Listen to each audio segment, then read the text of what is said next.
From our Highly Mazda of Arlington and Hearst studios, this is Sean and RJ on 105.3 The Fan. Good morning, Metroplex. We are live with a Tolo Tuesday edition with our best audience of the show, the 6 a.m. Club. I'm Sean Sharif alongside Cowboys insider Bobby Belt. RJ Choppy is out this week on vacation. We got Pepe in the back, live on the Fan Cam, Twitch, and YouTube. Good morning to Cam, Brady, Richard, and Gregory, along with Kevin Tolo on YouTube. Kevin Hagelin. I just assume that's Kevin Hagelin. Peyton, did you sleep? Are you 2 for 2 with the brand new $100 pillow that Zach Wilczuk cannot afford? I am. I did wake up around 1 o'clock because the dog needed to go to the bathroom. But other than that, I mean, I've actually woken up the last 2 nights 10 minutes before my alarm's gone off. Like, I just wake up on the dot. 3:40, I wake up. My alarm's set for 3:50. I wake up. And I'm like, maybe this is a sign that it's basically an alarm clock pillow. Did you get a new dog, or you took one from your parents, or is it her dog? It's Mackenzie's dog. Okay. So she'll get up and she'll go let her out. And the dog sleeps with you? Yes, sleeps in the bed. What type of dog? It's a rat terrier. It's like 20 pounds. Very small dog. Okay. But yeah, she'll sleep on Mackenzie's side of the bed, and so I don't get bothered by it. Does the dog sleeping in the room make things difficult to have no intimate time? No, you just put the dog in there? The dog will go under the bed. Yeah. The dog knows. Because if you close the door and, the dog barks, then all right. He's like, stop killing her. Stop, Bobby. Stop. Why don't you figure out what Venom or Spider-Man actually is? Oh, yeah. Because yesterday on social media, I was going through the IG stories. I saw CeeDee Lamb with a circle around his, and I was like, all right, new workout photo. What type of bulk, what type of lifting is CeeDee going to be showing off here? And he's putting on he's showing some type of cartoon. It wasn't a cartoon. It was an image from Spider-Man 3. It's the Peter Parker dark Spider-Man. I thought it was Venom. I was quickly corrected by a lot of people. I thought it was Venom as well. I was told by a lot of people, no, that's dark Spider-Man. Get it together, you moron. And so I was like, what's the difference? What's the difference in thought? What's the difference in message? I don't know. I genuinely don't. I thought that's who that was in the third spot. I remember when Spider-Man 3 came out, I thought people said, oh, this one has Venom in it. And so that's how I remembered it, but I guess not. So it was just a dark Spider-Man outfit in that movie where he had been. Did you see that movie? Yes, it's one of the worst movies I've ever seen in my life. Honestly, it was I like 0 out of 10, just cringy, awful. And I liked the first two. Is this Tobey Maguire? Yeah, this is the one where he becomes emo Spidey. He goes into the the jazz club and starts singing and dancing. Okay. And it's a weird movie. So you saw the movie, but still didn't know the reference. I just now discovered that I knew the reference. I just discovered that wasn't Venom is what I discovered. I had no idea that was not him. So in that movie, when he's putting on the black outfit, is this him turning dark? It's like a darker side of him, yeah. He's a negative side. Now, what I can't tell is that a picture of Peter pulling the mask over or pulling the mask off? I can't tell which one that is. Okay. It's an exposed face with his hands on the mask, but I can't tell if that's pulling it down or off. Because first, I thought one of two things. It's go time. Here we are, and he's just choosing the black outfit versus the red and blue outfit. It's go time. Contract is close. Or things about to get real, real ugly, and you're about to see the nasty, mean side of me come out. Those are the two options that I'm thinking right now. Yeah, we already got people on the fan text saying Dark Spider-Man plays the heel, okay? And so because Dark Spider-Man plays the heel, CD's telling you that. I think you can be positive. I think there's a positive way to look at this. So if I were to say, you wrote out a nice long bunch of theories. I wanted to come up with some theories as to what this could mean because everybody was trying to figure it out on social media yesterday. So I got 3 reasons that it's about him getting an extension done. 1, he posts the image up there. What did Uncle Ben tell Peter Parker famously? With great power comes great responsibility. So CD's basically letting us know that he's ready for the responsibility that's about to come with this fat contract extension that he's about to sign. Yeah. That could be what it means. 2, Spider-Man's identity is supposed to be a secret, but like he clearly shows us Peter's face, whether he's pulling the mask down or off. He showed us his face. This is clearly a nod to the fact that despite some hush-hush negotiations where we haven't been able to understand all the details, he's saying all will soon be revealed, just as Peter is right there. And then 3, Spider-Man has recently gotten into all these multiverse themes and concepts. So I think this is basically CD saying, I'm about to own the Cowboys universe. I'm about to be the Cowboys universe's Spidey, and I'm about to join the other Spider-Men, I guess you would say, who have also gotten their deals done. So that's the positive angle. Pei, did you watch the series? You have any theory? I mean, I've seen the first 2, I think, Spider-Man, so I'm late on the others. But I mean, I thought it was Venom as well. I'll admit it. Now, when you say the first 2 Spider-Man, who was the star of them? Was it Tobey Maguire or Andrew Garfield? I don't know the difference. Whoever was in the first one, Peter Pan. Yeah. Was Emma Stone in the one you watched? Yes. Okay, that is not the first 2. That's later. It also could be something bad though, Sean. We can't discount the possibility of it being a negative. All right. So, one dark Spider-Man character from Spider-Man 3 was Peter leaning into his dark side. So CD is saying he's about to become a darker version of himself and abandon the Cowboys. 2, we all know the classic Spider-Man outfit. By sharing the dark Spider-Man suit, CD's accepting the fact that he's about to wear a different uniform than people have become accustomed to. I think that's a possibility. 3, Peter eventually had to defeat Dark Spider-Man because he was becoming a harm to himself. So obviously CD is saying that he doesn't like what the Cowboys have turned him into, and he's committed to defeating this part of him and moving on. Also, it might just be that he likes Spider-Man and Spider-Man 3 in particular. I don't know. Okay, well done. So that was CD Lamb yesterday on Instagram, 877-881-1053 for your theories on the Franklin Franco injury attorney text line. Let's get to some Raider leftovers from the second preseason game. Where's the Cowboys pass rush, and can Micah Parsons afford to do anything but rush the passer? The pass rush is non-existent. The Raiders dropped back over 50 times in this game. How many quarterback hits did the Cowboys have? Hits? Yeah. 2. 1. Half of that. 1 quarterback hit. And I think the 1 quarterback hit was Albert Huggins, who was almost cut in the middle of the week because of, pushing down the Rams assistant. But they're generating nothing in these games. Now, I know you don't have Micah Parsons, you don't have DeMarcus Lawrence, but last year you were getting pass rush from Dante Fowler. You were getting pass rush from Dorrance Armstrong. Like, guys were generating pass rush from other spots. Right now, they're getting nothing in these games against second, third stringers in a lot of instances. They're generating nothing. Chauncey Golston not getting much. We talked about Huggins got a little bit of a push there, but Nealand, as well as he's played against the run, Nealand hasn't generated a lot of pass rush yet. It's going to be something where if you're talking about Micah and wanting to disguise him, which I know that's a big part of what Mike Zimmer wants to do. He wants to disguise what Mike is doing, not make him as predictable, be able to take advantage of blitz scenarios. The problem is going to become the downs you don't rush Micah, I don't know what you're going to be able to consistently generate. And so there reaches a point where it's like, regardless of the predictability, is Mike Zimmer going to have to find out what Dan Quinn found out, which is I got to rush him regardless.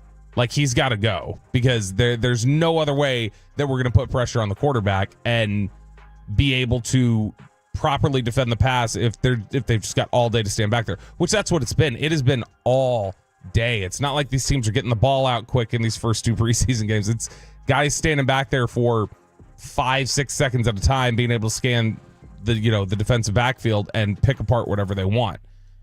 No Sam Williams, of course. So that was a card on the House of Cards that got put up there early. After Micah Parsons, the Dallas Cowboys' top 2 sack collectors this year will be? Lawrence, probably. And then at what, 5? What is that? What he put up last year? Yeah, probably something around there, 5, 6. And then it might be, depending on what kind of opportunity, it might be Carl Lawson, who they just picked up off the street. Oh my word! If it's not Carl Lawson, I would guess it would be Osa from the 3 technique spot. But I mean, Osa's career high in sacks is what, 3? So that's bad. Yeah, I mean, this is reached 4. Tank had 4 last year. Oh, okay, so it was even less than I thought. I thought you were telling me it was 4 for Osa. I was like, oh, he's better than I thought, but you're telling me Lawrence was actually worse. Osa had 3. And that's the thing, is that Osa generates a lot of pressure too. And then sometimes Lombardi will take this trek a lot of times. Sacks are overrated. You'll hear a lot of people say sacks are overrated. What you want is you want to generate pressure and force bad throws.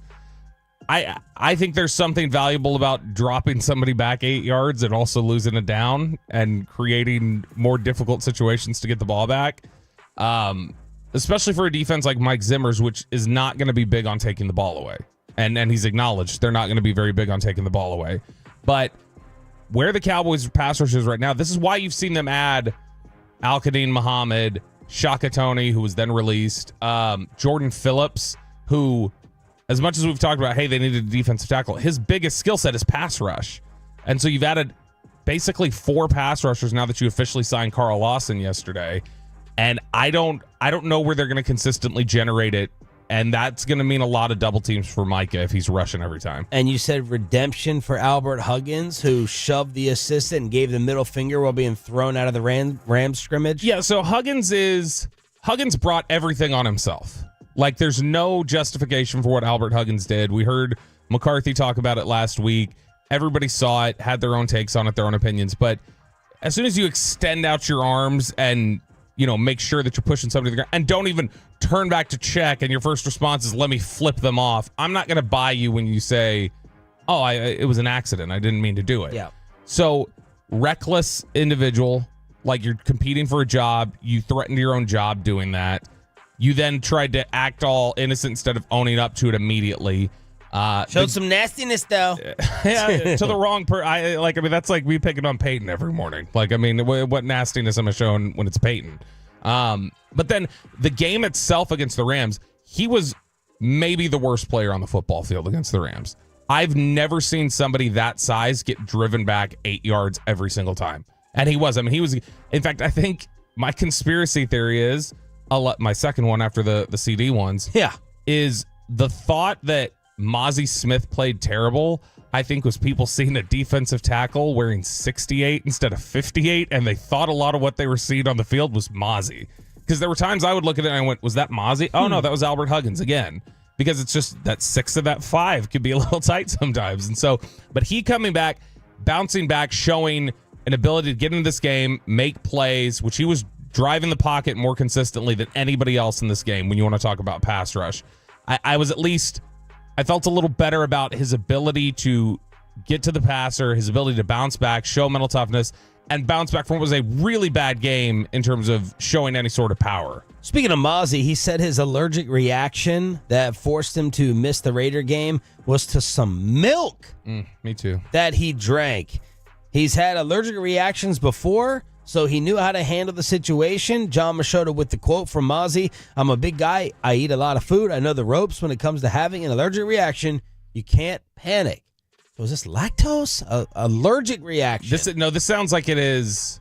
Like, for instance, I can't consume dairy without, my beard starts, flaking. I get, eczema whenever I consume dairy. So, pizza? Cheese on the pizza? One time is not going to be a big deal. If I'm eating dairy consistently for a couple days, it'll start getting really irritating. Well, weren't you trying to show me that you were, shedding or whatever, the beard dandruff and Oxnard? Eating something? What was it? I think it was cheese. I think I was eating cheese on pizza or something like that. But no, this was a legitimate. I think that there's an allergy here, not just an intolerance or a dairy irritant or a lactose thing. This is he had an allergic reaction. Because I would hope they didn't hold him out of a game for a flaking beard. That would say a lot to me about where Mozzie Smith is as a player. That I would hope isn't true. Tolo Tuesday edition with a Cat Williams ticket giveaway. Pimpin'. In the 7 o'clock hour. The GBag Nation responding to the morning show. Yeah, they did aggressively. You were watching this live? Yeah, I was sending y'all live updates. I was so into it. Lucia's taking some real shots, man. At Pepe back there. See, I'm good friends with Lucius, man. That disappoints me. But I know. How did Broadus and Bobby get turned into me and you catching the darts? I know, man. Yeah, he's going to talk all the best about Wolchuk. As soon as Lucius pipes up, he's like, yeah, I like Lucius. Lucius is our friend. What are you talking about? Ian Rappaport, NFL Network at 8 o'clock this morning. Brian Broadus from Oxnard and Nick Harris as well from DallasCowboys.com. But Corey Seager is not done yet. The starter has been named by Dan Quinn and to a T with shots that I don't know if this coach will be able to respond from. The Tolo Tuesday edition of Sean and Bobby with the 6 a.m. Club. Just getting started on the Fan. Hectic morning. We've got you. Listen back to any segment on our Fan Odyssey app, presented by Comerica. Pneumatic freight in South Texas and Oklahoma is blowing up, and we want you to join the pack at Sisu Energy. Must have PEC safe land.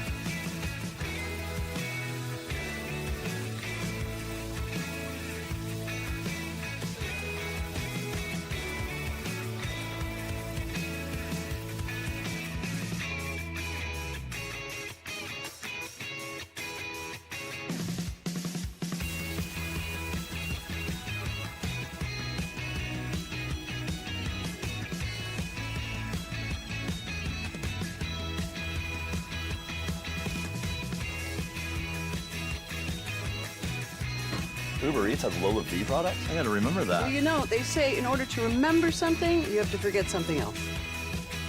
Okay, now that is a very cute haircut. That's like a little shag. I've never seen that before.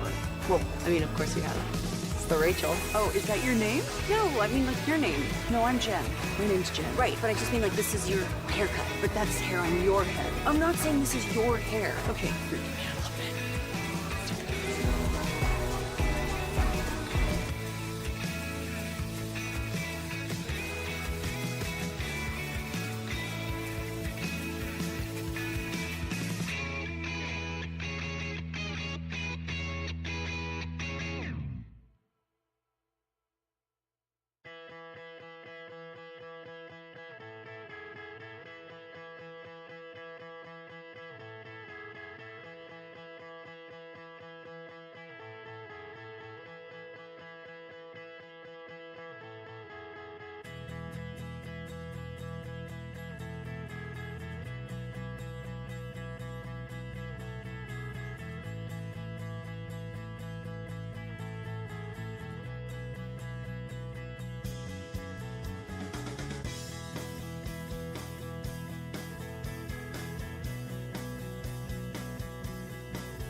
think it's true that you've got to forget something else to remember that Uber Eats has groceries? No, that's absurd. Hey, remember when you used to be Pepper Lady? Pepper Lady? Wasn't it Cinnamon Sisters? Basil Babes. Saffron Squad? Nutmeg Maidens? Paprika? No, Nutmeg Maidens. I just said that. Was it Spice Girls? Doesn't sound right. Was it Saffron Squad?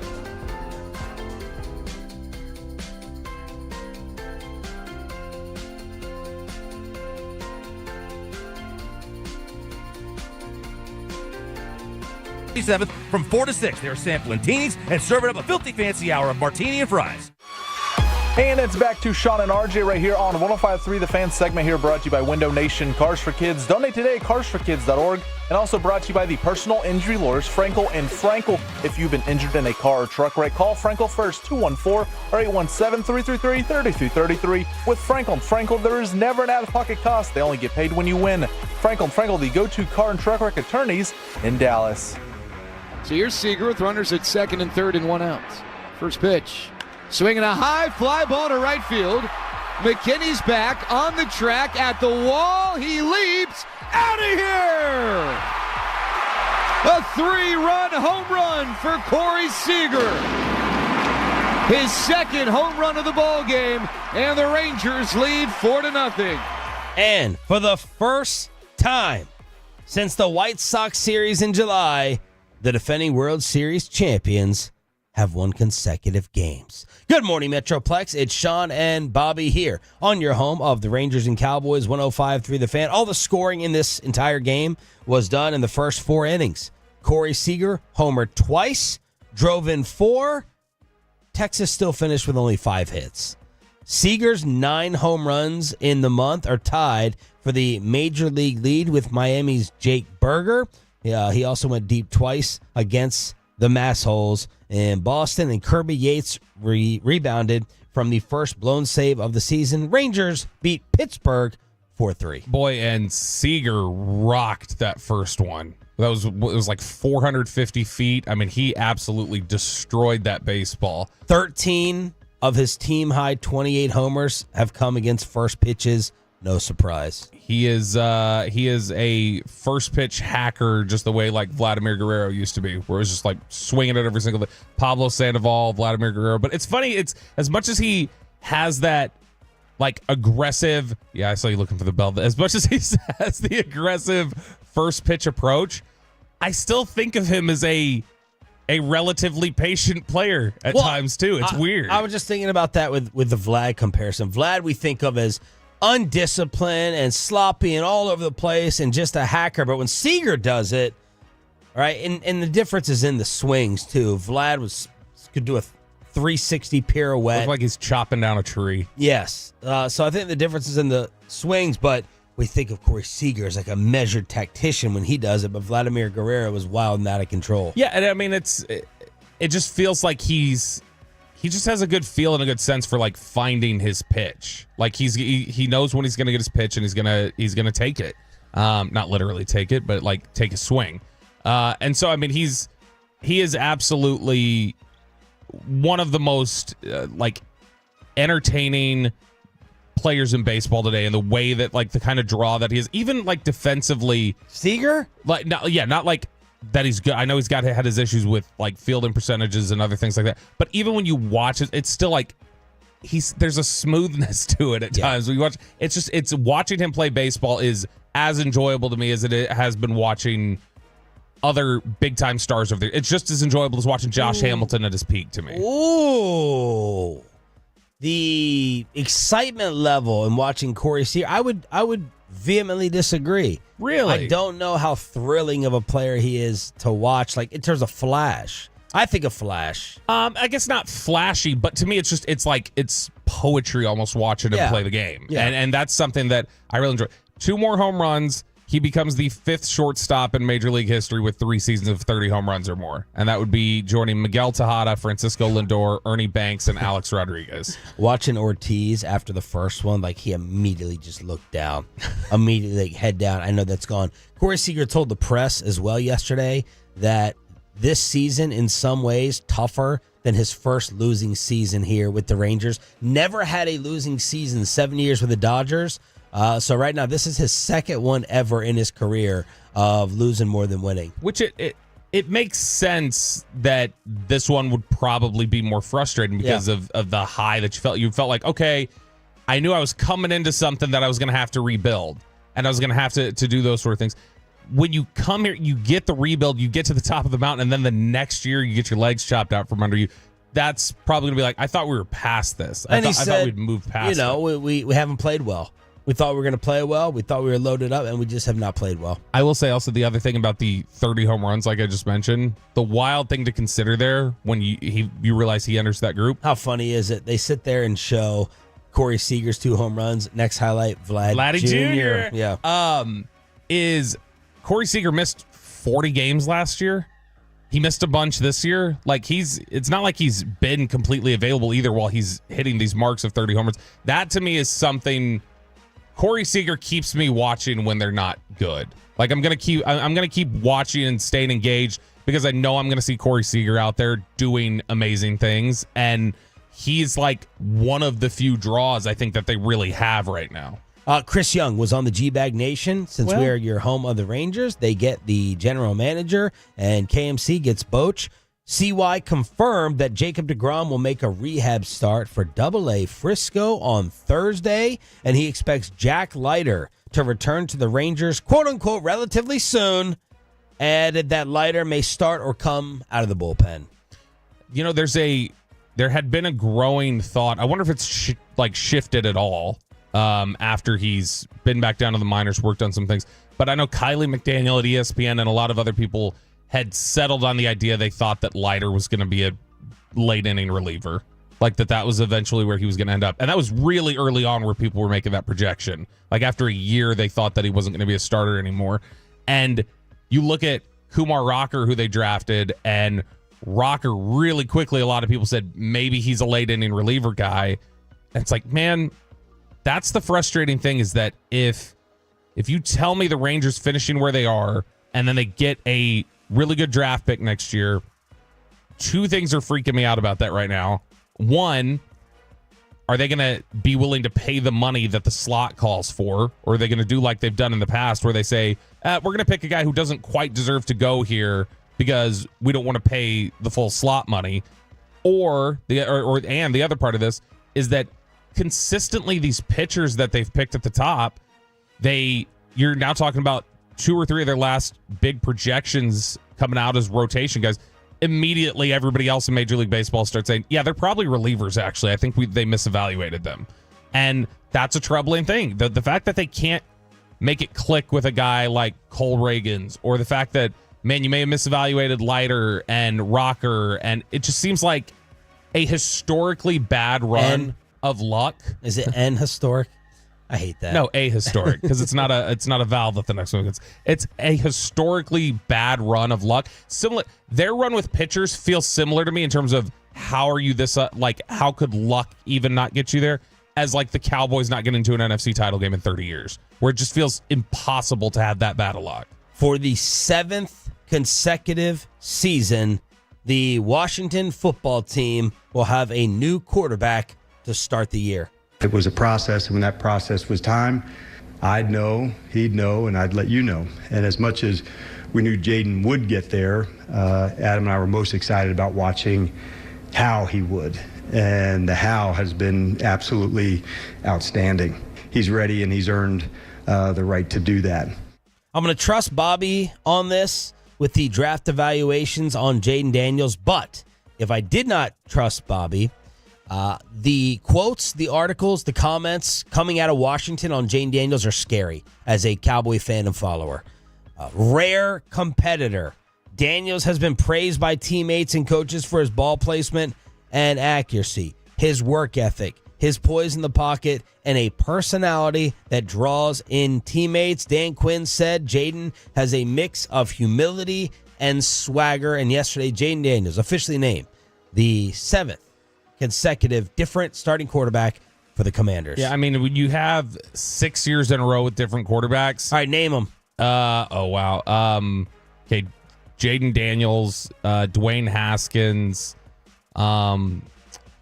what's his name? Sam whatever. Howell. Howell. Yeah, Sam Howell. Good job. Hey, Sam Howell was the first quarterback to start every game for the team since Cousins in 2017. By the way, I don't even know. I'm trying to see if Haskins officially started a season. He had to have. He did. Alex Smith, was he one? Yep. Colt McCoy. Did he ever start one for them? Did not start the year, at least in the last 7. Cousins, Alex Smith, Case Keenum. Oh, I forgot Keenum was even there. Heineke. Taylor Heineke. Yeah. It says Keenum played 8 games, then Haskins played 7. Then Alex Smith played 6, Haskins played 6. Did Dwayne Haskins never start game 1? There's no possible way. I'm looking on That's Wikipedia. nuts if that's the case. The fact that he never would start. Now look though, if you've gone 6 straight years with 6 different starting quarterbacks, you probably look at your team and start saying wild things like, maybe we just throw a running back out there. Maybe we just let him start, and maybe we figure things out from there. Maybe that'll change things up. And it's not a bad theory. Who is the most throwy, quarterbacky type prototype in your mind between, you rank them, Hurts, Lamar, Daniels? Probably that order. Hurts, Lamar, Daniels. Hurts. Jaden Daniels is the least of the quarterbacks that you think of in your mind? In terms of arm ability, yes. I did not like Oh my Daniels God, coming out. Dwayne Haskins played in 9 games in 2019 and then 7 games in 2020. And it was just the back half of the year each time? I don't know. Oh. He never played 10 games in a season for them? Mm-mm. No, they moved on really fast. Picked at 15. He had wow. Was it Terry McLaurin? He had Poor Terry McLaurin. He had a lot of issues on the sideline butting heads with guys in Washington. All right. The Tua audio is insane. Sitting down with Dan Lebitard, I'm surprised the audio is not better.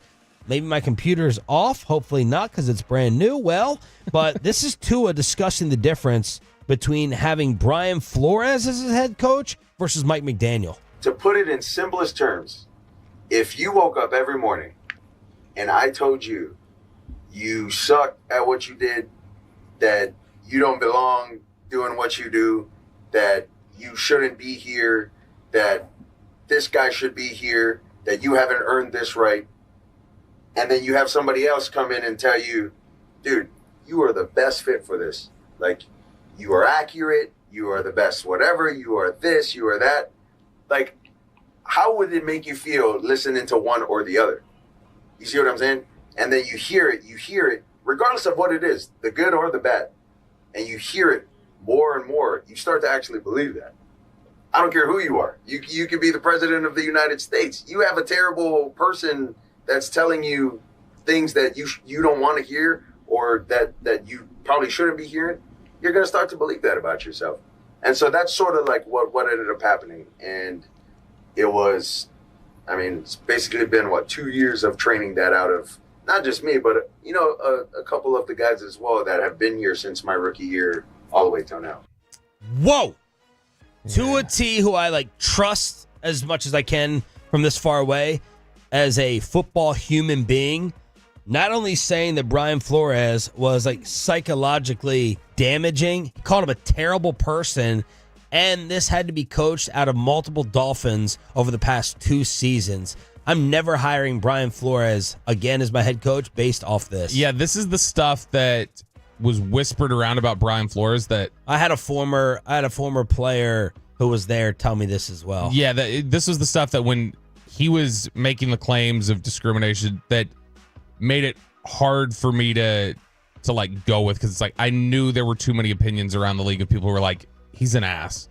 He's really difficult. He's got the same Belichick mentality that Patricia and others have tried to drive into their cultures, that players start going the hell is wrong with you, dude?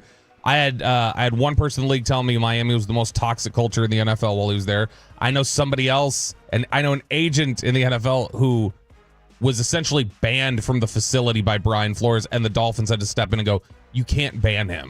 You don't get to ban him from walking in the doors. And so Flores he had these sort of problems and this sort of prickly personality that this sounds about in line with some of the stuff that we heard and makes sense why the Dolphins would have moved on. The GBag Nation responds to the morning show. The audio take cover for some of us in the room. Next on 105.3 The Fan. Coming up in the next GBag Nation, it's a Tuesday.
Uber Eats has low fee products? I gotta remember that. Well, you know, they say in order Thanks to Firehouse Heating and Air, we'll see you in Saxy this Friday from 6 to 10 with The Fan. Hey, and it's back to Sean and RJ right here on 105.3 The Fan segment here, brought to you by Classic Chevrolet. Classic Chevrolet in Grapevine is the #1 Chevy dealer in the world.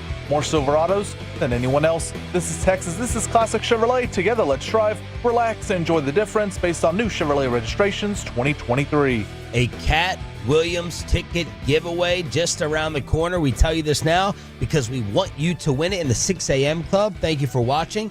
If you are on YouTube, Twitch, and the Fan Cam as well, Sean Sharif, Bobby Belt with you for a Tolo Tuesday. RJ is out this week in Michigan golfing. We got Peyton in the back, and thank you. You are appreciated. You're appreciated. You are not appreciated, Brian Broaddus, with your stupid little impression of me yesterday while joining us during Below the Belt. And apparently, Broaddus won G-Bag of the Day for this. Sean, where did you come down after listening to our conversation? I thought that... this is going to be fun. I was thinking you two need to fight more on these shows. No, I was hoping the Two fight was... idiots going at it, not very strong. I was hoping the fight was worse. It wasn't that Yeah, bad. exactly. You were hoping that you'd have to talk to me and go, hey, I'm thinking about posting this. What do you think? What do you think? I'm thinking about for the ratings here. Yeah. If you and Bobby would if you met with each other and hit each other in the face, that would be better. I'm cooking a brisket. What do you think? Oh! I'm using my thermopin and some foil. Send this over for G-Bag of the Day. I'm making a boat out of the foil. I'm making beef tallow while I'm doing it. Wow! I use the beef tallow from some beef stroganoff I'm thinking about later. Who you liking at quarterback, Broaddus? I hate everybody you like anyway. Sometimes you're a little bitch when it comes to this stuff. Oh. Wow. Now, for the record, let it be known that after Bobby Belt, the #2 person in this building who calls me and talks to me about ratings all the time is Brian Broaddus. Let me also add, he wants to make me out to be this ratings whore. We're not the show that acts like Fear Factor with a blender. Did I say that kind of slurly? Oh, yeah. Chugging vodka, eating cottage cheese and raw eggs combined together. So they're the ones pimping themselves out for any type of ratings. Broaddus cares about them. Second most in the building. I was impressed. You can tell he's a Meat Church fan and a Hurtado fan. The foil boat, man, that blew me away. That was impressive. The foil boat, the thermopen, and then whenever someone uses the word stroganoff, I chuckle. Beef tallow for my beef tallow. Beef tallow. Matt Pittman tomorrow with a humongous announcement, by the way, at 8:20 here on Sean and RJ. And then he drops that B word at the end. You know, you're a little B when you talk about these things. That's right. I did he made you sound like you're some 1920s East Coast individual, though, when he goes, the ratings here. Yeah. I was like, that's not how you Cabs talk. ahead. Cabs ahead. So yesterday, the G-Bag Nation decided to replay some of the audio Bobby versus Broadus, post-game fight, post-game disagreement over Trey Lance and his performance against the Raiders. And even before playing the audio, this is GBag talking about the stubbornness of my co-host. When you were listening to me and Bobby go at it, who did you feel like made a better point? I leaned towards your side on this one. However, okay. Bobby made a good point. I mean, he made good points. I thought Bobby did, and Bobby did, and this was prior to that even happening. He did select Trey Lance as the player of the game. So it wasn't as if, Bobby just completely didn't want to give Trey Lance any credit. I do feel this way about Bobby sometimes, and I know that this really ruffles his feathers, but that he can get kind of dug in and stubborn on a certain topic. Sure. So we all can. The Trey Lance thing. Not just the Dak one? The Dak one, I think, is number one. Yeah. Right? That's number one by far. That's number one. Yeah. The Lance thing, this one's a little bit less because Lance, he did acknowledge that Lance had a better game and he gave him player of the game. Zach saying, I know this ruffles his feathers, but yeah, that's exactly what he is. He's stubborn and he digs in. I don't need to dig in on Dak Prescott, you guys, because Dak Prescott just does what he does. I don't have to dig in on that. That's a great quarterback, and I can objectively look at it that way. Okay, well, keep talking next year. We'll see what uniform he's wearing. It's funny, hours later, then Broadus says, he made good points. Oh, really? And then Zach hits him with the fact, that's a hell of a fact. Bobby named Trey Lance the player of the game before their disagreement in the post-game show, and then Broadus, we all can just be dug in. Oh, kumbaya. And then after hearing the audio from the post-game show, Gavin Dawson coming to Roberto's defense. Well, he's just saying like one better game, one afternoon of better execution doesn't make you a significantly better player. He called him an awful NFL quarterback. He called him not an NFL quarterback. I would say that's accurate, Brian. And first of all, though, I want to salute you for doing some. What a technique! That is if I was at Pat Doty's sportscaster camp, talking to the kids, I'd play that clip and say, this was perfect technique. Dawson disagreed, kind of went hard at him, and then quickly said, but I want to give you props. Play that again, Peyton. Kids, if you're listening, Pat Doney, play this next year during the seminar. I thought we were about to have a volcano. I thought we were about to have another eruption, but Gavin Dawson, he's too smooth for that. He called him an awful NFL quarterback. He called him not an NFL quarterback. I would say that's accurate, Brian. And first of all, though, I want to salute you for doing some terrific content, man. I thoroughly enjoyed that. I thought it was great.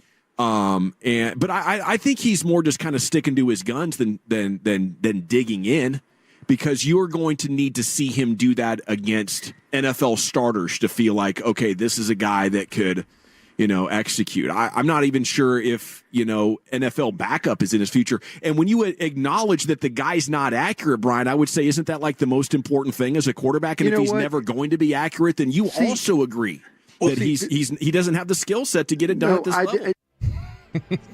Good point. Dawson was doing everything you said you wanted me to go at Brian with. Of just like, all right, well, you just acknowledge this, do this. Dawson came with it. I was surprised he decided to enter the fray. Hard for Broadus to stand on a solid 2 feet when he goes, all right, I'll give you this. He's not accurate.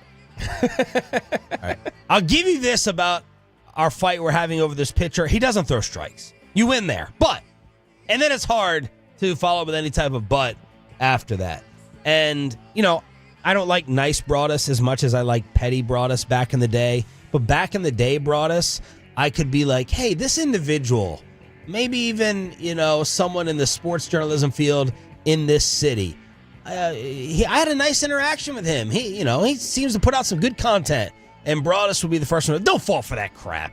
This guy, so his overall opinion was not going to be swayed by one day of good performance. And that's what the point that Bobby was trying to make was. That one nicer game from Trey Lance was not going to go ahead and alter things too much. He didn't, like you said yesterday during Crosstalk, he didn't want to hear the but. He just wanted me to say Trey Lance was better tonight and just leave it at that. Yep. And it was like, I need to give context here, and that's what I gave, and it frustrated him. And then Gavin Dawson pressing Broadus just a little bit more, seeing how far he can take it on Trey.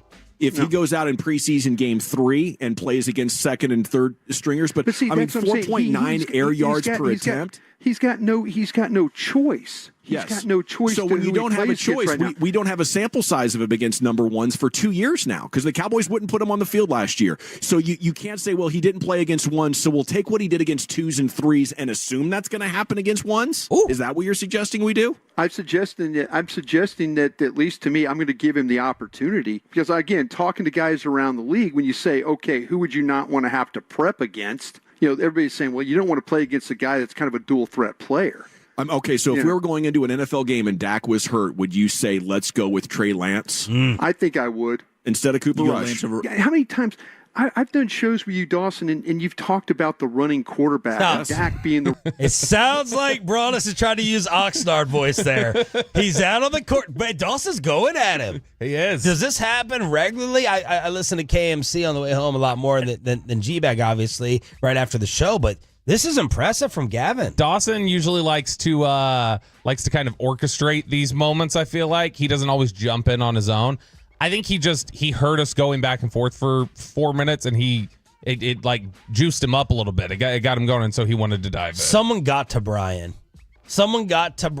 On that gang of 7. This whole who would you least want to prepare for? That's a tricky statement. Yeah. Who's the better thrower? Who is going to beat you if you drop back 30 times? Cooper Rush or Trey Lance? The easy, answer is Cooper Rush. That right there is the guy that you don't want to be the backup if you're facing them. Not like, who's a bigger headache? Okay, I got to spend a little bit more time on the run. I got to spend a little bit more time on his leg usage and, some of the boots or some of the movement things. Who's the better thrower 25 or 30 times a game? And we know that it's Cooper Rush. So I'm surprised. Brian brought us on the record. He would want Trey Lance as the 2 if something happened to Dak. Let's finish up with that clip. I've done shows with you, Dawson, and you've talked about the running quarterback and Dak being the running quarterback. And now we're talking about a pocket quarterback. It seems like to me you're kind of leaning out, oh, no, we need pocket quarterbacks now. No, well, I mean, that's how we're going to. That's all we can evaluate him off of. No, you're right. You're right. I was always mean, if you tell me we're going to come into this game and run Trey Lance 15 to 20 times, I'm in. But based on what I've seen in the preseason, I don't want him playing in the pocket as a quarterback. Woo. Oh, Gavin Dawson. Dawson coming in pretty strong, man. Get Gavin to co-host in here Thursday and Friday. Get him in here for the Firehouse tour out in Saxon. I'll see you in Oxnard. Yeah, you could kind of see it on his face while he was listening to the audio. Dawson does enjoy the back and forth, and I think it got him a little primed. It's like you hit the little primer before you start the lawnmower or whatever. It's just he got primed a little bit. And he was ready to go. And I think Broadus was a little caught off guard. I don't think he expected right and left hooks coming out of that clip from Gavin Dawson. Yes. 877-881-1053. So I think Broadus has taken 2 losses now. I think that's 0-2 for Double B. First against our Double B and then against GD. Sean and Bobby Choppy out this week. Y'all judge it on the scorecard on YouTube, the fan cam, and Twitch at 877-881-1053. How is the Cowboys' 53-man roster looking right now? The toughest decisions to make? Bobby has his updated 53 and a Cat Williams ticket giveaway for you. Turning it on, leaving it on after this. And this is my computer career, where you get started and get ahead. Okay, now that is a very cute haircut. That's like a little shag. I've never seen that before. Well, I mean, of course you have. It's the Rachel. Oh, is that your name? No, I mean, like, your name. No, I'm Jen. My name's Jen. Right, but I just mean, like, this is your haircut. But that's hair on your head. I'm not saying this is your hair. Okay, freaking me out a little bit.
think it's true that you've got to forget something else to remember that Uber Eats has groceries? No, that's absurd.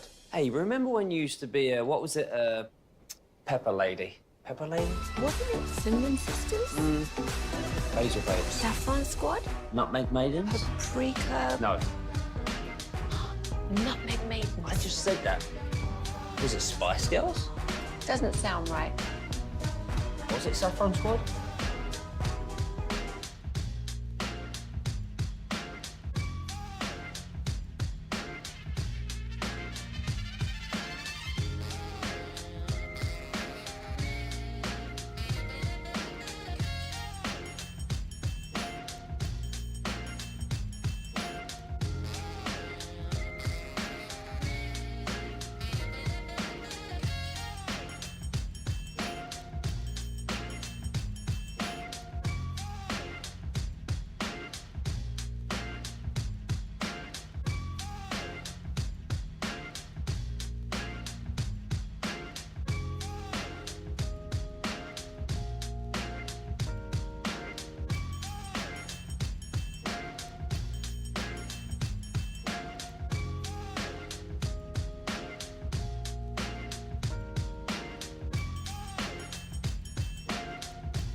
Studios, this is Sean and RJ on 105.3 The Fan. Good morning, Metroplex. It's a Tolo Tuesday with a Cat Williams ticket giveaway around the corner with the commercial-free expressway. Brian brought us his favorite segment of the show as well. Ask Reddit is coming up at 7:40. Ian Rappaport live, we hope today, from the NFL Network at 8. But, Bobby, while we have some downtime with the Cowboys, relaxing after the Raider game, update us on your 53. It is amazing to me. I'm just going to put it out there, full disclosure.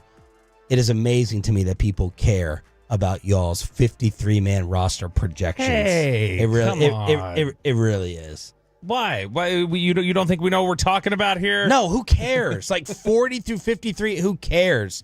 Like, I'm going to put this guy on the injured reserve, and who's that going to make room for? Who's that going to make room for? And the third linebacker, and who's going to be, the fifth wide receiver, and all this stuff. It's just, it's a testament to the National Football League and just football in general with the popularity. I'm glad that people like it because you do it. I think people like it. Otherwise, we don't need to be talking about it. But everyone throws out their 53-man projections, and I'm like, seriously, like who can name 40 through 53 on an NFL roster, even for your favorite team? Well, so if you take a look at this roster, I'm not going to do all the procedural moves.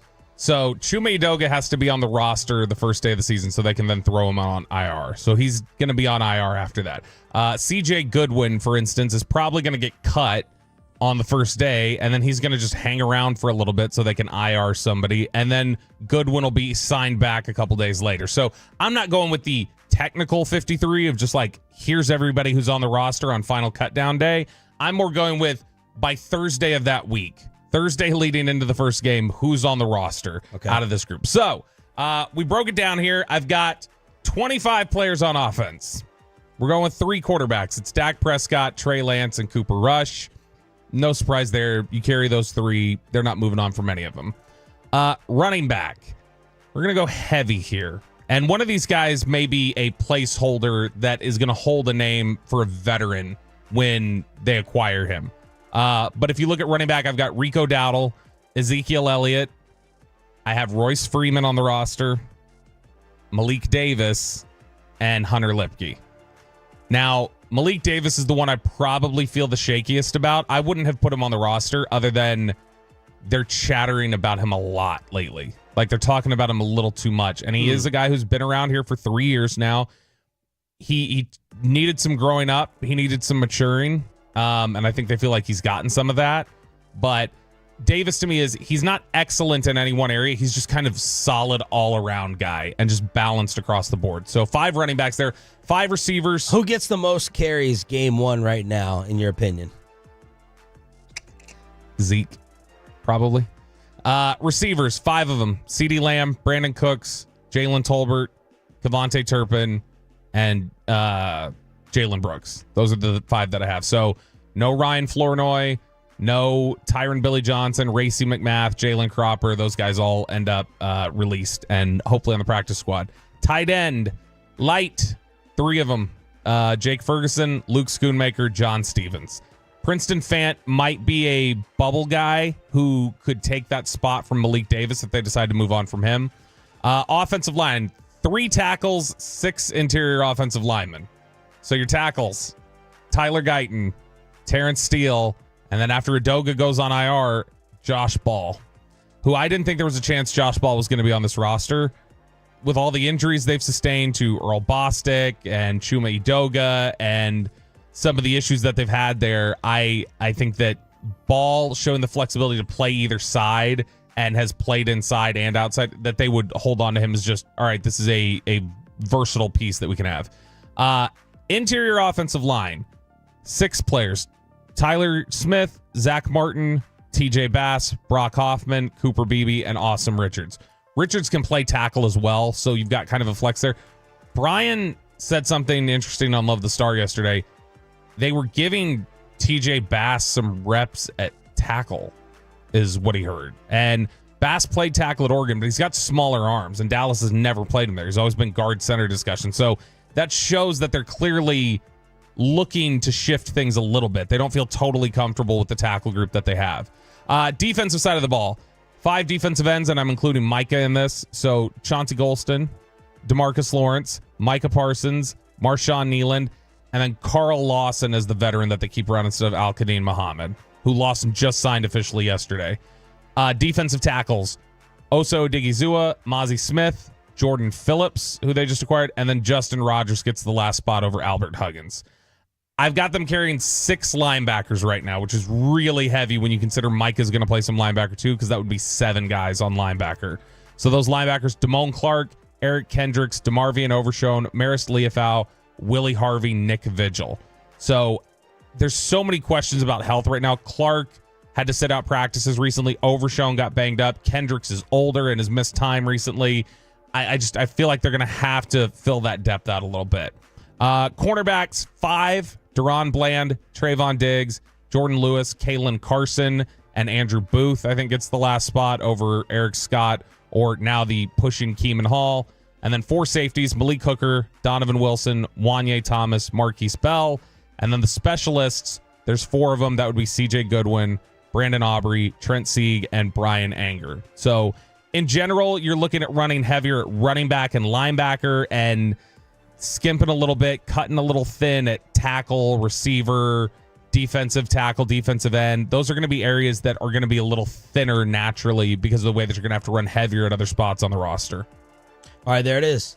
Bobby Belt's updated 53. Now, what is the biggest difference in yours that some other beat reporters and people who cover the team have? So I don't have Huggins on the roster right now. A lot of people have Huggins on there as the defensive tackle. I have Malik Davis on there. A lot of people have started cutting Malik Davis and not including him on there. Most people I feel like are carrying 6 running backs and carrying 11 defensive backs. So they've either got a 5th safety or a 6th corner. I think that with as much as Zimmer's going to play 3 linebackers and as questionable as the health is there and the stability is there, they've got to carry depth. They've got to have guys that they can consistently put out there. So that's probably the biggest difference. I hated my beloved National Football League for a second yesterday. Well, for a minute, maybe even a little bit longer, because the Sunday ticket price came out and it's getting more expensive. This is from John Oran. The out-of-market game package is now available. So you're in the Metroplex, ton of transplants, right? And you're a 49er fan or you're a Giant fan. Well, the out-of-market game package for you to watch your team via the Apple App Store for viewing on an iPad or iPhone, $679.99. $680 for the NFL out-of-game package. Red Zone, my favorite. What I have to have, $740. $740. Crushing. I'm so confused. Because I thought the whole point of the lawsuit, in part, was about how it was antitrust. You were limiting competitors, and how much was it? $200 before this? I don't remember how much Sunday Ticket was. It's been forever since I bought it. But the cost of Sunday Ticket, they talked about, was inflated because it was antitrust. There were no competitors, and they were making up a price point. So now it's going to be 3 times that after the lawsuit? That doesn't make sense to me. I don't remember paying $740 last year. I was rooting for the National Football League to lose this lawsuit, lose $12 billion. And then I think at last check, the ruling got reversed. Yeah, there was like an injunction, or there was something that was put on hold that legally had kind of put things on hold for a little bit because the judge said they didn't follow his instructions. Tolo's responding to this last night when I posted at OG Wade. What? Is this real? Anthony, is financing available? I feel they should have that available. Redbeard, hope you can write it off or get reimbursed. I do write it off every single year, but that's still half. Gerald couldn't believe it. Wesley says they can keep it, and Curtis P says ridiculous. Broadest burner account says God bless streaming, and of course everyone coming in with their Fire Sticks as well. This is insanity, but I have to pay it. I can't go without Red Zone. I can't. But so do you not have Red Zone as just like an add-on to your TV? Yeah, like it was just some type of package I added through DirecTV, and I felt last year I was like, oh, this isn't that much. Oh, I don't have to buy the NFL Sunday Ticket. I can just get the Red Zone on the side. But this is more expensive. They're like, oh, Red Zone is better than the Sunday Ticket, so we're gonna charge more for it. Isn't that Red Zone? That's not Red Zone on its own, is it? I thought that was packaged with Red Zone. Oh, packaged with Red Zone. So yeah, you're not paying $7. That's if it's packaged with Sunday Ticket. So yeah, if you were still buying Sunday Ticket with Red Zone, it was going to be $740 or whatever the hell it is. Yeah, $740 package. Okay, so Red Zone on its own, hopefully still affordable. Yeah, because I think it's on YouTube TV. I think it's $10-15 a month. Okay, add it, yeah, something like that. And so I just add it for the NFL season. And to me, Red Zone makes Sunday Ticket completely useless unless you're trying to watch your team every week out of market. Unless you're not a Cowboy fan. Yeah, if you're trying to if you're trying to keep up with every single game out of market, if you're just an NFL fan who's trying to keep up with what's or just going on your in the team, slate. like my meatball friend is a Giants fan. He has to get the package. Has to. Which the benefit of being who lives here in Colleyville. Which the benefit of being here is so he can afford it. You're gonna get half or more of the Giants games naturally on TV. Doesn't matter. Because NFC East, they play all the NFC East games locally. Doesn't matter. You're a diehard. You have to watch your team every single week. Would you want to watch? Would you want to pay to watch the Giants? Would you, if you were a Giants fan, would you pay to watch Daniel Jones throw those Carson Wentz interceptions? No. Imagine being a Viking fan. You paid for this here in the Metroplex. You paid for this, and then JJ gets hurt. I'm getting a refund back. Speaking of money and football, one of my most disliked coaches in the entire sport, Mike Gundy, saying something that Bobby agrees with. Mike Gundy saying, yo, players, NIL, transfer, bribing you, paying you, all that stuff, it's over right now. That's what I told the players. You can just, there's no negotiating now.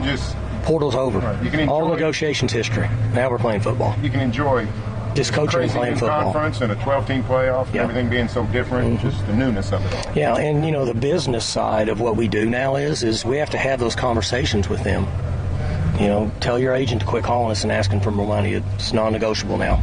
Going to start again in December. So now we're able to direct ourselves just at football, and that part is fun because there's been so much other stuff going on. It's been hard to really focus on football. I actually like this from Gundy because I'm not a Gundy fan. I think most of the stuff that he says, he's a total jackass. Yep. You hear horror stories behind the scenes of how he treats people in Stillwater. Oh, really? Yeah, he's awful. He is a dictator there in Stillwater, and he can run the community that way because Stillwater is a college community. It's like the heavy-handed, what are you going to do? If I cut off access, what are you going to do to cover sports in this city if I cut you off? And so he can be awful, but I think this is dead on. Like, you can't just have players coming back consistently throughout the year, having agents call the school and go, hey, you got to find me some more NIL money here in the middle of November. No. Like I said, revisit it again in December after the season's over, and we'll figure things out then. But right now, it's time for you to focus on what you're actually being paid now with this NIL stuff, what you're being paid to do, which is to show up and play football. And you had 9 months to figure that out. Now it's time to actually go out there and play the game. All right. I thought with LeBron and his podcasts, we were going to get like a basketball education. I didn't really get into it and dive into it with JJ Redick. Now, of course, it's over because Redick is the head coach. But if a genius at their craft speaks, I generally like to listen. I appreciate that. The opportunity to learn from the absolute best. Thank you. You're going to have Belichick this year on McAfee and Tom Brady in the booth. Let's learn some football lessons on this season and whether the Cowboys are included or not from the greatest of all time. And let's see early on if Tom Brady is going to be better than Tony Romo. Expressway, commercial free, with a Cat Williams giveaway and Ask Reddit next on Sean and Bobby. But first, let me go ahead and get you set up with the Tolo team of attorneys. It's Mark, Scott, and Gina.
Uber Eats has low fee products? I gotta remember that. Well, you know, they say in order to remember something, you have to forget something else.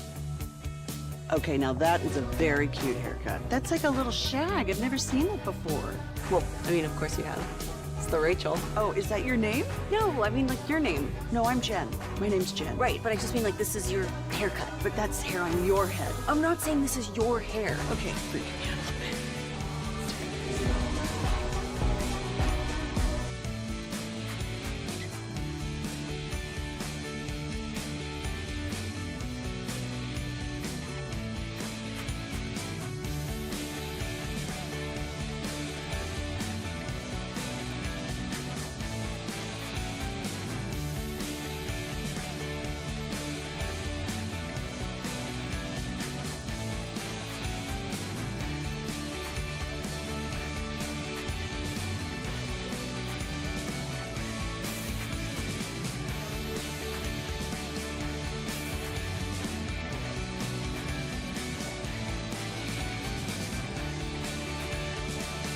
Masterpiece and Sagamore Spirit Rye from grain to glass. We'll see you there Thursday with 105.3 The Fan. Hey, and it's back to Sean and RJ right here on 105.3 The Fan. It is the Expressway right now on The Fan, and it's brought to you by the On Time Experts. Good morning, Metroplex. We are in the commercial-free Expressway on your home of the Cowboys and Rangers. Sean Sharif, Cowboys insider Bobby Bell. RJ out this week on vacation, golfing in Michigan, matching outfits and all. Every single time, man. Every single time. It's the... I've never... How many times has he done this now? The matching outfits. A dozen? It's every time he goes out there. And I know he's not doing this. He's not buying those. No. What irritates me, though, is RJ thinks he's a fashionista now, and he can sit there and look us up and down and judge our style.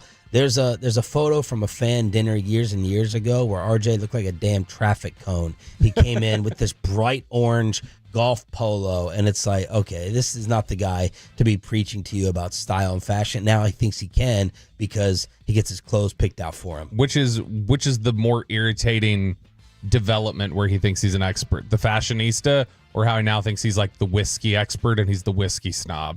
Oh, or country. Oh, yeah, there's that, too. His hat, his truck. Mm-hmm. Mr. Fast and the Furious bought a truck. Yep.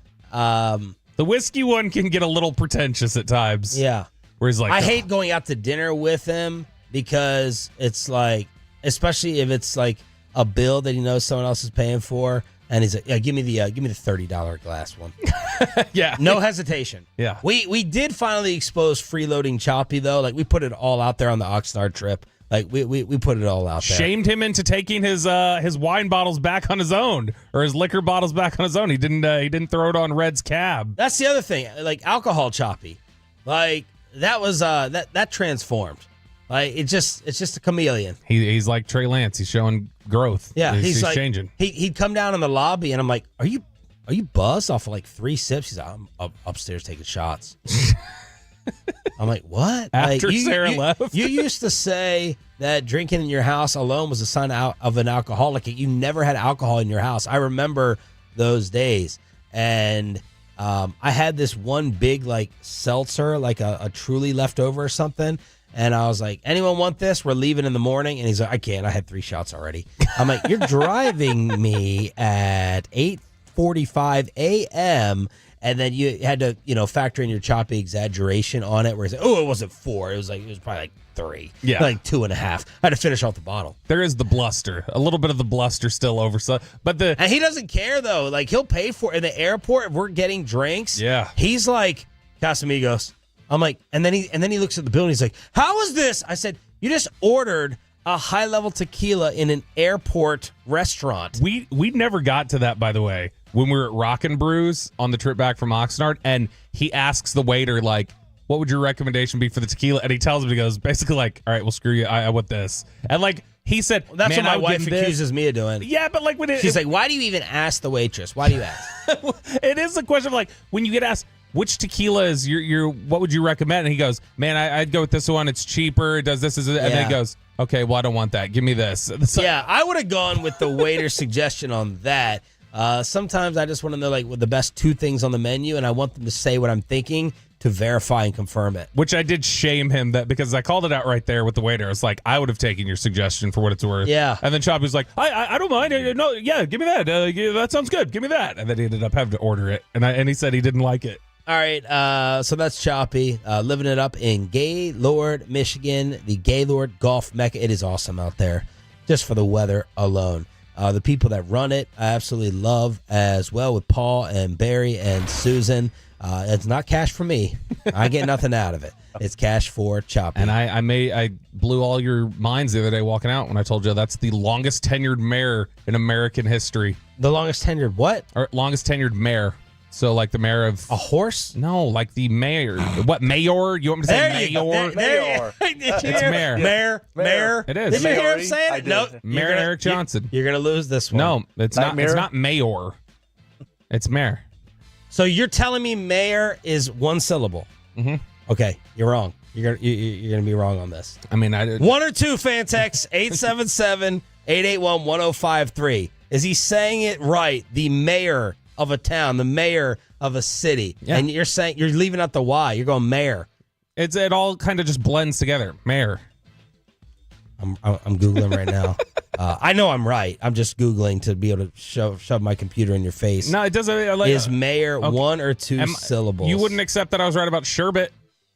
And I'm not accepting it. There's no second R. There's no second R in there. It doesn't even. It's not even spelled the way you're claiming. 321. Bobby is wrong. AF. 817 says it's two syllables. 940 says mayor.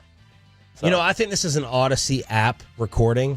Pepe, throw out the instruction on that. Can you say mayor or mayor yourself and explain to Bobby or myself? Is it one or two syllables on the Odyssey app? How do they do it, Pepe? Yeah, so Tolos, it's real simple. You can go to the Odyssey app, just click on 105.3 The Fan, and then there's a microphone button in the middle of your screen. You hit that, and you can record up to a minute-long message, and then just submit it with your name and where you're from, and then we'll play it back here on the station. Boy, say it again. Mayor.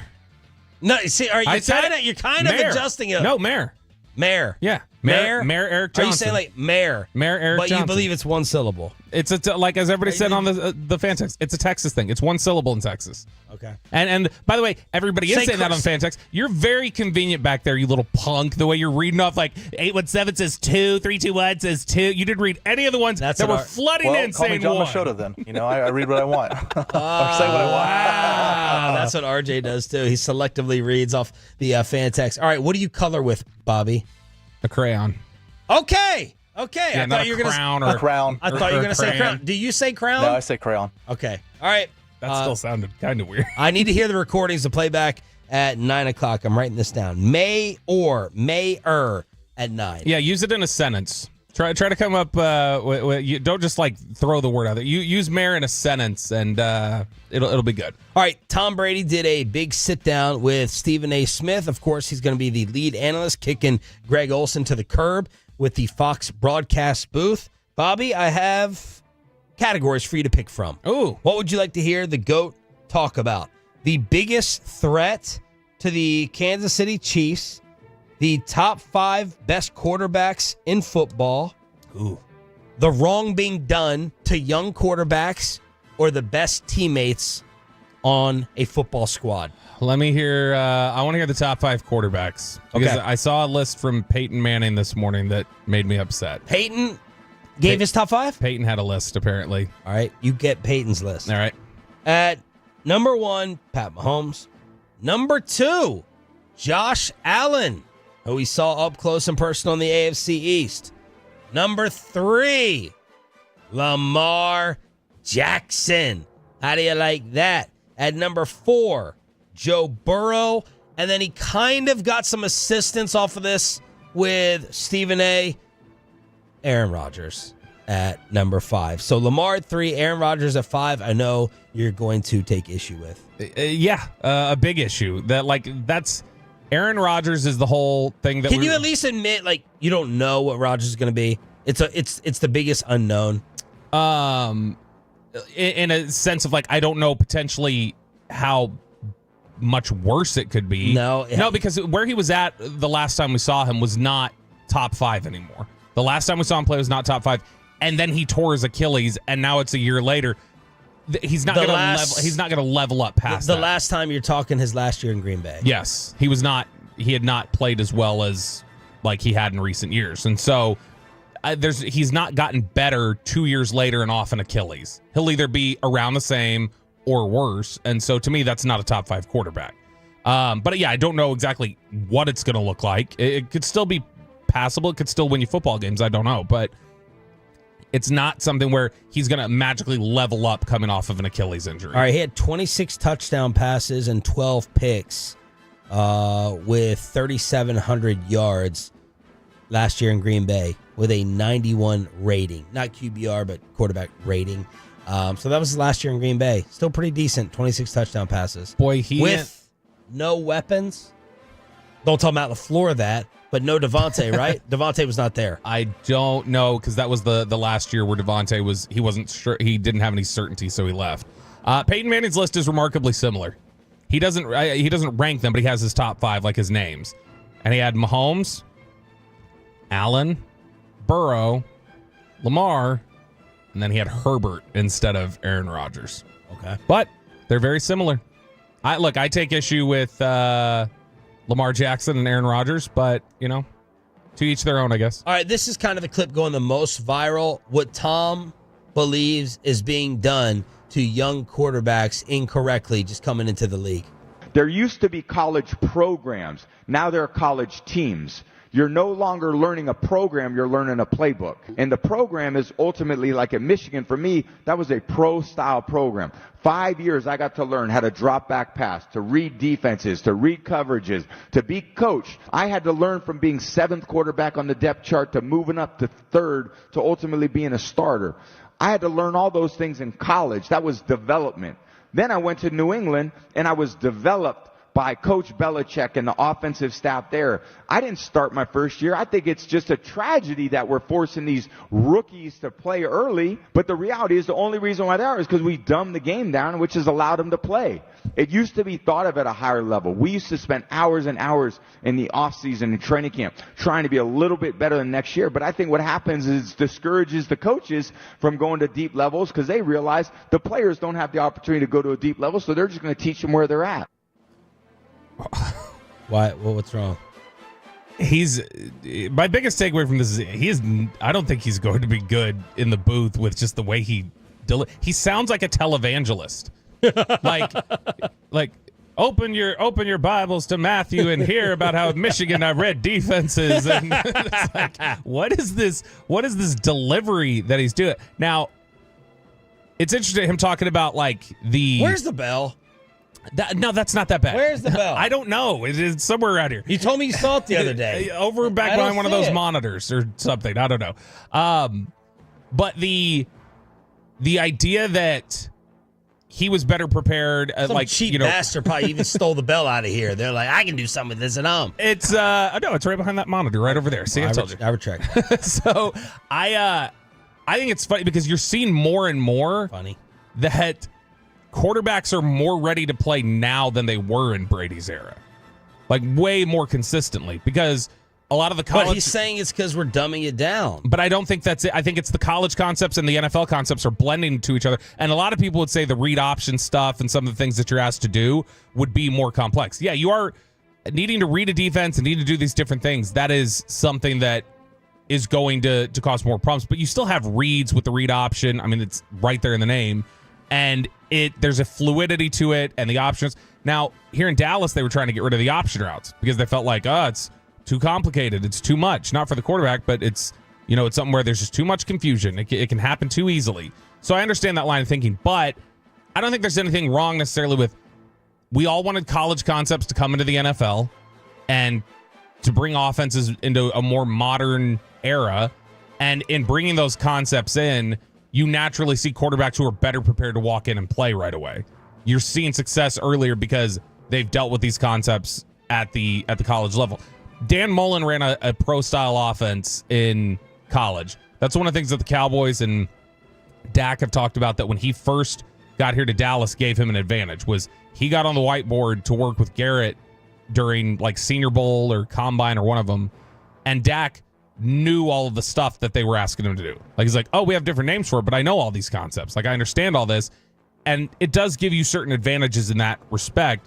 But you've also got guys like CJ Stroud and some other guys in recent history who have been able to jump right in and make an impact immediately because those concepts have blended. This next one is a little bit weird. Stephen A. asked him by the way, are they all gathered at this thing put on by the guy who has the white party? Is that what this is? Oh, is this the Fanatics event? Yeah. The Michael Rubin thing? Yeah. I know they've done those. They did that this past weekend. I don't know if this is where it was from. This guy does the best job at gathering the biggest names in sports because they all want to, what? Gathering the entertainers or gathering the famous people? They all want to make it to this, white party that Micah Parsons and everyone else goes to. I don't know how much they get paid to all gather, but they gather. What actually happens at that party? A white party? Like the whole, wearing everybody wears white clothes and it's everybody wants this mysterious image. I just feel like Sounds about white. I feel like 10 years from now we're gonna have some expose from the New York Times inside the white party and their sordid details and everything that's awful about it. I'm dying to hear it. I think they're gonna come out sounding similar to other parties we've heard about in the media in recent years. The Jerry party? No, I meant the Diddy ones. Oh, good grief.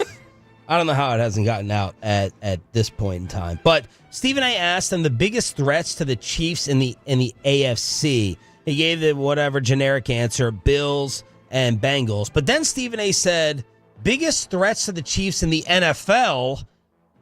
I don't know whether he meant NFC, but Tom listed off San Francisco, Green Bay, and the LA Rams. Dan Orlovsky getting to Tom Brady with the LA Ram love. And I was like, okay, is this for there's no way top threats in the NFL to Kansas City. And he named just 3 NFC teams? Or is he loving the Packers and the Rams that much, which would be a problem for the Cowboys? Yeah, that's, look, there's a lot of people who are high on what the Rams are doing or what the Rams can do. Packers are obviously one of these can take a leap teams because they finished so strong at the back half of the year. They came in and just punched Dallas in the mouth and dominated them. And honestly, probably should have beaten San Francisco.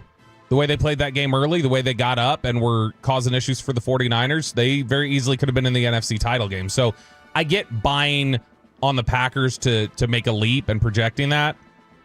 The Rams is harder for me because of some of the losses that they had, and Stafford's a year older, but everybody seems to buy in on Stafford being like a top 5, top 6 quarterback right now, which is still absurd to me that you would come down on that point at this point in time. All right, finally, Tom Brady on the best teammates that he had during the legendary career.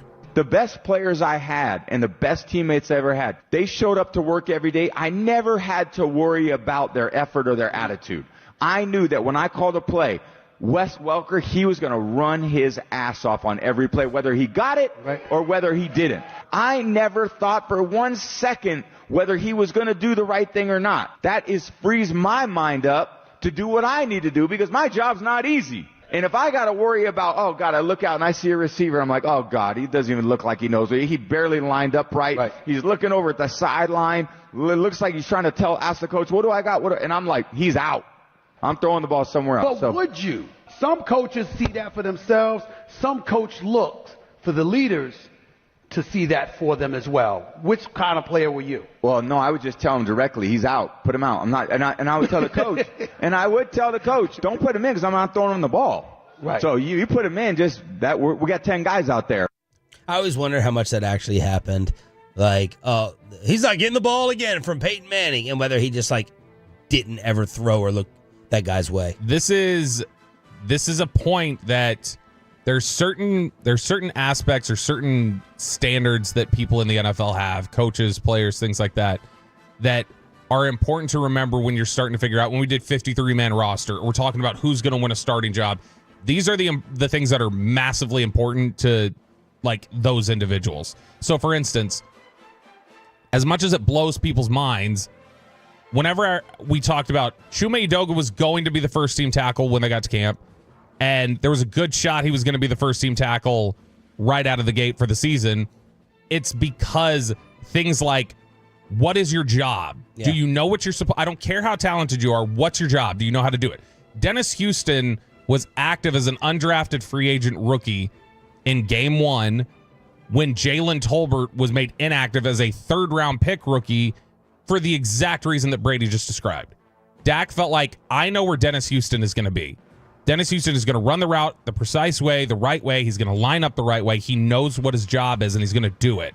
And I can work with that. I can't work with somebody, Jalen Tolbert, who can't even line up properly in overtime in Green Bay. I can't work with somebody who takes the route, instead of 12 yards, he's running 13 or he's running 11. And now you're messing with my ability to be precise and you're threatening turnovers. I'm not playing with that.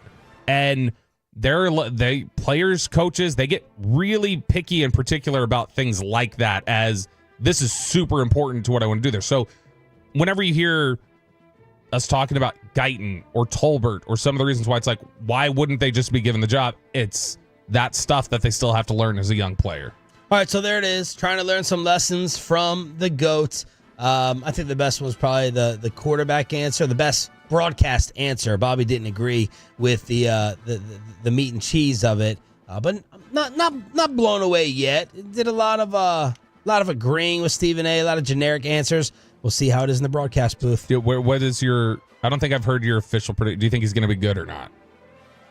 I think he's going to be good. Great. I don't know. Let's see if he does the X's and O's breakdown that Tony Romo kind of like left behind. I like that. Like, look out for this, look out for that. I personally like that. Some people, Choppy, Brian Billick, felt like it was show off. Try hard. And try hard. A little bit of try hard. And messing things up a little bit. Let's hook you up for turning it on, leaving it on. Got over 500 right now on YouTube. Hello to Rex, David, Mr. Jesse, see Elma, Lil Cowboy, workout on there. Let's see if you can win these Cat Williams tickets. All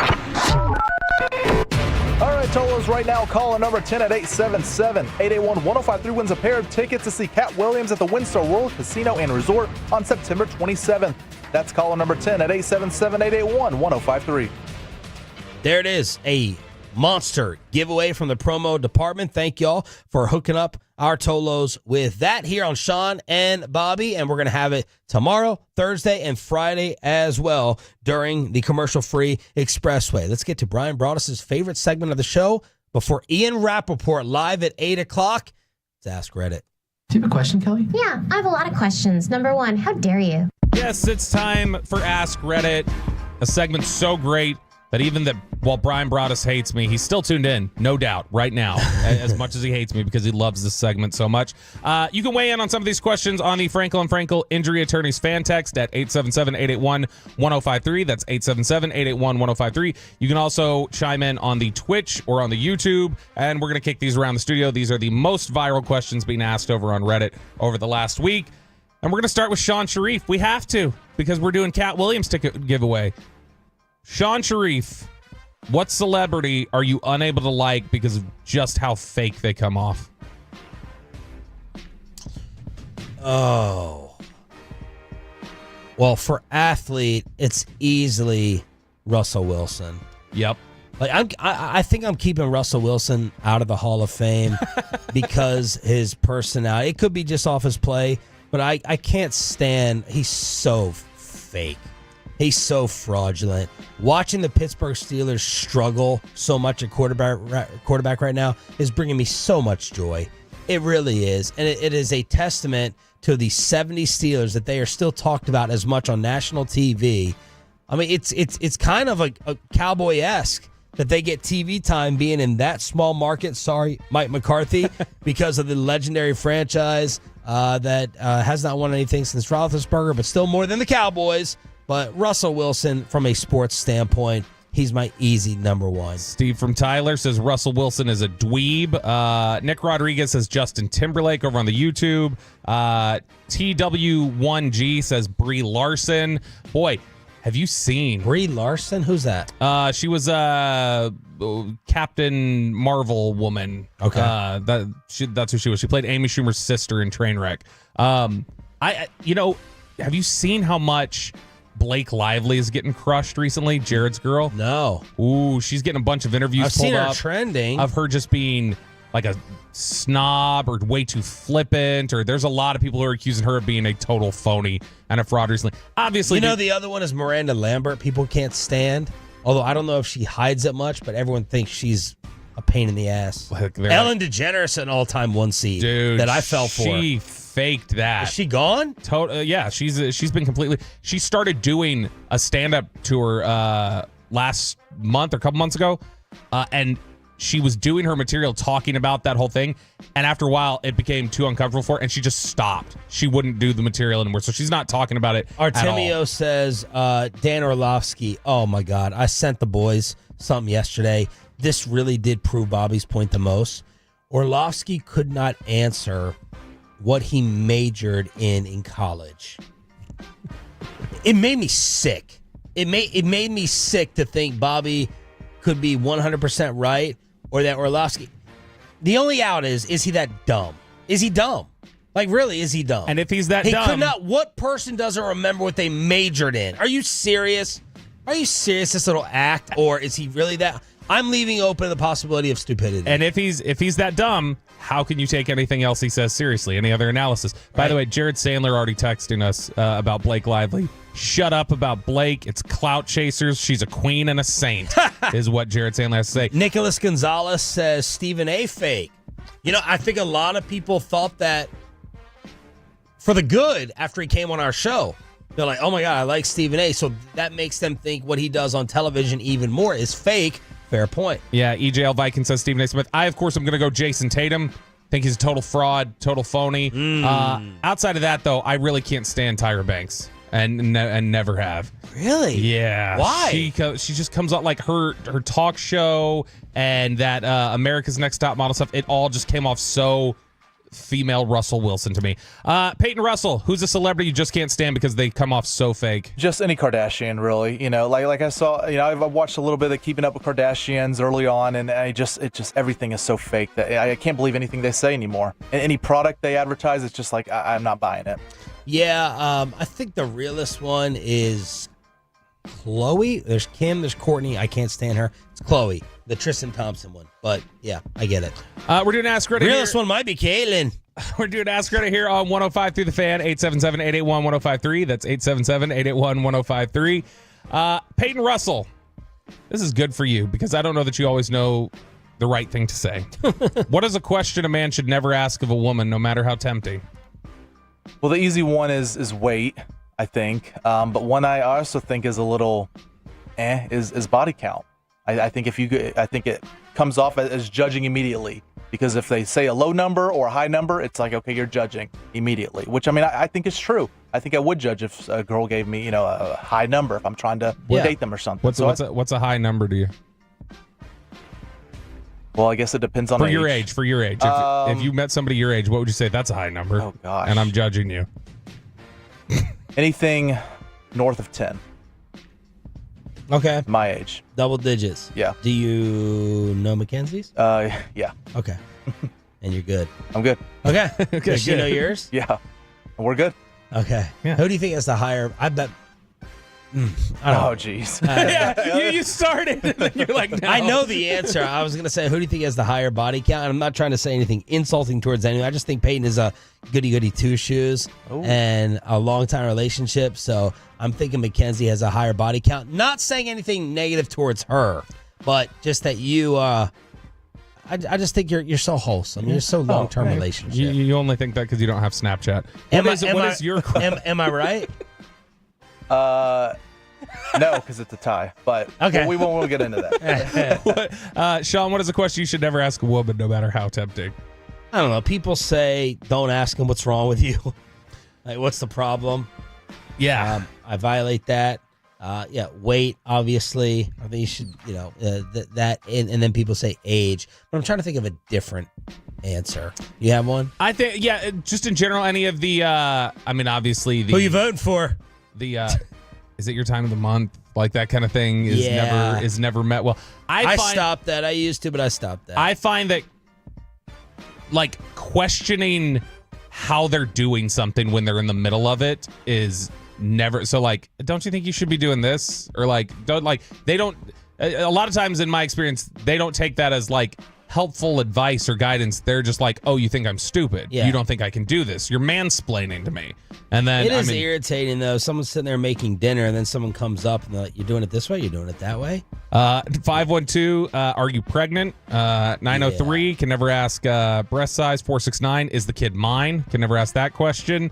Some of the other questions here, Artemio says on the YouTube, why are you crying? That's another one. If you don't know, you better not be asking. Twolo Vader says, what do you want for dinner? No matter what is said, it will be wrong. We're doing Ask Reddit here on 105 through the Fan. Sean Sharif, what dead celebrity would absolutely hate their current fan base? I actually tried to prepare for this a little bit, and you're not asking. All right, give me the one you want me to ask. The first three. All right, what difficult truths, the sooner you accept them, the better your life will be. What, Peyton? Did you have an answer for the dead celebrity? I think that's a fascinating question. So if y'all have them, all right. Kurt Cobain. Ask the question again. What dead celebrity would absolutely hate their current fan base? Kurt Cobain would. Cobain would hate becoming this idolized. Their current fan base, you're talking about in terms of a fan of them or the genre? Like a fan of them, like of what they do, because I think Cobain would just despise how mainstream everything that he did has become. And like all the Nirvana stuff. I think he would be super put off by all the basic fans that he would have today and being slapped all over t-shirts. Peyton? So I went with Bill Russell with Boston. I think any past Celtic great, would just absolutely hate the current fan base there. I mean, well, he hated the current when he was alive. Yeah, Bill Russell was dealing with a lot of stuff being in Boston. I get where you're coming from there. Sean, what difficult truths, the sooner you accept them, the better your life will be? Well, everyone's going to say life is not fair. But to me, I think a truth that I'm going to try to teach my kids early on is everything turns out balanced in life. I think. Everything. You might think, oh my gosh, this person's got a sweet job. And I'll do this math in my head. I'm like, they're still probably working 8 hours. This good happened, that bad's going to happen. That bad happened, this good's going to happen. Balance. Life is about balance. Yeah, there is. So Kristen a lot of times will say, well, that's just what happens to me. Or, oh no, of course that would happen to me. And my whole thing is just yeah, but you're not seeing where it bails you out on the other end. There is a for every time you get the screws put to you by chance or the universe, it generally is going to come back the other side. You're just not always as aware of getting that benefit in that moment. But yeah, I think over time the scales even out a little bit. Peyton? Don't be afraid to leave people in the past. Not every friend is meant to be there till the very end. So it's if you don't accept that and you're thinking, oh, this guy's my friend, I can't leave him even though, they're, bullying me or whatever like that. It's okay to just leave people in the past. Just get rid of them. What if I say, you're not going to end up with her? Your middle school girlfriend, your high school girlfriend, you're not going to end up with her. How many are going to listen to that? None. Zero. Yeah, Zero. Yeah, but I mean, that's the reality for a lot of people. The answer for me on this would be, and I had to accept this very early on in life, Sean. Some people just are not going to like you, no matter how hard you care or try. That's why as soon as you are free to the fact of people are not going to like me, or there are going to be people that don't like me no matter what I do, then you're not going to get as hung up on those things. You're not going to worry about those sort of fluctuations. Taylor on the Team Tolo text says, happy wife, happy life. And I found that out yesterday. Expressway, commercial free with a Cat Williams ticket giveaway every single morning this week here on Sean and Bobby. Ian Rappaport, live from the NFL Network. When is all this Cowboy contract drama going to end? Rap Sheet joins us next. But first, let me go ahead and get you set up with that platter from Hurtado. There's so much going on. There's so much going on at Hurtado, the Mexico taking over North Texas. We had Fan Bowl 2020.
Do you think it's true that you've got to forget something else to remember that Uber Eats has groceries? No, that's absurd. Hey, remember when you used to be a, what was it, a pepper lady? Pepper lady? Wasn't it Cinnamon Sisters? Basil Babes. Saffron Squad? Nutmeg Maidens? Pre-curb? No, Nutmeg Maidens. I just said that.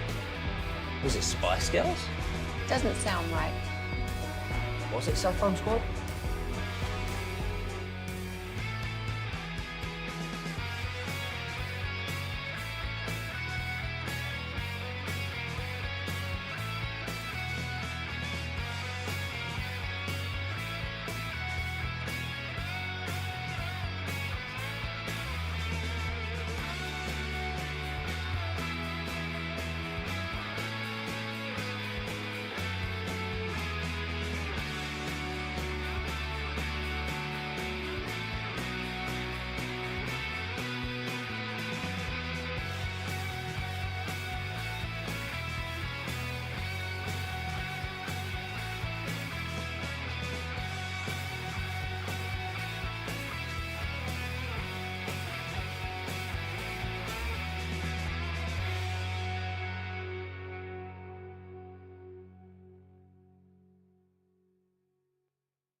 One, Dallas, Fort Worth. Let's go, Cowboys.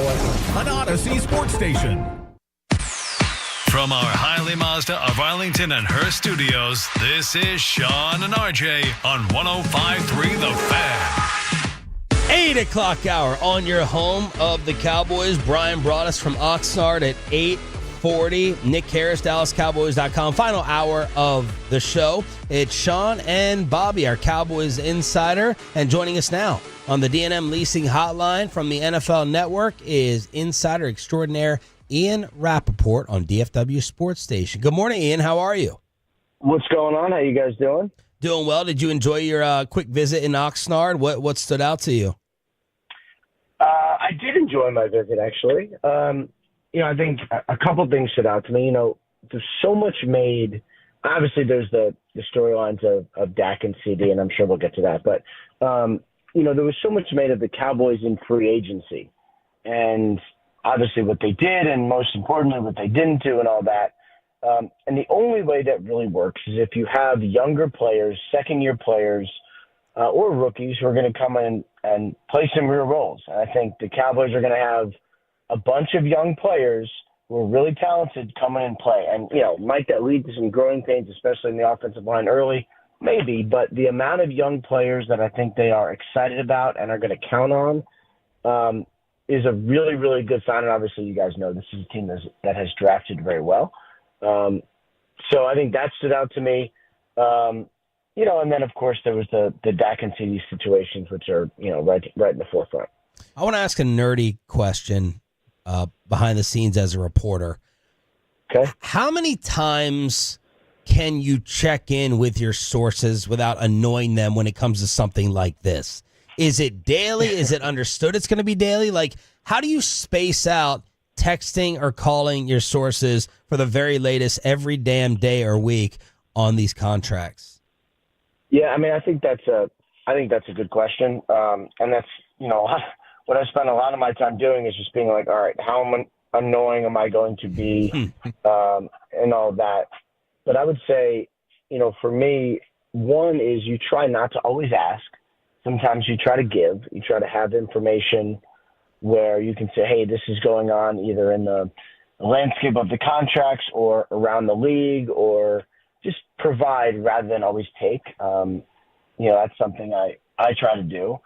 And then I think the other thing is my job is sort of predisposes me to be generally annoying. And if you're upfront and transparent about anything, then I think people will understand. So the people I speak to, the people I call, the people I check in with, they know that a big part of my job is going to be making sure that you're kept abreast of everything that's going on. So being a little bit annoying is essentially okay. How difficult is it to decipher a message someone's trying to put out there versus it being like 100% truth with your name next to it if you relay and report it? I would say there's probably not as much as that as people think. Like, I don't get a lot of people who say like, all right, I'm going to tell you this and only this, and I want you to report it. And then it's kind of like a one-sided slanted thing. And then I just go out and report it. Like, that doesn't really happen. I think part of the reason that doesn't happen is because in today's world, if I were to go out and say something, the player could just tweet like, well, actually that's wrong. Or the team could literally put out a statement and say that's wrong. So like, I don't really do that anyway, but it's just not user friendly at all. Because, it doesn't help the fans. It doesn't actually really help the person who's putting out a message that's not accurate. And it certainly doesn't help me. Ian Rappaport joining us here on 105 through the Fan. Okay, Ian, so obviously they've got a lot of expiring deals, quarterback, receiver, head coach. Specifically, I'm curious, as they go through these negotiations, do you think the Cowboys view it like McCarthy and Dak, their fates are tied together? Like, are they either both coming back or both depart, or do you think they view them as individual cases? So I actually wondered for a long time this offseason if Dak and McCarthy were viewed together because, neither had an extension. There really hadn't been talks. And so I was like, maybe it's a package deal. I don't think so anymore because, there have not been, to my knowledge, any negotiations with Mike McCarthy, but there have been negotiations with Dak. There have been, I would say, relatively positive negotiations. They have made multiple offers. And I think they would like to get something done. I don't get the same sense with McCarthy, so I would say now I view them not together. Which do you think is a better characterization, just from your understanding of how the Dak negotiations have gone, which is a better characterization of his negotiations right now, that the Cowboys are trying to figure out how to make the money work, or that they have a disagreement with what Dak is worth? I don't really view it like what quarterbacks are worth because that doesn't really exist anymore. It's crazy the way the quarterback market has gone. Like, nobody says anymore, is Trevor Lawrence really worth 55? It's like, based on what he's done on the field, maybe not. That's where the market is. Yeah. Jordan Love played 7 great games. Is he worth 55 also? It's like, that's what he's going to get. So to me, it's really a question of leverage rather than worth, because Dak's leverage is he could just not do a deal. He could just say, hey, guys, I'm good. Like, I'm going to go into the season. I'm going to play it out. And assuming he plays as he's played basically every season for the last, 10 years or whatever it is, last year he was playing at an MVP level. He'll get over 60 by a bunch in free agency. He'll be the biggest free agent we've ever seen. So that's his leverage. I view it more like that rather than overall talent and what he's actually worth. It's really just how much is Dak going to use his leverage and how much are the Cowboys going to sort of bow to that. So what do you think are the current holdups right now in the two deals? I would say let's start with CD. I don't think there's a disagreement on how much he's worth. I think there's a essential understanding of he is an excellent receiver and probably will get paid as the second highest receiver in the NFL. I think they're okay there. Now, there's a lot of other parts of the deal. There's the guaranteed money, which is incredibly important. There's the length of the deal, which I think they're sort of okay there, whatever it ends up being. But I think the other issue is, you have Brandon Ayuk, who's a very good receiver, laying out there. If Brandon Ayuk gets $32 million, let's say from the 49ers, which I don't think he's going to get, but let's just say, then that probably changes what CD is going to ask for. So I think the holdup on CD, if that's what you want to call it, is that the landscape is not fully formed yet. Because, if the 49ers go, all right, forget it, we're just going to trade him, and Brandon Ayuk gets something unforeseen, and CD already took a deal, that's not good for him. So I think the interrelating receiver deals probably affect everything. As far as Dak goes, I just think they haven't gotten there yet. They've made some proposals. It sounds like they were good faith and not offensive, not embarrassing, no one's insulted. They just haven't gotten there yet. Talking with Ian Rappaport, NFL Network Insider. You can also see Ian on the Insiders Monday through Friday at 6 p.m. Central on NFL Network. Ian, going back to the McCarthy discussion, how you mentioned, to your knowledge, there haven't been negotiations yet. Mm-hmm. How close do you think it was at the end of the season, or what kind of real evaluation was going on? Do you think it was something where Jerry always felt like McCarthy was coming back and it was much ado about nothing, or do you think there was a genuine question about, do we need to make a change here? I felt to me like a genuine discussion. I think it was the right move to bring him back. I really do. Why do you think that? So mostly because of my general philosophy, right? And I don't know that generally it relates specific to the Cowboys, but to me, the product you put on the field is basically the regular season, right? The playoffs are almost in a weird way a different animal. You do everything you can, you get in the playoffs, and sometimes it's weird and sometimes there are upsets, and hopefully you're as prepared as possible, but sometimes it just doesn't work out, and everything was terrible for the Cowboys last year. Yeah. But I think it's so hard to build up a team that's so good to where you're in a point where you're in control of everything in the playoffs, and I don't think it's fair to fire a coach for one loss, which is essentially what this would be. And I would also say historically, when teams have fired coaches for not being good enough in the playoffs, it has almost always been bad for them. Marty Schottenheimer is the greatest example. But that's generally bad because it's hard to build up a good team that's good enough to potentially go deep in the playoffs. Last year wasn't good enough. It's not good enough for anyone. It's not good enough for the Cowboys or McCarthy or anyone. But I didn't think one loss would be a fireable offense, and I'm glad it wasn't. Ian, when we talk about all these deals, obviously Micah Parsons didn't show up to the OTA portion, which is, not mandatory, came back from minicamp, but had made a point of saying while he was at minicamp, some people are paid to be here for OTAs. I'm not. And so I was going to work on things of my own. He's obviously a little bit further out from being complete. Is there anything there that would make you think they would try to get out in front of that one and address it this year potentially, or is that something that they've got just too many things on their plate to deal with it right now? Yeah, I think just too many things on the plate. And it sounds to me like everybody would like a deal. But I think if you're Micah Parsons and you have a good and he has a very, very good agent in David Mulugeta, if you understand the landscape, waiting is fine. His value is only going to increase. I can feel pretty confident saying when Micah Parsons gets a deal, he's probably going to be the highest paid non-quarterback in the NFL. So just chill out and wait. And there's almost nothing that could happen on the field this year that would take me off that. Just same thing with Justin Jefferson last year. Even though he was injured last year with a hamstring and missed some games, he was always going to be the highest paid non-quarterback. I think Mike is the same, so waiting is really not bad for him. Ian, you use the word wait, and many of us are furious and don't understand and think that the Cowboys front office waits too long. Michael Lombardi came on, said, stupid notion, we're all overreacting, blah, blah, blah. You know how all these front offices operate. What do you think of that notion that Jerry's leaves cost him more money that he waits, to fall? I don't think it's a stupid notion. I think it's a good question. And I talk about it, maybe not as much as you guys, but I talk about it plenty publicly. It's more of a philosophical thing for the Cowboys than anything else. And I think, look, when you do deals early, you can get great deals for the team. Like, I think the Eagles got a really good deal with Devontae Smith. I think they really got a really good deal with Jordan Mailata both times. Doing early deals on your own players can really, really benefit you. Does not always help. The Eagles did an early deal for Josh Sweat, and then I thought they might cut him or trade him this year, and eventually he accepted a pay cut.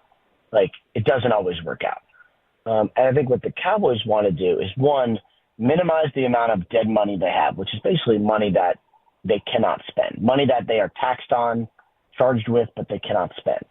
And I think if they wait, it maybe helps them minimize the amount of dead money because you have more information and you're more sure. I also think that when you wait a little bit longer, might it cost you some dollars? Probably, definitely. But you're also doing deals that are probably more fair to your very good players. And so it creates less angst in the locker room and your players hate you less. I don't know if it's certainly not something everybody would do, but at least I think the reasoning is okay. Ian, what do you think Trey Lance's future is, whether it be in Dallas or just moving forward in the NFL? I still think he's got some things to prove. I really do. I think if you didn't know where he was drafted, then you would say, is this a guy in the roster bubble? And maybe he still is. I think that'll be an interesting decision. I'm not sure there's anything there where you would say, well, this guy's definitely making the team. This guy's definitely going to be the backup quarterback. I think there's still things out there for him to prove, and that's okay. He came out in that weird year, the COVID year, without a lot of information. Like, I think obviously it was a failed pick for the 49ers. And for the Cowboys for a fourth-round pick, I thought it was a fine flyer. It's not going to cost them that much. And if he turns out to be nothing, like, okay. If he turns out to be their backup quarterback, then that's good value. But I don't think his story is fully written yet.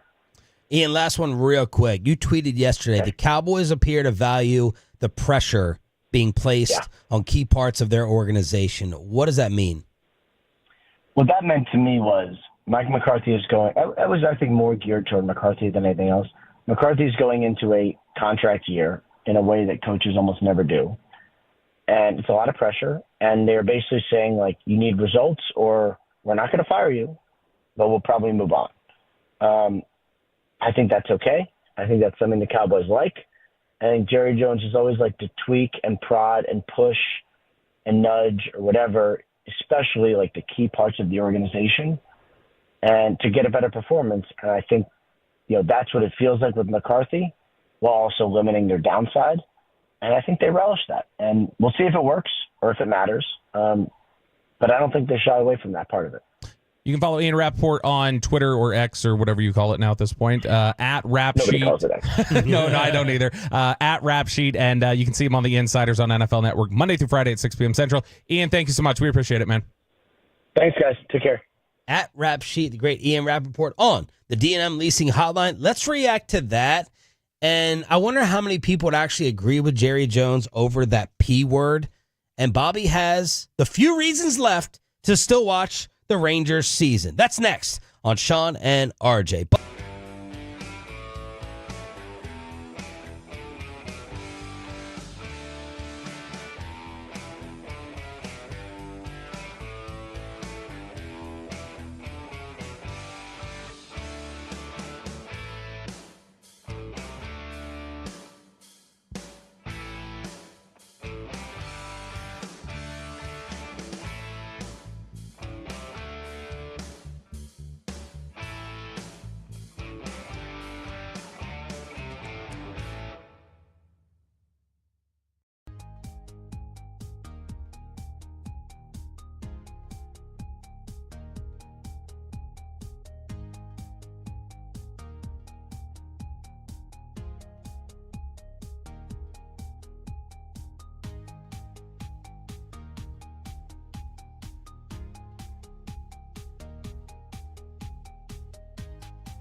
Uber Eats has low fee products? I gotta remember that. Well, you know, they say in order to remember something, you have to forget something else.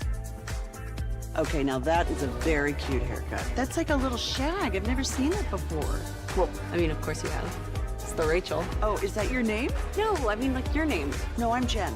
My name's Jen. Right, but I just mean like this is your haircut. But that's hair on your head. I'm not saying this is your hair. Okay, freaking me out a little bit.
And it's back to Sean and RJ right here on 105.3 The Fan segment here, brought to you by Cars for Kids. Donate today at carsforkids.org, and also brought to you by the personal injury lawyers Frankel and Frankel. If you've been injured in a car or truck wreck, call Frankel first, 214-817-333-3333. With Frankel and Frankel, there's never an out-of-pocket cost. They only get paid when you win. Frankel and Frankel, the go-to car and truck wreck attorneys in Dallas. So here's Seager with runners at second and third and one out. First pitch. Swinging a high fly ball to right field. McKinney's back on the track at the wall. He leaps out of here. A 3-run home run for Corey Seager.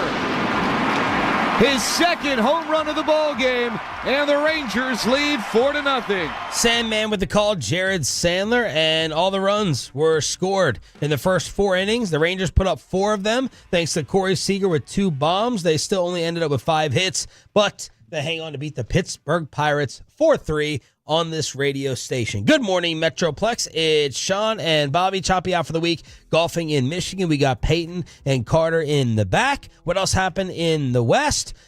The Astros still don't lose. They have won 3 straight, 9-1 last 10. They're 5 games up now on the Seattle Mariners, who tried to be aggressive during the trade deadline. It's not helping. The Rangers are 11 games back. Before we get to the reasons to still watch, I want to follow up. Do you have anything from Ian Rappaport, who just joined us, with new contract thoughts or info that you took from it? I think it's encouraging to hear him talk about the CD stuff, that they kind of know that it's what they've got, and that just sounds like it's a matter of time to getting that one done. That's encouraging. But the other aspect of that specifically when he said nothing offensive in the Dak negotiations yet, because I think we've wondered, has it gotten tense at any point, or has there been any sort of... You said the last negotiation, there was an offensive offer. Yeah, it was offensive, and it pissed off Todd France, his agent. And so I think that was important to understand. All right, are they at least in the ballpark? And so to hear from Ian that nothing offensive has occurred yet, it's just they're not there yet, that makes it sound a little more, obviously not as inevitable as the CD one, but that makes it sound like Ian feels that this is something that will get worked out at some point. It's going to take some time. And Ian has a pretty good beat on Dak, I feel like, and what Dak's camp does and wants. And so I think that's something that if you're a Dak fan, that's encouraging. If you're a Dak hater, you might be punching air right now. That's what I kind of took. I want to just follow up on the P word that I know Jerry Jones values. He has said it to us at the media party, and Ian Rappaport tweeted it yesterday, and that's pressure. Oh, I was very confused. This is a fascinating discussion to me, and an idea. Jerry Jones likes Hard Knocks and the cameras out there because he thinks that the pressure and all the attention will show who you really are and elevate your game. And the pressure of having to prove the contract, and you should get your extension, and you should get your money. Jerry believes, like he does in many things in life, he looks at that through an optimistic lens and view. So take yourself at your own job, right? Like, your company's just waiting to pay you. You got 6 months, 3 months left, and they haven't given you an extension or the final year. Like, okay, let's re-up. Here we go. And imagine if your boss is just thinking and says, I want to see how you perform under this. I think it's going to make you better. It's going to bring out even better production from you. And you're sitting there thinking, screw you. Reward me and pat me on the back and show that you care about the value that I bring. So those two different viewpoints to me are fascinating. Ding.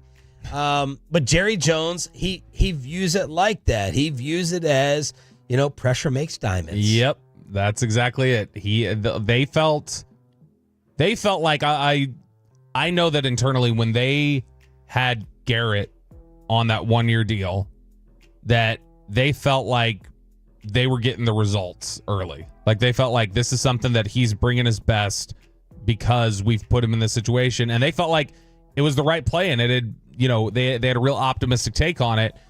It turned sour so fast. And not just with Garrett, but with that entire locker room, just everybody kind of looking out for themselves. And when it started spiraling, it got out of control really fast. And that's what I'm surprised they didn't learn from, I guess, is that they didn't learn from that setup and how toxic it made everything. Now, maybe they don't feel like that's the reason it got toxic. Maybe they felt like personalities and a collection of people. There were other explanations for it. But, man, it went south really fast with that setup, and I'm surprised they would walk into this year with the same exact one of your star receiver is in the final year of his deal. The star quarterback is in the final year of his deal. The coach is in the final year of his deal. You've got another star player, Zeke in 2019, Micah now, who hasn't showed up for some stuff and is still 2 years away from his deal. Like, they're putting themselves in the same exact position. To me, it creates resentment. Now, I don't blame him for not extending McCarthy. RJ does. He's like, just give the one fake year. I just blame him for bringing him back. Shut up. No, I'm being dead serious. To me, it's, if you don't know about McCarthy by now, like, what do you think of what Ian is saying? I know you're not allowed to play fantasy football. It's fantasy football. There's a reason why the regular season champ, never Peyton Russell, gets paid, because that's the true testament through 17 weeks of how good your team is. Not this one-off lucky flip of the coin thing. Now, where Ian was off a little bit, I think, it's not just judging him off the Green Bay game. We've had multiple playoff years. And as you always say, he was brought in to take the next step and to elevate and go farther than Jason Garrett could not go. That has not happened. But Ian is right. Like, you got a really, really good team. Are you going to have a 12-win team that makes it 2 rounds further if you bring in the next person? To me, it's though you don't know what your future looks like after this year. So if you don't know what it looks like after this year, your roster composition, everything else. Well, they're going to have Dak, CeeDee Lamb, and Micah Parsons. So that's a good start. For how much longer? As long as their contracts are. I still think this ends All 3 are getting re-signed. See, I disagree. I think 2 years from now, one of them's not here. I don't know which one. I would lean Micah, but I think 2 years from now. Why would Jerry Jones let Micah Parsons get out the door? Because I think that there's certain financial cash-strapped limitations that they're going to run into with some of the guys that they've already paid and some of the guys they still have to pay. They're going. When's the last big dog in their prime like that they've ever let out of here? Byron Jones, probably. Okay. Well, not even close in terms of Hall of Famer. Byron was a really good player. They traded Amari. Yeah. They had Lamb to replace. Yep. And I mean, that was the replacement plan in mind. They're going to hit this. They're going to hit a decision point here in 2 years on Bland and Diggs, where they're going to. One of Bland or Diggs is not going to be here in a couple of years because that's just a numbers. But neither game. of those is a generational guy. I just can't see it. I don't think it'll ever. No, happen. I mean, obviously it doesn't. It hasn't looked that way yet. But I mean, if Diggs continues to be the kind of takeaway artist that he is, if Bland continues to do some things, we might be talking about him that way in a few years. But they're going to have a decision to make on that front. I just think that these next couple of years are going to be very important for determining if you want to also pay Micah. Like if you also want to be the one to give him that money. All right. Rangers get that W. We came back with the Corey Seager home runs. The reasons that Bobby says you need to stick around other than us just being the home of the baseball team. I got 3 things here, and these are all meant to be optimistic. One of them might not sound so optimistic, but they are definitely, in my opinion, optimistic. Number 1, it's the easy one. It's the return of Jacob deGrom. When Jacob deGrom gets back and is pitching, it was when he went out, when he got shut down, I don't think we thought they were going to be a World Series contender at that time. And even at that time, not thinking that there was a lot of optimism for a great run that season, it was still exciting every single time to turn on the TV and watch him. Yep. I'm going to want to turn on the TV and watch Jacob deGrom pitch every time. Agreed. Because it's exciting. The things that he can do, the velocity, the movement on his pitches, the way that he just makes batters look silly. I love watching deGrom pitch, and so I'm excited to see that return. Chris Young says on GBag yesterday he will make a rehab start for AA Frisco on Thursday. So there you go. You can get a preview. Go jump up to Frisco, the Dr. Pepper ballpark or whatever it's called at this point. Number 2 on this one, and this is the one that maybe sounds a little bit depressing and dejecting, but it's the farewell tour of Adolis Garcia. That to me is a good enough reason to watch. I go back to, and I know in the standing of franchise history, these are 2 very different players we're talking about. But in 2002, I could probably say my favorite athlete of all time is Pudge Rodriguez. I loved Pudge. And it was obvious going through the end of 2002 that Pudge was not coming back. And that last month, when that's a bad baseball team, I remember not spending enough time appreciating and watching, like, this is the last time I'm watching Pudge play baseball for the Rangers. Now, obviously, he came back years later, but in his prime, this is the end of watching my favorite player play for my favorite team. Adolis Garcia, everything he did during the World Series run, being the playoff hero that he is, some of the great moments that he's had, the swagger, the big-time hits. I would just say, as bad as things are and as good as he's played lately, he's smashing the cover off the ball over the last 2 to 3 weeks. I would say, even if things are going a little sideways, try to appreciate this finale from Adolis Garcia. Because when it's gone, I think you're going to feel like, man, maybe I didn't appreciate enough that time that he spent here. And I know he had his flaws, but man, I love that player. And so I would say that's a reason. He'll always be remembered and appreciated for what he did against Houston. He'll get a huge ovation the first time he comes back. The reality is he's probably gone. He's not coming back after this year is the likelihood. So I would say just take some time. You all right there? Yeah, I just bumped the bottom of the mic there. Take some time to appreciate this finale here that he seems to be playing really well in. And then number 3, it's been a little quiet. We've talked about it some, and Chris Young referenced one of them yesterday. The Jack Leiter, Kumar Rocker, growth that we're seeing right now in the minor leagues is incredibly exciting. And Leiter's going to be coming up here soon. Rocker, maybe not, but Rocker could be up by the end of the year as well. Jack Leiter since June 18th, Sean, 31 innings pitched, 47 strikeouts, 2 home runs allowed in 31 innings. His ERA is 2.90. He's giving up an OPS of 657. He has been nails down at AAA. And then Kumar Rocker, since he came back up in after the All-Star break, his last 4 starts for Frisco since he got pulled up to AA. In 4 starts, 15 innings pitched, 21 strikeouts to 2 walks, 6 hits allowed, no home runs. His ERA is 0.60. Ooh. Chris Young says he expects Leiter to return relatively soon. May starter coming out of the bullpen. That was yesterday on the GBag Nation, where the GBag of the day currently resides. The sarcastic, smartass, horrible impressionist, Brian Broaddus from Oxnard on the home of the Cowboys. Next. But one thing I got to give it up. Broaddus dropped those barbecue terms. I was proud. I was a proud baby.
Do you think it's true that you've got to forget something else to remember that Uber Eats has groceries? No, that's absurd. Hey, remember when you used to be a, what was it, Pepper Lady? Pepper Lady? Wasn't it Cinnamon Sisters? Basil Babes. Saffron Squad? Nutmeg Maidens? Paprika? No. Nutmeg Maidens. I just said that. Was it Spice Girls? Doesn't sound right. Was it Saffron Squad?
And it's back to Sean and RJ right here on 105.3 The Fan segment here, brought to you by Classic Chevrolet. Classic Chevrolet in Grapevine is the #1 Chevy dealer in the world. More Silverados than anyone else. This is Texas. This is Classic Chevrolet. Together, let's drive, relax, enjoy the difference based on new Chevrolet registrations 2023.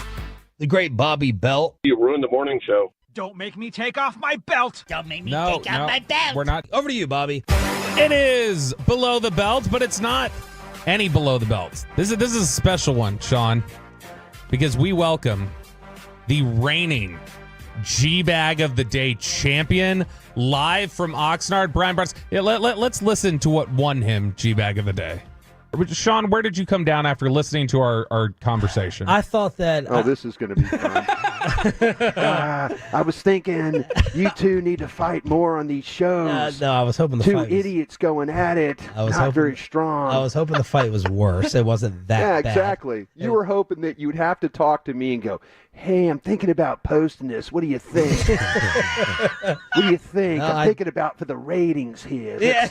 If you and Bobby would if you met with each other and hit each other in the face, that would be better. I'm cooking a brisket. What do you think? Oh!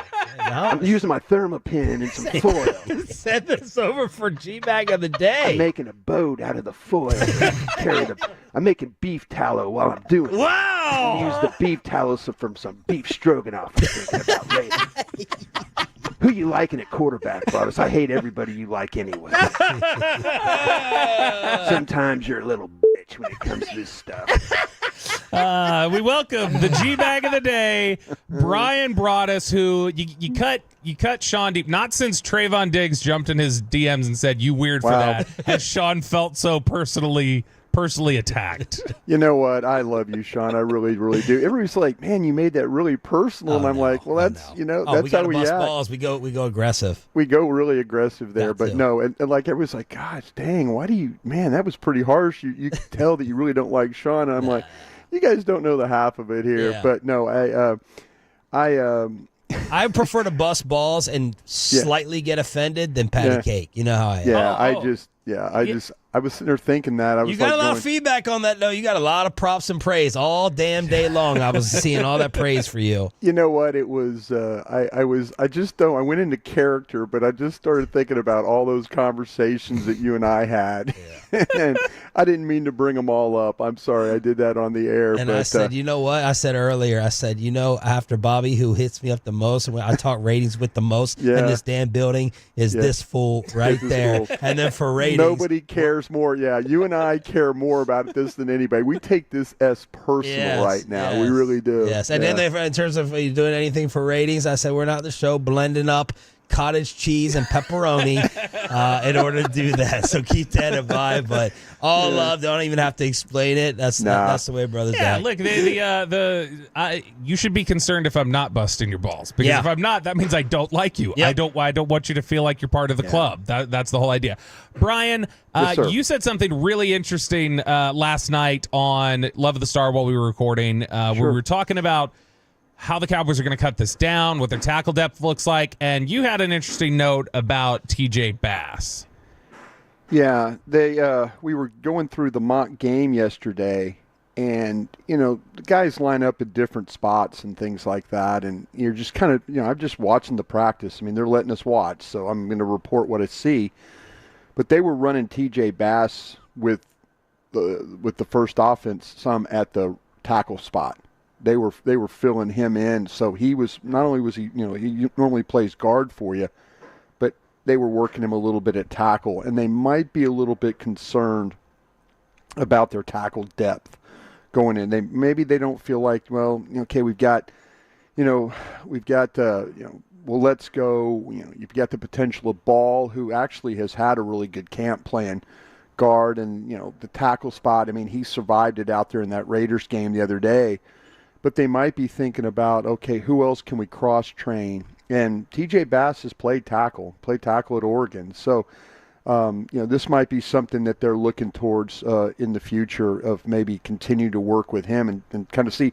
Or they might be trying to think about how they're going to get through this game on Saturday, because now you're to the point where they had to play, well, let's go the whole game. at right tackle. So maybe they're thinking about, well, because there's somebody else that we can put outside and maybe help and get us through this game. Brian Broaddus joins us here, and Brian Broaddus is brought to you by Sagamore Spirit Rye Whiskey. Brian, I was thinking about this last night a little bit. I'm going to set the over-under at 2.5. 2.5 is the number. Over-under on the number of players that will be on this roster for week 1 that are not here right now. I think I would say I was going to put it at 2, so you went 2.5, right? Mm-hmm. Yep. I'll go the under on that. I think they're looking at guys. I think they're clearly looking at some players here. I think they're clearly looking at some positions. I just appreciate the fact that they were watching their team here the last 4 weeks, and they just didn't sit here and stand pat. You know, I mean, you understand what they had to do with the Sam Williams injury, but for them to add defensive tackles, for them to add corners, for them to add edges, linebackers, they really were trying to help their team the best they could, and it wasn't just guys like off the street. It was like veteran guys that have had experience playing. Sometimes you get let's go get this guy who has no experience, this, that, and the other, and no, they went for guys that have actually played in games.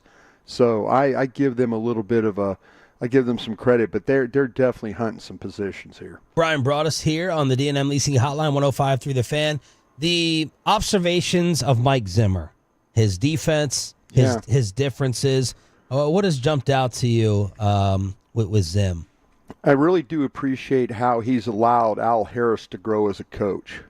And Al handles the secondary, and Al's done a really nice job with the secondary. You could see the buy-in. The young guys, they're not far from being perfect. We all understand that. But for them to now get Diggs back, Bland, these safeties, I mean, there's some buy-in from these guys. The young guys are battling for spots. That's a position I think that's still open, the cornerback spot, maybe that last cornerback spot. But I've been real impressed with Mike, allowing him to grow as a coach. The buy-in from the players has been really, really cool to see. You talk to the offensive players and coaches at camp, they'll tell you all the disguise and all that stuff is real. It's made Dak and Cooper Rush and Trey Lance have to really work during practice to try and find guys, that are open. So I just feel like that Mike is not going to. What we saw in the Green Bay game was really unfortunate, and maybe it was a one-off, but there was a lot of busts, and there was a lot of guys running open, and there were a lot of problems. I was encouraging the other day, even though it was a big run during the game, they had a deal where Rodgers, the nose, he fills, Leofau fills, and then you get, the over-the-top linebacker, and if the over-the-top linebacker got there, then, it's going to be a gain of 1 or 2. And I was sitting there thinking, Willie Harvey. If Willie Harvey gets there, it's a gain of 1 or 2. And I was thinking, okay, that's going to look good when you get Overshown in there, or Clark in there, or Kendricks in there. You talk about run defense. That seems to be on everybody's mind. How's Dallas going to play run defense? You better buckle up in week 1. You're going to find out real quick how you're going to play run defense with that crew you're about to play. So just the attention to detail, the allowing the coaches, the growth of some of these coaches, I think is what I've really, really taken from this training camp. Good answer. Is he barking as much as we all heard? Not at all. It's Jeff Zagina's the guy, the defensive line coach. He's the one that gets in everybody's face. It's funny with Mike. I know everybody came in here thinking that we were going to hear a lot of F-bombs, from across the field and stuff. It really hasn't been that way. When they make a mistake, usually if it happens in the secondary, him and Al Harris will walk over to whoever it is and they'll kind of talk it through. But now we'll get to regular season and see what happens. Mike is on the sidelines. Remember Dan Quinn was upstairs. So I'm sure we'll have the camera on Mike in weeks 1, 2, 3, maybe the whole season. If something were to happen, I'm sure Mike will do what he has to do to get him going in the right direction. Is Overshown okay? Yeah, they're talking about a bruise here is what we're dealing with, and on his leg. So that's something that he's trying to kind of work through right now. Him, Clark, He's dealing with a little bit of a sprained knee. Hopefully all these things will be okay. They need those kids to play. They don't need to get it going to the season, not being healthy at linebacker. That was one of the things last year I think that really kind of held them back in some ways. They need all these guys to be available and be ready to play. But, we'll see. Like I said, those guys, when we were doing mock game yesterday, were with Britt Brown, on the courts doing their work. Brian, when you look at going to get a running back for this roster or potentially another defensive lineman, if you're talking about going out into the trade market to get one instead of the waiver wire, you're either going to have to trade away some depth or you're going to have to trade away a draft pick. Which would you be more willing to part with to go get that running back or that defensive tackle? Would you rather part with a TJ Bass or potentially a 5th-round pick? Well, I kind of feel like I'm going to need TJ Bass, and I'm not thinking about TJ Bass like I talked about earlier in the segment where, he's going to play tackle. I'm thinking about TJ Bass if something happens. I don't think they're very deep at offensive tackle. So my ace in the hole, and I know people hate when I say this, is that the potential to move Tyler Smith from guard to tackle is always something that you could play with. And then so I'm going to need TJ Bass to be a starter there. BB, somebody's got to be that guy that's going to play. So I worry about giving up offensive line depth. If somebody wants one of these receivers or somebody wants, maybe one of these safeties, I would consider that. But I don't really want to give up much. If I have to give up a compensatory 5, and most of these general managers are former scouts, so they kind of like give me picks kind of guys. They don't think about the big picture always with just the player. How can the player help me now? They're like, oh, give me the 5th-round pick so, I can look really smart in April. So if you can get away with giving away a compensatory, pick or a pick that you have, I think I would much rather do that. All right, last one here, Brian. August 20th, we know the Wooly Bully Top 10. He always has National Whatever Day. Today is National Radio Day. Oh. So I'd just like you to say on the record for everyone listening, who is your favorite Maryland-born radio host who now hosts Sean a show? Sharif, without a doubt. Easy money. Yeah, The man. I don't need the makeup abroad. You need the makeup abroad. We made up last night. We're good. Okay. Yeah, you watched. Yeah, we wasted 8 minutes of Love of the Star like kissing each other's ass. So that that's something. Those 8 minutes you'll never get back. So just. If you're listening, just go past that first 8 minutes, and then Bobby starts asking legitimate questions. The man who is dominating our YouTube view count from Oxnard, California, Brian. I'm cooking a brisket. What do you think? Thank you, brother. Appreciate you. Thank you, boys. I'll see you one final time tomorrow, and then we're back in Dallas. But I can't thank you guys enough for everything you've allowed me to do out here, and you guys have a great day. Thank you so much. Thank you, Brian Broaddus, brought to you by Sagamore Spirit Rye Whiskey. Enough of being nice. What else did the GBag Nation say about the most toxic show at the Fan? Final hour, Tolo Tuesday next.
Uber Eats has Lola V products? I gotta remember that. Well, you know, they say in order to remember something, you have to forget something else.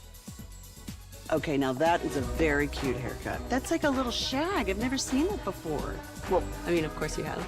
It's the Rachel. Oh, is that your name? No, I mean, like your name. No, I'm Jen. My name's Jen. Right, but I just mean like this is your haircut. But that's hair on your head. I'm not saying this is your hair. Okay, freaking me out a little bit.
From our Hiley Mazda of Arlington and Hearst studios, this is Sean and RJ on 105.3 The Fan.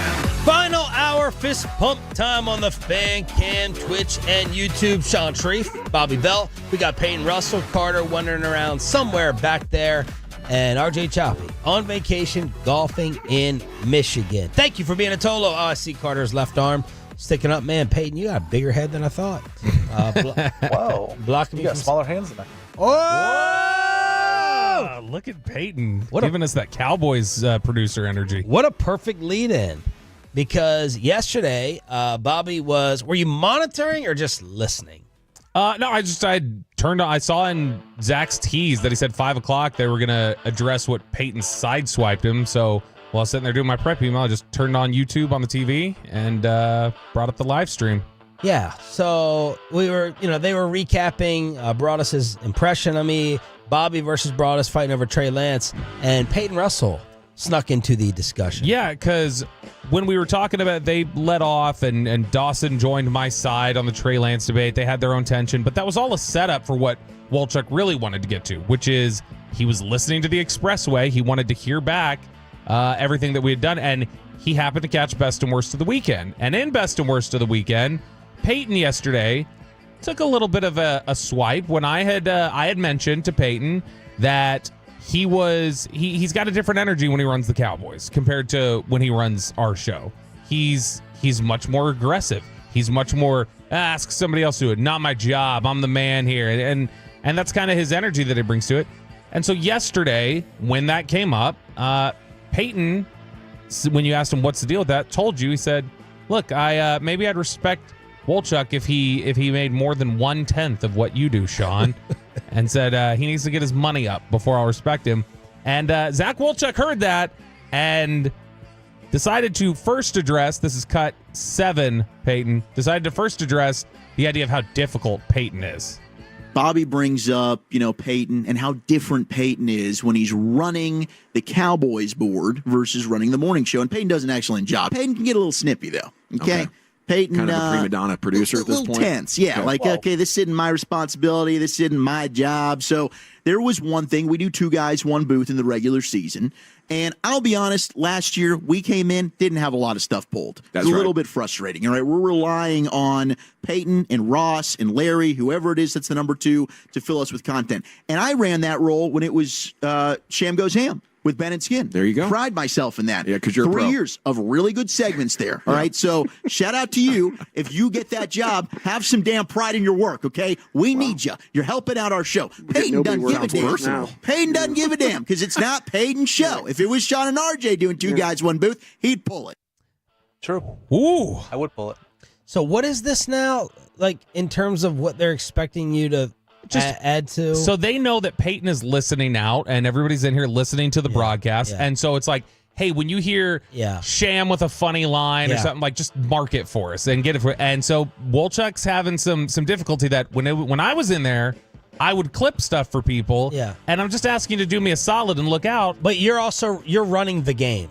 Correct. You're running the game. And how many clips do you think that they would want you to pull ideally for that segment? Well, I'm sure they want like 7 or 8 or so to like full, get a full segment. But like I said, it's way too much, unreasonable. Brad's not. He doesn't know. He probably knows about the segment, but he's not like doing the game. Going, well, let me have a clip right here. Yeah, it's not RJ with the legends. If it happens, it happens. Sometimes there's 3 or 4, and it's like you don't want to force stuff out there. I think Zach is trusting for the most part Peyton's ear. And he's hoping Peyton would just look back at Ross and say, hey, that was funny. Mark that for 2 guys, 1 Which I booth. do, but the thing is, Zach says, can I grab it? That was the big thing. Can you go back? And now he was like, can you go back and clip it? And I was like, are you talking to me or Ross? Because Ross is the one clipping stuff. Yeah, because I'm not your B. Yeah. And he says, if it was done for Sean and RJ, I'm sure Peyton would do it, which you probably like that aspect of it, that he wouldn't do it for GBag, but he would do it for the morning show. Well, be selfish, man. I don't even know if I'd ask him. That's a serious responsibility. He's running the game on the Dallas Cowboys radio network.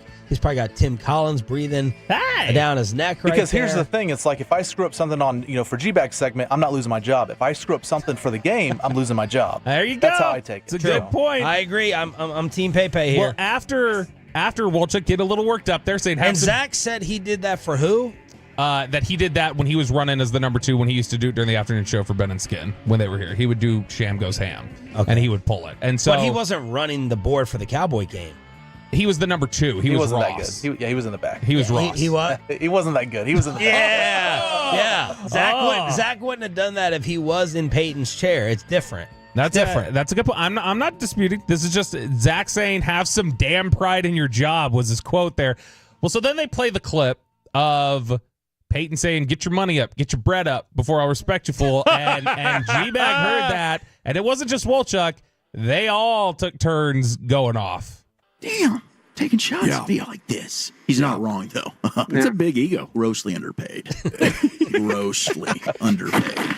I would support that idea. It's crazy how Peyton only respects people if they got big cash in their pockets, though. No question. He said that. I know. You sound like a lightweight prostitute right there. Hey, make more money, then I respect you. This continued. Sound like a lightweight hooker, bro. There's more? Yeah, there's more. Now, Sean's cracking jokes because Peyton's talking about going bedroom shopping for mattresses and pillows or whatever the hell he's doing on his weekend. And I guess I can't afford such luxuries. I spent $100 on this pillow. Whoa! So it better last me about 25, 30 years. Zach wishes he could do that. Yeah, because... Wow. You must have a rich wife or something like that? Jeez. I guess he's making more money than we are. Yeah. Okay. Well, congrats to Peyton, man. He has found himself on the most toxic show on the fan, and there's no number 2. That were boys. Yeah. Mean Green for life. Not so much. Jeez. Are we toxic? First of all, I want to know how Lucius talks like. How does he growl like that? He like a low-key prostitute. A low-key prostitute. Pay no respect if you ain't got no bread. How does he do that? How does he get that voice to growl? It's so cool and sexy. He's got that bassy tone that he can dip into. But yeah, we got Lucius saying, low-key, like Peyton's a low-key prostitute. Yeah. Then you got Gavin Dawson coming back saying the most toxic show at the fan, and there is no number 2. Let's examine that. Let's really focus on that. What does that mean? What does that mean, toxic in that sentence? I'll say whenever I hear the word toxic most of the time, I feel like it's being used in a Gen Z way. Like, that's how I hear the word most of the time now. Just like, this is toxic. I have to remove myself. So I don't know if Dawson's saying, like, we're just negative. Yeah. Or if he's saying, like, do we cause problems? Are we a cancer? Poisonous? We're dragging things down. Yeah. You know? Start fights, insulting. Is that the way it is? Yeah. Is that what he means by that? We just keep it real. Are we a whole show of TOs? Like, are we the only ones who grew up with siblings and brothers to where you know how to joke with people versus like not talk to people in commercial breaks and everyone go out and do their FaceTimes in the hallways and stuff like that? Is that the prep. way? We're the only ones that do prep. Is that what toxic means? The most prep show? Yeah. Could that be? I mean, if being prepped is toxic, then sign me up. I'm the most toxic individual here. If that's RJ the case. is. RJ's prep is outstanding. RJ's chat GPT prep doesn't count. 877. The randomly generated words that he doesn't even know what's in his prep email. That was toxic as hell. That right there was toxic. That's what he's talking about. He's really talking about me. Biggest S talker. I was going back while Broadus was on and looking at like his YouTube dominance of the hits when he goes on the shows. And in the comments, it was like, Sean and Dawson are the worst. Sean, go take more maternity leave. Talking S to everyone nonstop. So that's what I thought of with toxic in there, maybe from Gavin Dawson. We are the most. We do combative. We do probably. We're the most combative. But GBag will fight. GBag. I feel like we fight more than GBag does. GBag's fights feel very sincere and real and personal. When Eric Chiafalo walks up there and goes, when Brada says, you have no idea what it's like to live this NFL life, and Eric throws in his face, you're right, I have no idea what it's like to tank an organization with bad drafts for 3 years. that feels a little personal. Yeah. That feels like a little bit of a dig. Okay. And so, or like Wolchuk last year when they're talking about fill in the blanks. And he goes, fill in the blanks are usually one word if anybody's ever taken a test before. And he just like gives like Broadus a little sassy neck. And so I think they're pretty toxic on their own. Okay. We do bust the most balls here. Yep. And we have the most, we push the line the most with some of our jokes with each other. Yeah. Which is good. Yeah. I support that. What I did not support was Bobby's pronunciation and vocabulary during the 720 Expressway. How did this come up? Why were we talking about Eric Johnson? We weren't. I was just using it in a sentence. We were talking about the oldest mayor of Mackinac Island or whatever. The longest tenured mayor in the United States. Okay, you just said the word two different.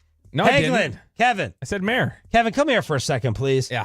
All right, Kevin Hagelin. Let's bring in someone with some intelligence to this discussion. And Bobby, I don't want you to set it up for him. Okay. I don't want you to go ahead and twist things. Say the word Mayor.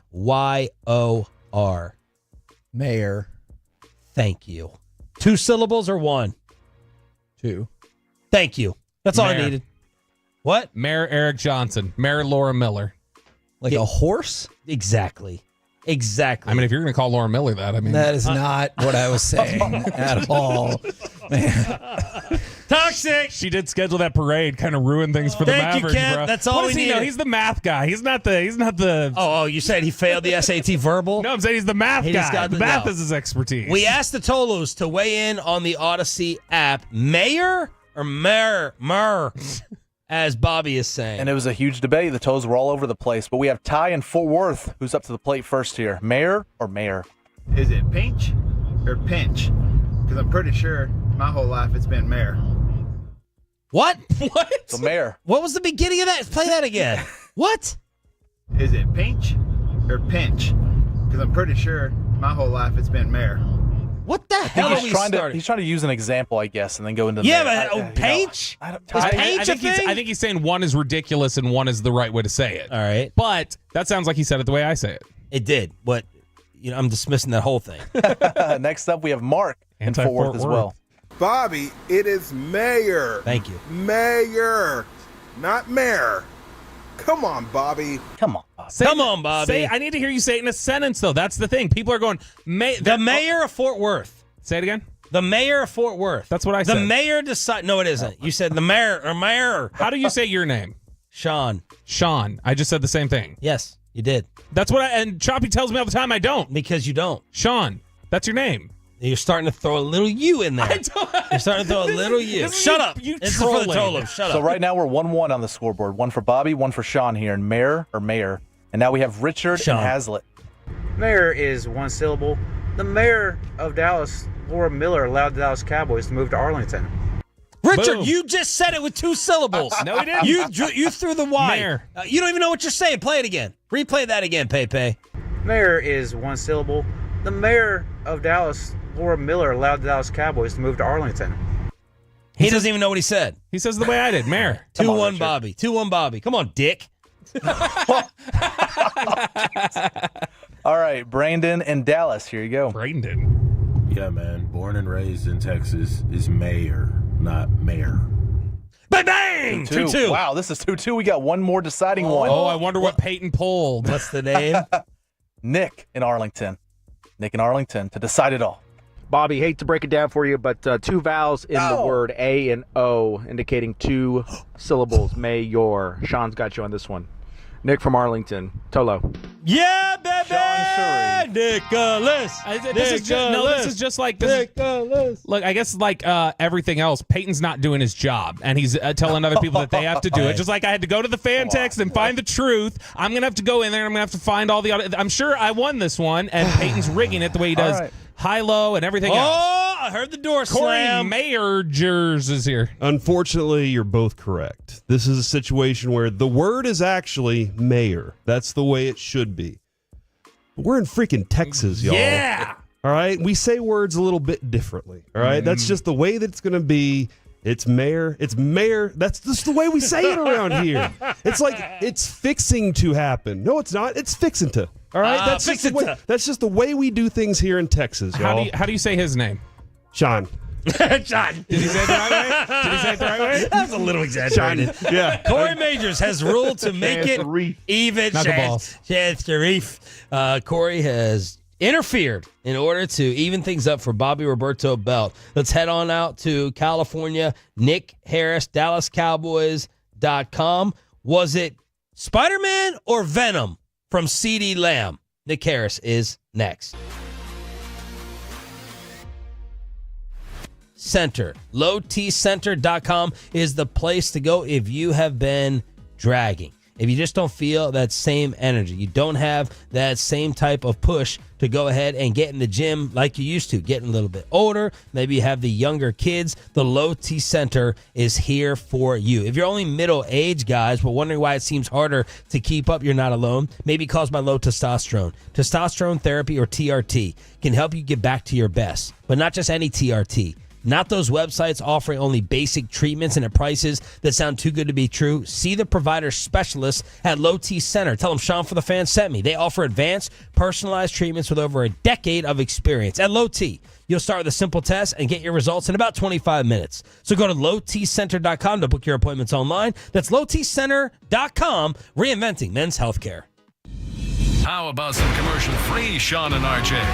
And now that's some quality breakfast for your brain. It's our commercial-free Expressway, mornings at 7:20, right here on The Fan and our Odyssey app, presented by Comerica. Hey, Tolo's RJ Chop here for one of the best dealerships in all of North Texas. It is Platinum Ford in Terrell. It is, of course, a Stephen Gilchrist owned store. Gilchrist Automotive, hooking you up in that brand new Ford car, truck, SUV, smack dab between I-20 and Highway 80 in Terrell. Minutes from the Metroplex, worth the short drive to Terrell. To save a lot more, go see my good friend Adam Vinci. He is a Tolo. You tell him you're a Tolo and tell him you want that 2024 Ford F-150 STX 523 per month with the flex buy and the sale price of $42,900. Maybe you're looking at the Expedition, 2.9% APR for 72 months, or save $1,220 off MSRP. That 2023 Ford F-150, yep, still got 2023s in the lot. You get 1.9% for 72 months, or $15,000 off MSRP. They've got them on the lot, ready to go, ready to get picked up today.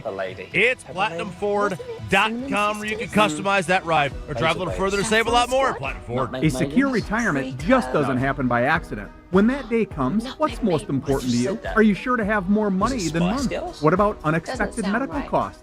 Do you want to leave something to the kids or the grandkids? I'm Jeff Jr. from Trajan Wealth, and I want you to know we specialize in these questions and can help make your retirement dream a reality with some of the highest guarantees in the business. Imagine getting up to a guaranteed 12% growth on your retirement income and up to a 30% bonus up front just for opening an account. If you have funds sitting idle in an old 401k or IRA, consider guaranteeing it to secure the peace of mind you deserve. Don't leave your financial security to chance. Take advantage of the highest guarantees I've seen in my career. Call Trajan today at 469-579-3500. That's 469-579-3500. Or visit us online at TrajanWealth.com. Annuity guarantees are based on the claims-paying ability of the issuing insurance company. Are you tired of falling short on your health and fitness goals? It may be your hormones. Optimizing hormones can have a dramatic impact, both physically and mentally. BioT is the world's leader in training healthcare providers on bioidentical hormone optimization. BioT's providers treat low T, low energy, muscle loss, low sex drive, and performance. Get your edge back in 2024 by visiting myhormonelevels.com to see if you qualify for a reduced cost program offered by a BioT certified provider. That's myhormonelevels.com. Get informed if you're buying, selling, refinancing, or just want up-to-date information on the market on the Texas Lending Mortgage Show, Saturdays, 8 a.m. on 105.3 The Fan. The Texas Lending Mortgage Show is paid for by Texas Lending. This is the story of the one. As a facility technician installing a new welding station, he knows getting the ventilation right is critical for safety. That's why when questions arise, there's Grainger. Grainger offers detailed technical product information online at his fingertips, so it's easy to find what he needs. Because when it comes to safety, having answers means he and his people can breathe a little easier. Call, click Grainger.com, or just stop by. Grainger, for the ones who get it done. Are you ready for some football? Well, you are now, thanks to Ticketmaster. As the official ticket marketplace of the NFL, Ticketmaster's got the best way to take it to the house when it comes to being there live. They're the safest and most convenient marketplace to score 100% verified resale tickets for every Cowboys game. And even if your plans get broken up, or worse, turned over, Ticketmaster gives you more flexibility to sell your seats. Score your tickets today at Ticketmaster.com/Cowboys. WinStar World Casino and Resort is the casino of the Dallas Cowboys. And with over 10,000 of your favorite games, we're the place for you to be a star. Shine a star, no matter who you are.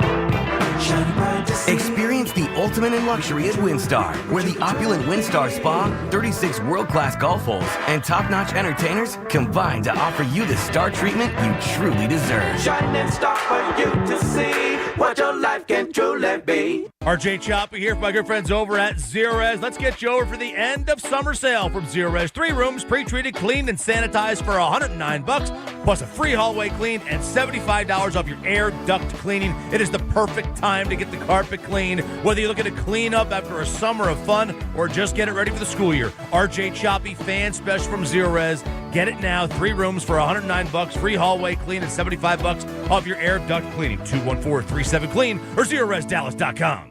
It's 105.3 The Fan, brought to you by DFW Security. It's time for a back-to-school special from DFW Security. Get a Smart Hub, plus security, smart cameras, and a smart lock. All professionally installed and controlled on your phone with DFW Security's award-winning app. Call before it's gone. DFWsecurity.com.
Trey Lance in 2025. And I think if you feel comfortable enough with Lance being that backup quarterback of the future, then, that's probably when you make that decision. But if we're talking about 2024, I think Cooper Rush needs to be the guy. When you look at the idea of, obviously they wouldn't, I don't think, want to move on from Trey Lance in terms of use him as any sort of trade bait or anything else while there's so many questions in the quarterback room. If they were able to get something done with Dak before the season, just hypothetically, do you think Trey Lance becomes expendable at that point? Is he insurance, or do they genuinely view him as like, no, this is just depth for our quarterback room, whether Dak's here or not? Yeah, I think I see it as depth, because you could look at, let's say they get a 3 or 4 year deal done with Dak. You would have to assume that a backup would have to step in at some point during those 3 or 4 years.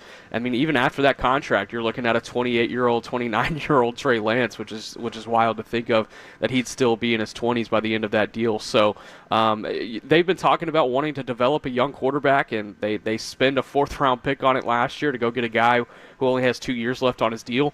You mentioned expendable and trade bait and things like that. Looking at that game against the Raiders on Saturday, I thought he was the best quarterback of those 3 that played. So, I mean, I think there are still options, but nevertheless, if they want to continue to develop him, I think there is still a path as long as Lance is open to it. The CeeDee Lamb Spider-Man post meant what? Yeah, you're beating me. I was consulting with Patrick Walker, who's more of the Marvel DC guy, to try to understand what exactly that meant. I still really don't understand what that meant. I didn't really watch TV as a kid, so don't ask me on that. Why not? I was the kid outside, playing football and getting into no good. That was me. Oh, so Mr. Athlete, Mr. Not Nerd. Remember he's outside with the cool kids. He grew up around the horses with DeMarvian Overshone. Remember? There it is. The flies. Texas, the flies and the horses. And right, so what was the first thing that got you hooked on television, if anything? Was it sports, or give me something sports wise and non-sports where you're like, oh my god, this TV thing might be great? Oh, Sports Center for sure was the sports thing that happened pretty early on. But then once I realized there was other channels on the TV, I think Breaking Bad was the first one when I was like 14. So it took a while. There we go. That's a good one. So what was Patrick's interpretation of Lamb? It was him putting on the villain role, and I guess we'll just leave that up for interpretation, and that's what I took away from it. I was watching a lot of YouTube shorts and reading a lot of Reddit posts yesterday, like, what the hell does this mean? So I don't know. I think only CD could probably answer that. I think it's just he's like a big fan of Spider-Man 3 is ultimately what it comes down to. He just likes the movie a lot. That's fair. All right, I've heard that Tobey Maguire is the best Spider-Man. Like, that's what I need to have as an opinion. Other people have told me that, so I guess that's what it means. Sure, we'll come down to that. Peyton doesn't even know who that is. All right, 1 week left until cut down day. Who is this last week most important for? Who has the most to potentially gain or most lose? Who are the guys who are genuinely on the bubble right now?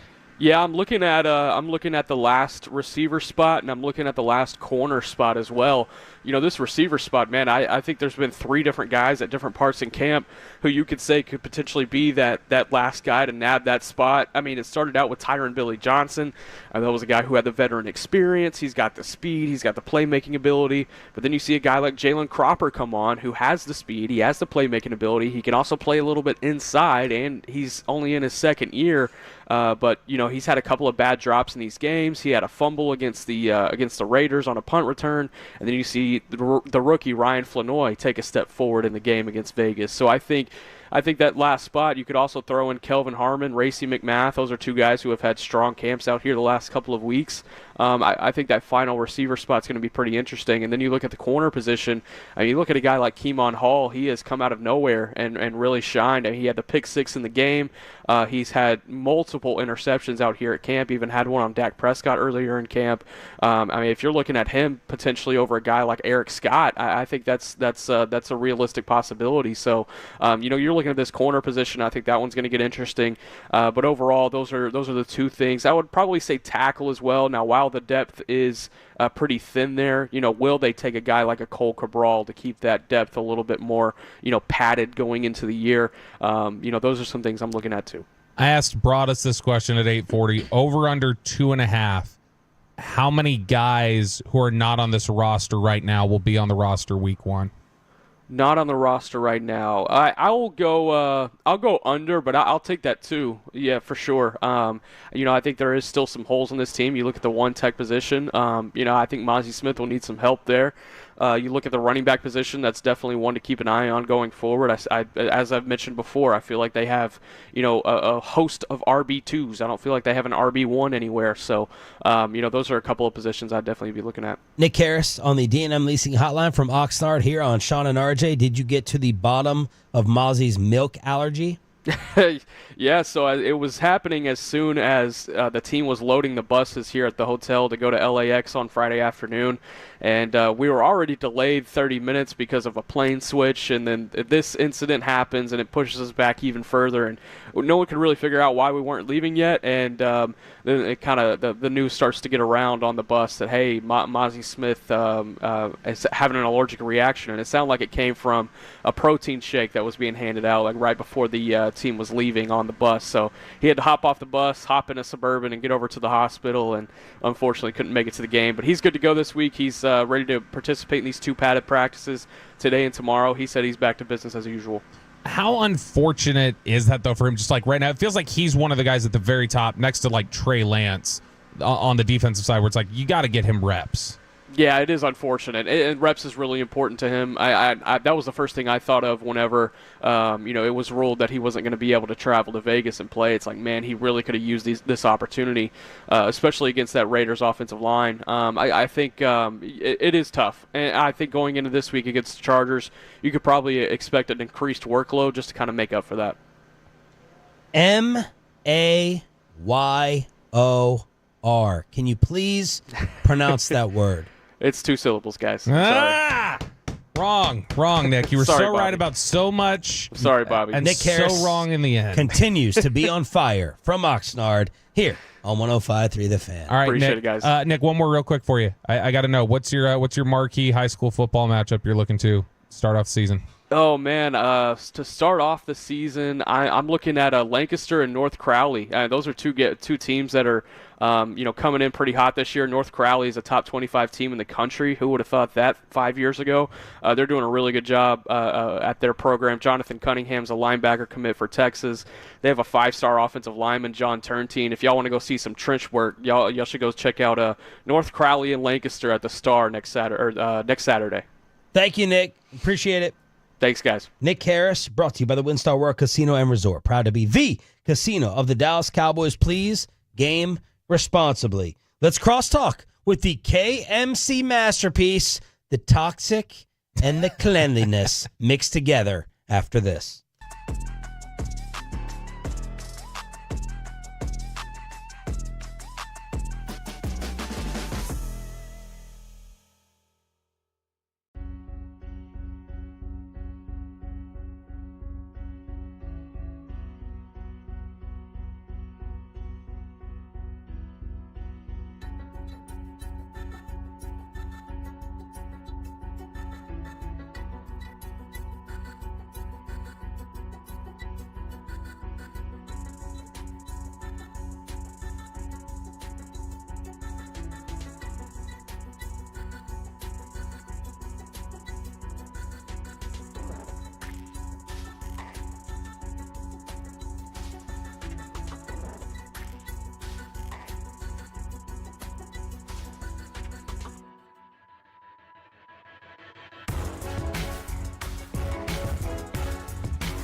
Uber Eats has Lola V products? I gotta remember that. Well, you know, they say in order to remember something, you have to forget something else. Okay, now that is a very cute haircut. That's like a little shag. I've never seen that before. Well, I mean, of course you have. It's the Rachel. Oh, is that your name? No, I mean like your name. No, I'm Jen. My name's Jen. Right, but I just mean like this is your haircut. But that's hair on your head. I'm not saying this is your hair. Okay, freaking me out a little bit.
On 105.3 The Fan segment here brought to you by Classic Chevrolet. Classic Chevrolet in Grapevine is the #1 Chevy dealer in the world. More Silverados than anyone else. This is Texas. This is Classic Chevrolet. Together, let's drive, relax, and enjoy the difference based on new Chevrolet registrations 2023.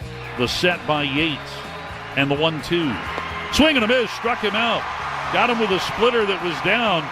And the Rangers take game one in this series with the Pirates. The final score 4-3. It is a happy house in Arlington. Mics are on. Crosstalk with the Let's do it. KMC masterpiece. 2 down, 18 more to go. 20-game winning streak. Come on. First back-to-back win since the White Sox series. Oh, my gosh. That's bad. If they can win today or tomorrow, it's their second series win since the All-Star break. And the first against not the historically worst team in baseball. And Seager said Even though the Pirates are playing worse the last 2 weeks than the White Sox are. And Seager said this year, more difficult to deal with as a losing season than his first year here. How do you block somebody on this stupid fan text? I'll come to it. I'm not going to deal with somebody calling me a bitch ass on my own show. So that's not going to happen anymore. You're done. See you later. We have this fight with RJ That's all so the time. rude. RJ always wanting to unblock Mike's favorite person, and then Michael? And then Bobby's like, no, and I'm like, you can't insult family. You can't sit there and go, my God, yeah. You can't cut that deep, insult family, wives, girlfriends, and all that stuff. You have to go bye-bye. Those are the rules. Name calling stupid and childish. All right? So stop that. Yeah, dummy. See you later. Well, what about being called toxic? We got called toxic by the GBag Nation yesterday. The most toxic show at the Fan, and it's not true, yeah. even close. All right. Wait, it's true. What do you think of the define? How are we defining toxic, you think? I don't know. Man. Do any of y'all get up for work and like dread going to work, Peyton? No. Okay. All right. Then everything's fine. That's your okay, because I am interested to hear how everyone defines it. Toxic. Like, toxic to me is you're a bad influence in the building. You spread negativity, toxic cancer, poison, basic. Backstab. Oh my gosh, dude! You just said don't name call. Exactly. That wasn't a name. Oh yeah, That'll be used against me at some point. Mike was chuckling before What you just said, Mike, I know will be used against me. Let me save you. I think toxic generally, if I think of somebody's like a toxic culture, a toxic environment, I think of like backstabbing and underhanded, like trying to manipulate people. Ooh, yeah. That's what I think of. Which I don't think that's what Dawson's called. I think Dawson's saying we're taking pot shots. That's what we do. I think he says we're shot. So takers. your response to him saying you take pot shots is to take more shots? Yes. Okay. It's true. If that's what he was meaning, I have to fight back against if it's toxic negativity in terms of So what you need permeates. you need us to find more stuff out in the other crosstalk? Yeah. Or I guess just off air. Yeah, probably. no. Ask in the crosstalk. Okay. What did you exactly mean by toxic? They were curious. Okay. So we can go ahead and run that back. Would you say what Barry Fish does is toxic? Yes. Okay. Who's Barry Fish? Are we still bringing this guy up? I just looked He's a on the loyal listener YouTube, to your show. and Tejano Boy said, "Where you at, Barry Fish?" So I was just kind of wondering if that was still yesterday. We he did said, 10 minutes on baseball. We and he was started like, the "I show don't with wanna hear baseball, and he that." was like, "I'm out of here because y'all are talking baseball." Oh. And so Kevin and Mike took it upon themselves to call him out every segment and let him know we're talking football. I didn't do That's baseball toxic. nuggets yesterday, and he didn't even know. So Barry, if you're listening, because of you, I didn't do baseball nuggets. I did football nuggets. I got someone that got on me for not doing enough Rangers in the past week, even though they've plummeted that's- out of it. And that's the thing. Literally in the middle of a segment, you will get texts or people on YouTube or Twitch that are like, and I don't understand why you don't talk more Rangers, or God, I'm tired of the Rangers. And it's the same thing with the Cowboys. Yep. Like, I don't want to hear about the third swing tackle, and I'm like, I don't really know if that's a thing. But, and like, you'll get those differing opinions in the middle of the same segment. And I mean, I promise we like ratings and we like money, so we're trying to, appeal to as many people as possible. So when someone takes a personal offense about a segment, I'm like, I promise it was not done just to run afoul of people. Yes. Corey, what's coming up on your very questionable rundown list of segments? Barry Fish. A week till cutdown day. What is Bobby's 53-man roster? Who are the last 10? Are you going on KMC today? No, I'm just going to copy what y'all said earlier as I was listening in. They're going to ask Mickey about it. Figure all that out. Yeah, we'll ask Mickey at 11 o'clock. Jason Mangle, championship director of the 2025 KPMG Women's PGA Championship in Frisco, will be joining us at 11:20 today. We got a lot going on, though, man. Lots of stuff to get into, considering Corey Seager, the guy with my name. But he spells it different. Hit 2 bombs last night. So we'll have a lot of baseball talk. Let me for ask Barry you Fish. this. If he hit 2 home runs in every game the rest of the way, would you change the spelling of your name to add an E? Every game for the Every rest game. of the way and we make the playoffs? That's right. Easy, yes. Yeah. Okay. Easy, yes. I dare you to try, Corey Seager. Has Bochy's delivery or tone changed over the past month or two? I think so. Maybe not as much as Chris Young yesterday. Woo, baby. Hope everyone on the team is as embarrassed as I am. He's fiery. But, yeah, I get it. But I definitely think you can feel it. You can sense it.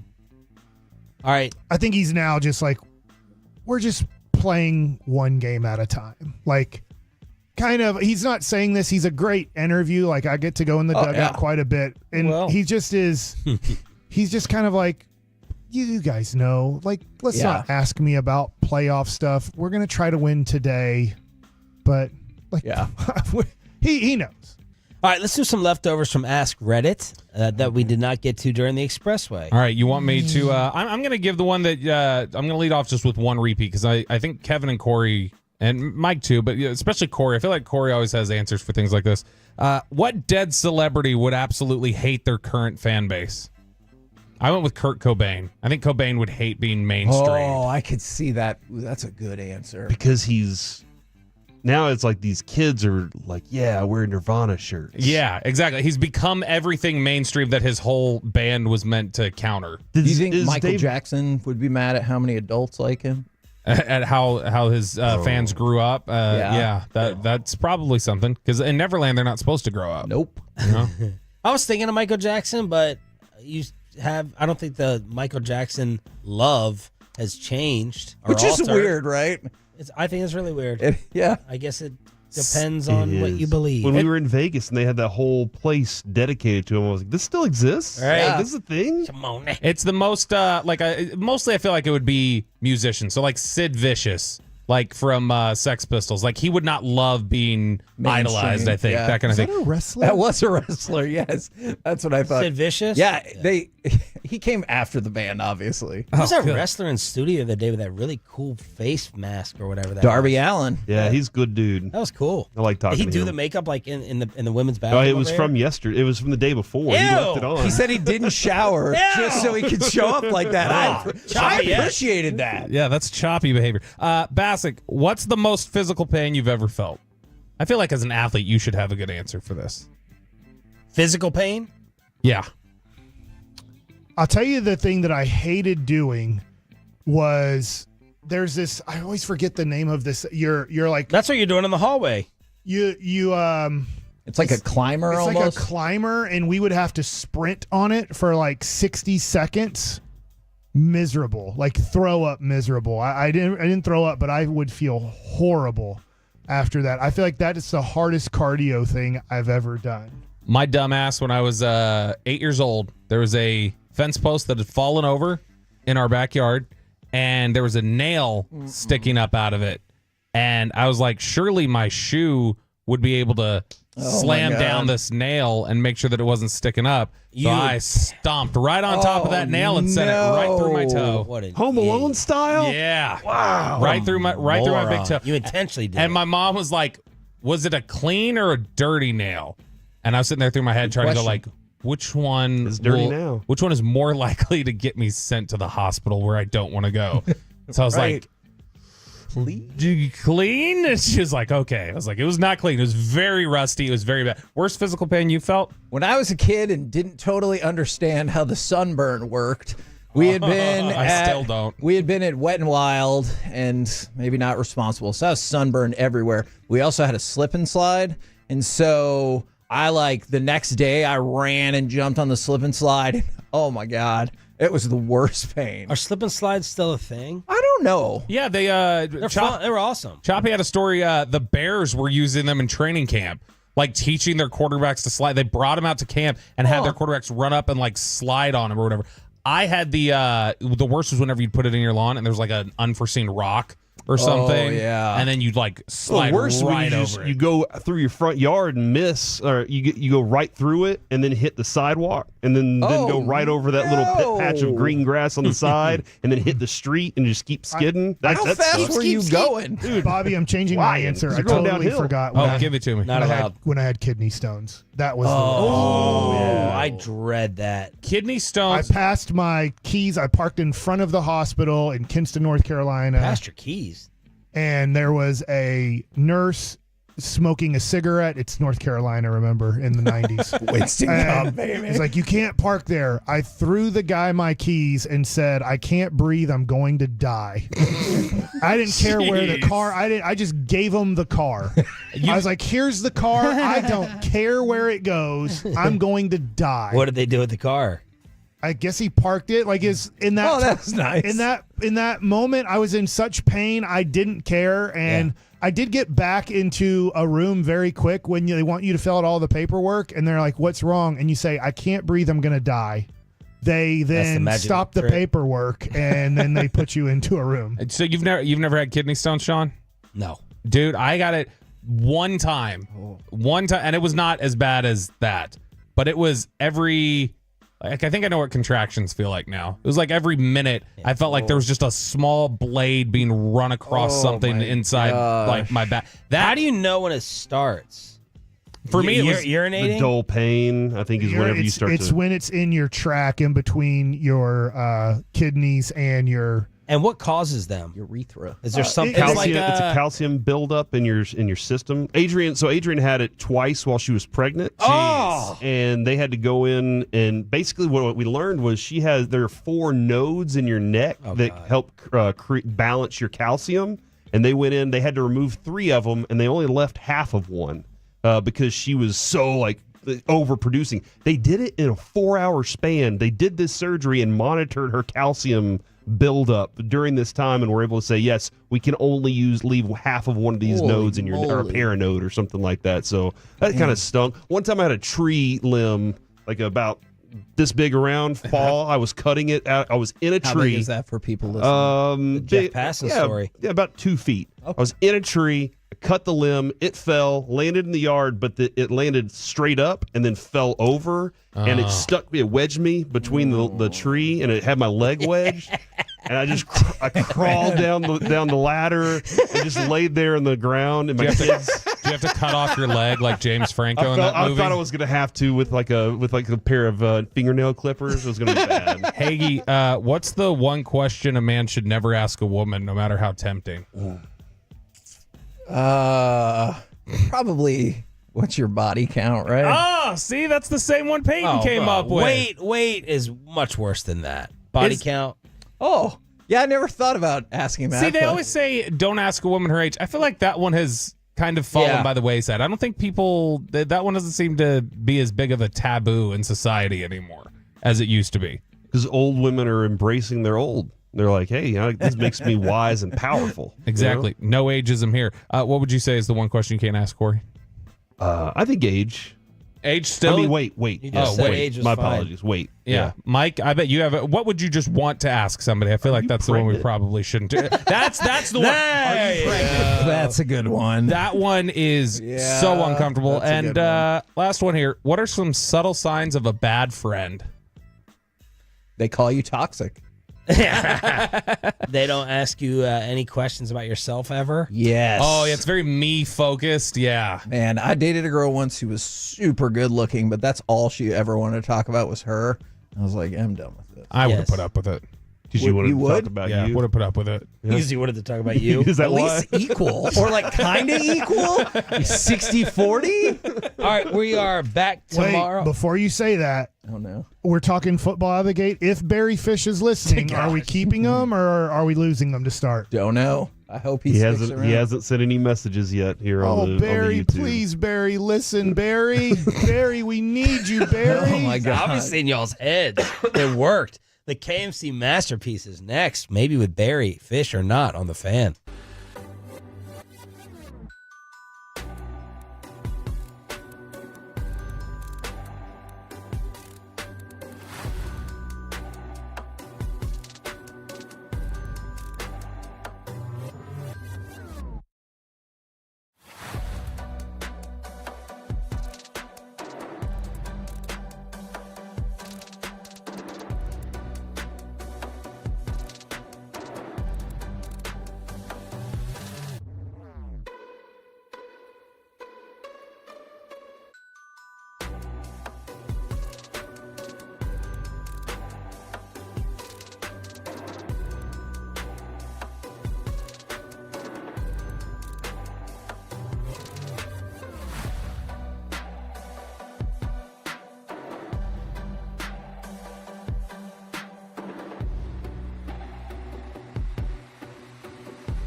From our Hiley Mazda of Arlington and her studios, it's the KNC Masterpiece on 105.3 The Fan. KNC Masterpiece right here on 105.3 The Fan. You got me, Kevin Hageland, Corey Majors, the famous Mike Bassick, and Alec Medford. Gentlemen, welcome to the show. How are you today? Feeling good. I just got a message from my middle son, Carter, who said he didn't throw up at practice today. Hell yeah. And you know what? I think the thing I was most proud of is he went back at it. This morning he was really sore. That's true. Kid's never played this type of sports before, like been this aggressive with sports. He's doing football. Yes. Yeah. He's playing football. It's hot. It smells outside. It just, dude, come on. It smells weird. It's humid. And he said, Dad, I don't want to go to practice today. And I said, hey, son, you know what? The best thing to do for your soreness in your muscles is do it again. That's going to get the lactic acid flowing, get all that going and everything, and you're going to feel better. Next week, you won't feel sore anymore. So he's getting back out there, and he's doing that thing. I'm feeling good today, man. Let's go to cut number 3. A week till cutdown day. Will these Cowboys players make the 53-man roster? Dallas 15, I'm ready. Lance under center. Hand it to Vaughn again. He escapes outside. First down 20, 25, 27. The deuce is loose. Now, obviously, you'll probably still see some progressive cuts as we go along. You've already seen the Cowboys make some moves and everything like that, but you have a week until you got to get down to 53 players. And that's not the very end of it, because clearly you'll have a couple of people who go on IR. We've talked about that, but like that seems to be what people kind of focus in on in terms of like, hey, what is your roster going to look like? So you have a week to go until we get to the final cut down day, or the sort of final cut down day. I wanted to ask you maybe about a handful of players, or if anybody on the Twitch, the YouTube, Frankel fan text 877-881-1053 want to ask about any players. We're definitely here to answer some of those questions. I'm going to start with a running back. I think it's a yes. I believe Mickey does as well. Hunter Lipke on the team or no? Yes. Okay. They like to have a fullback. They do. Mike McCarthy knows how to use it. He understands in short yard situations. He can go to either him or Zeke if Zeke's going to be on the team. Do you think that Zeke's going to be on the team? Yes, okay. I do think Zeke will be on the team. I've seen on Twitter that some people think he's washed, and there's at least one guy that's like, he's the best. I don't know what Broadus is talking about. I believe in Broadus. I'm just going to point that out. Yeah. But yeah, Lipke's important to what Mike McCarthy wants to do. Plus, he can contribute on special teams. I'm with. That's an easy yes. Deuce Vaughn. No. Because it feels like if Lipke makes the team, or maybe you focus in on Royce Freeman. I'm not sure how people break that up. Let me ask you guys this. I just said no quickly. We know that 2 running backs are on the team and a fullback. That leaves 1 spot. Who's going to be the easiest to clear through waivers to get to the practice squad? Out of all the running backs that we're I wonder about Malik Davis. Okay, so that's the one that I would say protect him. Put him on your 53. Deuce Vaughn is not a big special teams player for this organization. So when I look at my 3rd running back or 4th running back, however you want to look at it, that guy probably needs to be a pretty big part of special teams. And I just think he's going to be easy to clear through waivers. I don't think there's 5 teams going, hey, let's just wait a week and Deuce Vaughn's going to get released and we can put him on our 53-man roster. So I don't think he will be, but I do think he'll be on the practice squad. Ryan Flournoy, does he make the team? And again, the initial 53 in a week. I realize they'll be moving and shakings after that. You think CeeDee Lamb's going to be a Cowboy? Yes. I mean, he's still under contract. Brandon Cooks, Jalen Straight Tolbert. up, I'm hearing Ayuk for CeeDee Lamb, and I'm just being really sarcastic and lying. No, I don't know. I think Flournoy's going to he's had moments up and down, but he's a rookie. They spent a draft pick on him. I think he'll have an opportunity to. What round was he? 6. Yeah, he's Simi Fehoko.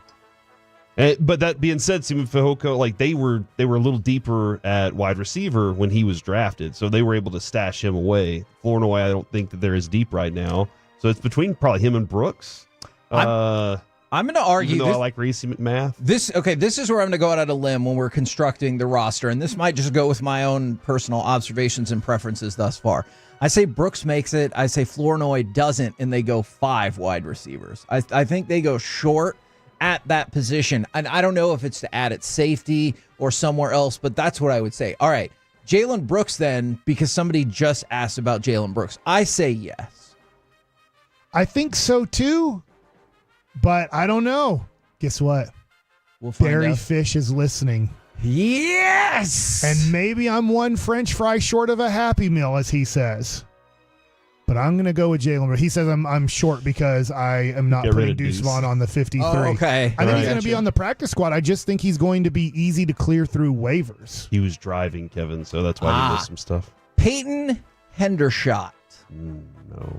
I don't think so either. So I think Stevens looks like he can make it. I think Schoonmaker, you don't spend that high of a draft pick and just move on. And Jake Ferguson's your starter, and I think you're good, pretty good. I think you could go with 3, but they might like Spanford more. Okay. But right now, Hendershot, something happened, dude. Yeah. Something happened from year 1 to now, and I'm not exactly certain what it is. There's plenty of talk behind the scenes about that. I'm with you. All right, you just brought up Brevin Spanford. Does he make the team? Because you brought up maybe they go short at tight end. Maybe they like Princeton Fant. I think we've moved towards Brevin Spanford. I say he does make the team. Yeah, let's go ahead and give him a roster spot, Kevin. Okay. So right now we have 3 running backs. How many receivers? We have you went 6? 5. I went 5. Okay. 5 receivers. That's right. And 4 tight ends. Okay. Dude, I just like the tight end group better than I like the wide receiver group in terms of that last spot. Like I like the idea of keeping Brevin Spanford, I think, better than Ryan Flournoy. You keeping Dak? Yes. What about Cooper Rush? Yes. And Lance? Yes. All right, so we got 3 QBs also. All 3. I'm going to ask a silly question. Does it matter who the 6th receiver is? Like, does that ever matter when we get to week November, Thanksgiving? I'm not saying we shouldn't be doing this. I think the way they'll say it is, like, I think I understand your question. I really do. I think the line of thinking would go, well, what if for some reason CeeDee Lamb didn't sign in time? Then you only have 5. What if somebody got hurt? Now you're down to 4. Like, that's my guess, but I understand your question for sure. Would Miles Austin be the last person that would have been brought up in this conversation in 2008, I guess, that we were like, should we keep him? Should we not keep him? And he ended up actually being a contributor in his career. I'm going to think of it. There was one other person that I can... Wayne McGarity. No, not Wayne McGarity. There was another receiver that I remember having this conversation, and he... LaRon Robinson. I think that might... No. I don't think so. No, I can't remember who it was. Somebody help me out. And he ended up doing something? Yeah, and he ended up doing stuff. I'm not saying change the world or anything. For these people, this is life-changing. Sure. In that they get to make an NFL team. It doesn't mean they'll be on the team a whole year, but if you can be in the NFL for 3 years, now you qualify for pension. You've made, maybe close to $2 million if you can last 3 years in the NFL. But I feel like it's not that these players aren't good. In fact, they're spectacular. They get to be the top 1% of people that played college football to make a pro 53-man roster. But I just feel like 99% of the time, if I start doing something with Walter Pennington versus Gerson Garabito, Barry, I know I'm talking a little bit of baseball here, but ultimately, how much does that matter? Does that make sense? And so it's really tough. Like, will he or won't he? But then it's like, dang, will these people ever actually do anything that matters to a win or loss? Kevin Ogletree, Noah Brown, Cole Beasley, Bryce Butler, Alvin Harper, Isaiah Standback. Not Alvin Harper. He was like the 17th overall pick in the draft. It's definitely not Alvin Harper. All right. Kevin Smith was a first-rounder, too, out of the Aggie land. That's right. On the cornerback front, I think so, Andrew Booth. Because you made the swap for... Hey, you don't like your guy, we don't like our guy. Let's go ahead and swap. Kind of like Dennis Eckersley and Jordan Lewis. Yeah. The wife thing. I think I'm interested in the Booth thing because Kalen Carson's in. I think Kalen Carson is in, but if y'all disagree. And somebody's been texting in for the last 2 weeks. Y'all keep talking about Kalen Carson. He's going to ride the bench all season. You're probably right about that, but that's because your top 3 cornerbacks are very good. He might not make it onto the field. Diggs, Bland, and Lewis. I'm interested in Booth because Mukwamu's an interesting story because he can play both positions, but can he stay healthy? And then what Kamon Hall just did, I don't know, dude. What if he gets another pick 6 this week? Do you go, you know what, Andrew Booth, good luck? Okay, so if I tell you Mukwamu, Scott, and Hall, do any of those people make the roster? Probably not. Yeah. Can I tell you this? I think 6 cornerback is way more important than 6 wide receiver. I agree. Me too. They seem to end up having to play because of injury more. Yeah. And you're like, oh, crap, he's going to be out there for you're how right. much help do I feel like at some point If during you the lose season, one, you're like terrified. we're like, of how what- much help are we going to have to give this guy? And my gosh, if we get another guy hurt, and so I do feel like for some reason the 6th cornerback does end up unfortunately having to play a critical role in a game or two. Would that end up being Goodwin just because of his special teams prowess then? Okay. Yeah, he's on. Yeah, I think that's tough, man. That's a tough group to compete against right now. Eric Scott, has he had the interception? Thought he had a better camp last year. He got probably beat up a little bit Yeah. in game 1, and then in game 2, it was like, oh, good job. So I'm kind of curious on that. All right. Are there any other players that you have roster questions about? Tyler Guyton. Thus far? Yeah. Okay. Tyler Guyton is definitely on the roster. I mean, more fringy people that perhaps will not make the team, Brock Hoffman. let alone will not start. Brock Hoffman is on the team. He might be your starting He might center. not start. That's a fringe for him. No. It's between him and Cooper Beebe There right is now. no chance he's going to get cut, though. You already have a center. No, I'm just joking, Kevin. He can play guard, too. That's another thing. The thing about Josh Ball He's is going to stay on this team, Josh right? Ball's staying on the team, Somehow. and that's interesting because the dude can play. He's playing guard, and he also can play tackle, which I don't. Sweet Jesus, do not let him play tackle this year, but he can. Hopefully, you're good there, but he's looked good at guard. I was listening to GBag Nation yesterday with guest Brian Broaddus, and Brian was saying this: the reason they are not showing Zeke at all in any type of physical whatever is they do not want us discussing him in this conversation. Yeah, we had a conversation with him about that. Oh, was that on our yesterday. show? That was on our show. He was a special guest on our show. He was a special guest on our KNC show. Masterpiece. I can't remember what I'm listening to. I just know I was listening to the fan. But you really enjoyed it, and I think that's the key right there. I remembered. I Yes. just forgot who he was talking to. And then, of course, I saw we got tied into off of one of our podcasts, which, by the way, go listen to our podcast if you get the opportunity.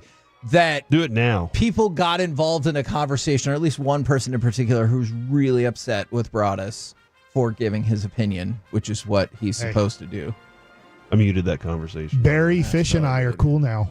Look at We're y'all. going to be buddies. We're texting each other on the YouTube. We're text buddies. I can't see your messages. I'm the Sports Card Breakdown. Which Oh, that's you. I probably need to change my name to just Mike Bassett because I was going to do like a YouTube channel called the Sports Card Breakdown where like twice a week I'd talk about sports cards, but I'm stupid. Cedric Wilson is who I was thinking of. So I thought Cedric Wilson was somebody who was like a more fringy type player, and then in 2021, Was it Sam he was Hurd? good. No, it was it's Cedric Wilson. I remember because he impressed me at one time during like some sort of exhibition. He blindfolded himself and was still able to catch footballs. Sam Hurd? No, Oh, okay. Cedric. Was it from the 817? I think you could see through the blindfold though. Do you guys have a live show at Globe Life tomorrow? Yes, we do. We'll be on from 10 a.m. to 1 p.m. And we'll be at Specs right here off Central Expressway on Thursday. Nobody knows what Central Expressway is. 75. There we go. I like the numbers. We should. Surely if you live around here, we need to come. If I say LBJ, what do you think? Lyndon B. Johnson. He was Uh-huh. the president that took over after Kennedy was killed. Right. And then You don't think it's 635? No, I don't. No. Tell me the number. I only know the if I numbers. say Woodall Rogers. That's a fake, please. I think it's real. I think it's a short strip Yeah. between. It's really kind of Yeah. a bridge. The toll. I guess I go by the tollway. I just go by. Does the tollway have a number? I think it's. I don't know. I think it's Dallas North. I know it by Tollway. 21 is 75. one of them. We gotta go, guys. 78. We gotta go. Oh my God, we're way over time. We're the KNC Masterpiece right Barry. here I love on you, Barry. 105.3 The Fan. Coming up next, Oh no. a Blue Jays player blamed missing on Ohtani for their failed season. What's at fault for this lost Ranger season? Oh, baseball. 877-881-1053. Hang with us, Barry. I might work in some football too next on The Fan.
Do you think it's true that you've got to forget something else to remember that Uber Eats has groceries? No, that's absurd.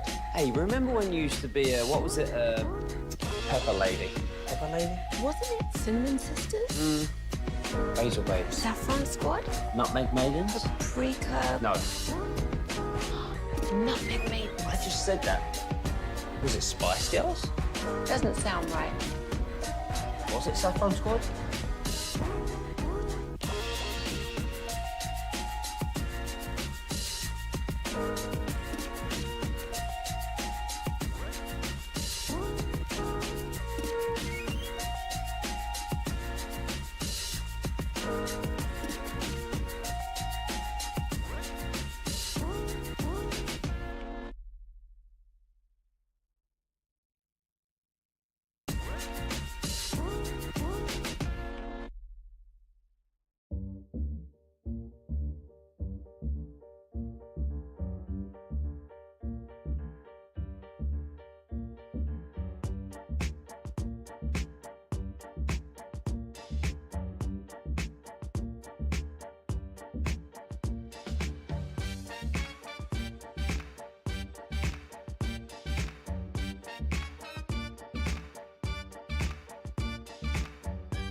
This segment of the KNC Masterpiece is brought to you by Cars for Kids. Donate today at carsforkids.org and the personal injury lawyers, Frankel & Frankel. If you've been hurt in a car or truck, or call Frankel first, 214 or 817-333-3333. With Frankel & Frankel, there's never an upfront cost. They only get paid when you win. Frankel & Frankel, the go-to car and truck wreck attorneys in Dallas. And the 2-2.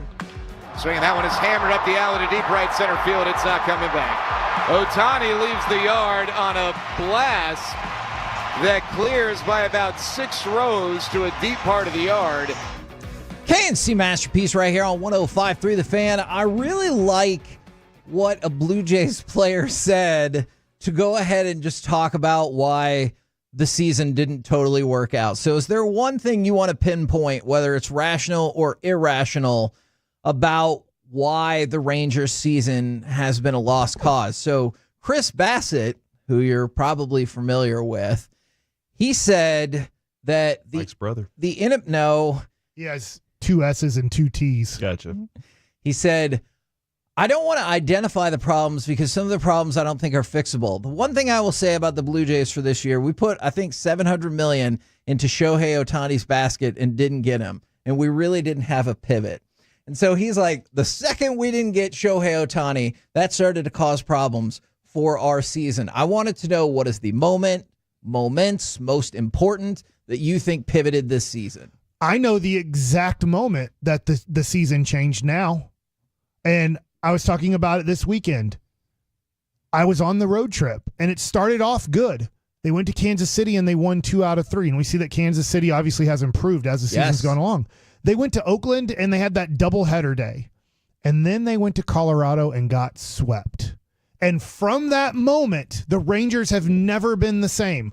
I believe they were like 22-17 and then got swept and couldn't score to save their lives in Colorado, the easiest place to hit in all of baseball. And I have not gone back and tracked, but I'm pretty sure I need to go back here. And I think from that moment, that we didn't know. At the time, we saw the Rangers get swept in Cincinnati in 2023, and we're like, oh no, what happened to this team? And they were able to recover and play pretty good baseball the rest of the way and win the World Series. But from that moment in Colorado, things have gone like it. They never recovered. And I'm not saying they lost all their confidence, but to me, if you're asking, when we keep looking for, hey, is there momentum created here? Or what about this moment? That moment in Colorado changed everything. All right. So I'm going to throw out a different moment, but I understand the legitimacy of that. I think it's going to be the moment that you started to see Diamond Sports Group this year default on things or push the court case. And then that kind of threw well, we know it's not 110. Now it's going to be closer to 90. Now, I don't know what the future holds. I'm going to go with that because I think that's led to a lot of the financial uncertainty on the field. Definitely understand where you're going with that, Mike. Yeah. I'm going to go with all of the uncertainty surrounding Diamond Sports Group. And real quick, they were 22-17 going into that Colorado series. Off the field? Either way. I'm going to go both here. I'm just telling you off the field first, Kevin. When they made Adolis Garcia a terrible offer, and he took it, and he accepted it, and then pouted the rest of the season about it. That's just my thought on that off the field. Because he hasn't been the Adolis Garcia we know and love at all. I don't disagree with you whatsoever. I just don't understand that line of thinking from Adolis. If their concern is, we don't think you're consistent enough, or we don't think you'll be consistent with money, so here's a little money, and his reaction to it is, then I'm going to have a terrible season. I think you're right, but I do think that kind of feeds into the Rangers' thought process of, this is exactly what we thought would happen. Kevin, you guys had the best ratings of your life. All right? The best ratings you've ever had. You had one full year of the best. We're going to sign you to a 1-year deal that's a little bit more money instead of what we think that you deserve. They gave him a 2-year deal worth more money. But that's what I'm saying. We're going to sign you to a 1-year deal that's just a little bit more than you're making. Are you happy about that? No, but I still do my job because I'm a professional. Or you go somewhere else. Yeah, I mean, or you take the money and go exactly. I don't think you take the money and then pout the entire time. April 1st on the field. April 1st was when Josh Young got hit in the wrist. Now, I know that they had some wins and losses after that, and Mike, you're right. The L's stack up after that Oakland series. You start looking at it. But I think the Josh Young moment, the broken wrist, changed everything because it brought doubt into everybody's mind, and they lacked what he brings. If Adolis wasn't going to bring that on his own, then Josh Young needed to be there to have him hyped up and everything too. And those two just didn't. Josh Young not being there, the clubhouse lacked the energy that was necessary. From the 972, but Garcia had a great April, and I think that kind of feeds into the Rangers' concerns. Garcia will show out. I'm not quite saying it's the Joey Gallo split, but Adolis Garcia will show out and be like, I can dominate, and then just go into these lengthy slumps. And then from these 682, Heim and Tavares regressing. And the thing that I think we're going to learn as we get more and more of these answers, it is unfortunate that there are so many different answers. Although I guess it makes sense. In a season this disappointing, there's so many different answers that all feel like they have a level of viability to them. Yeah, there's this small thing. I don't think it's a big thing, but Evan Carter was the favorite. When we were in Las Vegas for the Super Bowl, Evan Carter was the favorite to win Rookie of the Year on the Vegas books. Yep. And he hit 188, couldn't hit left-handers, and had a back so bad that he only gave you, I don't even know, like a month and a half of the whole season. So that hurt. Wyatt Langford was supposed to be way better than this. Now, I'm not saying that he won't be later in life. You can look at, and I know this is way too high of praise, and he probably won't be. Maybe he ends up having a Bobby Witt path. That Bobby Witt Jr. was not, his rookie year was just okay. His last year he was pretty good, and now this year he's one of the 5 best players in all of baseball.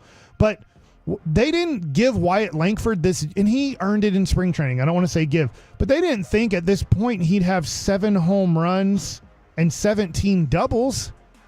Like, that was not what they thought he was going to be getting close to the end of the month of August. They thought at this point he'd have 15 to 20 home runs at least, and he would have 25 to 30 doubles, and he doesn't.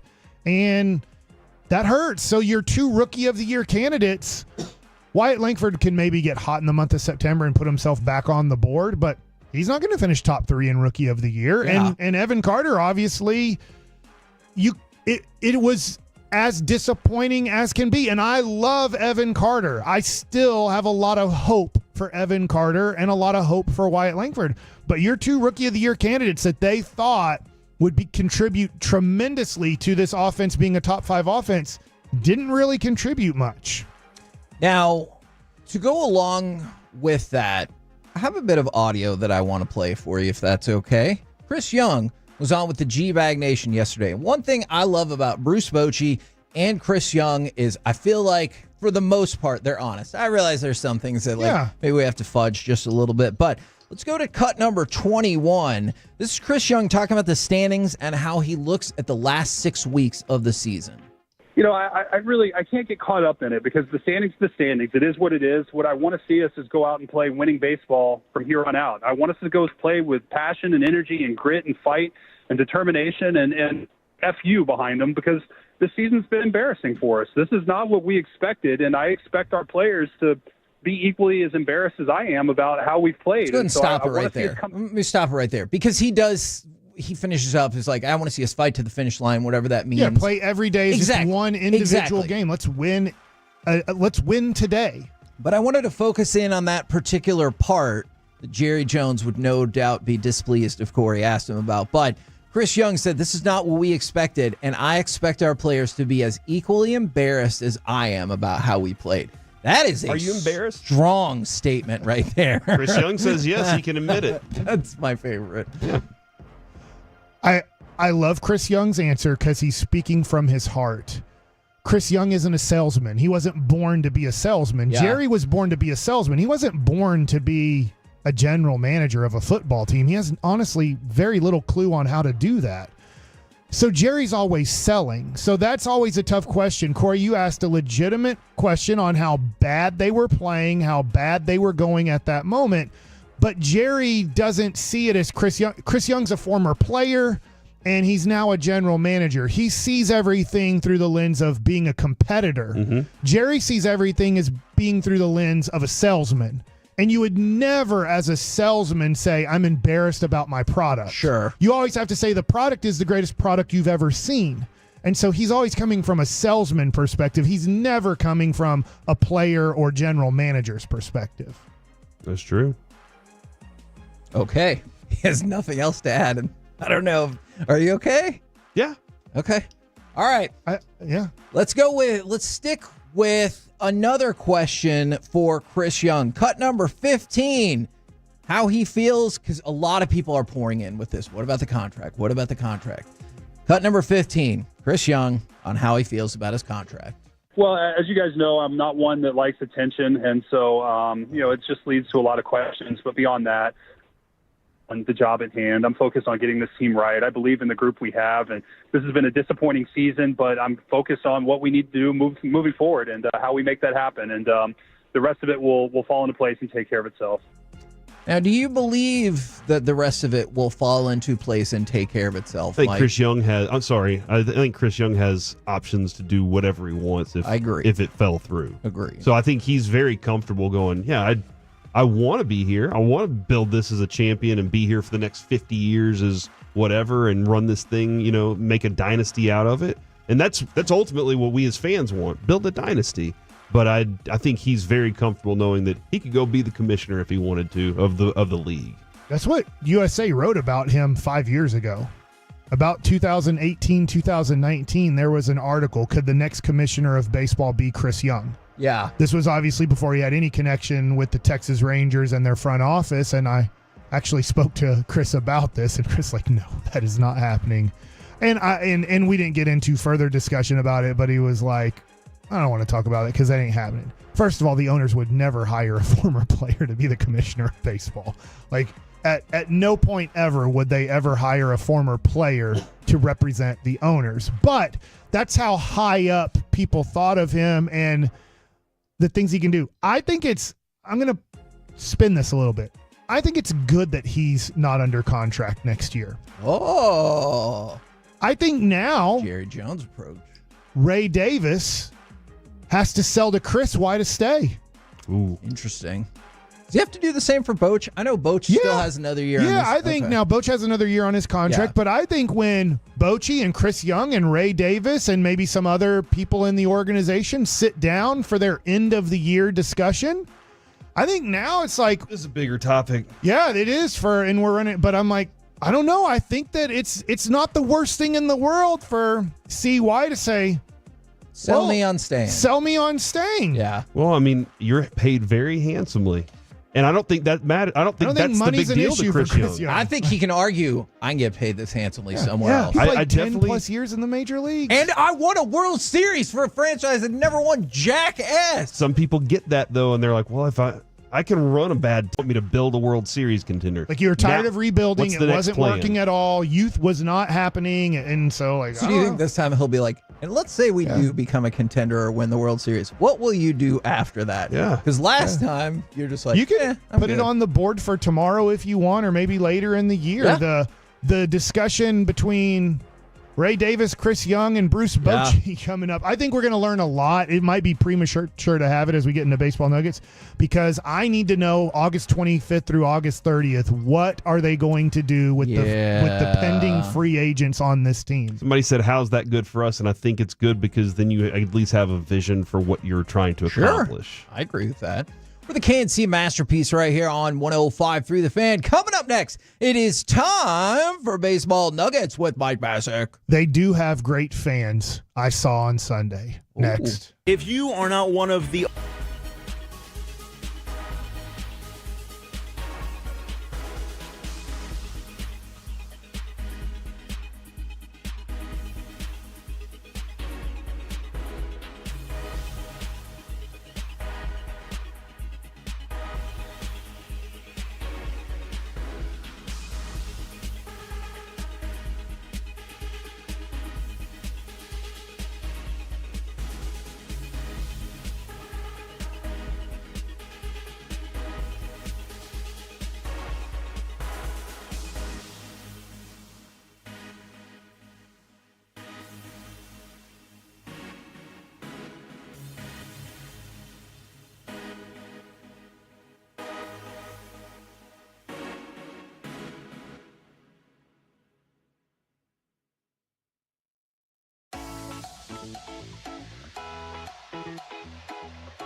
Uber Eats has Lola V products? I gotta remember that. Well, you know, they say in order to remember something, you have to forget something else. Okay, now that is a very cute haircut. That's like a little shag. I've never seen that before. Well, I mean, of course you have. It's the Rachel. Oh, is that your name? No, I mean like your name. No, I'm Jen. My name's Jen. Right, but I just mean like this is your haircut. But that's hair on your head. I'm not saying this is your hair. Okay, freaking me out a little bit.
This segment is brought to you by Classic Chevrolet in Grapevine. They're the #1 Chevy dealer in the world. More Silverados than anyone else. This is Texas. This is Classic Chevrolet. Together, let's drive. Based on new Chevy registrations 2023. K&C Masterpiece right here on 105.3 The Fan, and it's time for some baseball nuggets with Mike Bassick. Okay, baseball nuggets. I didn't get to this yesterday. Our guy Barry Fish pushed me towards football nuggets. And look, just so everybody knows, so they don't leave us, we're down to 398. I'm looking at the YouTube right now.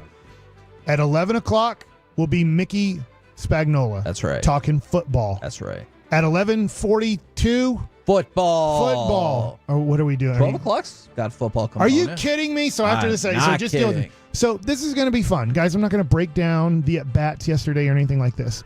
I'm going to break down what I passed off yesterday, and that is Sunday after the Ranger game. I got home and I turned on MLB Network, and they had on Oakland hosting San Francisco, so the Athletics and Giants. And man, that environment was tremendous. Those fans were going nuts. Now, I get it. It's a crosstown rival. It's kind of their Astros Rangers situation. But it made me go, gosh, there are a lot of people who really care about the Oakland Athletics and want to cheer them on. They just don't want to cheer on a team that's going to spend $40 million on a 26-man roster and lose 90 to 100 games on a consistent basis. They want to watch great baseball, but they have a horrible stadium, and they just have wanted a new stadium, and they've wanted a team where, yes, they've won the division quite a bit from whatever. Let's say, I don't know, what year did they become a budget team? I'm going to guess like 1996, kind of as it all died as the McGuire, Canseco, Ricky Henderson situation is dying, which is probably before 95, 96. Because if you look at it, we know that the Rangers got in 93. They get Jose Canseco. Do I have my year right? 93? Yes. And Close enough. Ricky Henderson is on the Toronto Blue Jays when they win their second title in 1993. So I know that Ricky had left the Oakland Athletics too by the time that they had gone to the World Series 88 through 90. So I'm looking at it and going, yeah. So I'm looking at it and going, all right, so they become somewhat budgety in the mid 90s and have become one of the lowest paying teams since, let's say, 2000 easily. Like, we are bottom 5 at all times, no matter what. I was always scared of them as a kid. Always. Was it based off of McGuire, Canseco? Yes, absolutely. Yeah, as a kid, yeah. Yeah, because to me, like, Scared that was of them hitting, or their giant arms would crush your head into when they oblivion? would do the Bash Brothers thing in the dugout after they just hit 2 home runs in a row, you'd be like, good God. Here's another question, and it'll even go into my next nugget. When you were a kid, what team did you want to see the Rangers? Like, if your mom or your dad or whoever got you tickets to a Rangers game at Arlington Stadium or the new ballpark? Mariners.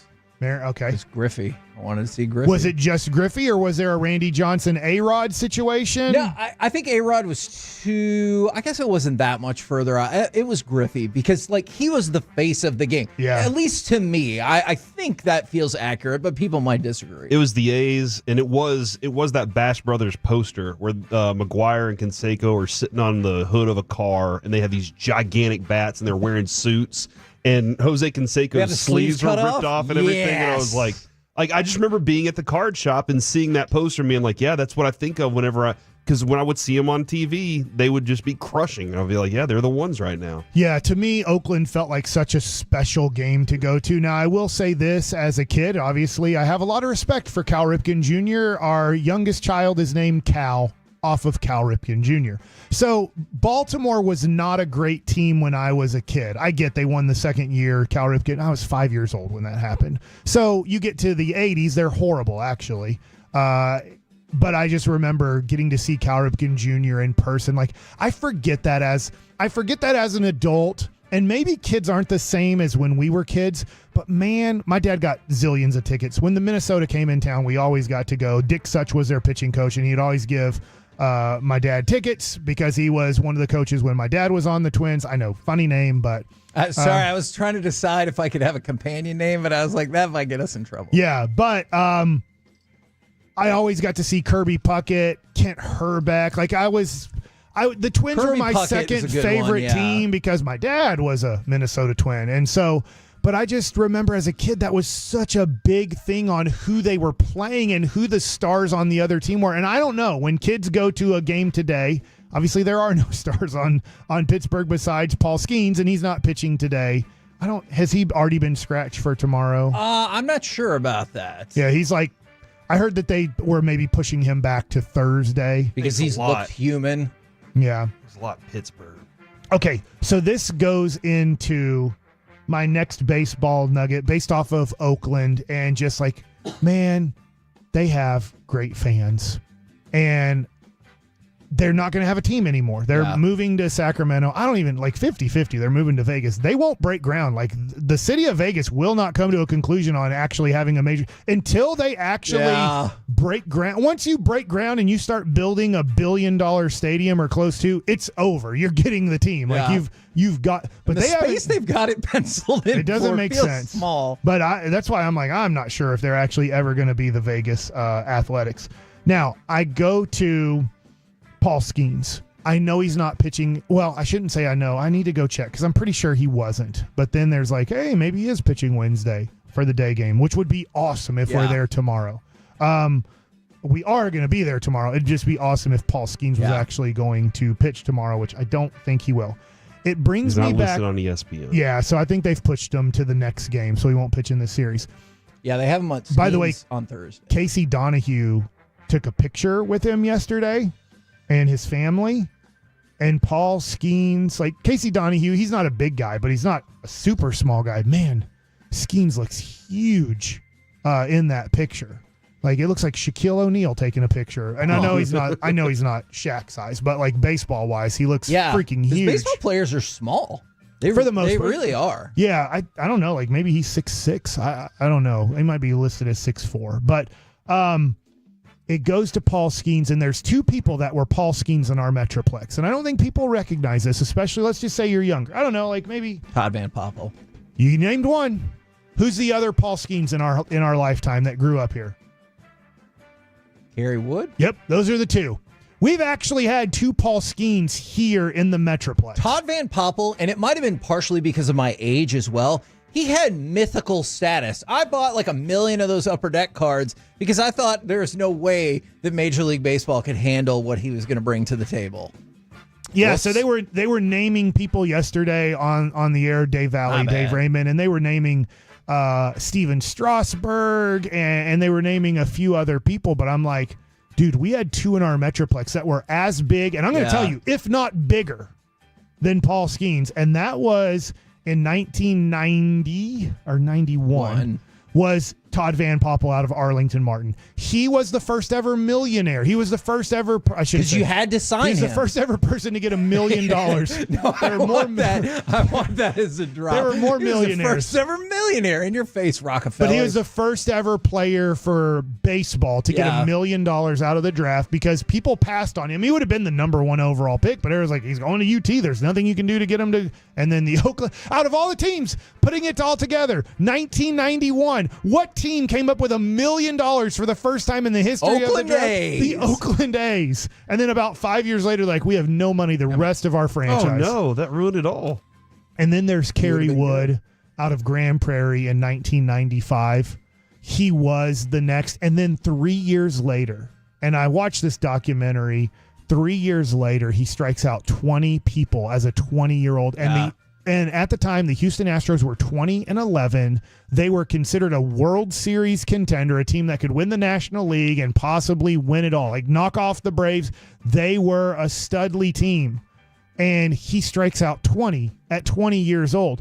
And Kerry Wood, I don't think he says he regrets it. It's the greatest game of his life. It might be, a lot of people consider that the greatest game in the history of baseball for a pitcher. Like, a perfect game does not, because there's only one base runner, and it was in today's game. It's 100% a hit. Back then, they're like, it could have been an error. It was a soft ground ball that the third baseman touched, but didn't make a play on. That was the only base runner of the game. He didn't walk anybody, so he faced one over. I guess one over the minimum. Yeah, it might have been two because I know that the last out was Derek Bell. Okay. And Biggio grounded out. So maybe there was one other guy, but he didn't walk anybody, and he only gave up one hit.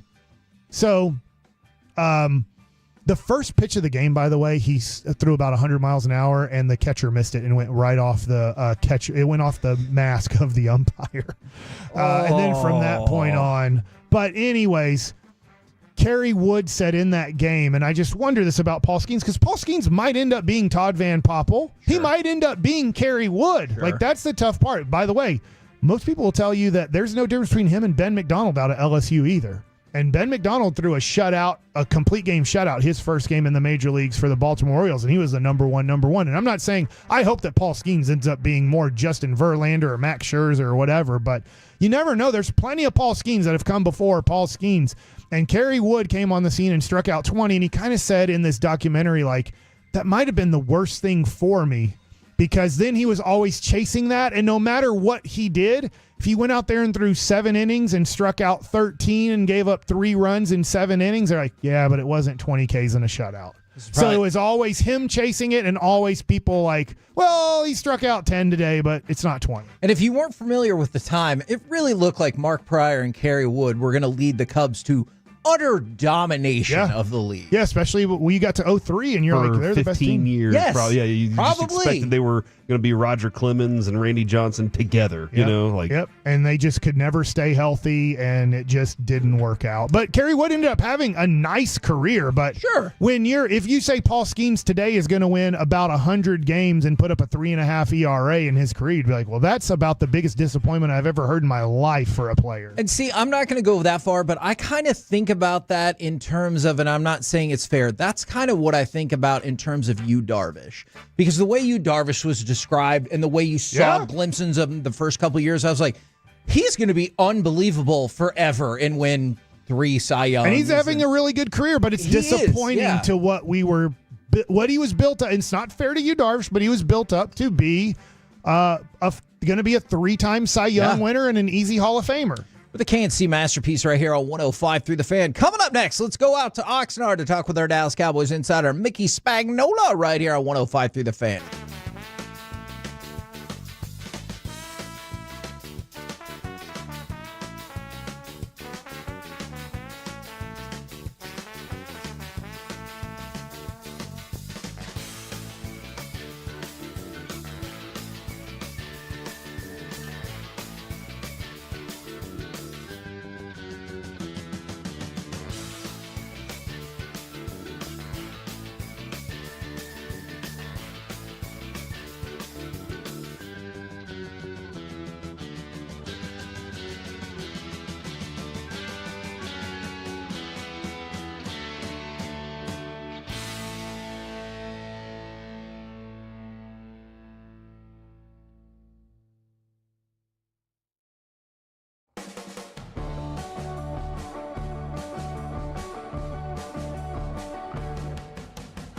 Do you think it's true that you've got to forget something else to remember that Uber Eats has groceries? No, that's absurd. Hey, remember when you used to be a, what was it, Pepper Lady? Pepper Lady? Wasn't it Cinnamon Sisters? Basil Babes. Saffron Squad? Nutmeg Maidens? Pre-curb? No. Nutmeg Maidens? I just said that. Was it Spice Girls? Doesn't sound right. Was it Saffron Squad?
O'Reilly Mazda of Arlington and her studios. It's the KNC Masterpiece on 105.3 The Fan. KNC Masterpiece right here on 105.3 The Fan right now, brought to you by Ford and your North Texas Ford dealers. Ford is the best in Texas. We take you out to Oxnard to talk with our Dallas Cowboys insider, Mickey Spagnola. Good morning, sir. Good morning, gentlemen. What do we need to know? I usually start with a question, but I'm going to pose it to you first. What do you think we need to know today? Well, the Cowboys, two of the guys that are on injured reserve will have their surgeries today. Earl Bostic with that high ankle injury that he suffered, which includes fractured bones at the top of your ankle. He will have surgery today, and Sam Williams, who tore his ACL, will have his surgery today also. So they like to strengthen the leg, all the muscles around that knee for a while before they go ahead and do the surgery. So he'll have his surgery also today.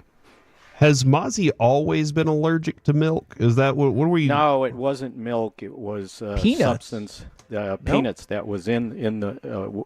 He picked up the wrong protein shake, I guess. Ooh, there we go. Way to say it. And, okay. Or he didn't read the label on it, and he's been allergic to it for quite some time, and so it was just sort of a mistake. But he sort of knew he's had it before, and so he knew exactly what happened, and he was able to tell the medical people, look, I think this is what it is. I've had this before. And it causes your body tries to get rid of it, and it kind of swells your throat and kind of restricts your breathing. So got treated, and he was in practice yesterday. I know it was just a walkthrough, but afterwards, and this was encouraging, just seeing him trying to do more. At the end of practice, Micah, Osa, and Mozzie were doing these 5-yard sprints, and they did them in 5-yard, sequences for 100 yards. So he was really working on his conditioning, and I think the other guys were doing it to kind of bring him along and make sure he's in the best shape he can be in. Kevin, do you like to see and hear that? Yes. That other guys are like, look, we know what you want to do. We're going to get you there. Look. Yeah, and if you think about the beginning of training camp, it was early when Micah Parsons did his one of his he was on the podium, did one of his press conferences, and somebody asked him, he said, what do you think Mozzie can be? And he said, it's not what he can be, it's what he has to be. And he goes, and I'm going to look out after him, and I'm going to drag him along the best I can to make sure he's helping us, because the better he plays, the better I can play too. So, yeah, it was good to see the guys kind of pitching in and helping each other out. But I think they understand that he's got something. They just got to get it out of him. All right. Do you think, or do you, I don't know, maybe hope is the wrong word. Do you think Carl Lawson has still got something? Because I know he's saying all the right things. I feel a lot younger. He goes, I feel like I lost some years, but I'm ready to go and show everybody what I can do. What is your belief level in that? Well, he should be fresh because he only played, 6 games last year? Yes. And some of it was injury-related, but some of it was, I think, performance-related. So I think that's a TBD, to be determined on what he's got left and what he can add to this team. I mean, he's talking a good game. He looks like he's in pretty darn good shape. But unlike Jordan Phillips, he hasn't been with a team. So they've got to kind of ramp him up and get him going. Now, Phillips was at least practicing with the Giants, right? And that's why he was able to get a handful of snaps in the Raiders game. So, boy, he's big, by the way. Yeah, I was going to ask a little bit about him, because seeing him say, look, I'm not here to do this, I'm here to do this, and his understanding of the Zimmer defense, can you elaborate a little more on that discussion? I think he was talking, somewhat about, being able to play both spots at the defensive tackle, 3 technique, one technique, and he understands what the job is up there. He said, when you play those positions, it's not about getting stats. It's about helping other guys get stats. And he goes, and so I'm not a big, somebody asked him about goals or whatever, and he goes, I'm not a big stat guy.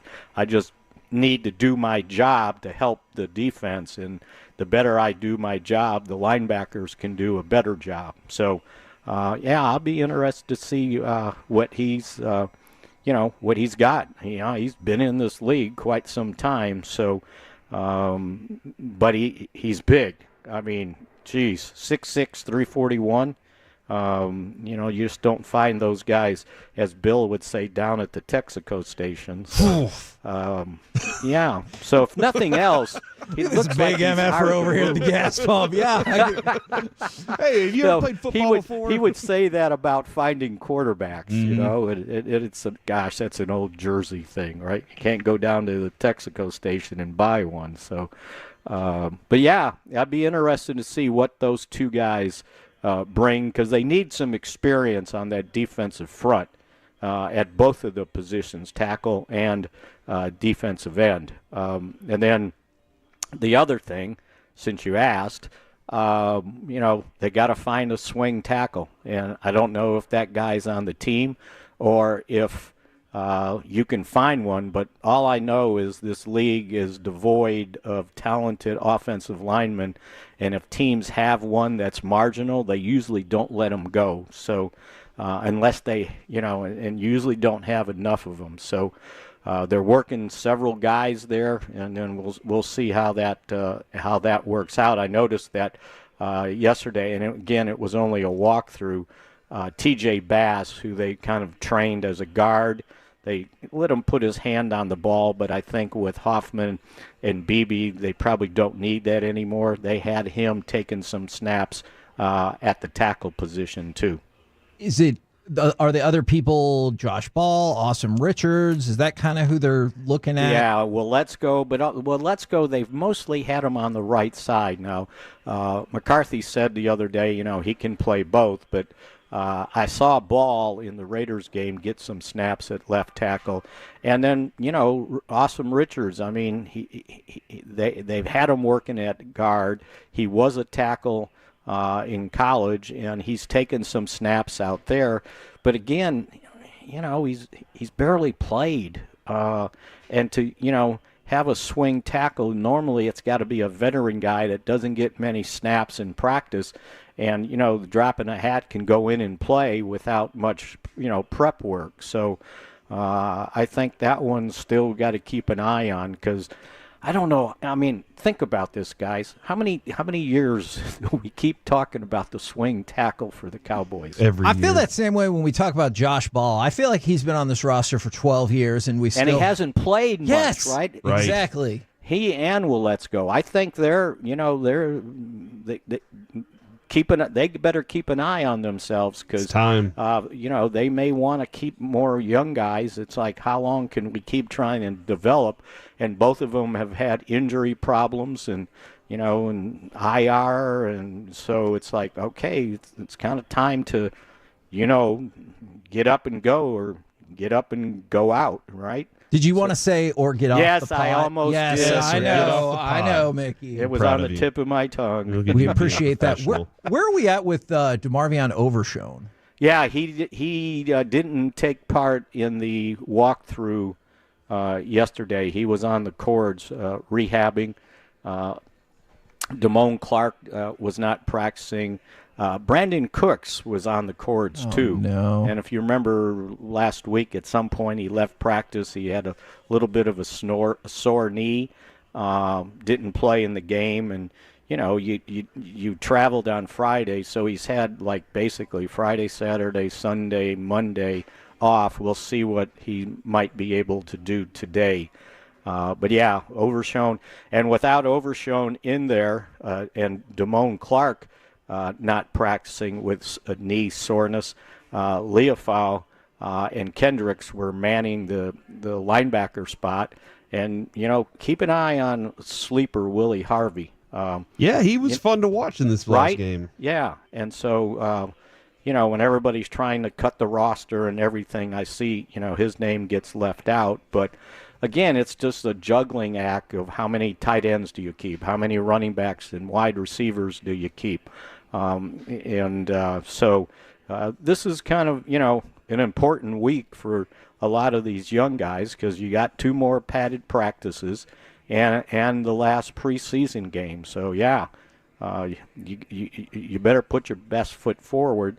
And then it's not just making the 53.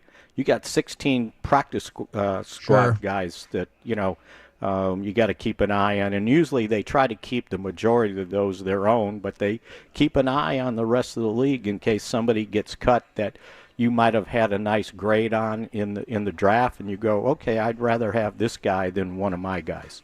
I was curious, since you're just talking about it, I know we've still got some time, but if you were to go heavy on receiver or running back or tight end versus maybe a little lighter, this is just asking Mickey Spagnola, which group do you think you might lean towards? I don't know if 4 tight ends is heavy, but I could very well see them keep 4 tight ends. Wide receiver, somebody is going to have to step up and I think force the issue. I think the same thing, by the way, at cornerback.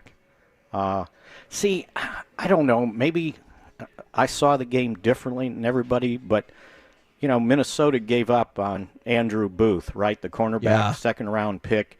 And it was like, oh, this guy played well. He was tackling. Well, yeah, he was tackling because the guy he was covering was open and catching passes, right?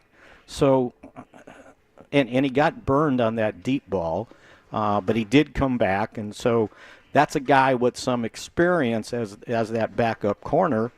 You're probably going to keep 5. You got your 3 starters for sure. And then Kalen Carson should be ready to go. He had a wisdom tooth removed. So I think he's probably good to go today. You're going to figure he's going to make it.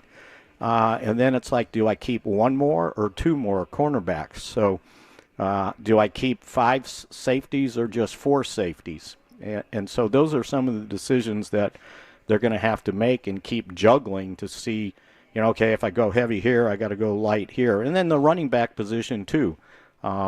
You'd like to keep 4, 3 running backs and the fullback. I think we know 2 of them, right? Yeah. And then 3 with Hunter Lipke, he's going to make it. So now, who's the 4th? Is it Freeman? Is it Malik Davis? Is it Deuce Vaughn? Those are the decisions that they're going to have to make. And, Mike McCarthy said yesterday he doesn't sit there and cut the roster prematurely. Like, okay, we're going to talk today about, okay, here's our 53 and then see how it goes. We'll wait. He said he usually likes to wait so his decisions aren't swayed one way or the other by what you previously thought of a guy. Let it play out and then make the cuts.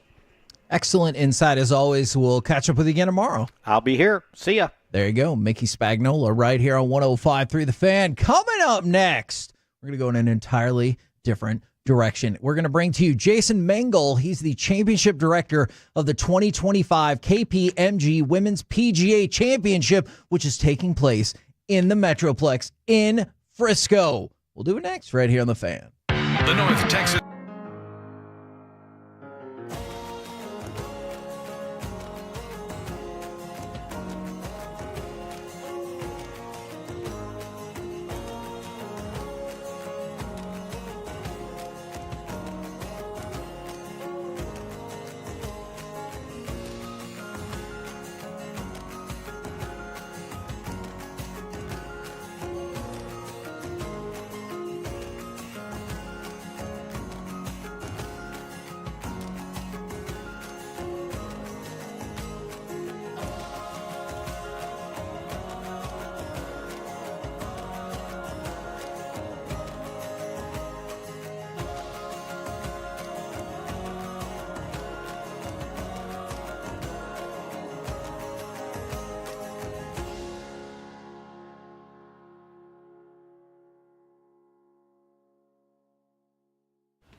Uber Eats has Lola V products? I gotta remember that. Well, you know, they say in order to remember something, you have to forget something else.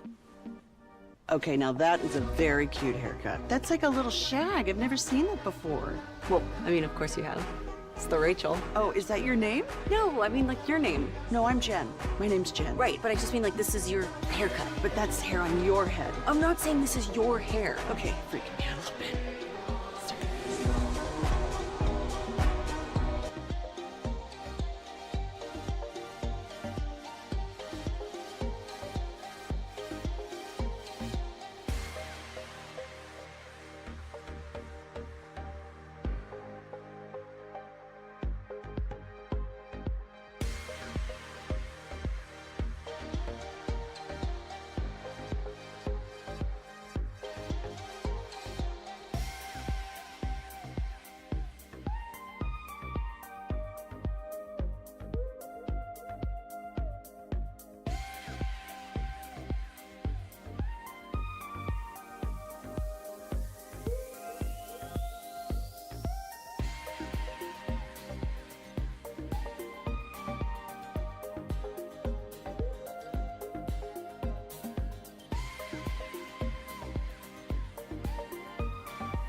This segment of the KNC Masterpiece is brought to you by State-of-the-Art Weight Loss. It's brought to you by Cars for Kids. Donate today at krd-fm and the personal injury lawyers Frankel & Frankel.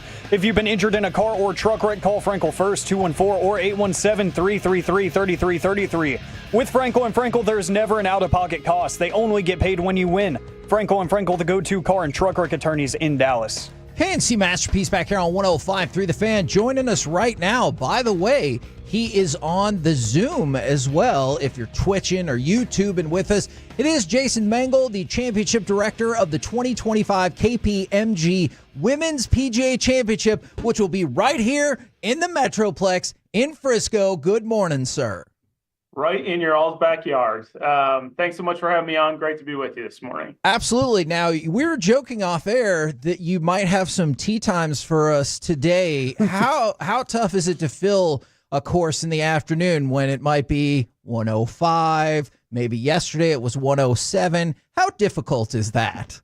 It's a good time of year to catch up on maintenance. But Right. anytime you get the chance to come out and play a major championship venue like Fields Ranch East, you should take us up on it. I've always said this. I land underneath the trees a lot. All right, it's because I like to play in the shade. So it's because I'm from Texas. That's just the way that it is. I like to play in the shade out there. Well, it's not every major championship venue that you can book a tee time at. You can go on to Omni's website, OmniPGAFriscoResort.com, and you can book a tee time to test your skills against the best players in the world. For anybody who hasn't been to that course, and I have to admit I have not. I'm sorry. And seen an event there, what is the allure of Fields Ranch East Golf Course in Frisco like for more future things there, but also for people to be there and see it? Yeah, of course, the two championship golf courses that we have here, Fields Ranch East and Fields Ranch West, are phenomenal tests of golf. And Fields Ranch East is where we'll play our spectator championship, our major championships on.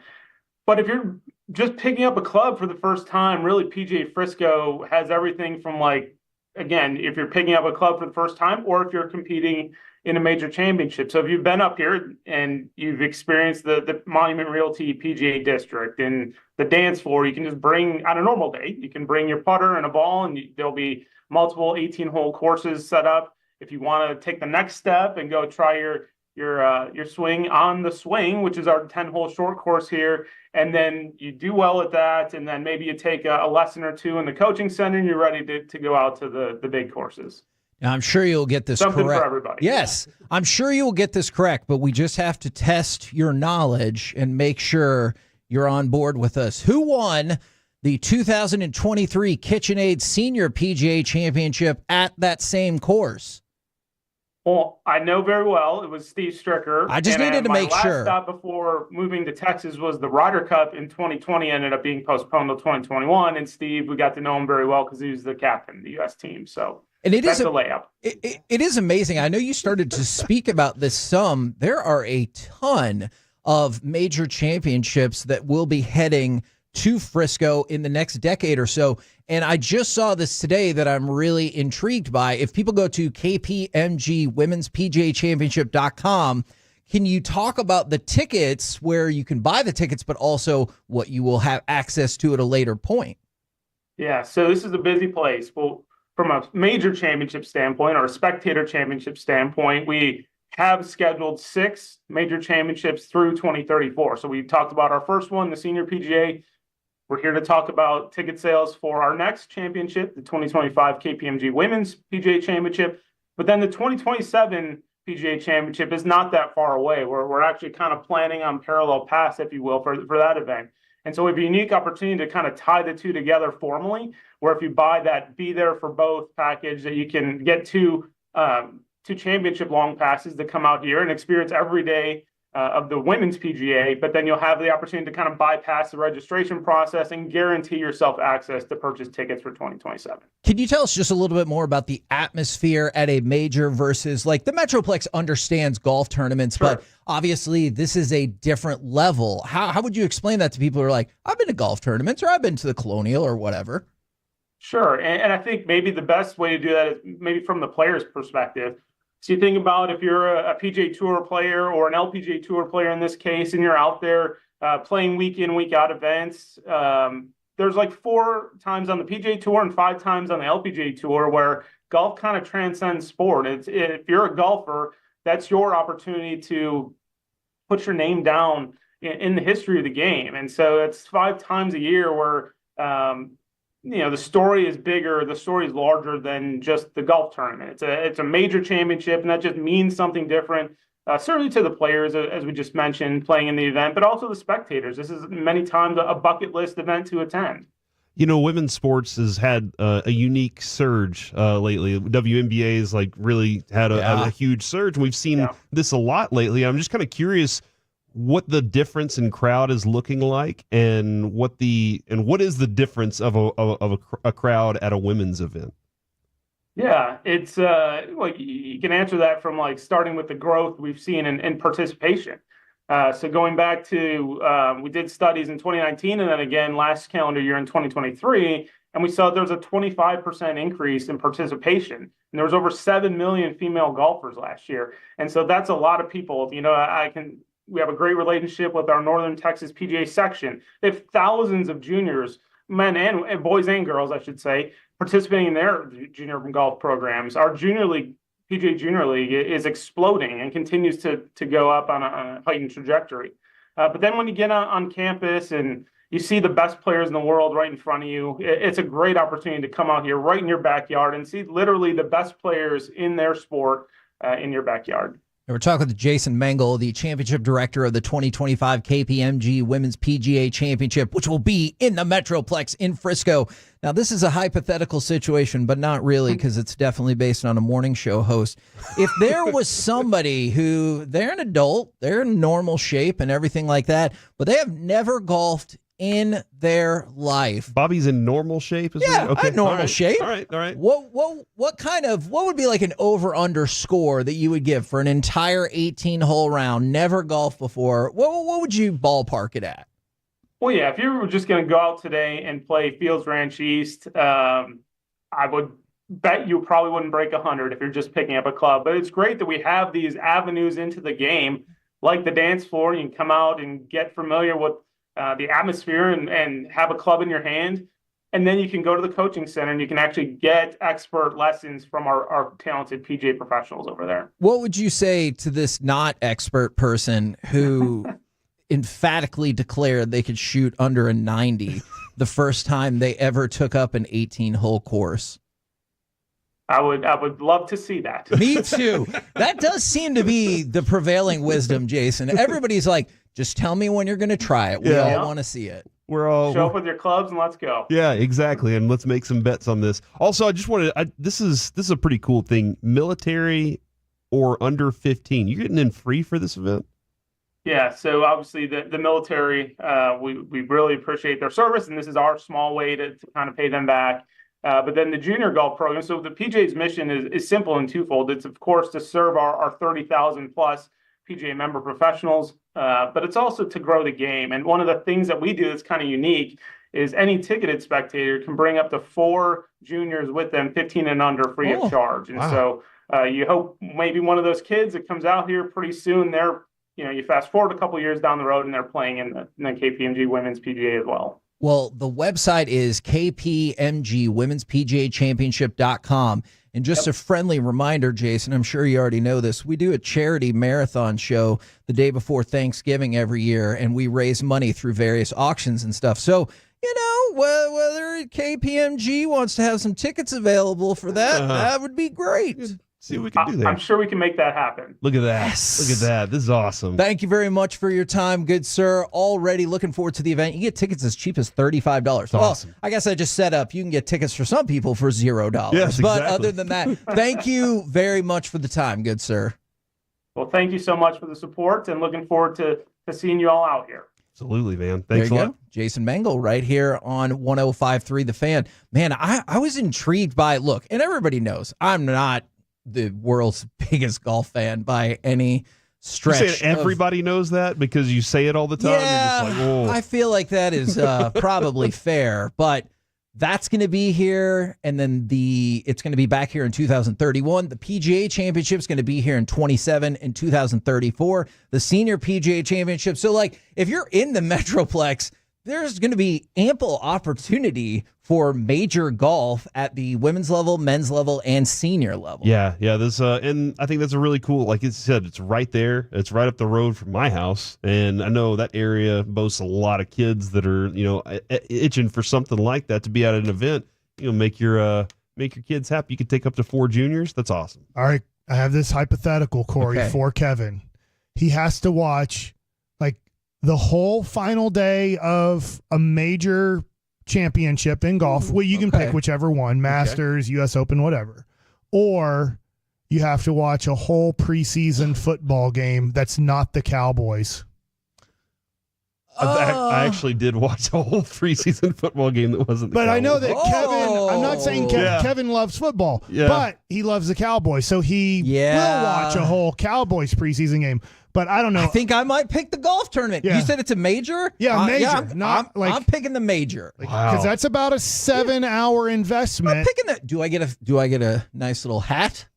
Yes, I'm just saying on television you're watching it. Oh, not being there? Yeah, I would go I would go with the golf. Have a hat. I know, but I'll feel silly. If I made it a Cowboys that, preseason game, hat. Is it an easy answer? Yes, then I would pick the Cowboys preseason game just because obviously that goes into work and everything. But I do like on the golf broadcast how quickly they move. But I'm intrigued by the idea of following a golfer That's around. fun, dude. That really is fun to be at an event like that and either find a hole and just say this is my hole all day. This is going to be the hole that I take care of and watch. That's an opportunity that I think is fun. Or just saying this is the golfer that I'm going to follow around. And Alec, I think we found out if we ever need anything from Kevin, just get him a hat and he'll be pretty happy. Okay, noted. I don't have any hair, so I get a sunburn on. That's really good. Do we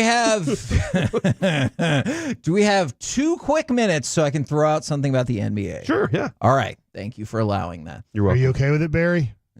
So ESPN put out predictions for all of the major awards categories in the upcoming NBA season. So I'm just going to quick hit a few of these until we get to the one that you probably really care about. Who is going to win Coach of the Year? Tom Thibodeau for the New York Knicks is the leading vote getter. Who will win Most Improved? I was surprised by this. It was a tie between Jalen Williams of Oklahoma City and... The really good Jalen Williams? Yes, the really good Jalen Williams. The guard. From Santa Clara. And Wemby. Those are the most improved. Yeah, for most improved. And then who will win Defensive Player of the Year? It was Luka. Avalanche. I'm sorry. No. It was Wemby. I'm sorry, Corey. Why not Luka? Can you imagine?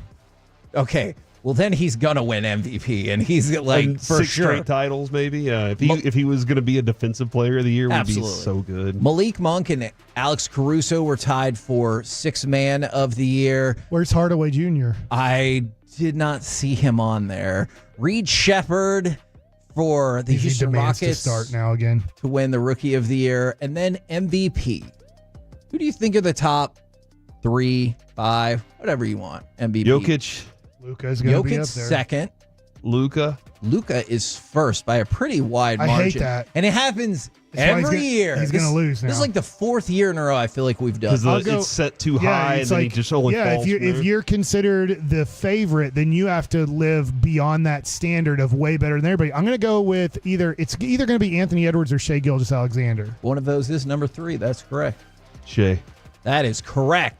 Rest of the top 5, Anthony Edwards and Giannis. Not enough Mavs listed in this whole group, so I just say go get Mavericks. If this makes you feel any better, 48% of the first place votes came in on Luka to win MVP. It so doesn't. It is help. overwhelming. Nope, it doesn't help at all, Kevin. Okay, sorry, Corey. But I appreciate But they're those. not in any of the other categories? Exactly. Is he going to be the guy, and this is impossible to know, that was, before the season started, picked to be the MVP and never win an MVP? Maybe. I don't know, man. He might get all of his assists with Clay early in the season. They'll all go in, and you're just like, there it is. He's that dude. I just don't think he can live up to this standard. Like, people, Kendrick Perkins hates him. So literally every time they throw ESPN on about the Mavericks, no matter what, Kendrick's going to trash Luka. So that's going to hurt his standard. Kendrick Perkins was able to give an MVP to Joel Embiid by being on ESPN. So there is a lot of influence there. So look, Kendrick going, Luka sucks. Gilbert Arenas pretty much said Luka sucks, even though he made the NBA Finals. So now there's another podcast that's going to be, oh, Luka sucks. And so it's going to be tough for him to win. For the KNC Masterpiece right here on 105.3 The Fan. Coming up next, it's time for Gridiron Gravy, and I want to know, is this really as much of a dunk on the Commanders as Cowboys fans seem to think it is? Let's talk about that next right here on The Fan. Do you think it's true that you've got to forget something else to remember that Uber Eats has groceries? No, that's absurd. Hey, remember when you used to be a, what was it, Pepper Lady? Pepper Lady? Wasn't it Cinnamon Sisters? Hazel Babes. Saffron Squad? Nutmeg Maidens? Paprika? No. Nutmeg Maidens. I just said that. Was it Spice Girls? Doesn't sound right. Was it Saffron Squad?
Uber Eats has Lola V products? I gotta remember that. Well, you know, they say in order to remember something, you have to forget something else.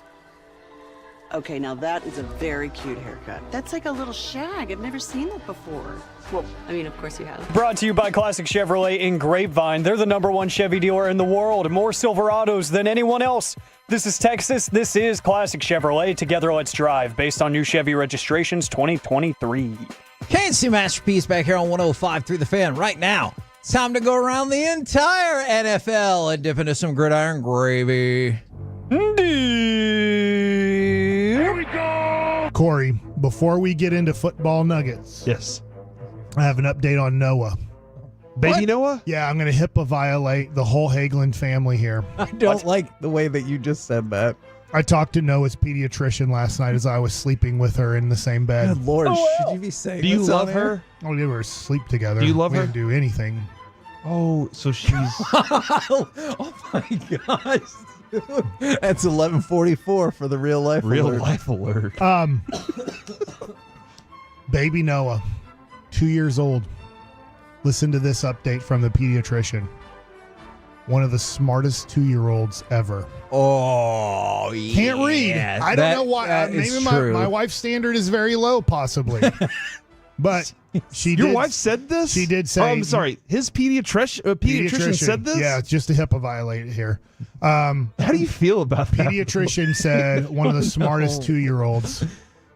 Wow. What do you think of that? Can doctors talk to their significant others about this? I don't know. My doctor's retiring. Oh, no. This year. HIPAA? I'm very sad.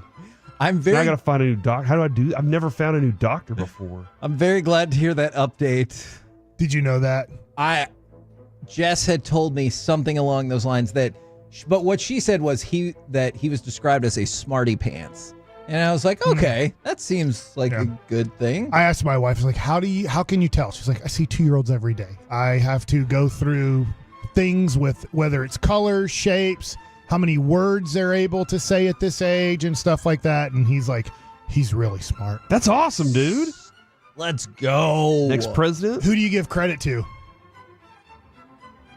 Better just say Jess. Just say Jess. Oh yeah, it's a Jess. Good, yeah, it's sorry, good I had a different answer. Oh. Not a different answer. I had a more in-depth answer, but that was stupid. It's Jess, obviously. All right, let's go to Dan Arlovsky. He tweeted this out yesterday. What I'm seriously asking.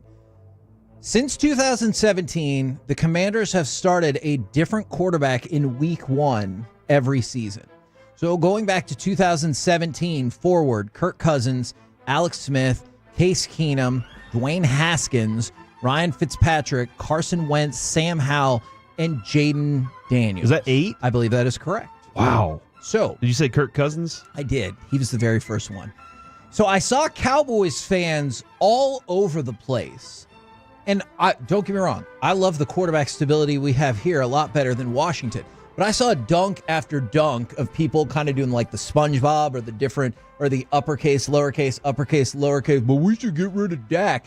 Is this as much of a dunk as Cowboys fans might think? Because you can also take a look at it and be like, yeah, and neither one of you have won anything.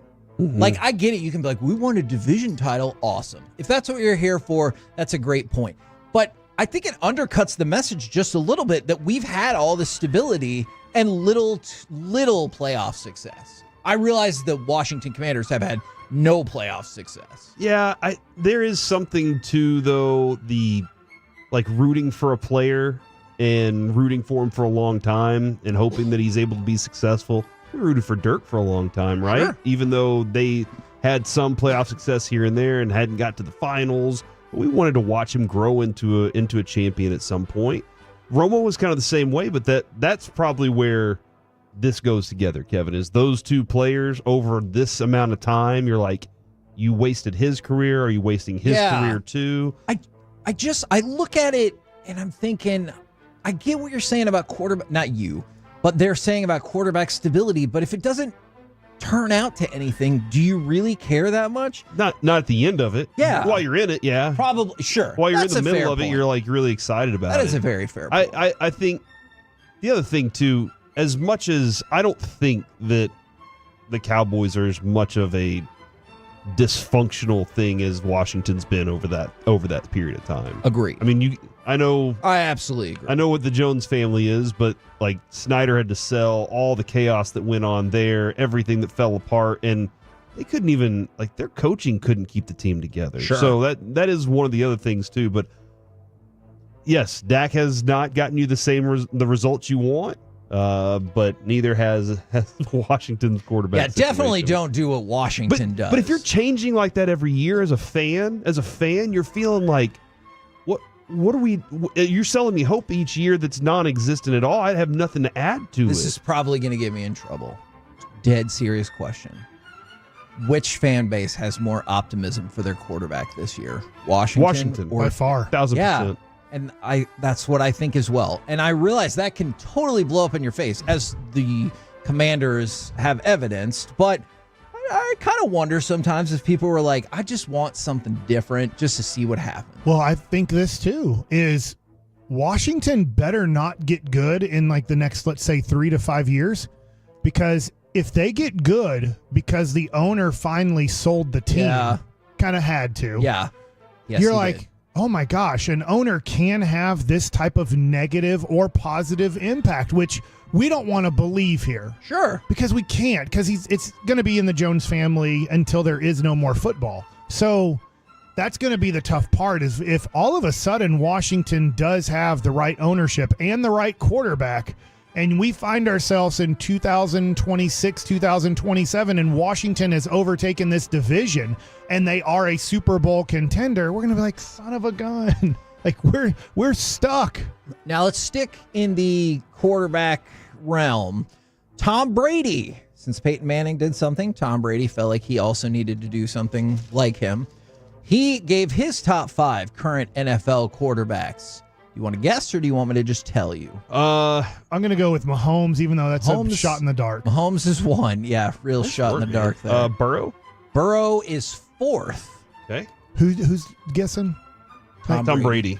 So probably not mobile quarterback. I think he has talked highly about Dak. That's what I'm wondering. I'm going to say he says Dak's 5th. Incorrect. 2nd. I will argue that Dak is not argue. Dak is better than the person he put on 5th on his list.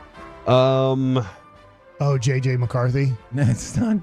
I feel like he put Brock Purdy on the list. Oh, I like it. Because he was a Mr. Irrelevant. Yeah, Purdy's only been to the NFC Championship and Super Bowl in his 2 years. So he went Patrick Mahomes 1, Josh Allen 2, all right, Lamar Jackson 3, all right, Joe Burrow 4, okay, and Aaron Rodgers 5.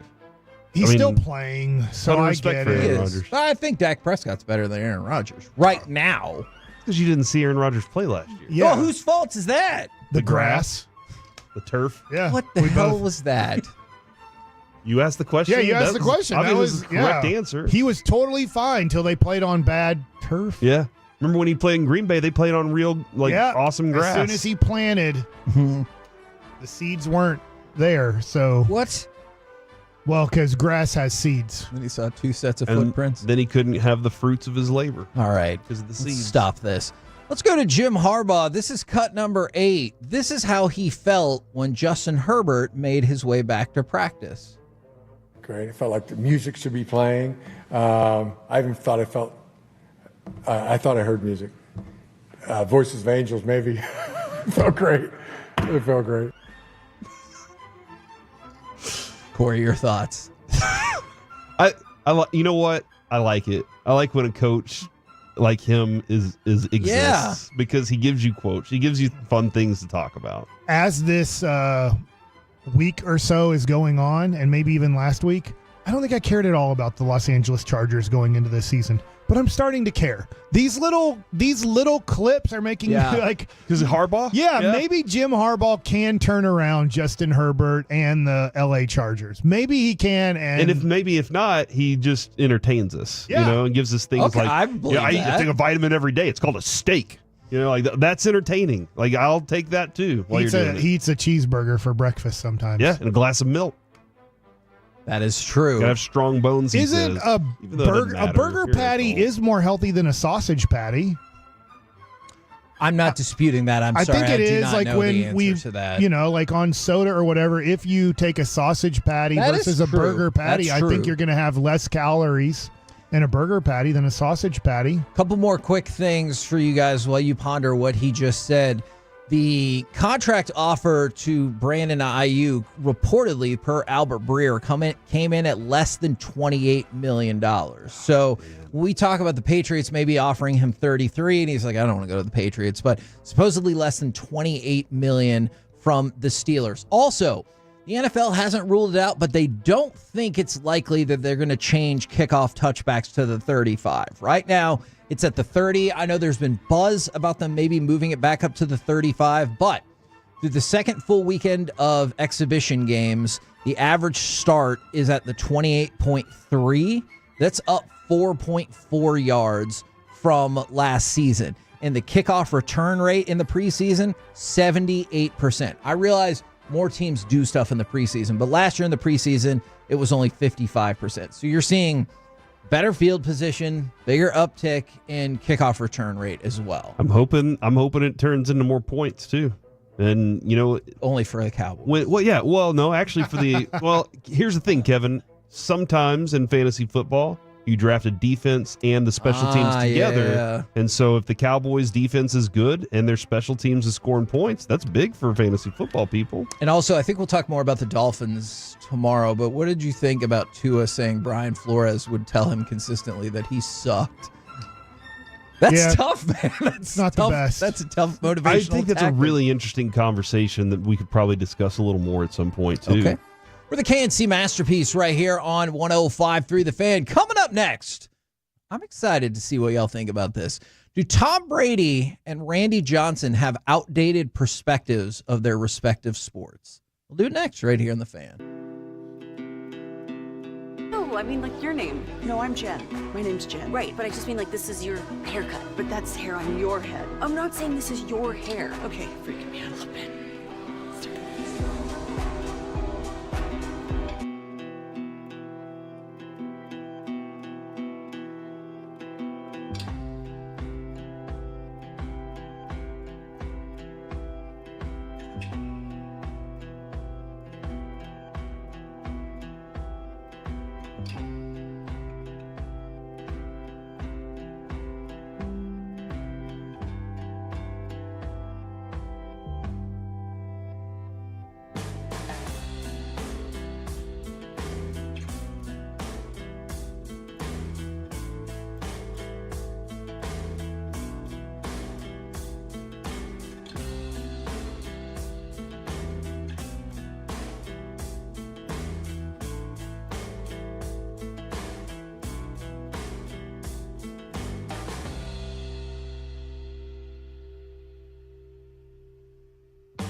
think it's true that you've got to forget something else to remember that Uber Eats has groceries?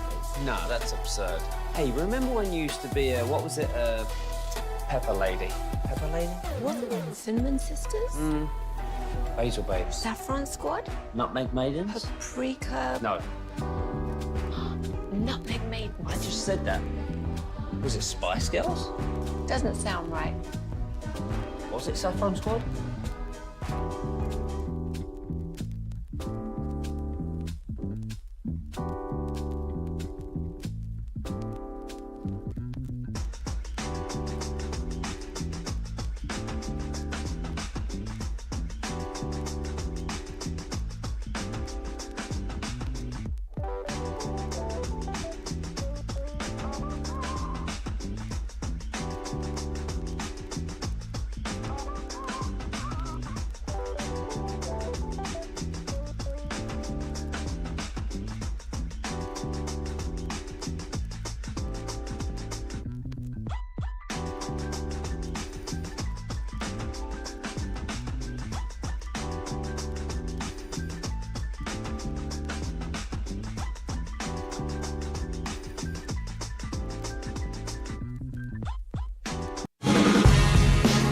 From our Highly Mazda of Arlington and Hearst studios, it's the KNC Masterpiece on 105.3 The Fan. KNC Masterpiece right here on 105.3 The Fan. We're going to try something just a little bit different here, and I'm hoping y'all enjoy it, and I want to see what kind of feedback and conversation we can get going either on Twitch, YouTube. You can hit us up on the Frankel & Frankel Injury Attorney text line at 877-881-1053. Now, it involves Randy Johnson and Tom Brady. You might be more familiar with the Randy Johnson thing because that came out last week. We kicked it around just a little bit, but I wanted to go back and talk about that as well because I saw an article on Yardbarker that said Randy Johnson's advice for Paul Skeens is wildly out of touch. So I wanted to start with that and then get to Tom Brady because essentially Randy Johnson, he talked about a lot of stuff from his era, and he said, for every 15 Tommy John surgeries that are happening in today's game, there might have been one in my era that I heard of. And I don't think it had anything to do with velocity because he said you had Nolan Ryan, Pedro Martinez, Roger Clemens, on and on and on. And you could throw 250 innings, 135 pitches a game, and the injuries were way lower compared to now. So he just doesn't agree with, I guess, like, maybe the load management theory that we had discussed with the Pirates when they were more in playoff position. So I want to start with that. How in touch do you think that is with modern baseball? Well, it's not in touch that no organization is going to push any pitcher to pitch every fifth day and then see if they can give you approximately 7 innings per start. So it's not in touch that way. But there is no explanation for all of the injuries. If we knew it, we would stop it. And I say we, like I have anything to do with it. If the surgeons, if the pitching coaches, if the medical staffs of teams, the trainers, the strength and conditioning coaches, if they knew how to stop this, they would. Right now we're on this load management. Let's see if we pitch them less, if it will help out. Right now, the answer is it doesn't help at all. Yeah. It literally helps 0% to load manage a guy. They're hoping that even over more time that it will prove to be the answer. But it's not. It's not the answer right now. So in a way, Randy does have that in touch of load management has proven nothing. Yeah. Except everybody's still getting hurt at the highest rate in the history of baseball. And it's been going up. It's just been going up over time. It's been going up. So they're trying to figure it out. There's no answers for it. The weights, the exercises, the whatever, the stretching, none of it is working for the better. The only thing you can say is guys are throwing harder. So they have established through different programs and strength and conditioning and stuff, they have figured out how to get kids and young men to throw the ball harder on a consistent basis than ever. More hard throwers. That's the only thing that we've discovered over let's say the last 15 years is how to get people to throw harder, but we have not discovered on how to keep them healthier. You know who has the most innings pitched since 1977? In one single season. Was it Nolan? It's Phil Niekro. Oh, knuckleball. Yeah, and also in 1987, Charlie Huff was the American League leader. He was the leader in innings pitched. Soft knuckleball throwers. And then as you go like forward, Kevin, it was 300 in the 80s. Yeah. And then you get, closer and closer and closer to now. It's like 209. Last year or this year, it's 164 for Logan Webb right now. He's the leader. Wow. And Seth And he'll Lugo get to at 200, 166. right? So both those guys have a good chance to get a little over 200. 200 innings pitched, yeah. But it's 100 less innings approximately than what your league leaders were in the 80s. And so this is kind of his With more overall injuries. point. And that's why I'm seriously asking if you're like, no, I see their perspective, or you're like, that doesn't really jive with what we're currently doing. So what Randy Johnson said, and he said he told Paul Skeens this. Pitchers like you come along every 10 to 15 years. There's been a lot of great pitchers. It's unfortunate that a pitcher like him might not get to be as great as he can because there are restrictions on him in today's game. Okay? I agree with Randy Johnson on that. I think that there is this idea of, look, man, there's a unicorn, and we want to let the unicorn go do his thing until he can't. Let him go until he can't go anymore. And I do think that is one of those. Look, the manager can have so much intent, the GM can have so much intent, but are they really allowing you to be as great as possible? And I don't think so in a lot of instances. I think GMs will say we're shutting this down when you're like, you know what, I can make it through this next inning and I can do something else. We can see something special. I want to see something special from sports. I do too. I'd like for him to pitch every fifth day because we're missing him as a fan of baseball. And Yeah. look, the Rangers are out of the playoff race. So as a fan of baseball, you want to see Paul Skeens pitch here tomorrow at the ballpark. I don't think there'd be more tickets sold. I don't think our audience is that. I don't think the Metroplex is that engaged with who's on the other team and who's possibly we'd be pitching. even but more amped we up. would, as media, be fired up, and there would be an electricity media-wise that Paul Skeens is pitching here in Arlington for the game. But they're going to push him back. And look, it didn't help out Steven Strasburg at all. The only thing it possibly did is ruin one season for the Nationals because they decided not to pitch him down the stretch, and then he wasn't pitching in the playoffs, and they got upset in the first round because of it. But it didn't help him stay healthy. We know that from Steven Strasburg. Maybe he would have got hurt quicker, but he didn't have much of a career because of injury. Interesting side note to this. Paul Skeens' odds for winning NL Rookie of the Year last week were minus 1,400. Now they're down to minus 200. Because they're afraid you're going to shut him down in September. Also because he's pitched like a normal person. Like his 3 starts, he has this month, he has an ERA of 4.15. Which he's getting rocked. Yeah, is like not terrible at all. And that raised his overall ERA for the season to 2.3. Yeah. So that gives you an idea of how unbelievable he was pitching. It's going to be tough for, I know Wyatt Langford, I'm changing subjects a little bit here, but it's still rookie stuff. It's very tough right now on Paul Skeens. He has to learn this, and so does Wyatt Langford in a different way. Think about their life. Let's just go to high school baseball. High school baseball, you get back from Christmas break. Let's just say you're not playing other sports. And you start revving up for, and it matters where you live in the country, but you're revving up for about early February, you start games now. But it's like a Tuesday game, then a Friday game, maybe a Saturday game, and that's kind of how you play your high school schedule. Once you get into district play, it's just Tuesday and Friday. Yes. And then the season ends, and then you go play summer baseball in June and July, maybe a hair in August, but pretty much June and July. And then you do the same thing in college. You play college baseball. It starts in about February. It ends in, if you don't make the College World Series, it ends in mid-May. Right. Pretty much.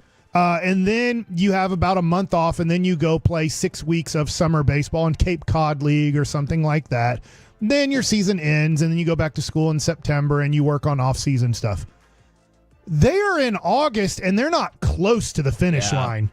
Like, it is shocking. It is extremely shocking to your body the first time you play professional baseball on how much you're playing and how long the season is. Now, to go along with that, let's include football in this and what Tom Brady said. So Tom Brady, I believe this was yesterday, he said, I think it's just a tragedy that we're forcing these rookies to play early. All right, I'm going to stop it right there and just say... Who said this? Tom Brady. I was really and he's talking about specifically rookie quarterbacks, Gotcha. not all rookies in football.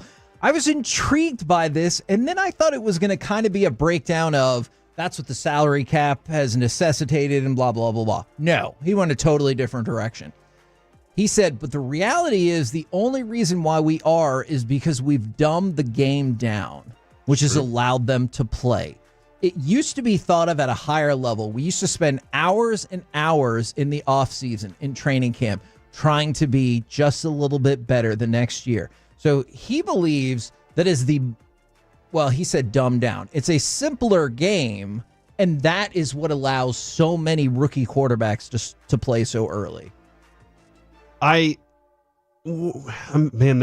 He's recently played. This is the tough thing, is he's just recently retired. That is true. Here's why I understand his point. I just think it's more a product of the salary cap than anything. And I know people are going to be like, well, Tom Brady's been around in the salary cap era. I understand that. But he also was part of a destination place where people wanted to go. And he cut team-friendly deals towards the end of his career. I think you look at it now and you see some players are like, I'll hold out after 3 years. You're like, I got 3 years to maximize what I can out of this quarterback and have an advantage over the rest of the league. He is right about the part, like the offseason and the way that they pursue it. Mike talks about it all the time. They said, hey, we want to practice less. We want to put less effort into our work so that we can, go out there and just be athletes on the field. And there is a lot of nuance that you don't get because you don't have the time to work on those things. I think he's right about that for sure. You're going to love the next part because he said it's the reduction of practice time that has led to all of this. Now, obviously, fewer hits, less theoretically wear and tear on your body. But he also said having less practice time hurts the players who need to get better at the pro level. And then he echoes what Randy Johnson said, and he said, player ceilings have been lowered. So coaches put less on their plate, which drops the play across the NFL. How many times do you feel like you hear that coaches have to streamline things for the quarterback because he can't only read one half of the field and he doesn't know how to read the rest of the field? We hear about that all the time. And just think about this. How much of a drop-off is there from your starting quarterback to the next guy? Usually it's very drastic, not only financially, but because those guys don't get reps during the season. The Cooper Rush is getting the most reps he'll see all year right now. Trey Lance is getting the most reps he'll see all year right now, and then there's no further development of those guys beyond that because there's no league, there's no way for them to play, there's no minor league system. The idea, Kevin, of what is it? Transfer? Is it not your loans? The idea of loaning Trey Lance to Minnesota this year, and then being like, you know what, we're taking him back next year because he was able to play for you. I would be amazing love that. because you could develop something other than what you have to invest in your starting quarterback alone. Just for the record, we all understand why that wouldn't happen, but it would be super neat. So what do you guys think of the overarching idea from both Randy Johnson and Tom Brady, who all-time greats in their sports, very, very respected, is that you've gotten to a point where there will just be lowered expectations and ceilings on both baseball and football players.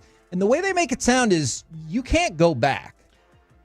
For pitching, I agree. For football, I don't, just because I've gone back and I've watched because I'm so uninspired by this Cowboys team. I think a lot of people are there with you. I watch a lot of YouTube videos on old Dallas Cowboy games, the 90s Dallas Cowboys team that I completely and totally fell in love with. And I go back and I try to watch 1970s football. And I know that Tom Brady's talking more about, hey, just 10 years ago, just 15 years ago when I was, in my prime and doing these things. But I think that there's a lot of nuance in today's football. We've been talking so much about Mike Zimmer's defense and how crazy it is, and now people are dropping back and then they're rushing, and what the hell's going on? It's different than last year's defense, yes. And so I understand where Tom Brady's coming from. I don't want to discount it, but to say like it's a black and white yes or no, I think is difficult to say. This a little bit in baseball. A lot of Jeff Fry comes to mind, right? I mean, he trashes baseball tremendously. Because he does not like the current product. Not at all. But I think there's nuances. Is Jeff Fry right in some sense? Yeah, in some sense he's right. But not all. Yeah. He's not 100% right. He's not maybe even 50% right. And I don't think that Tom Brady's wrong, but I don't think he's close to 100% right. I do think there's a lot of complicated things that quarterbacks are dealing with today, and it's not as maybe dumbed down, but that's coming from a person who obviously never played quarterback in the NFL. Also, I will say this, though. The amount of money that owners are able to make in sports these days, Kevin. Sure. I mean, like the NBA wants to they're still looking at the NFL going, we got to be able to be that one day. So they're fighting, maybe. Yeah. The NFL, they're like, why would we change the game up if we're just continuing to rake in cash? I've debated that in my head a couple of different times because people will tell you like the product's fine. Well, that's true, but also people will try to project their life onto somebody else's life, right? Like, and I thought about it. If I owned the Cowboys, could I stand making $300 million versus $400 million and not winning a championship? But yes, winning a championship if I take less money. And then in my head, I'm like, sure, but then I'm like, but would I really? Would I not get into that mindset? And they're like, that's a lot of money. You didn't say $2 million. You said $100 million. Mm-hmm. So I'm not sure. Well, I appreciate you guys all getting involved in the conversation. I thought it was fascinating to just get the perspective of two definitely all-time greats. With a KNC masterpiece right here on 105.3 The Fan. Coming up next, it's about that time to power rank the NFL power rankings. Plus, maybe we'll further discuss what would you do if your coach always said you were too stupid to be there? Next on The Fan. Are you ready for some commercial-free KNC masterpiece?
Uber Eats has Lola V products? I gotta remember that. Well, you know, they say in order to remember something, you have to forget something else.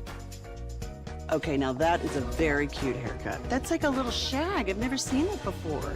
Well, I mean, of course you have. It's the Rachel. Oh, is that your name? No, I mean like your name. No, I'm Jen. My name's Jen. Right, but I just mean like this is your haircut. But that's hair on your head. I'm not saying this is your hair. Okay, freaking me out a little bit.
#1 garage door company. Fast, friendly, and affordable. Call us today for your free estimate at 469-909-0956 or visit TolberGarageDoor.com. The Expressway here on 105.3 The Fan is brought to you by the On-Time Experts. Cowboys are 1st and 10 at the 14-yard line of New York, coming right to left in the white shirts. Prescott's under center, fakes it to Pollard, gives a reverse to Lamb, block on the edge. Lamb will walk the dog. KNC Masterpiece right here on 105.3 The Fan, where in the break, a ridiculously long review call at the Little League World Series led me and Mike to combining to sing the song Kokomo. But right now, it's time to power rank the power rankings. And we're going to circle back around in just a minute to what Brian Flores allegedly told Tua, like, hey, you suck, and you shouldn't be here. We're going to get into that story. But it is time to power rank the NFL power rankings for the first time this season. And it starts with a very important question. Would you guys like to go with Yahoo or ESPN?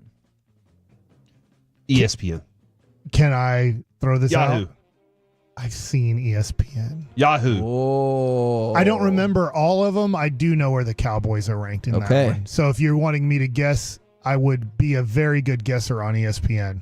Would you let's go with ESPN then. Oh, okay. Corey can guess first. Actually, hold on. I want to put this to the test. How well did I remember? Who are the top 3 teams? Oh, crap. Kansas City was 1. Correct.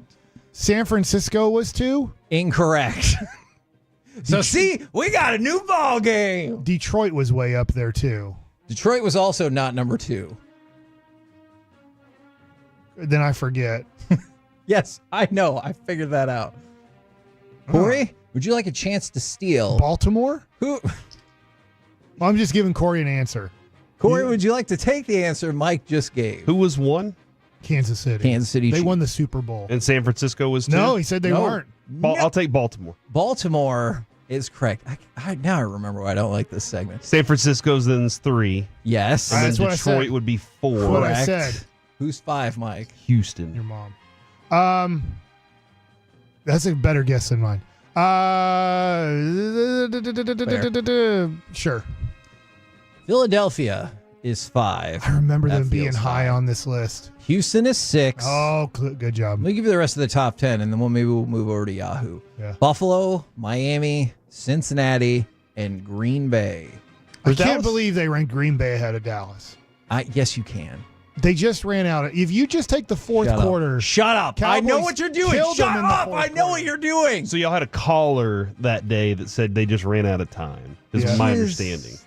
That's a crazy If you were thing that to caller, say. can you call in right now and we can discuss? And do you still believe the Cowboys just ran out of time? Alec, Or has good your- luck screening those calls. Or Has I your feel like you're just brain gonna- has your brain kicked in to go? Maybe Green man. Bay was just way better than the Cowboys. Dallas, by the way, is number 11. Now, keep this in mind.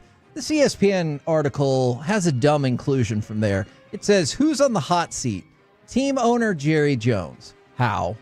In what way? They could He go loses his job. 0-17 and lose every game by 56 points, and nothing will change. Only with the ownership. 98% of the people will renew their season tickets to sell them on the secondary market for a profit. All right, we're going to move to Yahoo, and I want to prepare you.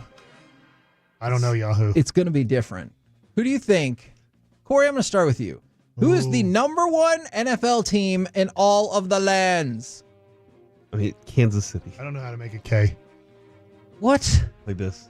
Oh, if I do this. Okay, this He's is an currently audio standing. medium. Yeah, Stick one of your legs out. Yeah, that's what I did. Okay. Yeah. Number 1, the Kansas Yes! City Chiefs. Let's go. I have some of their gear too. Yes, I know. Is this one different? San Francisco. Because you said it's going to be different. There's differences, man. It's either San Francisco or Detroit. What do you think? One of those is correct. Oh, but which I'm one? going to go Detroit based on his excitement whenever you said Detroit. That is correct. Who's number 3? Not the Cowboys. That's true. Why not? Because they're not. Because they have a defensive line. I don't know what else to tell you. They're going You to got me average there, giving Kevin. up about 5 yards a carry, and they don't have a running back who will ever get past 5 yards, even when they have big holes. San Francisco? That is correct. Detroit's number 3, baby. They're number 2. What is the matter with you? I forgot we what he just said. How did you forget something that just happened like 30 seconds ago? Maybe I have old timers. You know what? No, I'm not doing this. All right. Kid's really smart, man. The 49, thank you. The 49ers are 3rd. Noah. The Ravens. Baltimore's My 4th. wife never saw Brandon. That is true. The Ravens are 4. All right. So your top 4: Chiefs, Lions, 49ers, Ravens. Hey, Corey. I know. I remember this. Okay. I know it's a different order Same than 4. ESPN, Same but it is 4. the same See, 4. Yeah. Same final 4. All right. Where do we go with number 5? Heck yeah. This is where the Dallas Cowboys. Okay. I'll let Mike. He's riding the hot hand right now. Heck yeah, man. Have you seen them practice? Say yes. Yes, I have. I haven't, but you told me they were awesome. We did see them practice. So I'm going 5. Dallas Cowboys. For the 817, is Kevin about to break his headphones again? Here's the annoying part about Probably all not. of this. That I'm too optimistic. Mike is doing a bit right now with the Oh. Dallas Cowboys being number 5. However, I'm right. Yahoo is also doing a bit Yes! because they have Mike the McCarthy. Dallas Cowboys at number 5 in their power ranking. So ESPN 11. Yahoo has the Cowboys at number 5. Never forget. Which do you think is closer to reality? I honestly think it's between those. 8. I think it's like 8, 7, or 8. Can I ask right this now? But silly they're gonna, question? But if you're looking at the record by the end of the year and they do what they've done the last few years, you're going. I mean, you got to consider them a top 5 team if their record is what it is. So, I mean, they're a good team. That's the reality. How could you have Dallas rated higher than Green Bay? If you were ranking the teams yourself and I gave you those two teams to rank, and the Cowboys didn't seem to add much in the offseason. Green Bay, I'm not saying added a ton either, but they just played each other in Arlington, and they got blown out. Yeah. So why would Dallas be considered this year better than Green Bay? Here's one explanation. They're predicting that they'll have a better record based on the divisions alone. Like, that's one of the main factors, and the history of the Cowboys right now says that they win 12 games under Mike McCarthy with Dak Prescott.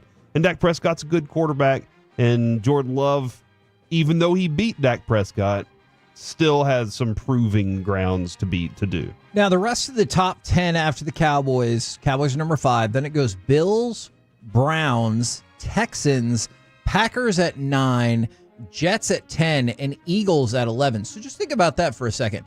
The Eagles are 11 in the Yahoo rankings, and in ESPN, they're 5. And then the Cowboys are 11 in the ESPN rankings, but in Yahoo, they're 5.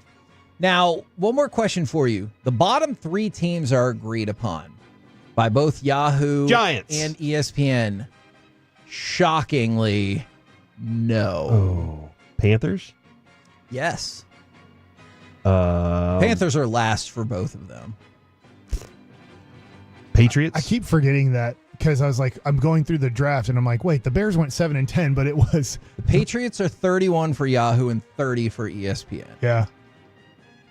Yeah, but they traded to get a small quarterback. The Giants aren't in there? Surprisingly enough, the Giants are only 28, which I realize. You said Arizona the other day was Washington? bad. Are they?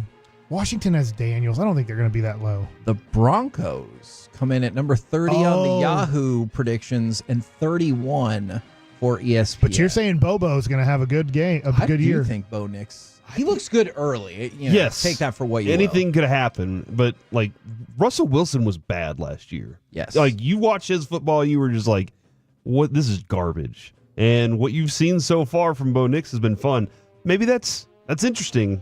Because I think they're going to be better this year, and I think that New York is still in a shambles right now. I agree with that, absolutely. When we talked about the positional talent that all the teams have, I'm with you on that. Now, one of the big stories the Raiders that made the rounds yesterday was Tua was essentially asked, what's the difference between Mike McDaniel and Brian Flores? Now, I'm going to be paraphrasing some here, but he talked about the fact that, well, when one coach tells you every day that you suck or you don't belong, that's a lot harder than the system that we have right now. So essentially, Tua is saying that Brian Flores continually said that he sucked or he didn't belong.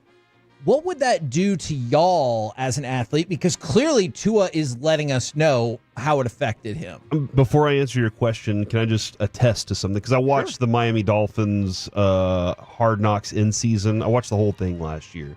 And it was Mike McDaniels walking up to Tua every day, telling him positive affirmations immediately. Dude, you're this. You were so good at this week. This. And he even said whenever he took the job, he went back and cut up all the great plays of Tua from Alabama to show him, this is what you are. I need that swagger because I didn't see it from you while you're wearing a Dolphins uniform last year. So I need to get this back from you. And I got to figure out a way to do it. And with Kirk Cousins and Tua, both of those guys, those coaches have to tell their quarterback, you're the man. Do you think somebody with the Dolphins who continued on, tipped him off, was like, hey, Flores used to trash him every day? Probably man. so. Yeah, probably so. And it could have been, I don't know who in the group, like there, maybe it was Dan Marino. Dan Marino spends a lot of time around the Dolphins facility. Maybe he saw something. Maybe it was an offensive coordinator that was involved, an offensive coach. Maybe it was one of the guys that they have one dude who's been with the team for a long time, and he, is make sure all the equipment's there. Maybe it's that guy. I don't know exactly what it was, but yeah, I never saw that from Brian Flores. But if Tua's saying that openly, then it does have something to do with your psyche. Everybody likes a pat on the butt. You don't like going into work and your boss is just railing on you. You don't want to go to work. Yeah. You want to go in and your boss is like, hey, let's kick ass today. Let's do this. You did great at this yesterday. Go do it again. You're going to feel better about your job. What do y'all think about the idea that, not that this is the only thing, but this has been a big contributing factor to Tua getting better? Do you think it's just him stay healthy? I think it's a huge factor because I think when he throws the ball, he has confidence. Okay. But the other thing, too, is he trusts his coach. He trusts that if his coach does come to him and tells him, hey, look, man, this needs to be fixed. We have to do better at this. Then he knows that his coach is there to try and help him do it. He's there to provide some solutions to the problem. And I think that's a huge factor. Because if you're going around and your coach is like, you suck, I'll see you later, and walks off, you're like, how do I fix that if I'm just now getting into the NFL, coach? What am I supposed to do? Yeah. And if your coach is sitting there going, hey, this wasn't good enough, but it's on me, I got a solution for it. Next week, we're going to do this. And then it works out. Now you're starting to gain confidence in everything your coach tells you when you walk out onto the field to throw a football. Corey, I hear you. And I totally agree. Okay.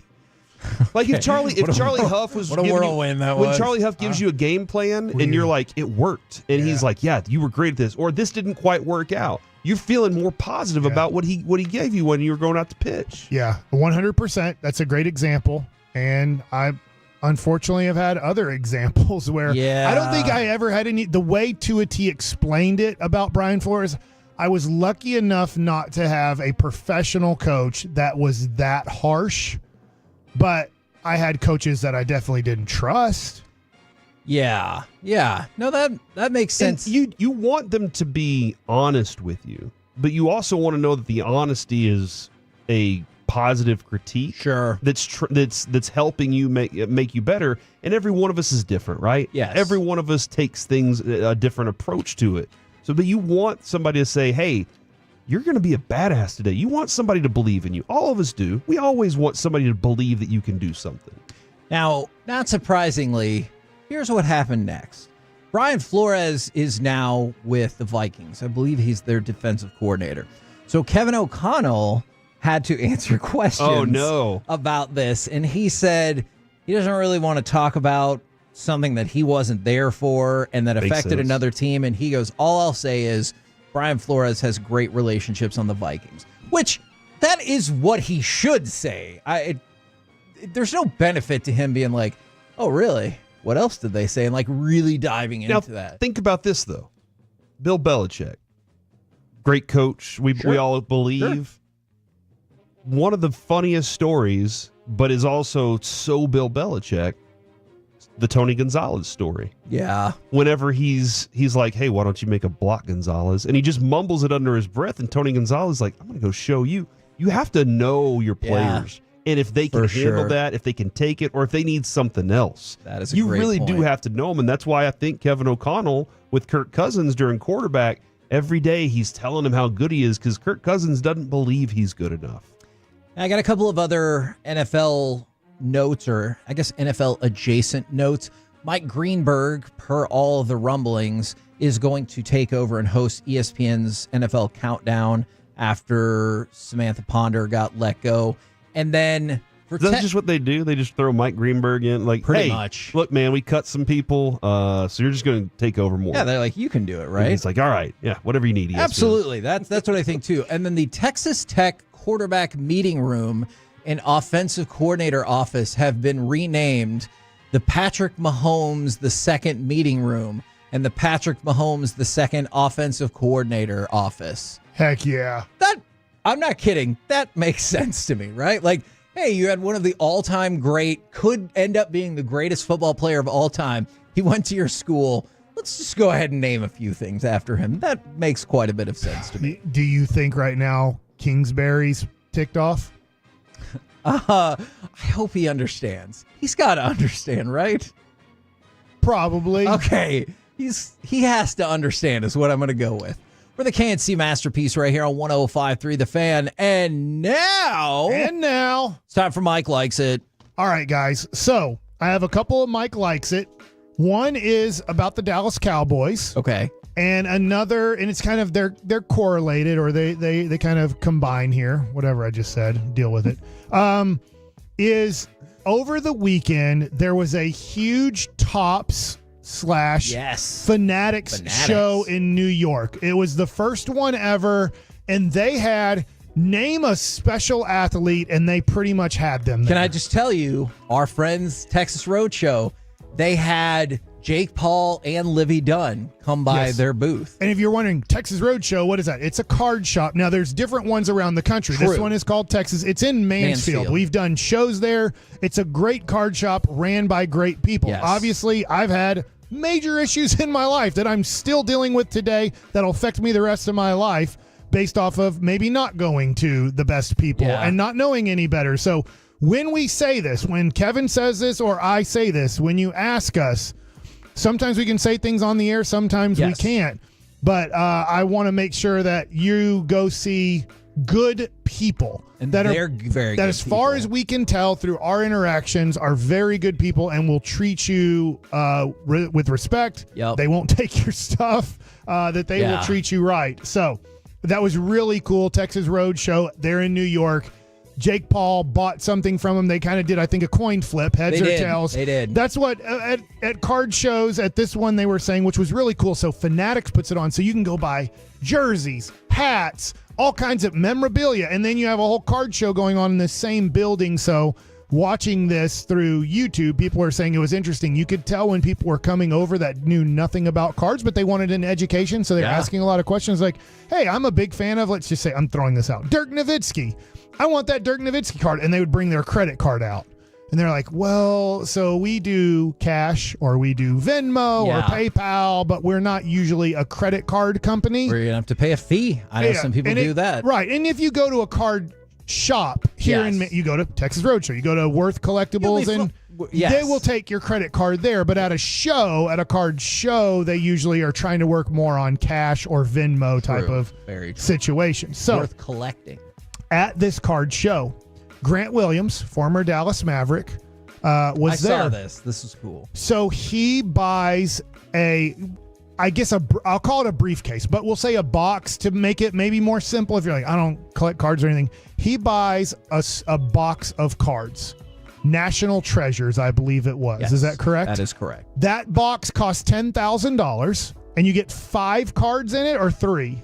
It's either 5 or 3. Get 5. Can I just stop you real quick? So real quick, it's $10,000 and you get 5 cards. My one of my favorite interactions ever was at the Dallas Card Show in Allen with Derek Holland, because we were walking around and we're looking at all the different boxes, and you can get your blaster boxes that you can see at Walmart and Target, much more affordable. And he goes, we're like the best cards.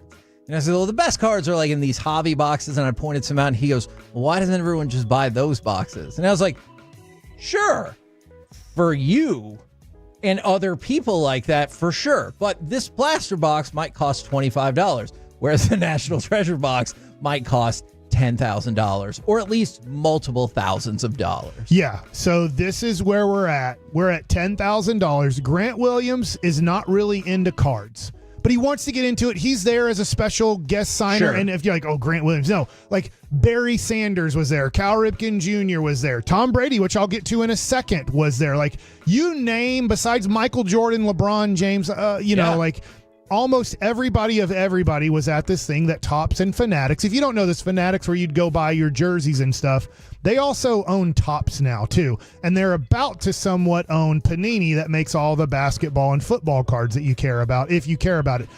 They want to 10X is it Michael? It's not Michael Rubin, is it? Or is that the right person's name? Ooh, sorry. I'm sorry, I don't know. The person who's the major owner of Fanatics It now might be, / Topps. He wants to 10X the world of cards. And one way to do it is when you go buy a jersey or a hat at Lids, he wants all of a sudden these people to start going towards, hey, well, let's get a card with this, or let's buy a card. Yeah. And what's happening is the world. Who's Livy Dunn was also there. Yes. She's obviously she was dressed up as Paul Skeens. Yeah, but, and that's who she dates, but she also has her own huge market Yes. in NIL and everything. So, anyways, Grant Williams is there. He buys this box. Corey, did you see this on YouTube and wherever? And so Grant Williams buys this box, and he's like, "So what am I looking for?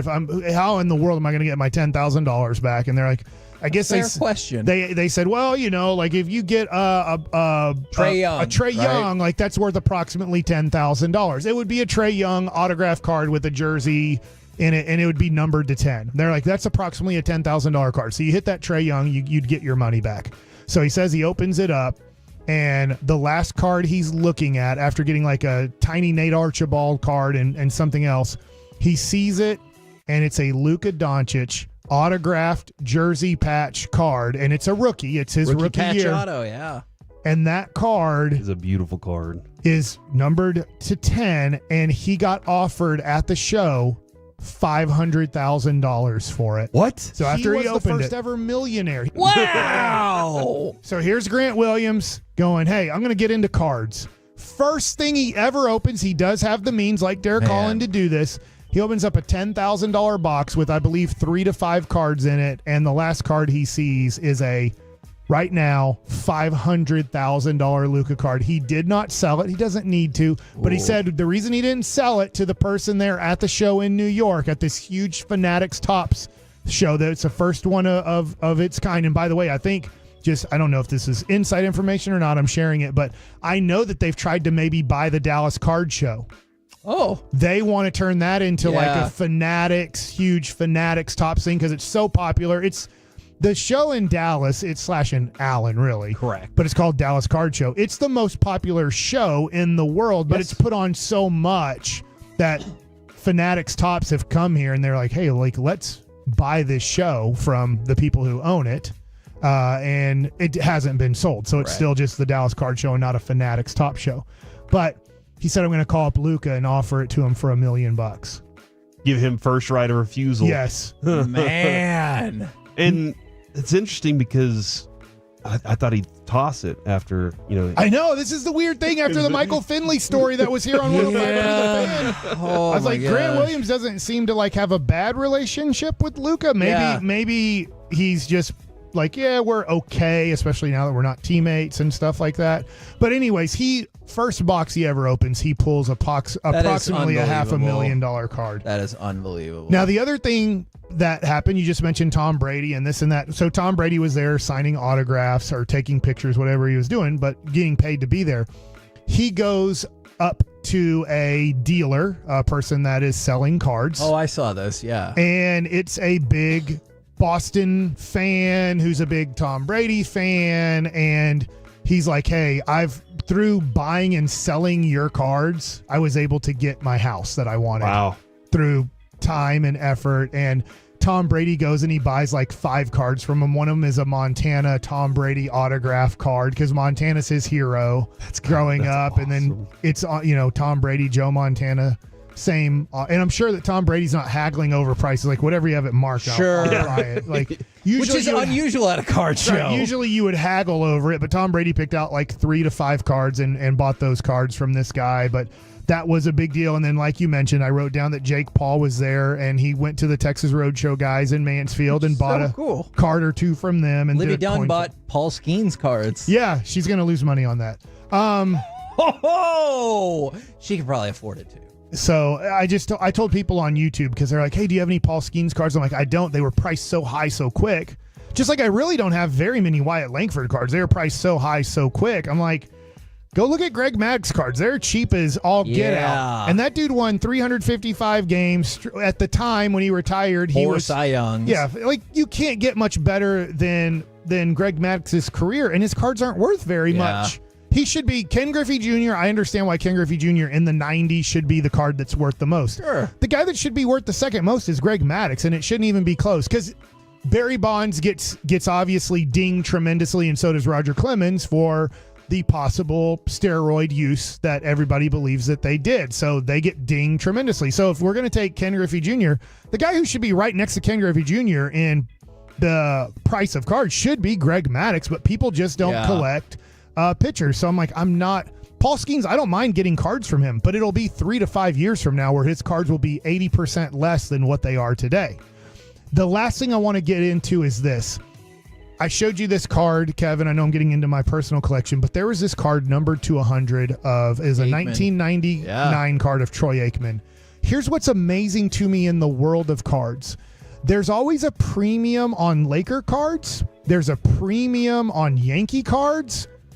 There's a discount on Cowboy cards. This is what I'm just throwing this out here. It is weird. If Cowboy fans, if they're the biggest, most passionate fans in the world, taking Jerry to a over $10 billion evaluation of his team, what's weird is I can get Troy Aikman cards for so much cheaper than most other Hall of Fame quarterbacks. You can get Roger Staubach cards for so much cheaper than most, not all, but most Hall of Fame quarterback guys. And it doesn't make sense to me. If there's a premium on Derek Jeter, if there's a premium on Kobe Bryant, Shaquille O'Neal, Magic Johnson, you know what I'm saying here, LeBron James, now that he went to the Lakers, it's weird to me that there's no premium on Cowboys. It's like a discounted product. And I'm going to say not nobody, but very few people collect Dak Prescott. Like you could buy a lot of Dak Prescott cards for not a lot of money. Why? I don't get it. Does it make sense? I don't get it either. No. If you have the biggest fan base. And the most haters. True. Yeah. That would be like, I'm selling it to the biggest fan base. Cowboy cards, if you ever wanted to get into cards and you're like, I'm a huge Dallas Cowboy fan. You can get some good deals. You can deals. get all types of great Dallas Cowboy cards from current players, from Jason Witten, who'll be a Hall of Famer, DeMarcus Ware, who's a Hall of Famer, Bob Lilly, Roger Staubach, Drew Pearson, Randy White. And those aren't auto-pinned. They're all, just so everybody knows, Dak Prescott did not sign his rookie cards. Do not buy an autographed Dak Prescott rookie card because 90% of them are auto-penned. He bought a program, whatever, the auto-pen, and did not sign those cards.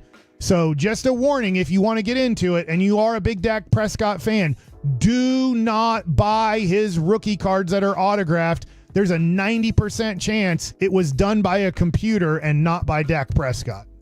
For the KNC Masterpiece right here on 105.3 The Fan. Coming up next, it's time for the C Block starring Corey Majors and special guests. Yeah, we're going to talk to the new USL Super League team, Dallas Trinity FC, next on The Fan.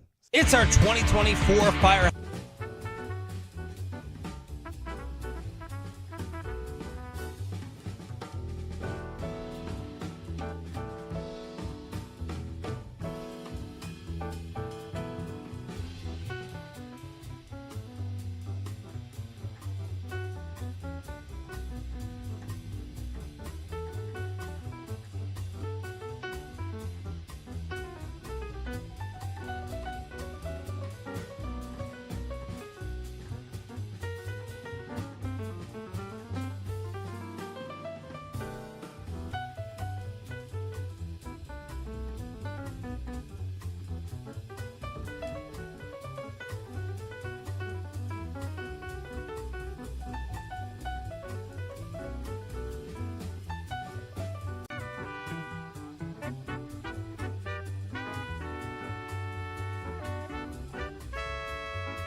Do you think it's true that you've got to forget something else to remember that Uber Eats has groceries? No, that's absurd. Hey, remember when you used to be a, what was it, Pepper Lady? Pepper Lady? Wasn't it Cinnamon Sisters?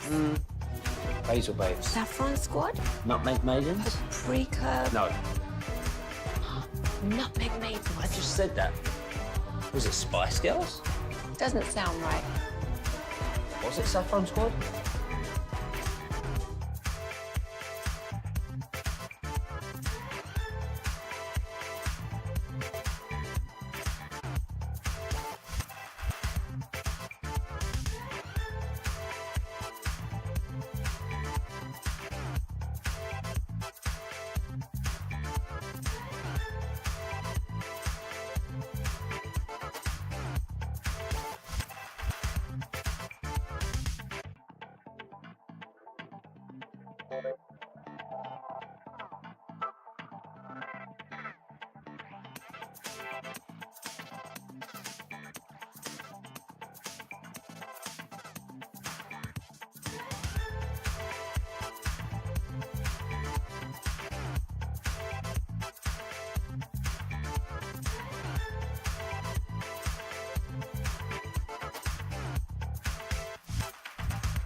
From our Hiley Mazda of Arlington and her studios, it's the KNC Masterpiece on 105.3 The Fan. KNC Masterpiece right here on 105.3 The Fan. Right now, we've got our Dallas Trinity FC scarves on because it is time for a special edition of the C Block starring Corey Majors as well as Hannah Davison, Amber Brooks, and Sierra Hinson.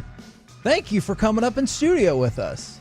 Thanks for having us. Thank you. How did I do on the names? Did we? You killed Okay. it. Okay. Perfect. Yes. Okay. It's up to you now, Corey. All right. Well, first off, Amber, you were the first player signed by the team. And are you like the captain? Is that how that works? Yes, I wore the armband this weekend. This weekend, does that change, or is this like? We haven't had any like formal conversations, so not sure. There is like a leadership group, but we'll see. We're still waiting on our coach to formally enter the country, so I think that's a Okay, all right. So we don't want to have that conversation before the coach gets here. Yeah, I think Okay. it's like All waiting right. for her to come in and you Fair. know see what she sees. I've been watching a lot of Mad Max movies lately because Furiosa came out, and I've been kind of into that, and so it's all like creating, worlds on your own. Whoever's the strongest survives. So basically, y'all are creating your own little system right now, and y'all have decided before coach even gets there, right? Like that's kind of what's happening. Everybody understands, hey, that's a strong player right there. That's a good leader right there.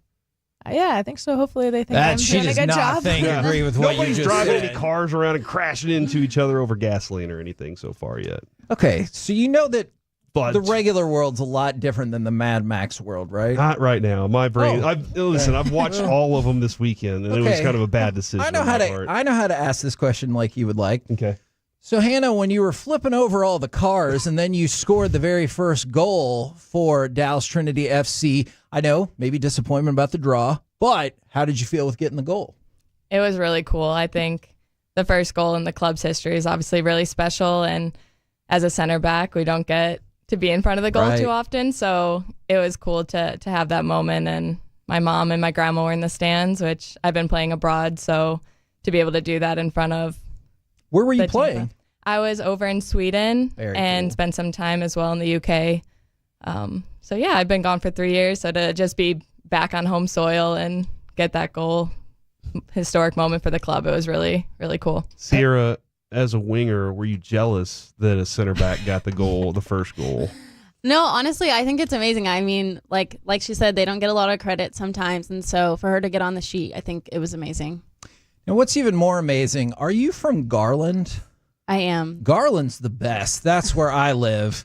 Oh man, she laughed that off a little bit. Which Garland? Is No, Sac- is I mean, Saxy like- considered Garland? No, yeah, that's what I'm saying. It says Garland, but like grew up You went to Rockwall, Saxy. Mozzarella, then Okay. Saxy. All So right. you know, I live the just area. right on the other side of the bridge Yeah. from 30. So I'm with you. So now you're my favorite player. I'm sorry, with all due respect to represent. You mentioned that they could have been disappointed with the draw. So I don't know which one wants to answer this first. When you have a draw in soccer, how many times are you happy with it, disappointed with it, okay with it? Because I'm sure there's different games, matches that you're maybe happy with the draw / then there's ones you're really disappointed with it. Yeah, I think this was when we were probably disappointed with the Okay. tie because I think of the opportunities that we had. We had the better of chances to finish. But at the same time, I think considering all the different variables, like it's our first ever game, like quite literally at the second game, all 11 of us starters had played together. We played in a scrimmage last weekend without having a coach here still.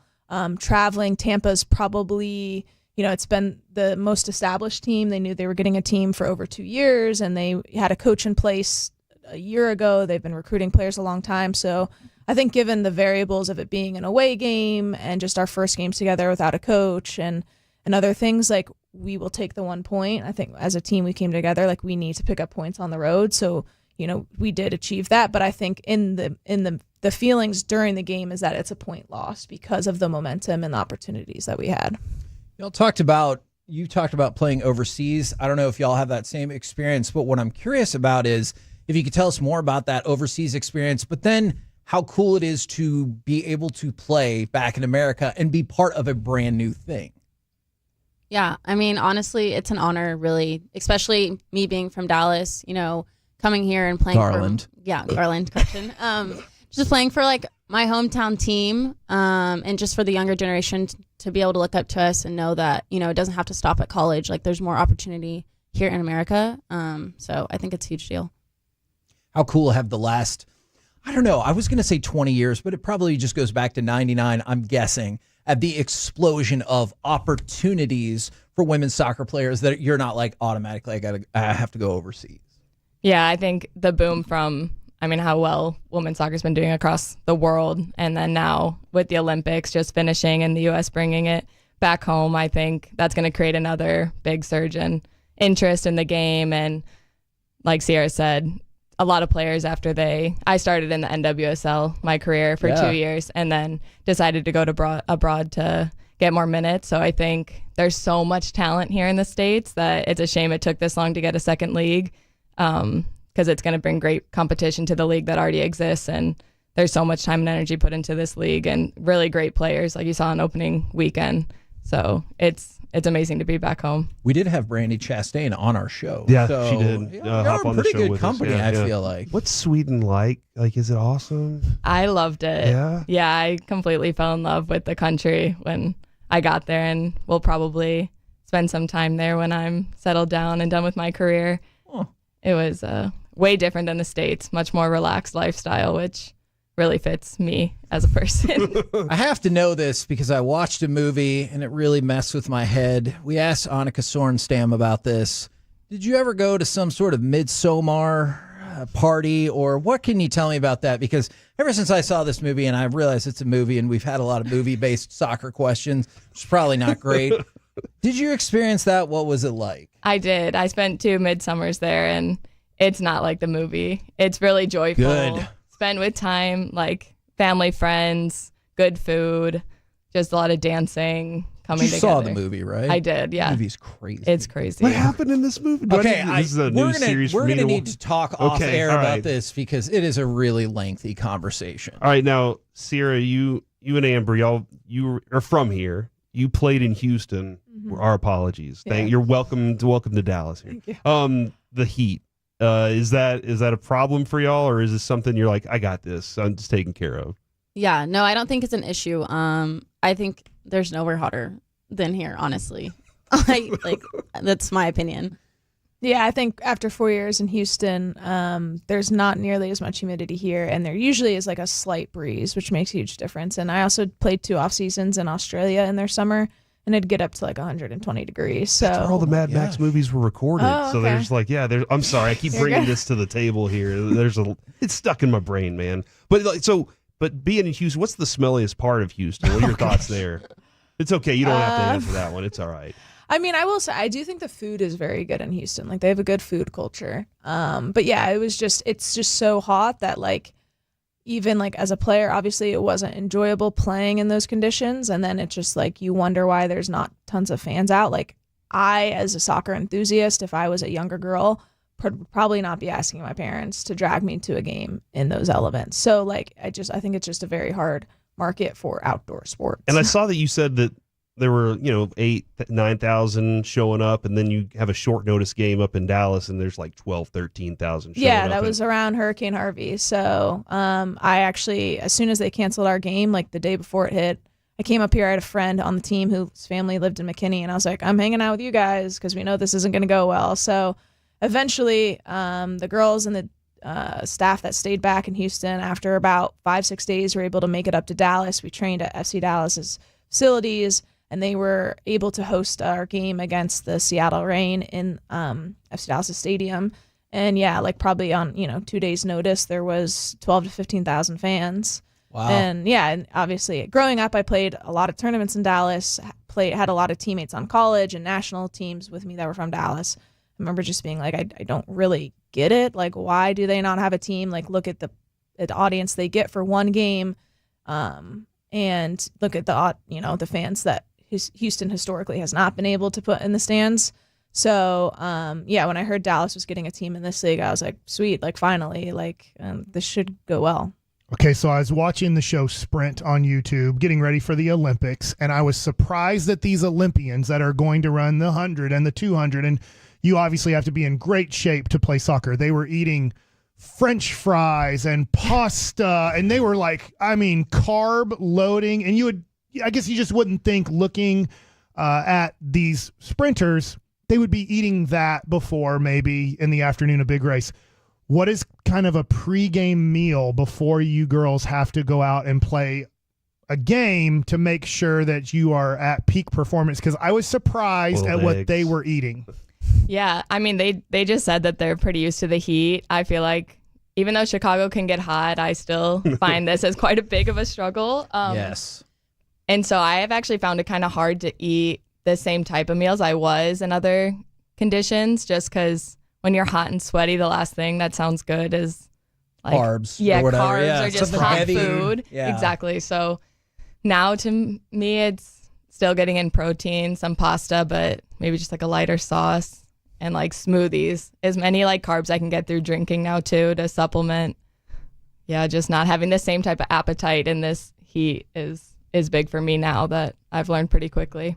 It's a cool opportunity, I'm guessing, but is it overwhelming at all to also be having your home matches in the Cotton Bowl, which is clearly a gigantic stadium? I mean, I think it's great. My fiance played football for Auburn, so when I told him like, hey, we're playing the Cotton Bowl, he's like, what? Like, you get to play there? Like, so I think, you know, the club's mentality about it was providing the best playing surface that they could get, and that it's actually in the city and not in the suburbs. And so it obviously meets those two conditions. And we had a scrimmage on it a couple weeks ago, and the grass was really nice, which as a player, that's what you care about. Like this past weekend, we had to deal with a turf field with wood chips, and we've all got, you know, splinters in our palms and all over our legs. And oh my God. Yeah, no complaints. Obviously, yeah, it's a large environment to try and, you know, get as many people as you can in the seats. But I think it's for me as a player, the playing surface is what's most important. And I think if we can provide an experience for them and entertainment, then more and more will continue to come out as the season goes along. I was kind of hoping to kick it over to Hannah and Sierra as well to talk more about the playing surface. I'm really glad that you talked about that, because with World Cup have a heavy presence at AT&T, a lot of the discussion leading into it was what kind of surface would they have? Would it be synthetic? Can you walk us through like the differences while you're playing outside of all the marks that we just saw, unfortunately? Yeah, I mean, I think turf is just much harder on your body, and the way the ball bounces or moves on it, it just makes it a little bit more difficult, I feel like. And so if you can have the best surface, which I feel like is grass, then I say why not? And I think it's really cool that our ownership really put the time and energy and resources into that to make sure that we had the best. Now, somebody just asked, sorry to jump in there, somebody just asked in our fan text, do y'all make appearances or talk to perhaps younger kids or younger girls who are playing soccer? Because one of our afternoon hosts, he coaches his daughter's soccer team. So I was kind of curious, like, can you get out and about in the community in the midst of the season as well? I think that's definitely a role you take on when you become a professional athlete, is whether you like it or not. There's a lot of people looking up to us now, so you have to take on that responsibility of being a role model. And I think a big thing that this club stands for is being really in touch with our community. So whether it's coaching or doing one-on-one lessons, going and seeing kids who are in the hospital that maybe want to talk to someone who can't make it to a game, and just any way that we can give back, because we're nothing without our fans and the support that they give us. So I think that's a really big piece. And a lot of the team is very involved in different charity organizations and just always looking for ways to give back. So definitely a priority for us. Kevin and I covered high school soccer. We covered all the high school sports for a local newspaper, and it looked like every time we'd go out to the national tournaments. Yes, it looked like Frisco was like the hub, and DFW is like a little mecca of soccer around. Is that the way it's looked at nationally? That this is an area where a lot of good players can come from and come to? Yeah, I think so. I think Dallas has had that kind of narrative for a while. I mean, there's so much talent that comes out of here. Like Amber said, you know, she grew up playing with people on the national team from Dallas, you know, grew up playing with them. I think we just have a lot of talent here, and I'm just so glad that we have a team finally, you know, that they can look to and say, like, I can come here and play. So I think it's cool. Yeah, like every Saturday. I mean, you drive by, you're going to see, you know, all sorts of, especially living in Plano. I live in Plano, and it's just like everything's built for soccer out there. The whole area is just kind of spread out. There's fields everywhere. And there's, you know, anywhere from my kids, the younger one than that, and then all the way up to the high school, and they're getting ready to go off like our Corbin Bone, who went off to Wake Forest and won a national championship. Now, y'all's next match is a friendly against FC Barcelona. It's going to be on Peacock a week from Friday at 7:30 p.m., but surely we want to encourage people to go see the game in person. Dallas Trinity FC. Peacock? Yes. That's awesome to but have. I just said we want to encourage them. But that's really cool to have a deal like that, That like in is place. true. Like to be able to be on Peacock and something that's pretty unique, You right? can take advantage of that on the road Yeah, matches. okay, gotcha. For this one, DallasTrinityFC.com/FCB. This question is for all of y'all. For people who maybe have not experienced this before, why would you encourage them to go out, whether it's next Friday or a future home match, and go check out the team? Well, specifically next Friday, FC Barcelona is the best women's and arguably men's football club in the world. It's historic. My 21st birthday trip was to go watch a Barcelona game in Camp Nou. So, it's been the team that you aspire and look at to play in terms of the highest level. And so, obviously we want people to come to our games for ourselves. But, in terms of next week, if you're on the fence, like, please come, if only because we're playing Barcelona, and then let us show you that we're also a good team and come back the following weekend. So yeah, it's really a once in a lifetime thing for fans, but for us too, I think as players, like, we're all pumped trying to exchange our jerseys and, not fangirl too much because we're obviously having to play against them. But yeah, I just don't think it's going to be one of those moments that if you bring, your kid or even yourself, like, in a few years, you'll realize like how like actual special that was and how, that's truly a once in a lifetime opportunity to see this play. It will not happen again here. So DallasTrinityFC.com is the website. If you're looking specifically for tickets for that match, a week from Friday at the Cotton Bowl, DallasTrinityFC.com/FCB. Man, Amber, Hannah, Sierra, thank y'all so much for coming in. We really appreciate the time and the scarves. Kevin, do you want to say your tagline? Go get Dallas Trinity FC. No, I don't. Okay. Sometimes when you do this a lot, you say things that you're like, that's not how I meant to say that. Well, next time, maybe next unfortunate. time. We'll grow a good slogan for you, man. Coming up next, it's time for the Tuesday Tailgate. Are you excited about the 12-team college football playoff? Plus, the Texas Tech Taylor Swift connection grows stronger. Next on The Fan.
Uber Eats has Lola V products? I gotta remember that. Well, they say in order to remember something, you have to forget something else.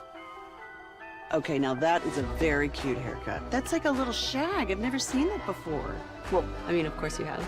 It's the Rachel. Oh, is that your name? No, I mean, like, your name. No, I'm Jen. My name's Jen. Right, but I just mean, like, this is your haircut. But that's hair on your head. I'm not saying this is your hair. Okay, freaking me out a little bit.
Segment of the KNC Masterpiece is brought to you by Soda Weight Loss. It's brought to you by Cars for Kids. Donate today at carsforkids.org and the personal injury lawyers, Frankel and Frankel. If you've been injured in a car or truck wreck, call Frankel first, 214 or 817-333-3333. With Frankel and Frankel, there's never an out-of-pocket cost. They only get paid when you win. Frankel and Frankel, the go-to car and truck wreck attorneys in Dallas. Ewers has it. Off play action. Quinn the throw. Wide open. Whittington caught. Touchdown, Texas. Jay Witt right down the middle on 3rd down and a foot. KNC Masterpiece back here on 105.3 The Fan. If you missed it, we were just talking with the folks from Trinity FC Dallas. And once we got off the air, Sierra looked at her phone and said, my mom said to tell you guys that she's a Tolo. Nice. And so that's awesome. That was freaking Tolos awesome. everywhere, man. I was driving back from the in-laws a while back. Yep. And I was driving on the highway and I'm rolling through Mansfield and I see a black Charger and it's got windows tinted and everything. On the back, it had a Tolo sticker. Cool. And I was trying to honk at them and everything on the highway and get their attention, but I was like, I don't know how to stop and talk. But I just wanted them, if you're out there listening right now and you saw some crazy guy in a white vehicle honking at you, it was me trying to tell you, I love the Tolos. You hope, or something is about to go drastically different. Don't pull over and be like, it's probably just Corey. It might be just Corey. It might not be. Now, we move into our new segment. Carter, we need to see if you approve of the name. We are going to go with the Tuesday Tailgate going forward. Do you support this as a college football name? I like it better than college football on a Tuesday. Okay. Which is what we ran with last year, and I was like, this is one of the names of the segments that the show's ever had. That was a very inside joke between me and Kevin about some other stuff. So one day we could explain it, but yeah, that's it. Now, I know that Corey likes Taylor Swift, and I know Carter knows pretty much everything in college football. So these things come together for me to tell you that you might have been familiar that Joey McGuire, the coach at Texas Tech, obviously we're familiar with him from the high school scene as well. His daughter, Reagan, has a claim to fame. She got a bachelor's degree in apparel design and manufacturing at Texas Tech. She also breakdancer for Australia. I think that is Ray Gunn. A lot of controversy there. Not Reagan. She designed the yellow dress that Taylor Swift has been showcasing throughout the Eras tour. Oh, like the big one or the little one with like the stuff on it? That is all the information I have. The yellow dress. I did not realize there were multiple yellow dresses. My apologies. But do you like those dresses, and does it make you want to root for Texas Tech more? It's a gorgeous dress. Okay, good. If it's the right one. Oh, no. She does wear a lot of costumes during those shows. Oh, yeah, so I think it's this one. I think it's that one right there. It's nice. Okay, yeah. Great dress. All right, we talked about this player off air last week, Malachi Nelson. The former number 1 overall player in the class of 2023, transfer from USC, now to Boise State. What will happen now that he has not won the Boise State job either? I hope this is an opportunity for him to just sit and learn yet again, because at a school like Boise State, I think he'll have more of a chance to maybe hop into a game than he would at, say, USC, where they have a Caleb Williams in front of him. But yeah, this is a precipitous fall from grace from a kid who is supposed to be the heir apparent at a notoriously good school for quarterbacks, and now he can't even win the job at, a school in Boise State whose football program, they should contend for the 12-team playoff this year, but like you would think with his supposed level of talent, like that should be a cakewalk for him. Now, the dude who won it, Maddox Madsen, I believe is his name. That is correct. He took over for Boise State last year and put up really, really good numbers before he got hurt. So he's already been at Boise State. He's played under that offense, so it's probably just easier for him to, slide into the starting role once again. Kevin, go ahead. No. I was curious on how you feel about your Dukies taking on a Texas transfer, Malik Murphy, and him getting a starting job there. I mean, look. He's probably the most talented quarterback Duke has ever had. Sorry, Daniel Jones. Oh, man. On your face. Do you think this is fair from Oklahoma State coach Mike Gundy, who will probably to some extent always be known as, I'm a man, I'm 40, He told his players to stop asking for more NIL money. He goes, the negotiations are done. Now we're playing football. The portal's over. Stop asking for more money. Yeah, he said that as that's what he does and other coaches do during the season to make sure they don't leave. And then did you also see today Oklahoma State will be wearing QR codes on the back of their helmets that will link directly to a page to donate to their NIL funds? So it feels a little disingenuous is what you're saying for the players not to ask for more money when they're using literally the back of the heads of the players to get more money. Just a little bit. And this is probably only the second most controversial thing Gundy said this offseason. So yes, yeah. I was familiar with that other one. But the player that got the DUI, and he's like, hey, look, I've probably done that like 500 times. And his punishment is Ollie Gordon's going to play, and he's going to run him like 500 times instead of sit him out a couple games. There you go. No. I think the Vegas Heat just got to him. Don't drink and drive. Yes, agreed. We're going to put Carter to the test here. Corey, I'm sure you will get the answer correctly. Bama. That'd be something. There are 134 teams in the FBS college football ranking. Bama is one of them. They are. Who is... You mean to name the other 133? Okay, no. I bet you could, though. I think I'd be able to. Who do you think would be ranked dead last? Well, it's either going to be the newest school in the FBS level, which is Kennesaw State, or it's going to be Louisiana Monroe, who is just in the most dire of straits right now. All right, so pick one. Yeah. Kennesaw State. They get it right? Number 134, a.k.a. dead last, is in fact Kennesaw State. Nice. Just to show how close you were on the other one. Thank you. Louisiana Monroe is number 131, so fourth from the worst. Oh my gosh, who's 32 and 33? I'll come back at the end of the segment. Okay, you let me know what you figure out with that. Now that we're here to the start of the season, which, by the way, this weekend, the season gets going. I know the marquee game. 4 days away. We are 4 days away from having college football on our TVs yet again. And the marquee game, I will just assume, is Florida State against Georgia Tech. You don't think Delaware State at Hawaii that kicks off at 11 p.m. Central is the marquee game? Okay, I do think that's kind of neat because of the time difference, but no. Did you see as well today, Delaware State, they have a 10.5-hour flight from Delaware to Honolulu. They did not make their flight because they had a bus error. So they did not make it to the airport on time to fly out today to get to Honolulu to prep time-wise for that game. So Delaware State's kind of going through a little bit right now. So college football is just, back in full force with stuff like that happening. Fascinating. But now that we're here, college football starting, are you guys more excited about the prospect of the 12-team playoff? Like, obviously, with the rankings coming out, some people have, just plug and play. Like, let's take a look if it's these 12 teams and these 4 teams got to bye.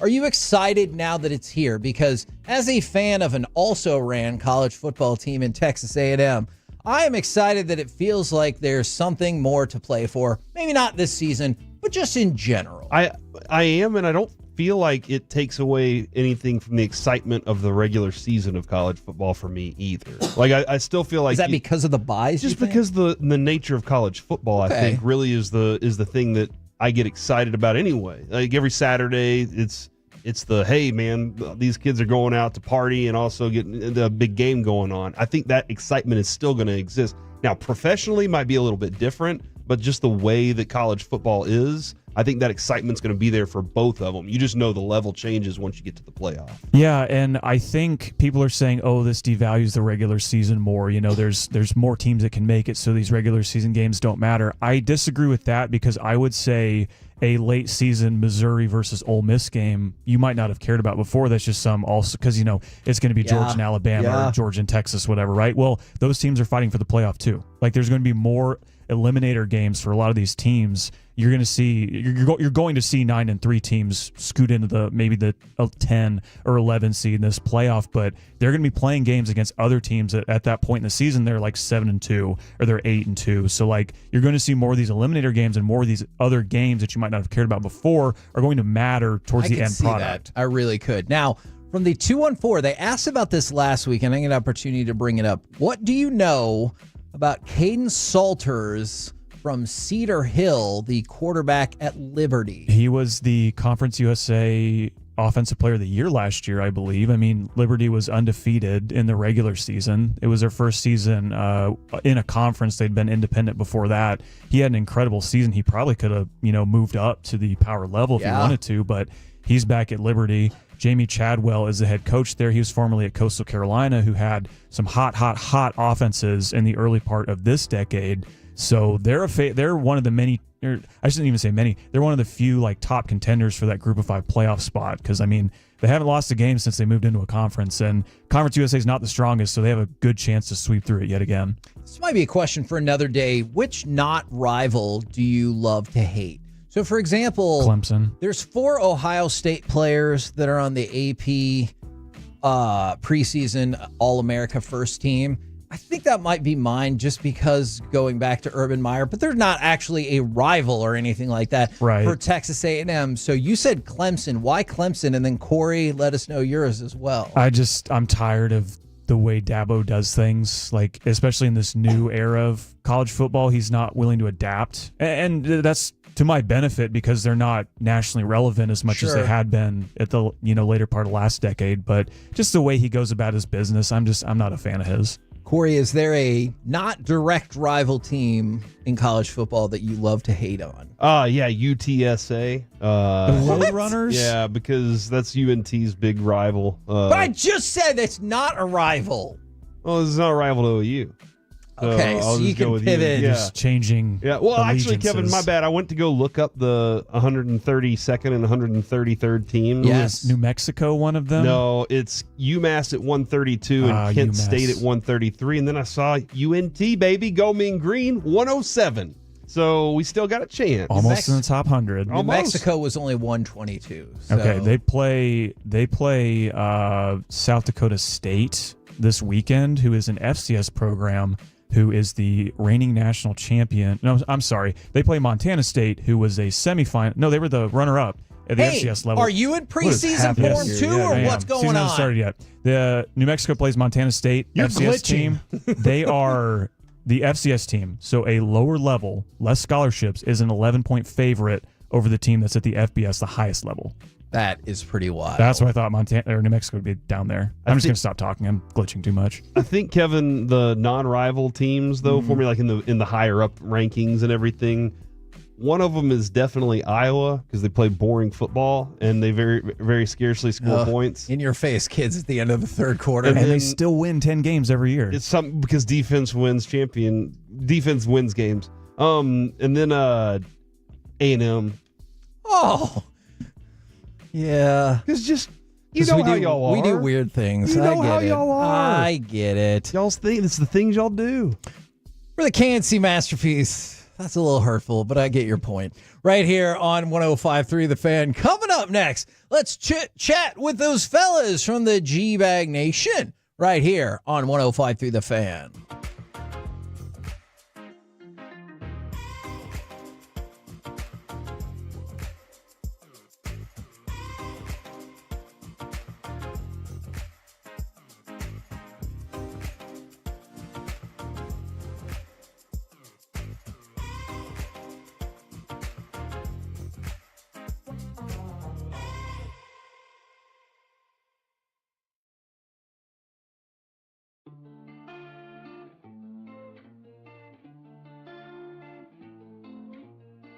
Do you think it's true that you've got to forget something else to remember that Uber Eats has groceries? No, that's absurd. Hey, remember when you used to be a, what was it, Pepper Lady?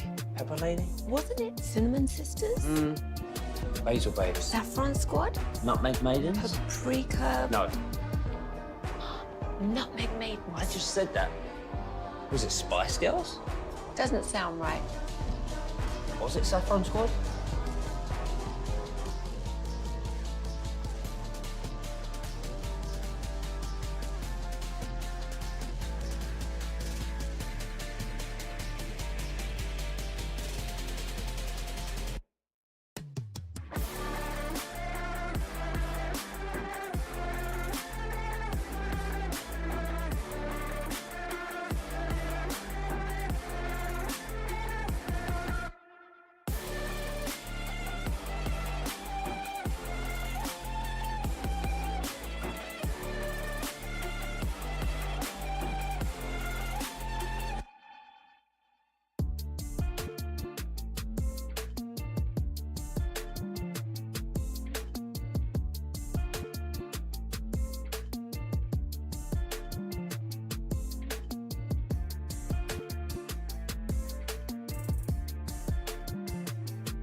Uber Eats has Lola V products? I gotta remember that. Well, you know, they say in order to remember something, you have to forget something else.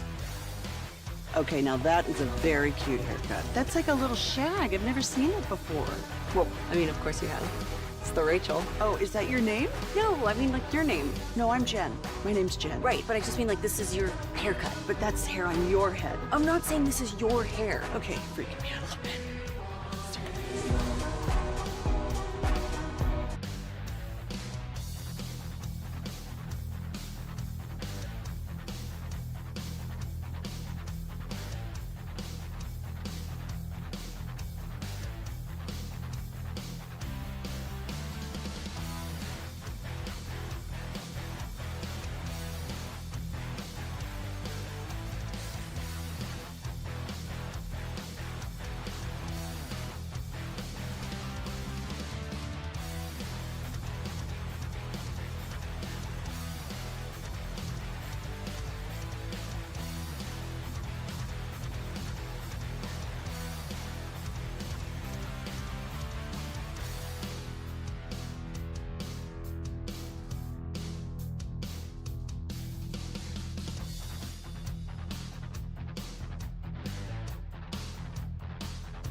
Courtesy of D&M Leasing, it's time for our chit chat with those fellas from the GBag Nation. Gentlemen, how is you today? We're solid. We are. We're better than Mike, I suppose, in that regard. So it's just you here, Yeah, and man. then Broadus down the line in Oxnard. Is that correct? Yeah, it's That's the me. Cowboys Here we postgame are. show. Yeah. All right. How about that? So I want to know, yesterday when you're interviewing Chris Young, great questions as usual, and Chris Young says, this is not what we expected, and I expect our players to be as equally embarrassed as I am about how we played. Were you surprised? It got me fired up, to be honest. I mean, I was thinking, like, this is why I love Chris Young. Chris Sure. Young cares. Chris Young is a man on a mission. He feels it. I mean, you can tell this is a dude that grew up in the Metroplex, and as much as he wants to do a great job as a general manager, he's also a fan deep down. And he feels the frustration. He knows this team has underperformed. He knows a lot of players that he put faith in have underperformed. And I mean, he's reflecting basically to me when he said that exactly how Ranger fans are feeling based on what they text into us and when we see them around town and what they're asking us and telling us about. Yeah, he's a general manager of a championship baseball team, and he's been to the top of the mountain. And now he's seeing how it feels to kind of tumble down that mountain a little bit. And I think that's the part of it that he felt like that he had built a baseball team that could defend. And clearly it hasn't defended. There's a lot of things that have gone into the season and the struggles they've had. And that's why I asked him the question about maybe making changes. And, you know, the difficult thing is you go from a championship winning team to a lot of the same staff, a lot of the same personnel. But you have to identify as a general manager some of the areas you were deficient in, and I think that Chris is a smart enough guy that he knows that, and he's going to have to make some hard decisions about some staff. But it's to us, he said, "Hey, I'm happy with the direction of that and the way things are going." But maybe when we get to the end of the year, his mind might change a little bit about, I'd like to tweak this, tweak that, because he surely doesn't want to go through this again. Does he have to make those hard decisions about the staff? Because I know he said the right thing, but he also still doesn't have a contract, which feels wild to me. Yeah, that it is.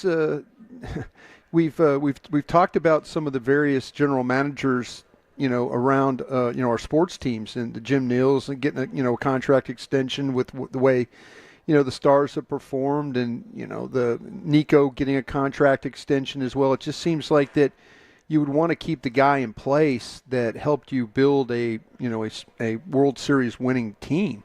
It seems unless there's something there that we don't know about, if maybe that management is looking at him in a different light. That and he was a first-time general manager, and I'm sure that the first-time general manager, you appreciate the opportunity, and maybe you go for a certain price to get that opportunity.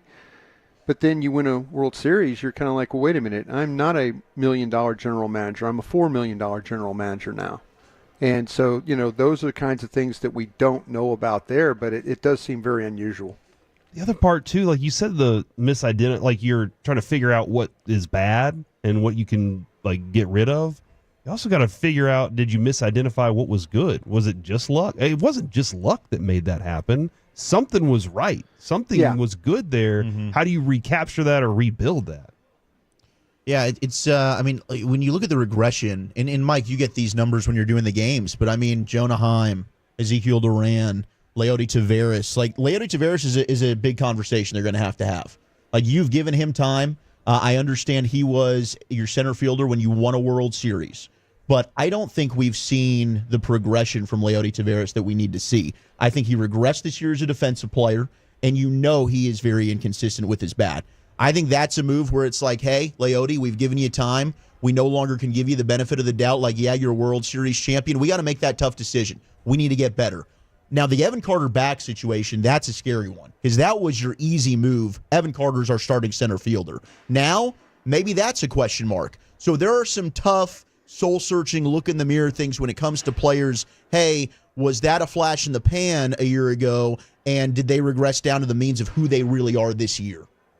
I think you're asking great questions. I will answer them with just my opinion. I don't know what's going to happen. I do think they want to move Jonah Heim back to more of a 50-50 catcher.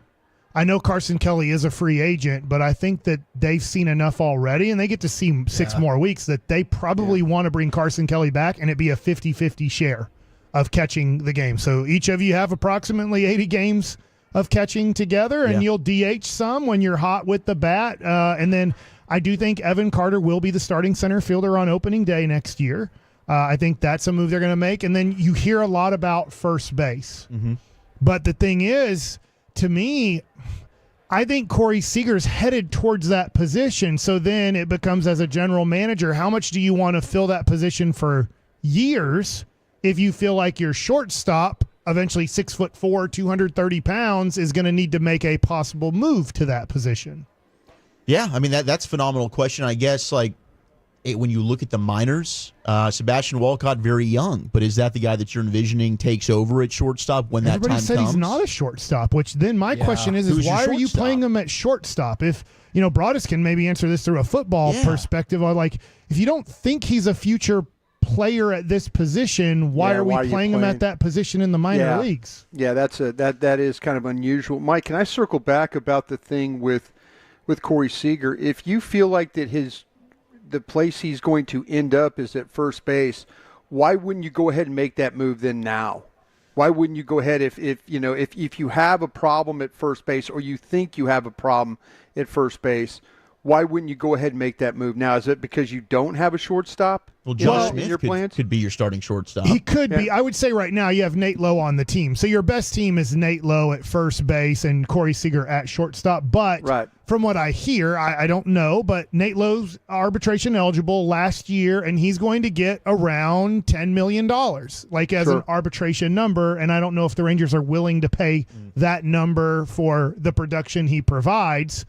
And so I think next in the offseason, if you're looking for a first baseman, I guess I'm just repeating myself here, Brian. You asked a good question, but I do think you have to have a serious conversation on, is it time to have a discussion with Corey Seager when the season ends to say, this is what we're doing at first base, and this is our belief at shortstop. Now, they had to do this with Michael Young. Yeah. And they say, Michael, we traded for a premium shortstop who's ready to play in the major leagues now. His name's Elvis Anderson. He's playing shortstop on opening day in 2009. We have to move you, and we believe moving you to third base is the best thing for you long term. And then Adrian Beltre became available the next offseason, and they moved him to first base. But I know they had to have not these people. None of these people were in place, but the people in 2009 had to have a discussion with Michael Young, the franchise player, and say, you're not a shortstop anymore. And I don't know if they're ready or willing or whatever to have that conversation with Corey Seager in the offseason because there's a first base spot that possibly is open, and then it does open up shortstop. And maybe it'd be easier if Walcott was 20 years old and ready to play shortstop. You say, we have this stud guy, and he's going to really help our team. I don't know, Brian, you've had to be in front offices. These might not be the most fun conversations to have with superstar, potential future Hall of Fame players. No, as a former player, if they came up to you and said the same thing to you, Mike, how do you take that? Punch him in the face. It would be very tough because Corey Seager sees himself as an all-star premium shortstop who finished second in MVP a year before, who's this year going to hit 30-plus home runs. He's your best player on your team by far. Defensively, hey, he's not the best. He's never won a Gold Glove at shortstop, but it's just tough to go to him and say, because then you take it as a shot. It's not, but you're like, wait, I'm not the problem. Like, you look at it like, I'm not the reason we didn't finish above 500, and then you kind of feel like, are you putting this on me? That so I think that it becomes very tough and a very nuanced conversation if that conversation happens. What do y'all got coming up on the program today? Pure Gold as always, Eggy. Thank you so much for asking. 3:20, we'll have our Rangers Players Show. 4 o'clock, John Machota going to join us from The Athletic, give us a practice report as he's going to join Brian in the 10th there in Oxnard. Very nice. Looking forward to that. Roll home with the G-Bag Nation. We've been the KNC Masterpiece. Catch up with us tomorrow or come see us live at Globe Life Field from 10 a.m. to 1 p.m. right here on 105.3 The Fan. Say Chan-Ho Park in it. What the hell does that mean? Here on Barry, please, Barry, listen, Barry. Barry, we need you, Barry. You've made us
Hiley Mazda of Arlington and her studios. You're rolling with the GBag Nation on 105.3 The Fan.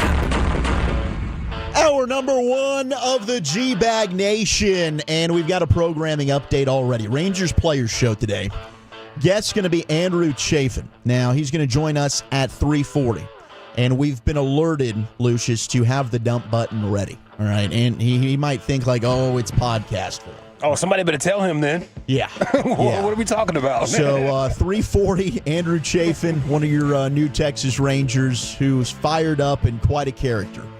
He's going to be joining us. So we'll move up Krusty's Corner, Brian, if that's okay, to 3:20. Sounds good. That worked for you. Zach Wolchuk alongside Brian Broaddus. We've got Kevin Hagelin sticking around. Look at you working some overtime. You're like, dude, let me stay around for an extra at least segment. hang out for the first segment. Yeah, let's party, man. This is going to be an awesome 4.5 hours here on the GBag Nation. Now, Dawson, we found out, tested positive for the Rona. That's why I needed to come in. Yeah, he gave us a call like an hour in. He's like, guys, I made the joke yesterday on air. I did test positive for this. And then Eric is out. He's got family in town, so he's going to be back tomorrow. But hopefully Gavin gets well soon. And if you want to hit him up on the social media, show him that love. Be like, bro, we miss you. Hopefully you can get back in the saddle with us very, very soon. But what happened in Vegas didn't stay in Vegas, apparently. Not at all. I believe we'll come back with you, huh? Yep, You feel like absolutely. you should still be zooming in the show today? Yeah, I feel like you could maybe do that. Modern technology. Do you think he's sandbagging us right now? A little bit. I think Hagen's stirring it up on our show. I like it. Because I was supposed to ask y'all something about Crosstalk. Okay, yes. About the morning show. The toxicity of their show? Yes, because they fired back, and now they believe that y'all talking about toxicity is toxic. What are your thoughts? Because I think we're supposed to relay this message back. That sounds typical. Yeah. That sounds about right on their part. I mean, I don't know, Brian. I think you were onto something about them being toxic. I mean, I did. Yeah, I told you guys when we had an opportunity, like the most toxic show we have on the station is that morning crew. Every one of those guys is toxic. They love the beef. They do. Yeah. In more ways than one. And I think that any type of drama that they can stir up, they're trying to do so. You know, they're trying to create this feud with Peyton. All I want Peyton Russell to do is if I hit the talk back button so I can talk to the person who's pulling highlights behind him and he can hear, it's just to just make sure, hey, can we get that? It's not like Peyton, I'm asking you to do something that's apparently not in your job description. Although, do we have job descriptions? I don't know if we do. I didn't think we did. Right, so now, I mean, they're stirring up the drama, and I'm here for it. You know, I think that the male love language is when we bust each other's balls to a point. Can I ask you guys this? I don't know if you can answer for the history of the show. Has anyone on this show in a break punched another person on the show? No, there's never been anything physical. GBag Nation. Not on the same show. Oh. Yeah, hey. Okay. Yeah, not on the same show. Advantage GBag Nation. Yeah. They punching each other in the morning show? Maybe not the current crew. Yeah, but the old crew. We did get some news out of Oxnard, though, here, Brian. And I guess Brandon Cooks has been he's departed Oxnard for a personal matter. He's going to miss the final 2 padded practices, but it was a positive personal matter, according to Mike McCarthy. Yeah, he was on the cords yesterday when we did the mock game, and so I was trying to kind of run down what was wrong with him. I'm still waiting to hear from that. Maybe I can get some other information too by the time our show calls it a day. But yeah, he's been one of the bright spots of camp. If you watch how he's played, his ability to get open, he and Dak have a really good rapport with each other, especially down the red zone. That kid can find some space. You know, he knows how to stay active, present himself to get open, and he's a pretty darn good finisher. But so I'll try and figure out what exactly he went back home for. And then McCarthy not ruling out the possibility of Dak Prescott calling plays Saturday against the Chargers. Which did that last year, right? Yeah. And Did that last year. Did a very good job. So he did that last year in the preseason finale. McCarthy thinks that it helps Prescott see the game from a different perspective. I mean, we've seen coaches like Sean McVay said, I'm not going to coach. Last week's preseason game, he let one of his offensive coordinators step in, fill that role. So now players may be sliding. I mean, Dak could end up being a great offensive coordinator maybe one day when he decides to hang him up. And then we could name the room in Mississippi State the Dak Prescott offensive coordinator room. Yes! Let's go. I'm all in on You that. like that, Heggy, don't you? I think you're that's a big really fan neat. of the Bill and Gail Simmons man. scholarship room thing. I think they always have that. Like you go to Michigan, and they put it in the bio too. Like if you read the media guide, like they're the head. Like if you're at Stanford, they have this big long title, and then you're the head coach, but you fall under this big donor thing that they have. So I guess you got to do what you got to do to get things paid up. Absolutely. I ran into somebody who was like, "Oh, my grandfather's so and so," and I was like the hall at Texas A&M. They go, "Oh yeah, do you know him?" I was like, "Yes, I do." Oh yeah. Which hall? You remember which hall it If is? it was Hoblitzel or something else. I'm gonna have to think about that. That was after my time then, I guess. Because I was there for my famous one was Kane Hall. You'll remember that one, Hagee, right? Yes. Oh, Kane You were there Hall. for Kane Hall. It was the old athletic dorm. It was the athletic dorm. Man, some of the best. Only place I've ever had turkey and dressing and enchiladas and crab legs all in the same plate. That sounds That was the like only a dining hell hall. of a, I mean, it hell was of a dining hall. Yeah, they spent Texas A&M spent about $3 million a year, and this is early 90s. They spent about $3 million a year to feed their athletes, and I'll tell you what, it was glorious food. It really was. I think Hoblitzel might actually be at UTD where I finished up, so it definitely wasn't that one. Go Comets. I'll think about it. So I put you on the spot, and you made something up. Huh? I'm glad No, you I started thought it talking was. food, though. I did. So I don't. This is something that I didn't really know you could have an allergic reaction to. Like I've heard of being lactose intolerant, and maybe this is just me, like being stupid here. And maybe that is an allergic reaction. I don't know. But Mozzie said he thinks that it was a milk product, not regular milk, that caused the reaction. Why he missed Whispers. the game. Whispers are peanuts involved. That's what I heard too. Okay.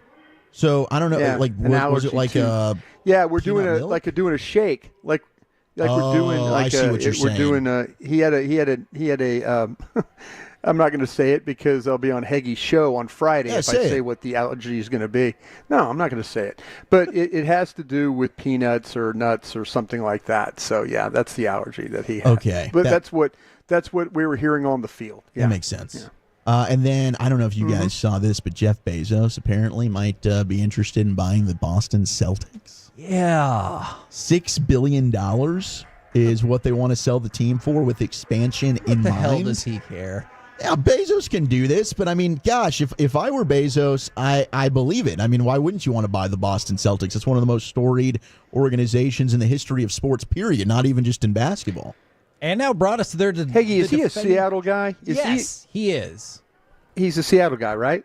Yeah. Okay, why wouldn't I'm sorry, I interrupt you there. I can't see you on the screen, so I don't know when you're talking or not. But the thing about it, he's a Seattle guy. Aren't we thinking Seattle expansion, NBA? Yeah. Why would he not try and be that guy? Why would he not try and go for the hometown team? That's a good question. I wonder if it's just the appeal of one of the, like Wolchuk just said, one of the all-time storied franchises. And he's like, plus if I buy now, I'll get some of that expansion money when they go ahead and expand out to Seattle or wherever else. I think for most teams, you're right. I wonder if the Celtics appeal is just, it's too much to not take.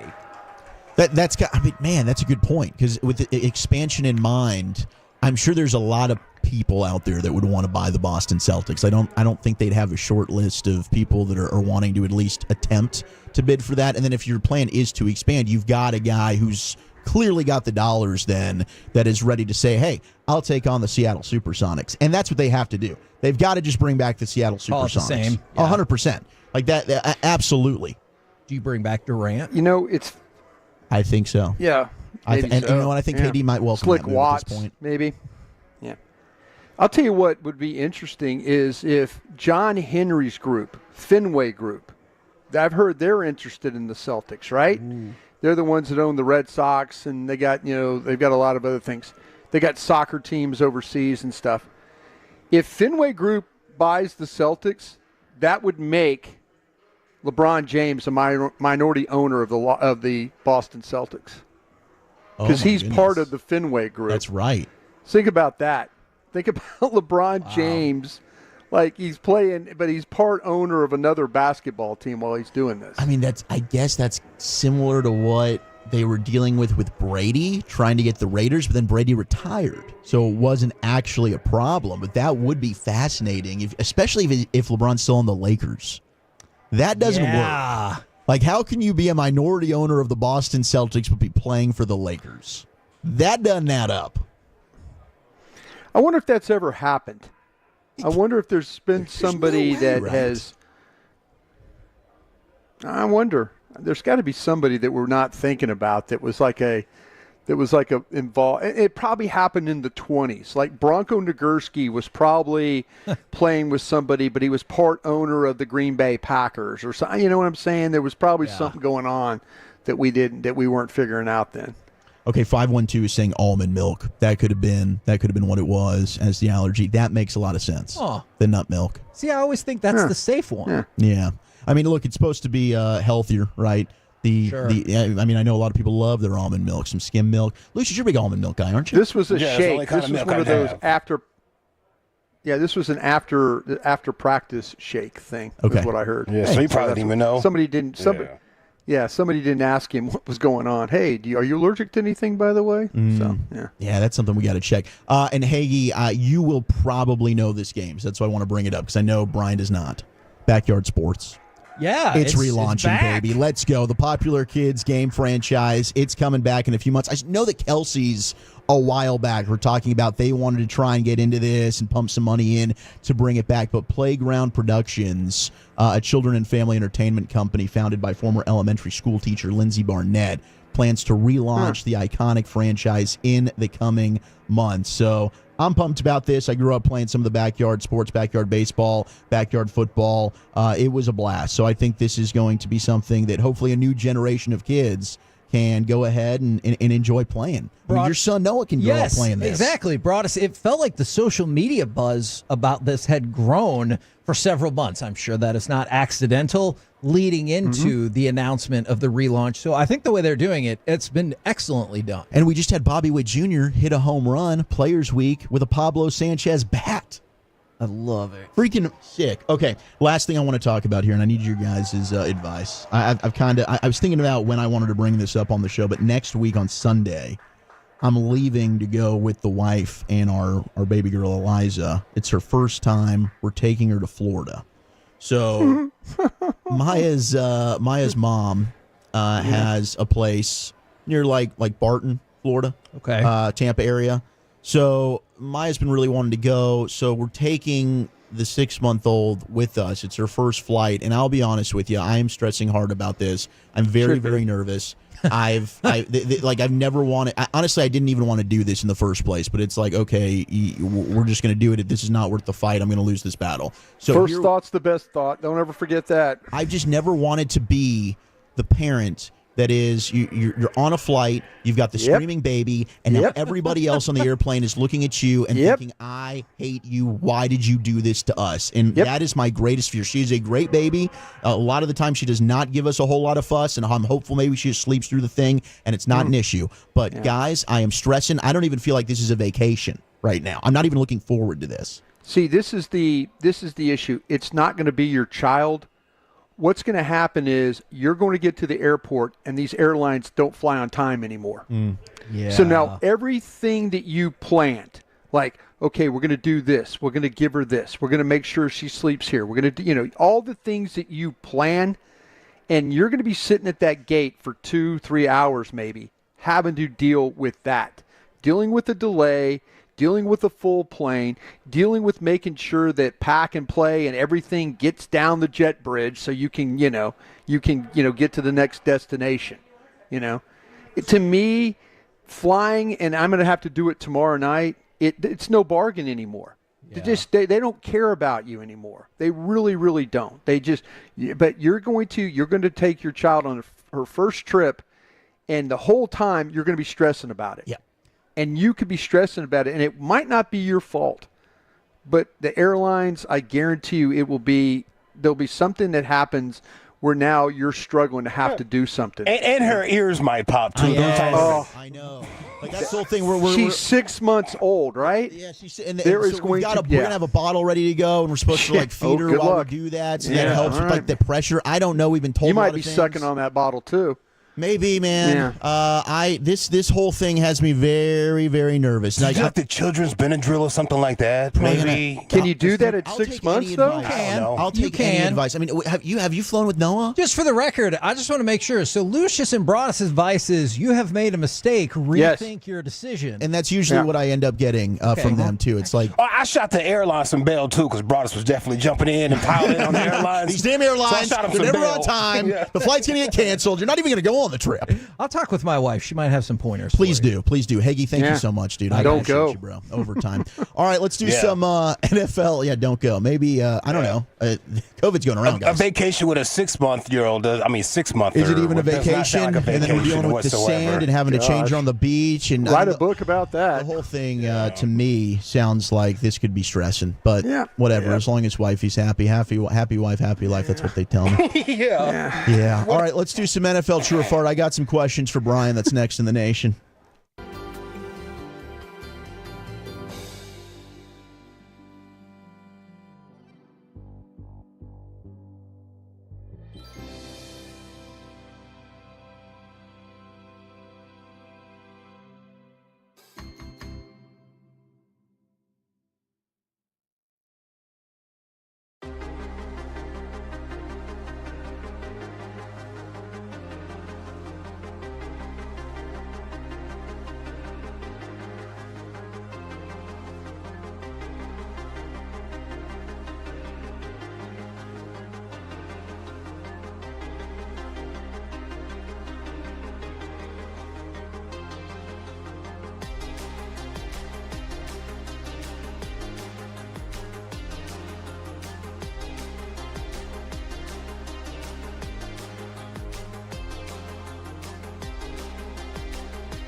Do you think it's true that you've got to forget something else to remember that Uber Eats has groceries? No, that's absurd. Hey, remember when you used to be a, what was it, a pepper lady? Pepper lady? Wasn't it Cinnamon Sisters? Basil Babes. Saffron Squad? Nutmeg Maidens? Paprika? No. Nutmeg Maidens? I just said that. Was it Spice Girls? Doesn't sound right. Was it Saffron Squad?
All right, let's do some NFL true or fart. I got some questions from my guy, Brian Broaddus. Of course, we got GBag of the day coming up in just a few moments, and then we'll carry on the football conversation.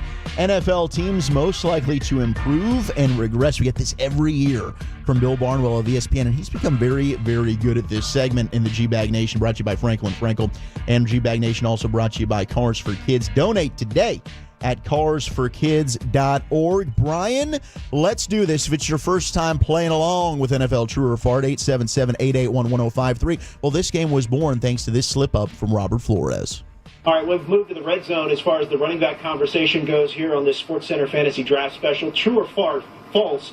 Marshawn Lynch matches last year's production. Yes, I will start with a Cowboys topic. Brian, true or fart? Cooper Beebe and Tyler Guyton, two rookies, will be starting week 1 against the Browns for the Cowboys. That's true. Yes. That's going to be true. Now, I was kind of hopeful, and I'm really sorry about everybody getting sick, and we're missing guys and stuff.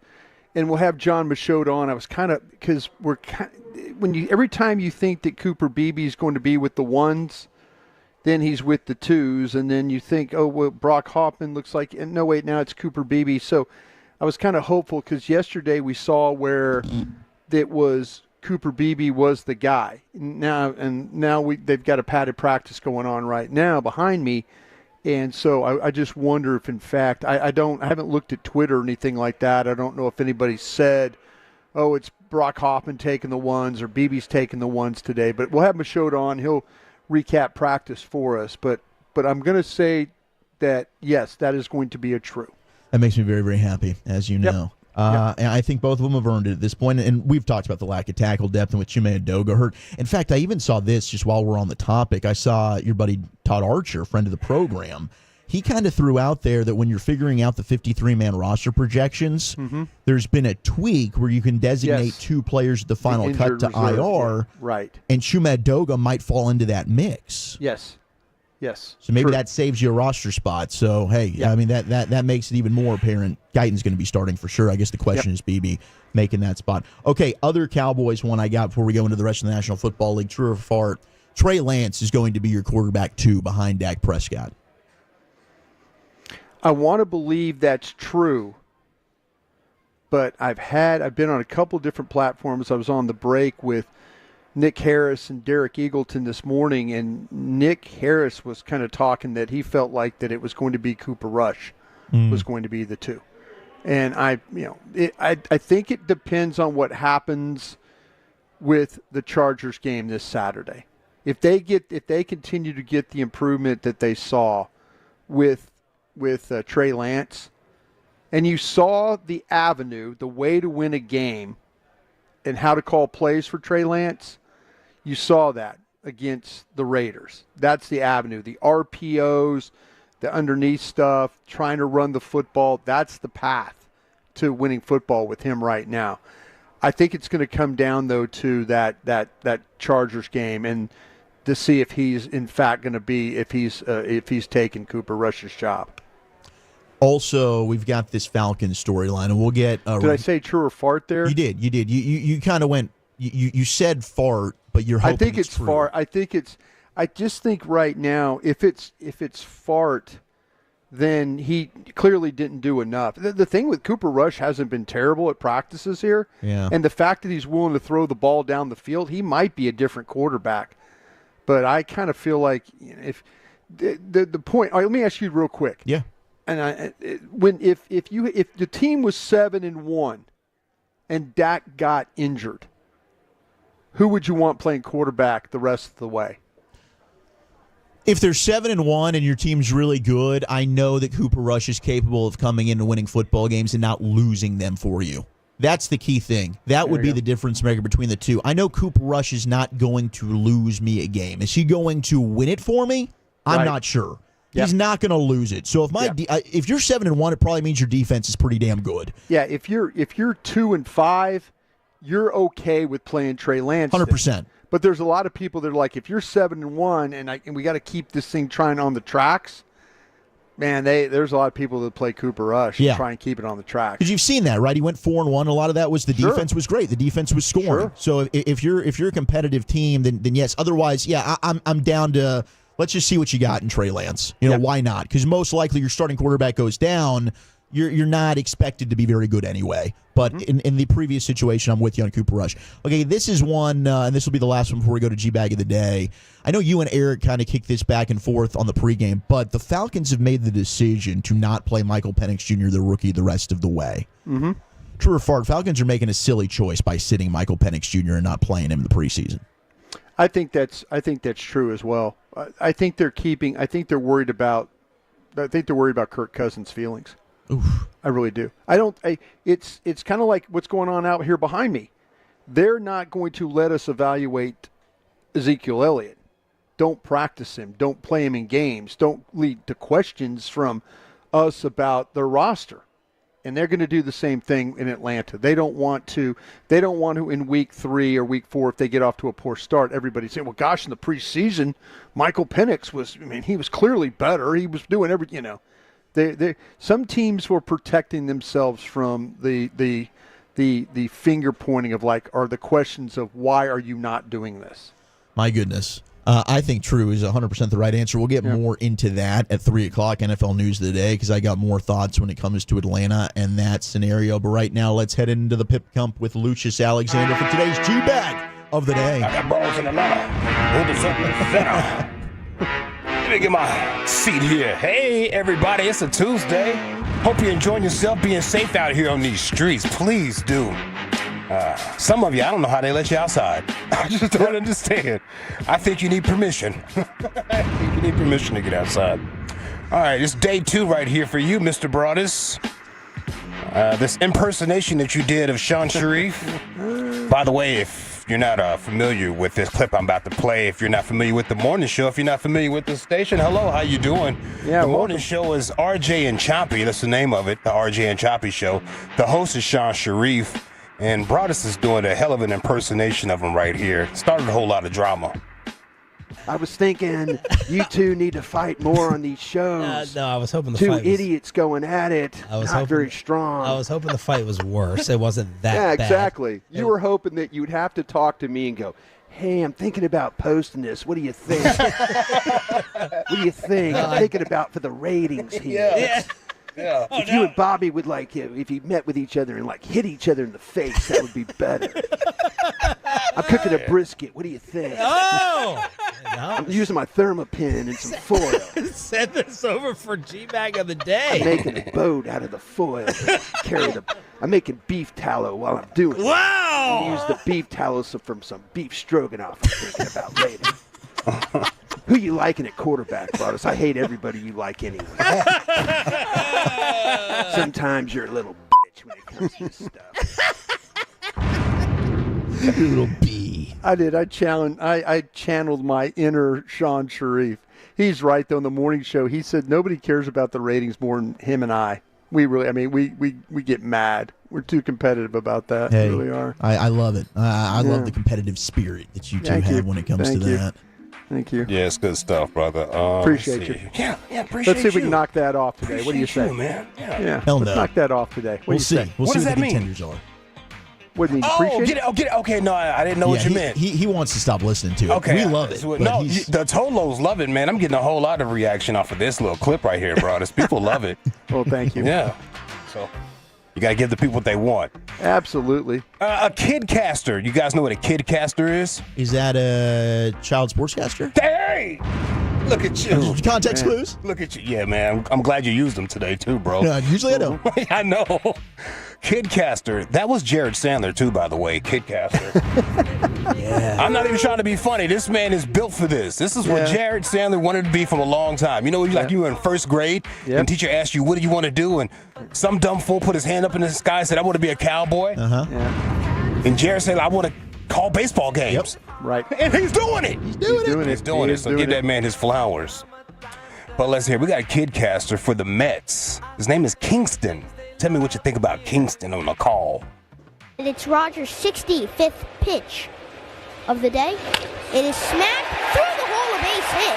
That'll score an Alonso, and Alvarez pulls in at second with an RBI single for Tyrone Taylor. The Mets now lead 3-0 against the Baltimore Orioles in the fourth.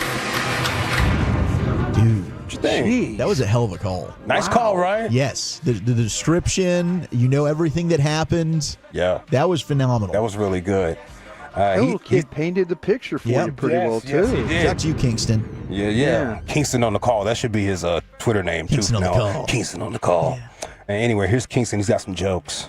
I see the Orioles brought the infield halfway. In at the corner. Well, not even really. They're halfway all across. Yeah. Might be because of Pete's speed. Yeah, he's not too fast, but yeah. He's faster than a real polar bear. There you go. Unless he was running downhill. Oh, yeah, unless he was running. That's great. He said, oh, yeah. It is funny. You're listening to like the pro with the deep voice, and then here's, Yeah. faster than a real polar bear. It's hilarious, man. Let's see here. Let's go to... Yes, girl, my life is true. Girl, I'm in love with you. All right. It's Canadian football. Are the Canadians just naturally funny? Very. Yeah, they're just funny, man. Second City, John Candy, that whole crew up there. It's funny.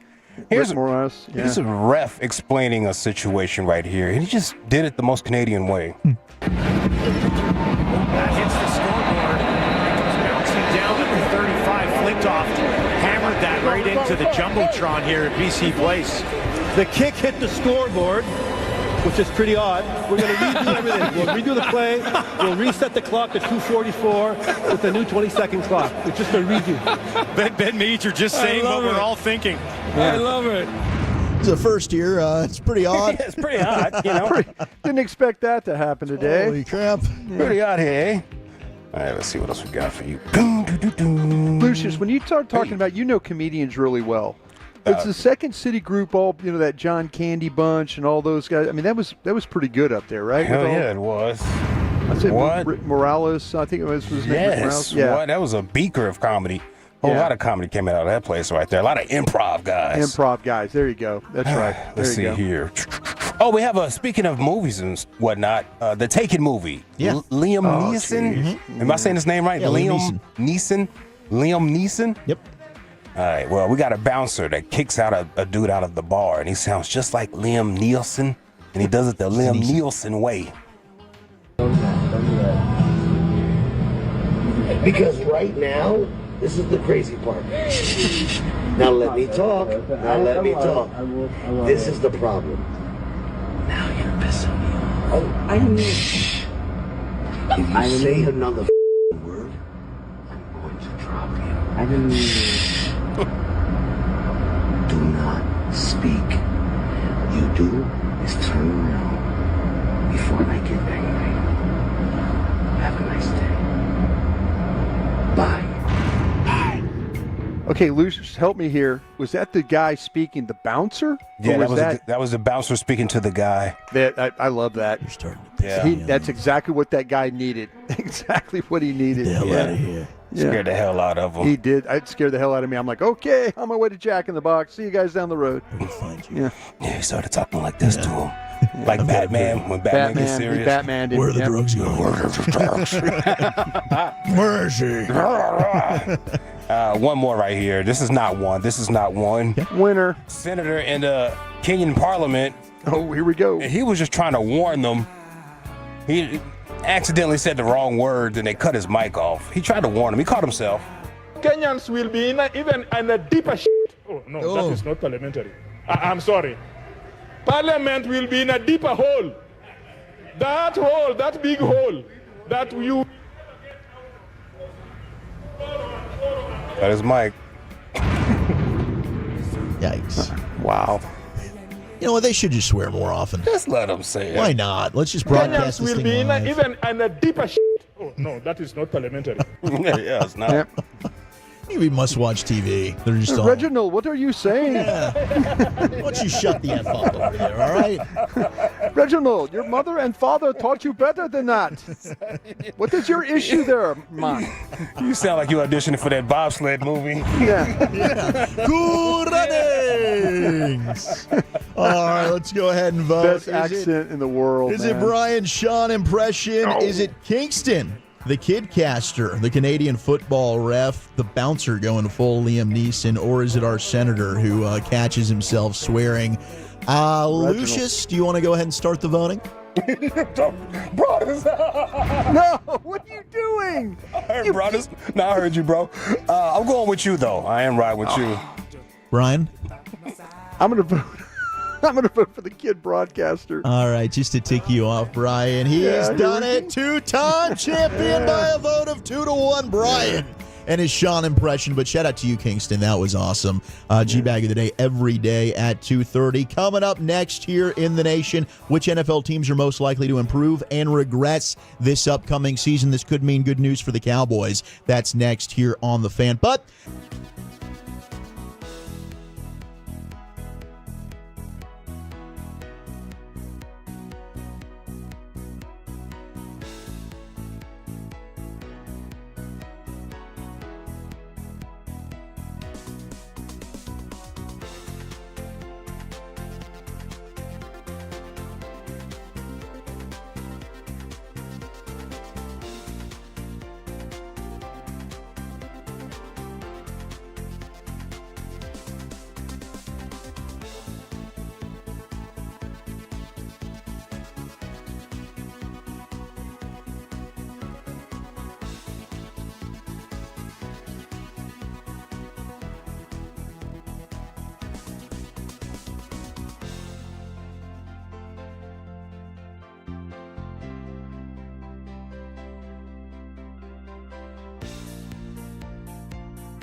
Uber Eats has Lola V products? I gotta remember that. Well, you know, they say in order to remember something, you have to forget something else. Okay, now that is a very cute haircut. That's like a little shag. I've never seen it before. Well, I mean, of course you have. It's the Rachel. Oh, is that your name? No, I mean like your name. No, I'm Jen. My name's Jen. Right, but I just mean like this is your haircut. But that's hair on your head. I'm not saying this is your hair. Okay, freaking me out a little bit.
Classic Chevrolet in Grapevine. They are the #1 Chevy dealer in the world with more Silverados than anyone else.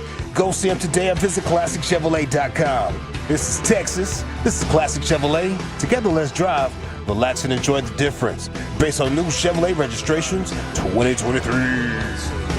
Thank you, Lucius. We've got Andrew Chafin on the Texas Rangers Players Show a little under an hour from now. He's going to be joining us. We got NFL News of the Day coming up on the other side. But right now, let's relive what Bill Barnwell has posted. We'd like to do this every year, and he's been pretty damn spot on with this, Brian, as he gives us 4 teams that are set to regress and improve in the upcoming season. 5 teams for each. Now, last year, he was really, really good in this on both sides. I think he went 3-1 in terms of the ones that were going to improve, and then the same for the regression. And he's been doing this since 2017, and his numbers are fantastic. I think overall, the 33 teams that he's done, 27 of the 33 he has hit on. So the metrics that he's using for this have been pretty good. Do you want to start with the regression teams or the teams for improvement?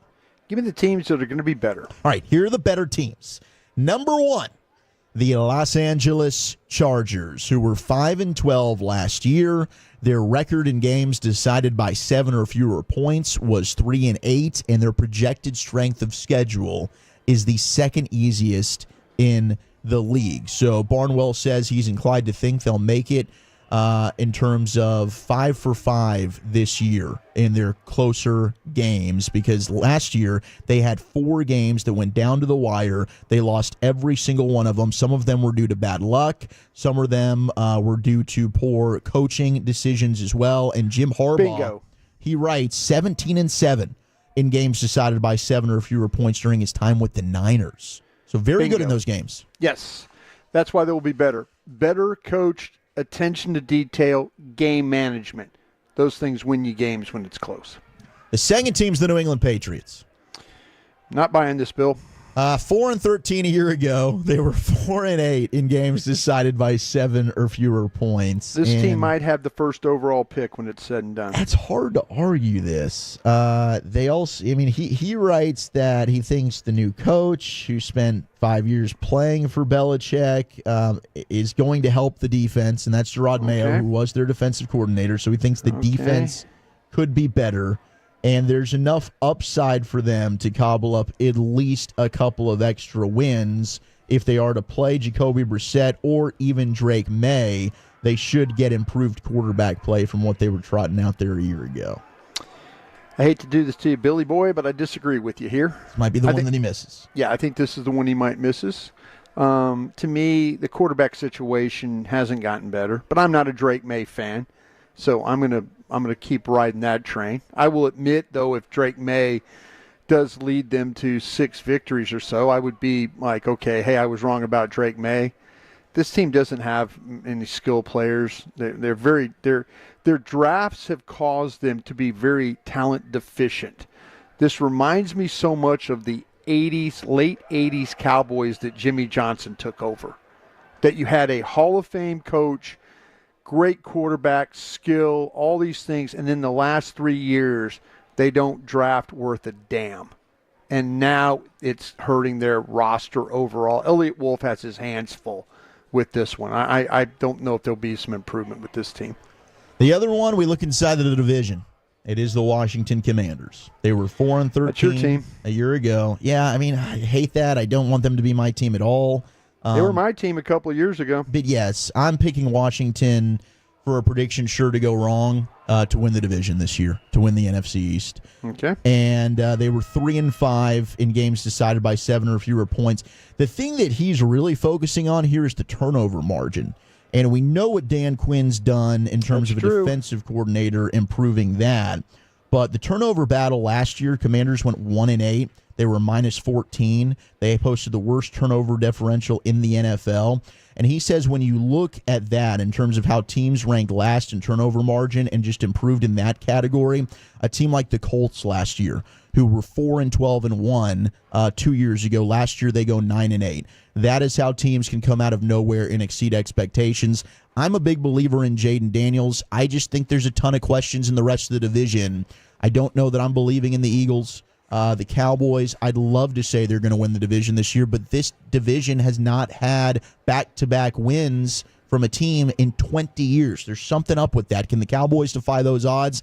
I'm going to bank on history says no, and Washington does this every 4 or 5 years. I get the concerns with the offensive line, 100%, and the defense to an extent, but I think DQ can help that a little bit. Maybe 9 wins is good enough to win this division. I think it's going to take 10 myself. This team led the league, I believe, in quarterback hits and sacks. Okay. It was not good. I still think they've got some offensive line issues. Daniels will help because of his mobility and escapability. They got really good skill guys. The defense, Dan's going to have his hands full with trying to create turnovers with this crew. You know, they got rid of pass rushers. I don't see it. I think maybe if you said this that maybe 2 years from now, I think that you would. I think I would buy, but I don't know if they've got their offensive line problems fixed. Like I say, Sam Howell took a ton of hits last year, pressure. I think it's going to kind of be the same for Daniels this year. Kansas City's the other team, 11-6 last year. They were 4-4 in games decided by 7 or fewer points. They probably are a team that's going to be better. I've said it. I mean, I think that they're going to be one of the best teams in the regular season this year. Their weaknesses they've now made strengths by adding Hollywood Brown. They drafted Xavier Worthy. You've got Sky Moore and Justin Ross and Rashee Rice. I mean, the receivers were atrocious a year ago. Now they're much better. So I think 11-6, they're probably going to get a couple more wins in there to make it 13 or so, try to compete for that 1 seed in the AFC. I think the AFC West might have gotten a little better. So if you're talking about Chargers improvement, Sean Payton in year 2 with Denver, maybe a rookie quarterback, would that team be a little bit better? I think their division now I'm not sure with the Raiders. I think the Raiders defensively, that division might surprise us when it's all said and done. Yeah. With the improvement of all their teams. It might make it a little tougher on the Chiefs, but you never can. They always say this, it's like the cliche. You never bet against. You don't bet. We all learned. These guys all of a sudden, it's like, oh, they don't get to play any home playoff games. Watch them now. They're going to get beat. And just go on the road and win the Super Bowl. So, yeah, Kansas City, until something happens with Mahomes or something happens when Andy Reid moves on or they lose Steve Spagnuolo, I don't know how you ever bet against Kansas City. And then the Cardinals, 4-13 a year ago. They were 2-5 in games decided by 7 or fewer points. Barnwell thinks they'll be better. A healthy Kyler Murray, year 2 of the coaching staff there. They add Marvin Harrison Jr., so he's thinking that they should at least be a couple of wins better, and the offensive line should take a step forward. Man, they looked like a good football team against Dallas. That was a terrible time to play that bunch. If you catch them late in the year, you got it all done the right way, but now, they've got some skilled players, some talented players there. Do they have enough of them? I think adding Harrison will be a big boost there. Can Kyler Murray get him the football? That's going to be the key. The team's likely to regress, according to Barnwell. The Giants at 6-11 last year. He thinks they're going to be even worse. Yep. They were 4-3 in games decided by 7 or fewer points. Probably won't be as good this year in that area. And then how about the Eagles? Eagles are also on here. Eagles were 11-6. They were +5 in point differential. They were 7-3 in games decided by 7 or fewer points. He thinks that's going to regress, and the offense might not be as good either. So late game decision making from Sirianni. And again, I mean, that's 2 teams within your division that could bode well for the Cowboys, but it's also kind of looking good for Washington, which kind of helps my case a little bit. Yeah, this is a division that could have 3 new head coaches when we're talking next year. Absolutely. Yep. Browns, another team, Ravens, and then the Steelers are the other teams that he mentioned likely to regress. Ravens, God, all in one division too. They were all double-digit win teams right there. I feel like the AFC North is going to be a juggernaut. And that's the division that the Cowboys play. Man, I hope Barnwell's right about that. Me too. All right, let's go to NFL news of the day. We got the Olympics. Brady thinks this is a tragedy, and some good news for the Chargers. That's next in the nation. Rolling home with some laughs.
think it's true that you've got to forget something else to remember that Uber Eats has groceries? No, that's absurd. Hey, remember when you used to be a, what was it, a pepper lady? Pepper lady? Wasn't it Cinnamon Sisters? Basil babes. Saffron Squad? Nutmeg maidens? Paprika? No, Nutmeg Maidens. I just said that. Was it Spice Girls? Doesn't sound right. Was it Saffron Squad?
From our Hiley Mazda of Arlington and Hearst studios, you're rolling with the GBag Nation on 105.3 The Fan. Welcome to the nation. About to hit you with some NFL news of the day is, we're getting closer and closer to football season. Saturday, we got college football for your eyeballs, and then it's just, we're off and running.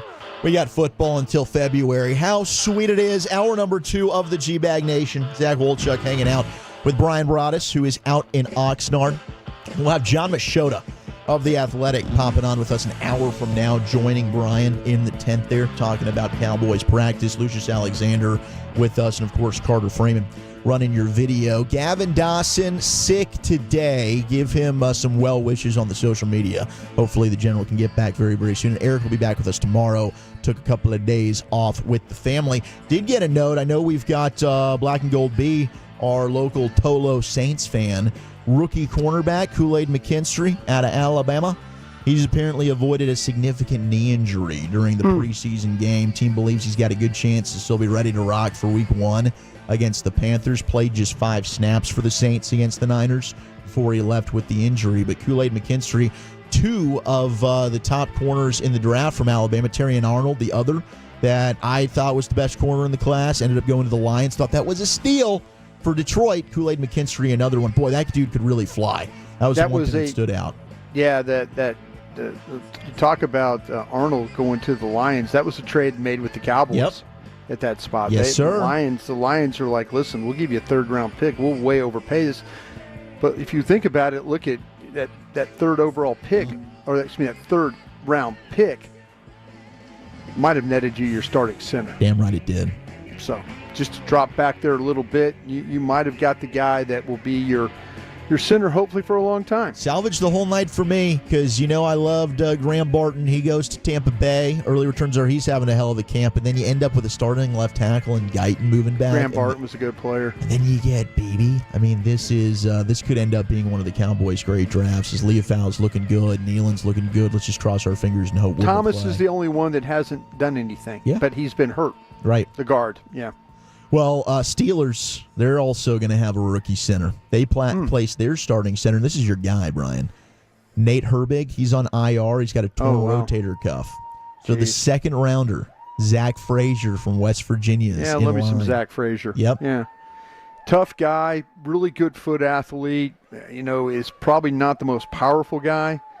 But I'll tell you what, when it came to staying on his feet, second level, securing the down lineman and moving on to the next guy, this cat was pretty good for them. I thought that was a really, really good pick. And that's the Steelers. The Steelers were kind of in that mode with the Cowboys, weren't they? Right around each other when they were picking players. Green Bay was there too, and every time Dallas picked a guy, that team would pick a guy, and you would go, "Damn, that's the next guy I wanted." If I couldn't have had this guy, I would have taken that guy. And those teams, Pittsburgh seems to do that a lot with me. No, they did because they went with Troy Fountain, the offensive tackle from Washington. He's banged up right now. Yeah, but didn't they also get our North Carolina State linebacker? They did, Peyton Wilson. I thought they had one of the best drafts. So for Pittsburgh, and it was right there. I thought they were behind Dallas, weren't they? They were right ahead. I think they were. They were right ahead. Okay, ahead. So, yeah, it was. Every time they picked a player, I was just going, "Damn!" And I was marking them off my board, and I'm like, "Geez, they're having a good draft." And my view, they had a really good draft. We'll see how it plays out for them. They took quite a few players we really liked. Okay, hey, this is a great question for you because you've seen when you were in scouting, especially with Green Bay. You got to see a lot of these rookie quarterbacks. They didn't play. That was the whole thing. You would draft a rookie, they'd sit, and then you'd give them some time to learn, develop, and then they would play. And Green Bay, quite frankly, has kept that model. They did that with Aaron Rodgers, and then they did it with Jordan Love, and we'll see with Love this year. I believe he's the real deal. Certainly struggled the first half, but was amazing the second half of the season. I think that's going to work out. Did he throw a couple of interceptions the other day? He did not have a good preseason game. Yeah, it was bad. He threw 3. Yeah, he did not look good. No. But Tom Brady was at the seminar Lucius was telling us about, where it was a who's who Michael Rubin's deal, and he was asked, talking about the rookie quarterbacks, really kind of took a shot at everybody here in the NFL.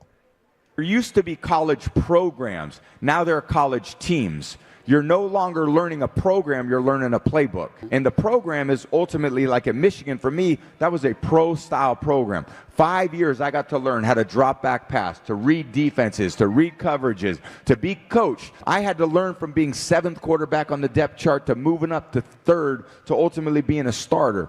I had to learn all those things in college. That was development. Then I went to New England and I was developed by Coach Belichick and the offensive staff there. I didn't start my first year. I think it's just a tragedy that we're forcing these rookies to play early. But the reality is the only reason why they are is because we dumbed the game down, which has allowed them to play. It used to be thought of at a higher level. We used to spend hours and hours in the offseason and training camp trying to be a little bit better than next year. But I think what happens is it discourages the coaches from going to deep levels because they realize the players don't have the opportunity to go to a deep level, so they're just going to teach them where they're at. It's an interesting take. That's a really good take. Yeah. It kind of sounds a little bit like back in the day guy. You know what I'm saying? It does, but I do think but there's he value makes there. sense. It does make a lot of sense. I think the salary cap has affected quarterback play because you have to. If you draft a quarterback, you have to play and figure it out. And try and cash in on that rookie You got to window. cash in. You got to cash in when, I know that Russell Wilson was a 3rd-round pick. Snyder spent money on Matt Flynn. Mm-hmm. But what did he do? He saw that Russell Wilson was a better player. Look what the Cowboys with Dak. Right. They a 4th-round pick. They go on a run really out of necessity, win 11 straight games. With Dak at quarterback, Tony Romo available, they go, we're going. We're going. No, we still got our guy. We're going to go here. I think the salary cap has made teams have to try quarterbacks earlier to see if they've got the guy, and to take advantage of. Look what the 49ers did. They just got rid of Trey Lance. They gave up all that draft capital to give up Trey Lance. But how were they able to do it? Because Brock Purdy comes in. Now wait a minute. Now here, we got this guy for a 7th round pick. He's playing better. Trey Lance can't stay healthy. Mm-hmm. But I think you have to just capitalize while you have the potential. If you have a difference-making quarterback, you have to capitalize that on the first, especially if the guy's not a first-round pick. You've got only 4 years. You don't have the 5th-year option to be able to, you got 4 years to kind of figure this out. And I don't think the Dallas Cowboys, they might have an idea about Trey Lance, but after this year, he could go somewhere else. They could have never. They made a trade for him, and they had Dak and all that, but this guy could be gone. Sure. And they never. They said, well, we tried, we did this, did that. Now he's gone. So time doesn't wait for anybody here. And I really do appreciate what Tom Brady's saying, because I think there's some validity to it. But I think the salary cap makes people do really weird things when it comes to quarterback play. I think that's exactly where my initial reaction went. I agree with you in terms of, we talk about it, right? What are the models to winning a championship that we've seen recently? You either have to have that Hall of Fame bona fide stud like Brady, Manning, Mahomes, or Roethlisberger, or you're cashing in on building a really strong roster around a young quarterback that is on a rookie salary. And then now it's so year to year. We're seeing coaches now, Carolina, they're firing guys. They don't even make it through a year coaching. GM's the same way. Right. If they're going to draft a guy in the top 10, they're not given as much luxury of time to wait and see. They've got to put that guy out there and say, all right, is this our next franchise quarterback? Or else they're probably getting fired. Yeah, you don't have a whole lot of time to be able to do this. He talked about programs. Our guy down in Houston. Stroud. And I don't think Bobby Slowick was dumbing down the offense for C.J. Stroud. I don't think he was either, but this is what's interesting. C.J. Stroud goes to Ohio State, right? Yeah. Fields goes to the same school, right? Mm-hmm. Yep. So they're from the same program, And you did one get coached more? To me, that's where where Tom talks about development and all this, that, and the other. Did our guy down there in Houston, did he pick it up faster than, say, what Fields was picking it up? Sure. Because you felt like it's the same. No, that's a great point. They are. Both the same program. Brian Day coached both of them. Yeah. See, Tom Brady just happened to be better than Brian when it came down to the end. Him talking about being the third quarterback, and who was he with? Who were the quarterbacks? I'm trying to remember. Was Drew Henson part of this? I don't think Drew Henson. Michigan? It was. It was Drew Henson. Drew Henson.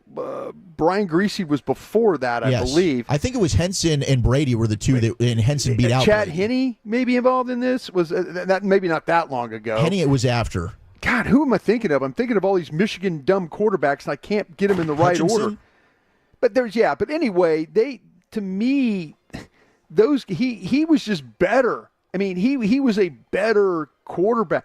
Like Charlie Weiss is a coordinator with the Patriots, and Tom just was a better. Tom could overcome bad coaching. Tom could overcome a lot of things. I think that he talks about development and all that. Now he had to battle his ass off just to be the starter at Michigan. But man, that just shows you that did he get better coaching than some other places? I just think Tom Brady was better. I don't know if it was the coaching. I think just Tom Brady was a better quarterback. He's got that Joe Montana in him. He's got that it that we talk about with these quarterbacks that a lot of these guys don't have. Okay, so you mentioned the Russell Wilson thing. You've mentioned going with Brady. The Purdy thing, I think, was also, credit. Look, they misevaluated. It was a bad move for the 49ers to go take Trey Lance. They were talking about Mac Jones. Yeah, Mac Jones was the rumor the entire time. This is where Mike Lombardi was talking about this, whether you like Mike or not, that's your business. Mike was talking. Mike's worked with the Shanahans forever. Mm-hmm. He's known the Shanahans. He knew what was going on in San Francisco. San Francisco got shamed out of taking Mac Jones. They like, well, you can't take Mac Jones third overall, whatever they, As an organization, you can't let people, the media or outside thought, shame you out of something. It happens. It happens. I swear it happens. We can't do that.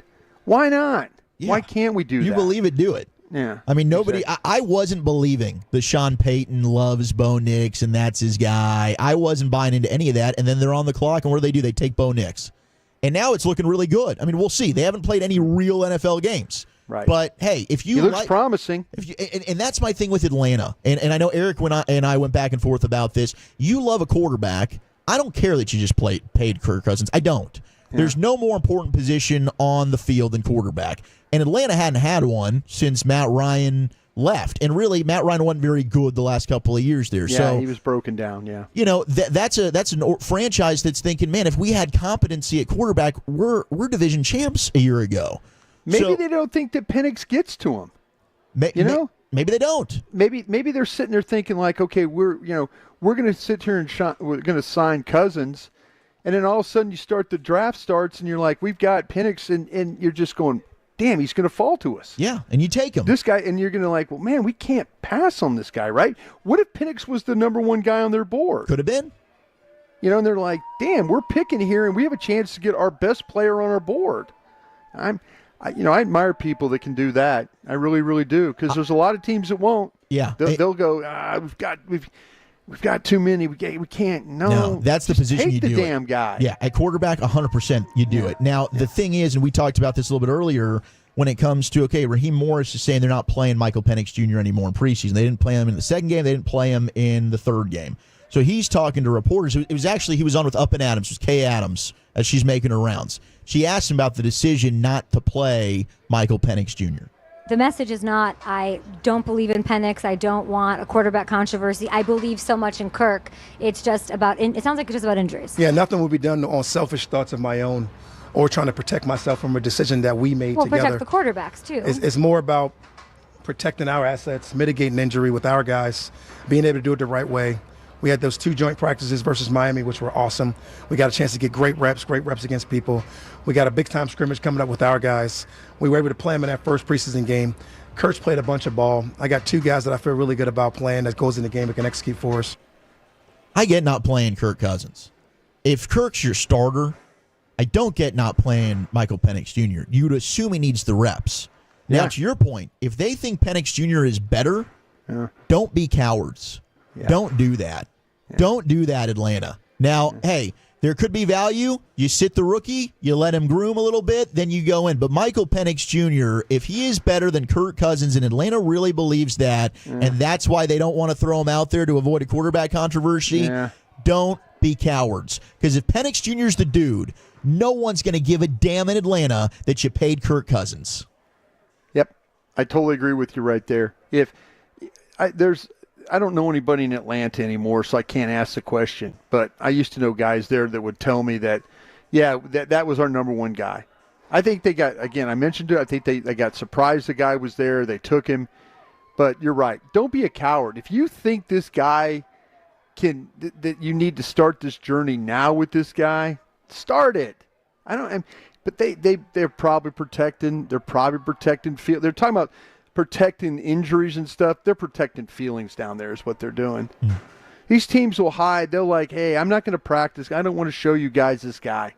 I don't want the media scrutiny on this guy. I think the Cowboys are doing it right now with Ezekiel Elliott. I know I've seen some clips with John Michaud and stuff who we'll have on here at 4:00 today. But to me, Zeke not playing, it's very reminiscent of what they did with Tyron Smith. Don't practice him, don't play him, don't do, and try and get him into the season and see if that works out for you. All right, there's your NFL news of the day. We'll get back into some NFL conversation. Of course, 5 o'clock, we got the finest coming up. But with the scheduling, we got Andrew Chafin of the Rangers coming up at 3:40-ish. So let's do a little Krusty's Corner next, shall we? Yeah, we shall do some of that. And I'm going to bounce some questions off you, Wolchuk, so get ready. We'll do that next.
Uber Eats has Lola V products? I gotta remember that. Well, you know, they say in order to remember something, you have to forget something else.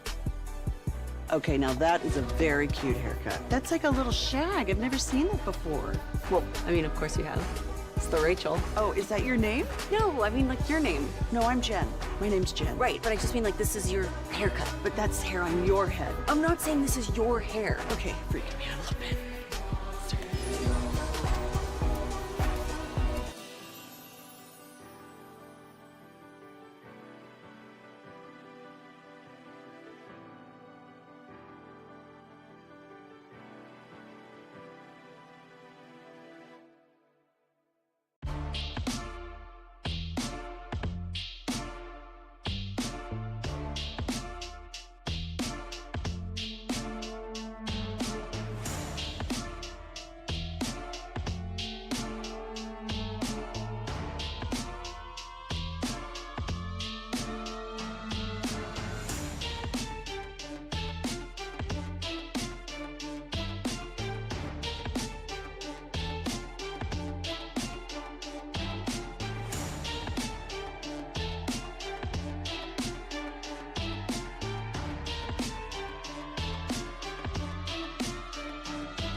All right, we got Andrew Chafin coming up next for our Rangers Players Show. But right now, which we usually do at about 3:40-ish here in the GBag Nation, let's throw things back out to Oxnard.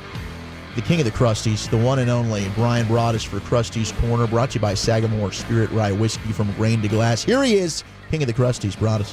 Thank you very much there, Wooly Bully. Appreciate that. Hope all our guys are doing okay, with, Dawson, he kind of talked about that, the whole thing with the throat problems and stuff like that, so you kind of felt like that was, I just totally forgot about people having that COVID stuff. It's kind of like you just don't even, like for a while there, that was just such a part of our lives. Yep. And then all of a sudden someone has COVID and you're like, oh, wow, still have that, huh? That's still a thing. Still a thing. Wooly, I got some questions. Do you have to quarantine? Do you have to quarantine nowadays with it, or is it kind of like... I think so. My parents came back from... They took a trip to Italy about a month ago. They came back and they got it. So they quarantined for like a week until they tested negative. Okay. So it's just a matter when you test negative again, is that's when you can get back in the game? I guess. I mean, I think there's some people that probably just don't even say anything about it, and they just go about their everyday lives. There's a side of me, and Lucius, I hate to admit this, when I was at work, you and I were working there at the station during that whole time, but there was a side of me, I got sick, and I'm like, it's just, the old crusty guy, I got a cold. I didn't think anything. I mean, I didn't feel any worse.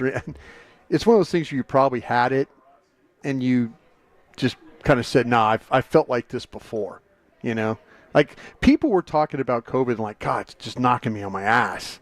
And it never knocked me on my ass, but I've been sick Did before. you have that first round of COVID was pretty tough. It's watered down. It's been stepped down on these streets now. But back in the day, that was a tough round of COVID. Well, see, when you and I were working, it was you, Reggie, and I, Carter, I think, in the studio, there were a couple of times where I kind of felt like, I don't feel like I have it. Because everybody was describing it as, like you said, just kicking your ass. And I kind of felt like, I just got a cold. I'm okay. I'll fight through this thing, Probably had it and didn't do anything about it. Just kept going. Just kept going. I'm like, oh, geez, hope you don't get anybody sick. All right, Woolchuck, got some Cowboy questions for you. You do a good job covering this team, so I'm going to ask you some questions about it. Let's do it. Deuce Vaughn making this football team? Man, that is an awesome question. I think is that to buy you some time? No, to think about it. I'm leaning. No, he's going to be a practice squatter. Okay. I think that they're going to have Zeke, Rico, and Malik Davis. Although I will say, Deuce showed a little bit more than Malik Davis did for me personally with his running style, and especially if they do like Deuce as a receiver, I think I would go Deuce over Malik. But this goes back to they were kind of hyping up Malik Davis a week ago. Was that just fluff, or do they actually really love him? I'm going to just buy that they actually do love him. And I think Deuce Vaughn, with how little he's done so far in his NFL career and the size, the fact he was a 6th-round pick, that might be a guy you can have clear waivers and bring back as a practice squad player. I think it's so unfortunate. The things that we saw during OTAs and minicamp, they look like they had a clear plan for him. The backfield stuff, the slot stuff, all those things. It looked like to me that they were thinking about, okay, we got some things we need to figure out and we can do it. Him getting hurt out here, I think that killed any kind of momentum he was having coming from OTAs. And so is Malik Davis your third back then? Yes. Okay. So you have him over Royce Freeman in that regard, right? Yeah, personally. Yeah, just because they were talking up Malik. And I thought Royce Freeman ran the ball very, very hard, but I don't know. There's not a difference to me between what Royce Freeman's bringing you and Zeke. You got to choose between the two. Maybe a little bit more quickness. Now. Yeah, with Royce? With Royce, I agree, but they're not going to cut Zeke. And they're not. That ultimately might be the dude that you need to. Not. Has Jalen Cropper played himself off this football team? Ooh, yes, I think so. And I didn't know that Jalen Cropper would really have a chance to make it because I think that the 5 spots are spoken for. Now, if they go 6, then he was going to fight for a spot. But I think you think Ryan Flournoy's the 5th? I think it is going to be CD because I think CD's back week 1. It's Cooks, it's Tolbert, it's Brooks, and Turpin. Those are your 5. And I think Flournoy would be the 6th because they drafted him. They like their draft pick, so if they kept 6, I think it would be Flournoy. And Cropper might be a guy, again, that they try and bring back on the practice squad. But that fumble was a huge thing for him. He could not afford to do that. And he had every chance to step up, and he did not make the most of it. Do you feel like, though, that now the receiver position for the 5th spot is still open with guys like Billy Johnson, Cropper, those kinds of guys, or you think it's a shut deal? I think it's a shut deal. I think the 5 that I mentioned are the 5 that are going to be on the team. Okay. At tight end, what if I told you that Luke Schoonmaker is the 3rd tight end on this list? Music to my ears. I mean, it took a week of practice. I was like, John Stevens is your number 2 tight end. The question I had would be the blocking, and he blocked pretty darn well the other night. So yeah. Schoonmaker wasn't bad on some of the combo stuff that they did. Yeah, and Schooney will be on the team. I mean, as your 3rd dude, fine with me. But I like Stevens. If he wasn't a 2nd-round pick, would he be on this team? I think that he's still shown more than Brevin Spanford, which is disappointing because I thought Spanford would have a really good chance. I had a lot of hope for Spanford, but I think the fate's been sealed for him as well. I totally agree there. What if I told you that this team is thinking about maybe using T.J. Bass at offensive tackle some? I would be shocked, and I heard you say that this morning with Sean and RJ. But what the hell? They've tried him basically now at every single position, center, guard, and now it would be tackle, and I get it.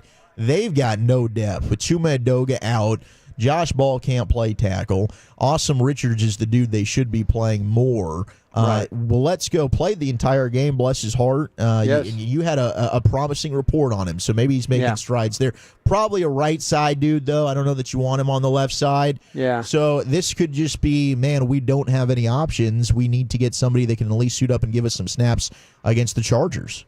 Yeah, I kind of feel like that's the same way. When he was out there working in the mock game, I was sitting there thinking about they don't want to put Matt Waletzko out there another whole game. They just don't want to do it. So we've seen T.J. Bass play tackle before in college. Yeah, right? Oregon, yeah. So yeah, maybe this is one of these things they're doing it out of necessity. But all of a sudden, if it turns into like, well, man, he wasn't terrible out there, that all of a sudden is that an encased glass break kind of a thing? Mm-hmm. Yeah, when you need an emergency. All right. Do you feel like that they're done bringing in defensive tackles? Ooh. I mean, look, I love the Jordan Phillips edition.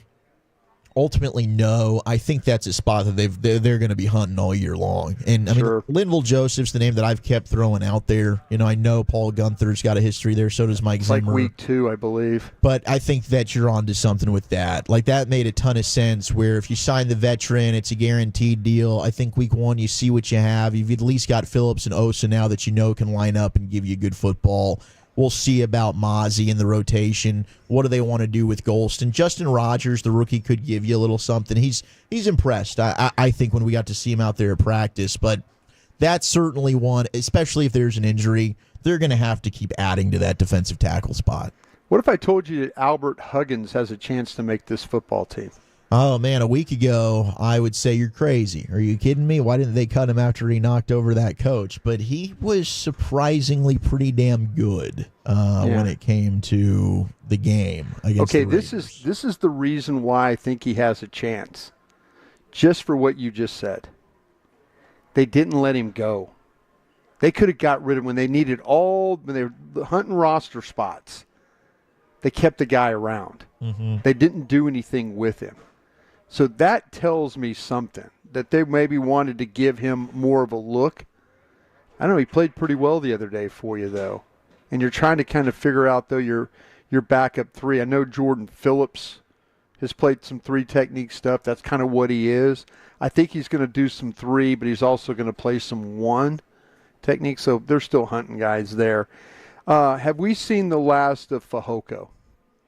Yeah, I think so. I mean, I threw this your way. Could you put him and Eric Scott in that role? Yeah, and I was wondering, like, okay, is there any way you could package? You call up Washington, you say, here's Eric Scott Jr., here's Junior Fehoko. You know Dan Quinn loved him. Can we get back somebody? Can you get back Ridgeway, who you cut, that Mike McCarthy was part of the drafting for? I mean, Ridgeway, I think bigger body might fit what Zim wants to do. Is there a running back that you could get? I mean, we've seen Washington and Dallas make some trades before. You've obviously got a lot of connections. Joe Witt Jr., defensive coordinator. Maybe they've got a plan for those two guys. But, yeah, I think those are two players, that old Dan Quinn regime, that are in danger of not making the squad. All right, my final thing with you here. I think I'm right on time, right? Are we good on time right now? Fantastic on time, yeah. Okay. Let me know if it's because I'm different with the clock. I don't want to mess up our guest, good. our You're next good. guest. You probably got another minute or so. Okay, real quick then on this. I've got it down to the final cornerbacks. Okay. How would you handicap this group? Israel Mukuamu, Andrew Booth, and then Keeman Hall. I'm a big Hall fan, but I think Booth, with the trade, they're probably going to have him. I'd probably go 1 Booth, 2 Hall, 3 Mukuamu. I think they know what Mukuamu is at this point, and the fact that he's not getting more run, it speaks volumes to me. Like, that's a guy that like what happened with Nashawn Wright. You've been here. We've seen you. I was surprised he didn't get more playing time last year after how he played against Tampa Bay in the playoff game by moving inside and in the slot. I think he needs to stay at corner. I don't like the safety corner stuff. I think he's a corner. So he might be in danger. Let me throw some numbers at you real quick before I leave you on Mukuamu's game. 50% of his throws or his coverages were tight window throws. His average separation on his guys was 1.9 yards. There were 4 targets, 0 receptions. Hall, 13% tight window throws, 3.2 yards of separation, 63% catch on him. Booth, 25% tight window throws, 2.7 yards of separation, 58% catch on him. The metrics told you that Mukuamu played a better game than those other two guys. Yeah. I don't know. I don't think Izzy's going away. I think he's going to get more opportunity. I think the last cornerback spot is up for grabs, and those are the guys I think are kind of all playing 3 fighting for that one spot. Yep. That's a juicy one heading into that game against the Chargers. All right, let's get into the Rangers Players Show, brought to you by Golden Chicken Globe Life. Everyone has beneficiaries. Not everyone has life insurance. Globe Life, who is your beneficiary. Andrew Chafin, one of your newest Rangers, joins us in the nation next.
Do you think it's true that you've got to forget something else to remember that Uber Eats has groceries? No, that's absurd.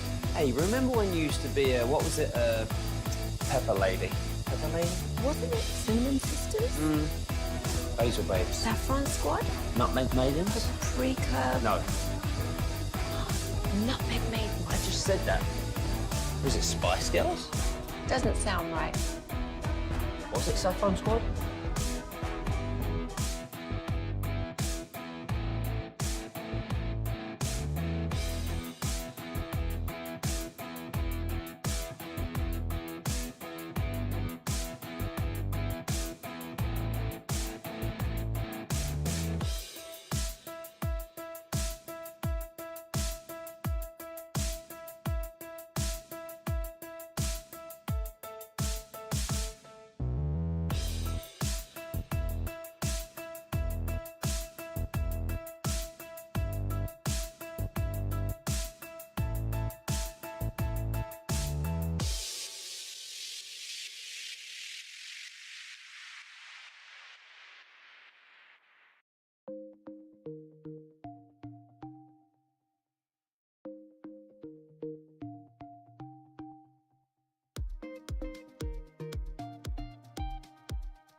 Uber Eats has Lola V products? I gotta remember that. Well, you know, they say in order to remember something, you have to forget something else.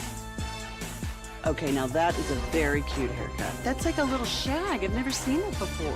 Well, I mean, of course you have. It's the Rachel. Oh, is that your name? No, I mean like your name. No, I'm Jen. My name's Jen. Right, but I just mean like this is your haircut. But that's hair on your head. I'm not saying. Classic Chevrolet and Grapevine, they are the #1 Chevy dealer in the world with more Silverados than anyone else. Go see them today or visit ClassicChevrolet.com. This is Texas. This is Classic Chevrolet. Together, let's drive, relax, and enjoy the difference. Based on new Chevrolet registrations 2023. Go!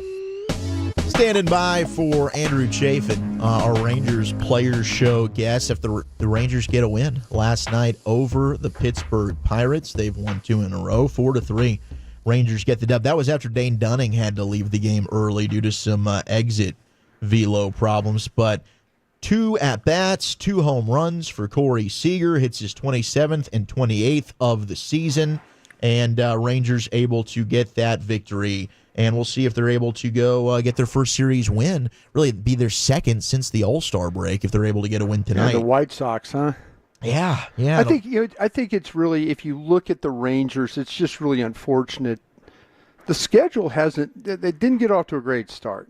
They stayed around 500, and even if they were playing really, really well, we would talk about the games or the series that they had to play after the All-Star break with those opponents, and we would have been, man, if they could just survive this. For a team that's kind of scuffling along a little bit, there were some tough series for them to have to deal with. Yankees, Boston, Twins, that wasn't easy at all. That really wasn't. Segment, of course, brought to you by Frankel and Frankel and Cars for Kids. Donate today at carsforkids.org. Yeah, I was listening to KNC talk about this earlier. Like, when did it go wrong? Yeah. And Mike did bring up obviously the injuries have been a huge thing the entire season, but they went on that road trip, and then they go ahead and what ends up happening is they have that doubleheader, right, against Oakland, and then they get swept by Colorado. Yes, and they had a winning record going into Colorado. And Colorado had won 9 games at the time. Them and Chicago, worst teams in Major League Baseball, right? So then you get swept, and you're thinking, what the hell happened here? And then Simeon also kind of went on a bad downward trend, and ever since then they just have not played winning baseball. Yeah. So I mean, it's a tough deal when it comes to, of course, hey. What hasn't really gone wrong this year, but if you want to pinpoint a certain spot, I thought Mike brought up, hey, that is a time that you can look at on the schedule. Things have not quite been the same since then. No, the Colorado. I just remember the Colorado. You're right about the series in Oakland, and there was that doubleheader, and then and you're thinking like, boy, they're going to make some hay here, and then they had, I believe they had a pretty good series against the A's. And then the trip moved on to Colorado, and it's just like, it was just awful. And never since then, you're right. But there's some things when you have a bad season, you have to do, it's self-reflective. You have to go in there and say, okay, what did we do? Yeah, and there's so many things you can draw from, because you did win a World Series. You did have this, this championship moment. And now you're thinking, okay, let's see if we can do, and things change. Seasons are always different with everything, but then all of a sudden now you're sitting there and you're like going, man, we cannot point our finger or put our finger on really what is the main reason that they're having the struggles.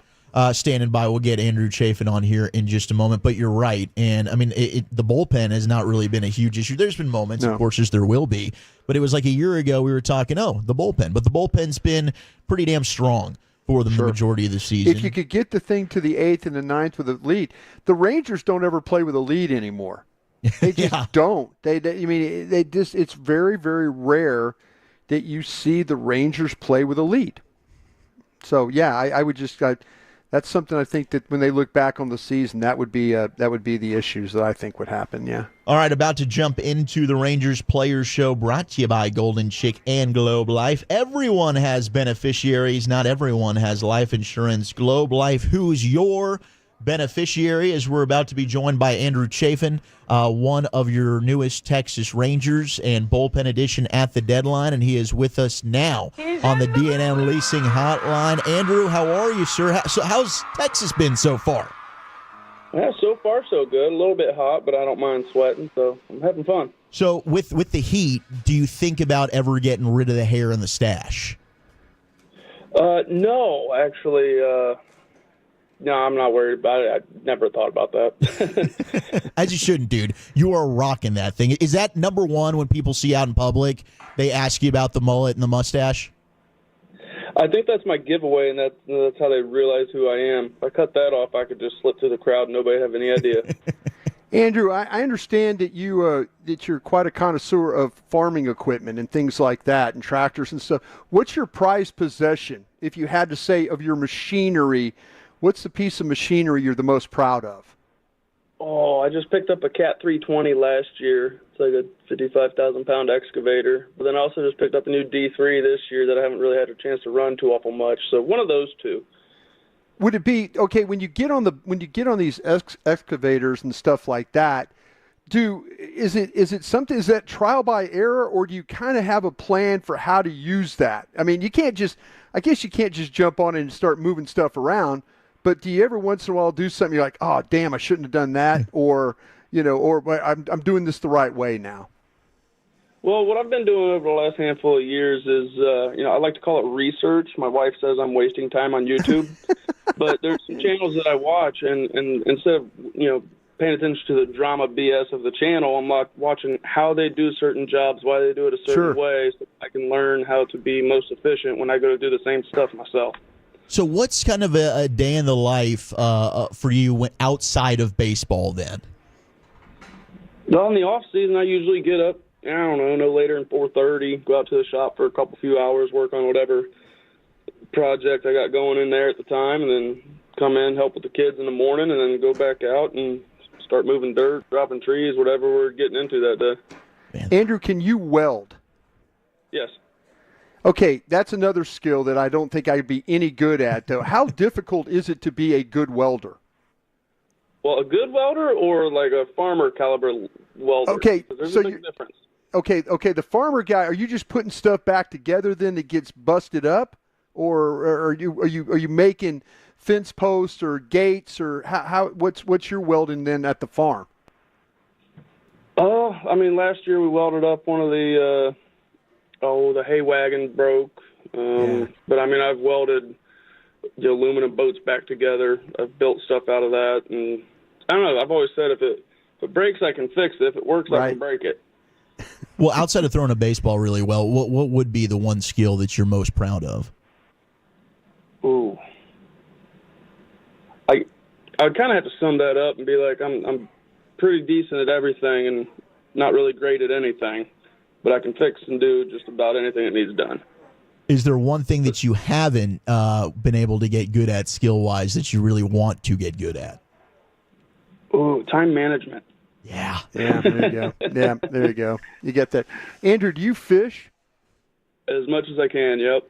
Okay, are you a guy now? Do you fly fish, or you a spinning reel with open reel? What kind of equipment do you use? Well, it depends on what we're going for, but if it was up to me, we'd be out on my John boat and going out catfishing deep holes of the river, post up, throw out some live bait, sit back and see what hits. Okay, catfishing now. Are we noodling then? Are we a guy that's going to jump in there and stick our arms in the holes, in the catfish holes, and pull them out? I ain't scared to do it, but I won't do it until after I retire in case there's a snake up in that hole or something, and it's not worth the risk. Do you ever worry about gators or anything like that? You're talking about snakes, but do you ever worried about any other creatures when you're out there waist deep in water? No. I'm in Ohio, bud. We don't have anything to worry about. I got you. Out here, I don't get out as much as I can. I stay on a boat in water if I don't know. All right, so I'm seeing, Andrew, that your nicknames are Big Country and the Sheriff. Does anybody actually refer to you by Big Country or the Sheriff? The kids in the stands, basically. Do you like those nicknames? I don't really care. Just call me Andrew, call me Chafin. It doesn't matter. So when you get traded to the Texas Rangers, I always wonder, as a big leaguer, What goes into all that? Like, how challenging is it all of a sudden you're traded mid-season, now you've got to go ahead and you've got the family, you're moving to a different place, new organization, you got to get reacclimated? Now, the baseball side of it's easy. You show up, you're just putting a different jersey on, doing the same job. So, in a nutshell, that's the easy part. Hard part's when I got to explain to my children, well, I'm not going to be able to see you for a while, and I got to go to Texas. And they're like, what's Texas? Yeah. But, yeah, no, I mean, just the family side of things is the hard part. The baseball, that's the easy side of the transition. Well, how are things though? And we've heard nothing but positive things about that locker room you're in, that clubhouse, and all that. Guys really accept you and been good to you, gracious to you as you're now on the team. Yeah, I mean, going from Detroit, where I was one of the oldest guys, to being here, where I feel like I'm middle of the pack, if not younger. It's nice to be guys around guys with the same maturity level, if you will. Mm-hmm. Same interests, same thought processes on things. So, for me, it's been amazing coming over here. The guys have been great, and I've had a lot of fun. Hey, Andrew, when I was I'm a much older guy. I'm like 60 years old. And when I was growing up as a kid in the 70s at baseball games, they used to have farm and ranch night. So they'd bring, like, cows out for milking and egg toss and stuff like that. Would you like to see? I think you would have a great advantage at farm and ranch night to be a participant in that. Would you like to see maybe Major League Baseball bring those things back, where they bring cows out there and do stuff like that with animals? I mean, it'd be something fun to do and get the fans a little more involved. But I'm here to pitch. Yeah, I got you. So, "Friends in Low Places" is your walk-up song. What went into that decision? Because it's a banger, of course, gets the crowd going. Well, there's a funny story behind this. When they asked me in Detroit when I got there this year, what song do I want? I said, I don't care, pick something good. And that's what they picked. Wow. So you didn't even pick that one. They said, what's that? You didn't even pick that one. No, it kind of fell into my lap, I guess. I love that. Okay, before we let you out of here, we've been asking everybody that joins us every week. Now, this one's a little bit unfair because I know you've only been here for a limited time. But Jared Sandler, who handles the pre- and post-game show duties for us here on The Fan, he is describing one of your current teammates. And listening to his description, I'd like you to guess which teammate of yours you think he's describing. Here's the audio for you. What he's got working there between the knee and the waist is pretty impressive. Okay, what? We'll play it for you one more time. Which fellow teammate do you think is being described here? What he's got working there between the knee and the waist is pretty impressive. Robertson. Ooh, okay. That's a really That's good a hell guess. of a guess. That's That a is really a hell good of a guess. That is not the correct answer. We will let you know when we see and talk with you in the future what is the next answer. We can play that back for you. But thank you so much, man, for taking the time to join us. Give him hell out there. We'll be pulling for you. I appreciate that. Thank you very much. You're the man. There he goes. Andrew Chafin joining us here. Man, how about that? You get to luck into Friends in Low Places as your walkout song? How about that? I get to give him some Pluckers wings, too, by the way. Dude, give him some of those wings. We got him a $100 gift certificate for joining us today.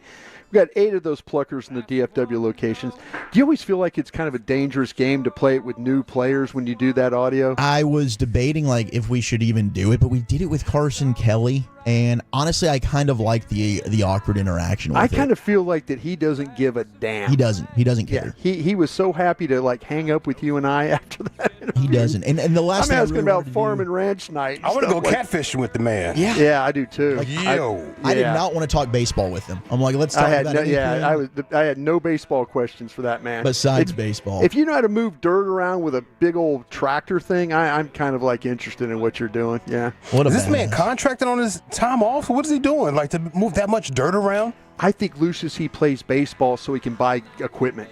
I think that's what he just goes in his field and makes something. He pitches like a baseball. Softball area right here. I need a little volleyball situation. Yeah. We're gonna have a party here tonight. Yeah. He's got some big equipment there. They got some. Yeah, they're doing it right. Big equipment. Yeah. All right, let's catch up with our buddy John Machota of The Athletic. Jerry's been talking out there. What are John's takeaways from that? And, of course, the practice. That's next here in the Nation. Fellowship at its finest. You're rolling with with the GBag Nation on 105.3 The Fan and our Odyssey app, presented by Comerica. This Odyssey Sports Minute is sponsored by Bosch Power Tools. What hard workers deserve.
an Odyssey sports station. From our Highly Mazda of Arlington and her studios, you're rolling with the GBag Nation on 105.3 The Fan. It's hour number 3 of the GBag Nation. About to be joined by one of our favorite guests, the great John Machota of The Athletic, who is in the tent with Brian Broaddus out at Oxnard, California, as we are getting ready to depart from Oxnard. Brian's going to be flying back tomorrow, and then he will be back with us in studio on Thursday. We'll have our top 10 coming up on the other side, but right now, via the D&M Leasing Hotline, it is the great John Machota. John, how the hell you doing, man? I'm doing well. I'm kind of want to get back home, but then I kind of don't want to leave this weather, so I'm torn right now. Okay, so you are a little bit homesick, because Brian's like, nah, I could stay out there another month. Yeah, you know, I think part of my decision on this is that probably did the wrong thing by jumping in the car right after the game in Vegas and driving back, and so we probably didn't get back here at about 6 a.m. So kind of was getting my sinuses were starting to bother me a little bit, and now I'm starting to get a little sick. I think Vegas did that to me, so I think that factors in a little bit as well, that maybe it'd be better to go to sleep in my own bed, but hey, here we are. This is the life that we chose, though, so we will march on. There you go. I like that. I like to hear that a lot. I like to hear that. We're marching on. We're marching on. Hey, John, practice was out here behind us today. Had a chance to speak with Jerry Jones, saw a couple of your tweets. One of them was about the CeeDee Lamb. What can you tell us from your time with Jerry out there in the CeeDee Lamb conversation? Yeah, he says they're having good talks. Nothing definitive. Not that I would expect him to say anything definitive, but it's one of those things where, you know, when Jerry talks, that's the number one thing he's going to be asked about is CeeDee Lamb, and number 2 is probably Dak Prescott's contract. And so, you know, he says, you know, that, you know, things are, I guess, progressing, but I don't know that that necessarily means anything. I felt all along that the longer I've been out here, that they want to get it done before the regular season starts. Jerry has said as much. He doesn't really care to see CeeDee out there risking injury, playing in the preseason games. He doesn't mind him not doing that. I get the sense from CeeDee Lamb's social media posts that he would like to be with the team with a new contract. I ultimately still think he gets one done. There's nothing that really has changed my line of thinking. As many times as we've talked to Jerry out here, now we're going on 5 weeks of being out here, I still feel the same way that I did entering camp, where I don't think that they'll have a new deal done with Dak before the season starts, and I do think they'll have one done with CeeDee Lamb. Yeah, I mean, I was going to pick your brain on the Dak deal, but I'm with you, man. I don't think Dak's getting done. I think CeeDee will get done, and if Dak doesn't get done before the season, how likely do you feel that means that this might be his last season with the Cowboys? I don't know if I'd say it's likely. I still think that the Cowboys have a decent chance to re-sign him. I just don't see them getting a deal done once the season starts. The Cowboys just generally, I can't think of the last time that they've signed a player to a contract extension mid-season like that, you know? So that's part of the thing where I'm like, for me on that contract, that really is that week 1 game in Cleveland is where I think it, you know, if there's nothing done by then I think he plays out the year, and depending on how the season finishes, then, you know, the two sides come back together. And but I will say this is the most comfortable I've seen Dak in terms of the idea of, well, if it's not here, then you know what, maybe it's out of my control, and I'll go play somewhere else, you know. As much as I think he would really prefer to play his entire career with the Dallas Cowboys, I think he's come to the realization that there's a possibility that doesn't happen, that maybe he does end up finishing his career somewhere else, which again, I don't think he wants that, but I think he's kind of at peace with that possibility. John, do you think that maybe that the inner peace that he has is he doesn't want to deal with that national media anymore and the scrutiny that he gets as the quarterback of the Dallas Cowboys? I don't think that I don't think that is it. And the only reason I say that is because I've never been around anybody that handles it better than him. Yeah. Like, he is just fit for it. Sure. I would say, and this isn't anything I know from him or anybody around him, this is just my own opinion on what I've seen watching him as a player, you know, going into year 9 now. I will say that if they weren't to give him the offer that he wants, I think that would be a chip on his shoulder to be like, okay, you guys didn't want me? All right, we'll see. Sure. We'll see let's see what I do in their team. Let's see. Yeah. Let's see. Yeah. Because I think I'm worth that money. You guys don't think I am? That's fine. Somebody else will. Yeah. And we'll see. Let's see what happens if you guys think that. If you guys think that I'm the problem, if you guys think I'm the one that's keeping us from making runs in January, let's go ahead and see what happens there. Yeah. John Machota with us here on 105.3 The Fan of the GBag Nation.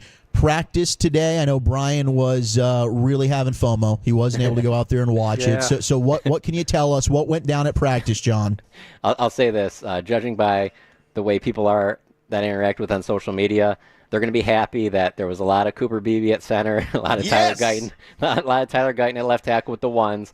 You know, it's been kind of interesting this practice. So I know, Brian, when you've been out there, you've seen it. Like, if an offensive lineman has like a false start or something, they'll pull him out. Kick him out, yeah. So Dak threw a pick to Diggs, and he set out one rep. Rush came in, took one, and then Dak came right back in right after him. So I'm like, you can tell that they're trying to do this across the board. But I would say the number one thing that stood out to me is the deep ball connection with Dak and Jalen Brooks. It looked better than any other time we've seen so far in camp. And Brooks has speed, you know, and he really showcased that today in practice, because obviously you don't have CeeDee Lamb out here, and then Brandon Cooks isn't out here today either. So, you know, you're seeing a lot more. It's the ones where like Jalen Brooks, Tolbert, and then a lot of Kevontae Turpin. And so that's the one that I will say from watching these camp practices, I thought we'd see a little bit more at Turpin, but today there definitely was a lot more with Cooks not being out there. I would not sleep on Turpin having a bigger role than he had last year. I still think that there's a possibility for that to happen. Now, I don't know how you would use Cooks, Turpin, Deuce Vaughn, and a bunch of other smaller guys like that, but maybe that happens. I will say I haven't seen a lot of that out here. But yeah, the Jalen Brooks deep ball thing was definitely clicking. Let me ask you this, though. You mentioned about Vaughn. How do you have this? How you handicap in the running back situation here? Because I felt it's unfortunate for him that he got hurt, because there was some things that you and I saw in OTAs, and they were trying to do things with him, put him in the slot, out of the backfield, fourth down, throw him the ball, mojo moment, throw him the ball, you know, that kind of thing. Is there still enough time for him to make this team? Is he on the team in your roster, in your mind, or how do you see this playing out for the running backs? I will say, seeing him in Vegas, I just find it hard to believe that they're going to keep him off this team. I just think he brings some type of a juice that I don't know. I also think that there's a decent chance he'd get claimed by somebody else, where some of these other running backs on the roster might not. Right. And so maybe that's why they wouldn't risk it. But I'm glad you brought that up, because to me, I think that's the toughest. When like we sit down, we do our 53s, we pretend like we're Will McClay, but we really don't have any idea. But when we do that, for me, neither did they. Don't worry about it, though. Yeah. So running back's the toughest for me. But I bring this up because when we were just talking to Jerry out there, he was asked specifically what position groups are going to be the toughest to trim down, and he immediately named 3, and he said wide receiver, tight end, and the secondary. And while you know what it is, he probably thinks of those because there might be there's more talent there in the running back room. For me, it's the running back room, because it's, you know, what really threw me off is Steven mentioning the Royce Freeman about early in camp. Because if he didn't mention that, I think I would be set on Hunter Lipke, Deuce Vaughn, Rico Dowdle, and Zeke would be the 4. That's how I think it's going to play out. I mean, to me, I don't, like I say, I kind of felt like that, to me, that Deuce Vaughn, if he didn't get hurt, then he would probably be on this team. I don't know now, but you're right. They don't. What about this thing, Brian? What about that thing right out there? All the logos, the stuff in the middle of the field. It's all got Deuce on there, like the official training camp logo. It's Deuce is the running back that's on the thing in the middle. Jerry's tower in the middle. So I keep joking around with people when we do our 53s. I'm like, I don't know, man. Deuce is the picture on the tower. I don't think they would do that if they were going to let him go. Not going to cut Deuce. What about the Malik Davis I really don't love? think they're going to do it. I really don't think they're going to let John, him go. do you not? Is the Malik Davis love just fluff that they've been trying to throw out there to us? Potentially. My thing is that, you know, with all these running backs, I find it hard to believe that you're not going to be able, like, let's say you lose a couple of them. I find it hard to believe you're not going to be able to find, let's say if you lost them, another guy from another team that cut to 53 that you're just like, damn, we didn't think he was going to be available, you know, like, and so just because they don't have like the 2016, 17, 18 Zeke or Pollard of the last couple of years, it's really more of a, you know, I would say as today, if you ask me, like, you know, my friends and family that ask me about fantasy, I think Rico Dowdle will be their top fantasy producer. Like, I think he'll have the most yards, rushing touchdowns and that. But if it also was somebody that's not on the team right now, I wouldn't be completely stunned, because it is kind of just a wide open thing, and we just haven't seen a ton from Ezekiel Elliott to know if he exactly where he is, But for them not to even dress him against Las Vegas, I feel like they know where he is, and that's on the 53. Let me ask you this. So Jerry mentioned the tight ends. Do you see it the same way? I'm kind of a Ferguson, Stevens, and Schoonmaker. And then Hunter Lipke, maybe my fourth tight end, depending on if you don't want to put him at running back. But hard cut there? Is Jerry kind of trying to bring Spanford in here, who, he gave $250,000 to on a guarantee? Yeah. If it wasn't for that's the reason that I've had him on my 53s. Yeah. But if you go off of what we've seen so far, I don't think you'd have him. Actually, I don't think you'd have Brevin Spanford ahead of Princeton Fant, to be honest with you. I agree with you on that. And so I think that is potentially a position where they only go 3. Yeah. Thinking that, well, maybe we'll get Fant or Spanford or Hendershot back because what are the odds that another team signs all 3 of those guys, Right.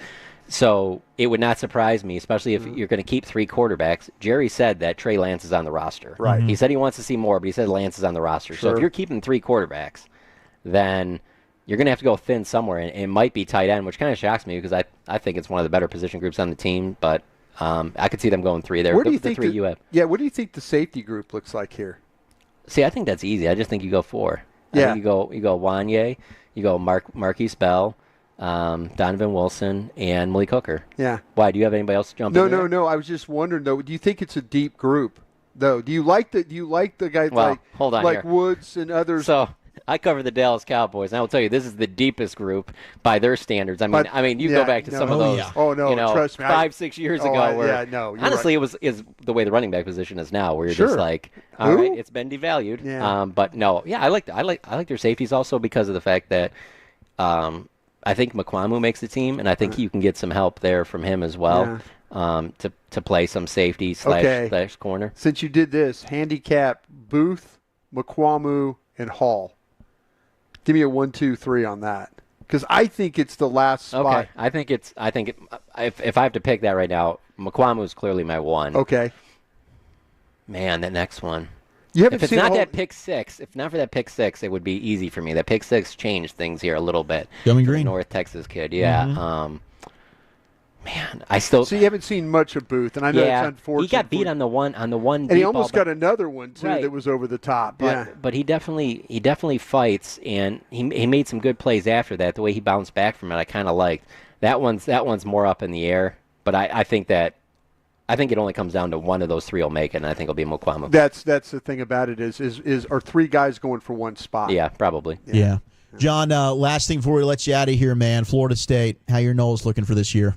They're looking pretty good. Not as good as last year. I think they're a playoff caliber type team, and I'm looking forward to their opening the season in Ireland. So it's an early game, the same day that the Cowboys play on Saturday. So I got to get to the stadium early so I can watch that.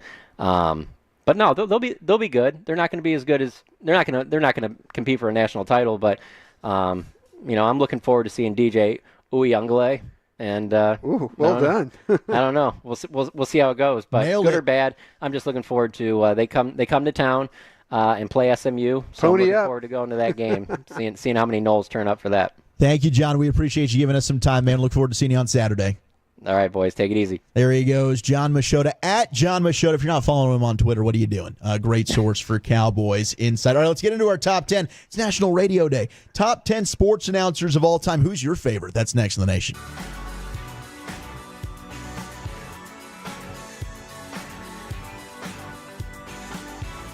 Do you think it's true that you've got to forget something else to remember that Uber Eats has groceries? No, that's absurd. Hey, remember when you used to be Pepper Lady? Pepper Lady? Wasn't it Cinnamon Sisters?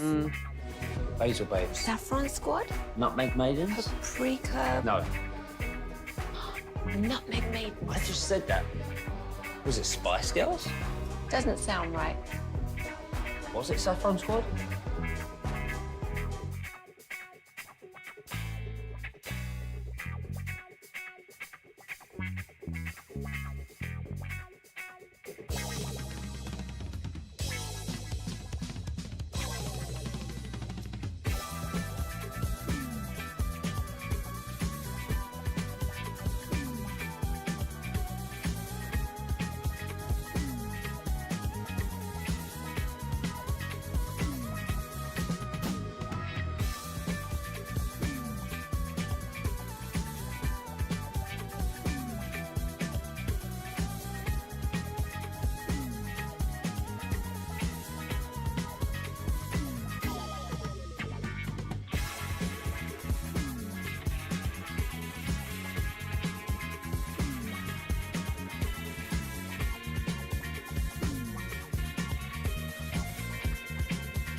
Uber Eats has Lola V products? I gotta remember that. Well, you know, they say in order to remember something, you have to forget something else.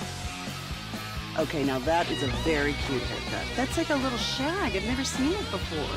Well, I mean, of course you have. It's the Rachel. Oh, is that your name? No, I mean, like, your name. No, I'm Jen. My name's Jen. Right, but I just mean, like, this is your haircut. But that's hair on your head. I'm not saying this is your hair. Okay.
About to get into the top 10, and then, of course, we will do a little college football conversation. Why the hell not? As we are just days away, as we talked to John Machota there, in Ireland. This thing's going down. Florida State taking on Georgia Tech. Oh, my gosh, it's football season.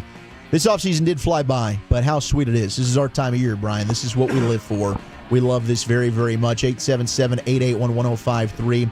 We will slide into the Wooly Bully top 10 here, as it's National Radio Day, baby. So who is your favorite sports announcer of all time? We'll get into the top 10 of that. But I did see just a quick update from Bruce Bochy. Tyler Malley apparently headed to the IL. He's got a shoulder stiffness issue that he's dealing with. John Gray will be recalled. Yeah. So insert Gray, bad news for Malley. He looked solid in a few starts, but I will say the last outing, not probably his best, and that makes sense now if he's dealing with some shoulder stiffness. Of course, he's coming off of that Tommy John surgery. Yeah, well, that's That's the unfortunate thing because we all kind of were waiting for him to. We were waiting for him all season long. It was Malley, and then finally, he gets the opportunity to pitch, and we were, as you mentioned, though, there was some decent times, and then other times where you're just kind of like, okay, there's got to be something wrong here, and clearly there was, and that's the hard thing. These guys they rehab really all year. They wait. They put in a lot of work, and then some of them it just never miss a beat and get back on the horse. Others then you just can't get up there and get it done because of complications and things like that. So that's really unfortunate for the Rangers, and then for Malley for all the work that he's put into. All right, let's do it. It's time for the Willy Willy Top 10, National Radio Day, Top 10 sports announcers of all time. Got to give love to our local guys, of course, Brad and Babe, here on your home of Dallas Cowboys football, the Hall of Famer Eric Nadell, Matt Hicks. Hicksy's been fantastic. Some of the calls that he had during the Rangers World Series were incredible. I mean, can you take me higher? Yes, you can. That is a brilliant call right there. Of course, Jared doing a phenomenal job. Yes. Chuck Cooperstein. Chuck Cooperstein's very good to listen to. Enjoy listening to Mavs basketball. I really do. It's unbelievable how, to me, he just never stumbles over anything. And he just doesn't run out of breath. I mean, these guys are pros. It's always funny because when he does the games with Brad Davis, I always find it hilarious. Because Brad Davis probably doesn't say two words the whole. They'll be back and forth, up and down, and good straight line drive there, Brad. You might get that, and maybe it's something. You need to block out better there, and that you might get just a little bit. But Coop doing the games, I think the world of him, and I find myself a lot of times with, and I know that we're such a television-driven society. I find myself just really appreciating a good radio game. What Eric and Matt and Jarrett and those guys do, or what Coop does, or hell, what even, Brad, Sham, and Babe do. It's a different appreciation of how they paint the game for you. Yeah. No question. I mean, we're spoiled. I mean, I think Josh Bogorod does an excellent job with the Stars as well. Yeah, he sure does. And Razor. Every Cowboys documentary or something like that, when they show highlights, it's always Brad Sham. Yeah. Yeah. I'm talking about, and all the highlight era was Brad Sham, basically. So all you're hearing is just Brad Sham. Growing up, it was, Brad, a big reason why I wanted to be a broadcaster. He was one of the ones that I looked up to. And Pat Summerall as a kid. I mean, growing up as a Cowboy fan, like my conscious memory was late 90s. So it was like right after the Super Bowl glory days. But it still was, it seemed like Summerall and Madden were still given the Cowboys regularly. Yeah, and boy, I can, me, I can go way back. Oh, yeah. I go back to the 70s. I go a little back to Pat Summerall and Tom Brookshire. Wow. Were on the call for CBS. And so my love for the Cowboys was on CBS. And then on the radio, it was, Frank Gleber, Vern Lundquist, Brad Sham. Yeah. I mean, we've had some legend. I still to this day, some of the best SEC football games, Vern Lundquist and Gary Danielson on the call. The kick six in the Alabama-Auburn game was one of the greatest calls. Go back in YouTube, Vern Lundquist's call of the missed field goal in the Alabama-Auburn game that won the game for Auburn. That was a lot. Wait, do it again. I try to keep up with you, bro. What'd you say again?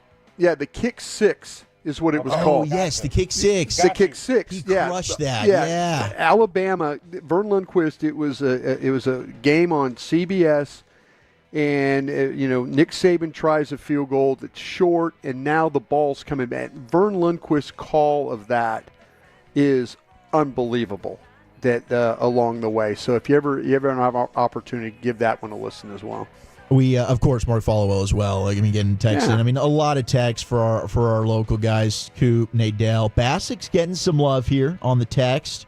Chris Berman, Howard Cosell, Jack Buck getting love. Keith Jackson. Keith Jackson, to me, I mean, if Keith Jackson isn't number one on this list, and I know they're going to be, these are all sports guys, right? And all gals, sports guys. All sports guys and gals. I think you're going to be satisfied with who's number one, Brian. Yeah, Keith Jackson is. That's who I grew up with, with him, and him, Bud Wilkerson, him and Frank Broyles, then him later with Dan Fouts. He might have called the greatest college football game ever played, the USC Texas game at the Rose Bowl. His very last broadcast. He's got it. He's got it. Yeah, like that. That's. I mean, Keith Jackson is by far. I mean, when I think about SEC football, I think of Keith Jackson. Even though he's done Michigan and Ohio State, Notre Dame. And, So was Keith SEC before Vern then? Because I think Vern, but if Keith was... CBS got the SEC package. But, man, back in the day when I was at LSU, ESPN was... Okay. Mike Patrick. It was Mike Patrick and Mike Godfrey, who was the former coach at Pitt. And then, matter of fact, Chris Fowler was a sideline reporter. So you used to have the SEC kind of those big games. Ron Franklin was another one. Ron Franklin was a guy from the waybacks that did SEC football. But then CBS got it, and Vern Lundquist and Gary Danielson took it over. And man, it's incredible the run that CBS. And I think CBS just lost the rights to ESPN, so now I think CBS has got the Big Ten, and that's a shame because that crew was. They did such a great job. They Gary do a great job. Danielson. It was kind of like Tracy Wolfson. We used to interview. We interviewed Tracy Wolfson for pregame show stuff. And she's the nicest gal in the world. And, man, I when I think of SEC football, I think of Tracy Wolfson standing down there in the middle of all that. Great games. Yeah, Brad Nessler getting texted. Brad Nessler's good. Okay, I think I got your Vern joint. Yeah. I'm not sure. Okay, let's go. I'm not. I hope this is the one you were talking about, B. Let's see. Mandel will hold it. Now they've officially made it. You got it. 57 Nice. yards. Remember, a block kick could go the other way, too. He's got to be careful and get it up. On the way. No, returned by Chris Davis. Davis goes left. Davis gets a block. Davis has another block. Chris Davis. No flags. Touchdown.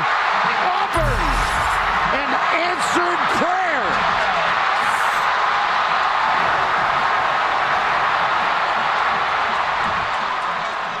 Amazing. And that's how you do it, too. Then he sits out and he lets it breathe. He lets it breathe.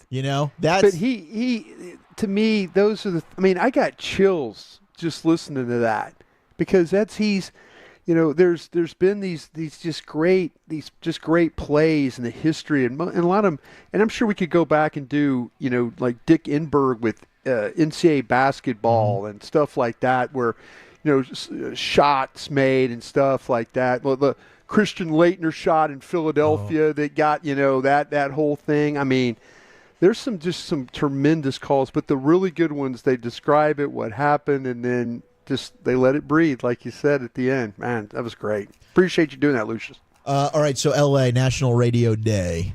Anybody that you just want to give love to? I mean, you're a radio lifer. I mean, your knowledge when it comes to this, I'm always learning something new from you. So, Shoot, I like Teddy Atlas when it comes to the boxing, bro. Teddy Atlas is excellent. Yeah, excellent. Like Teddy Atlas, because he'll damn near cry over it. He will. He's always picked something to fouls a foot. Yeah, I like old Teddy Atlas. I like Jeff Van Gundy and Mark Jackson on a Sunday afternoon. Yep, I miss them. Yeah, that's my vibes. What else? Gus Johnson.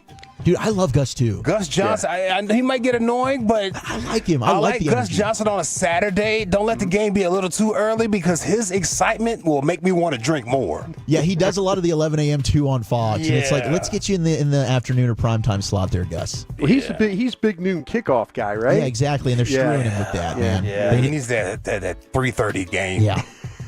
But Gus he gets excited. Oh, it's a fumble. I'm like, man, I got to keep up with Just. Let me get a little tequila in my system. Damn.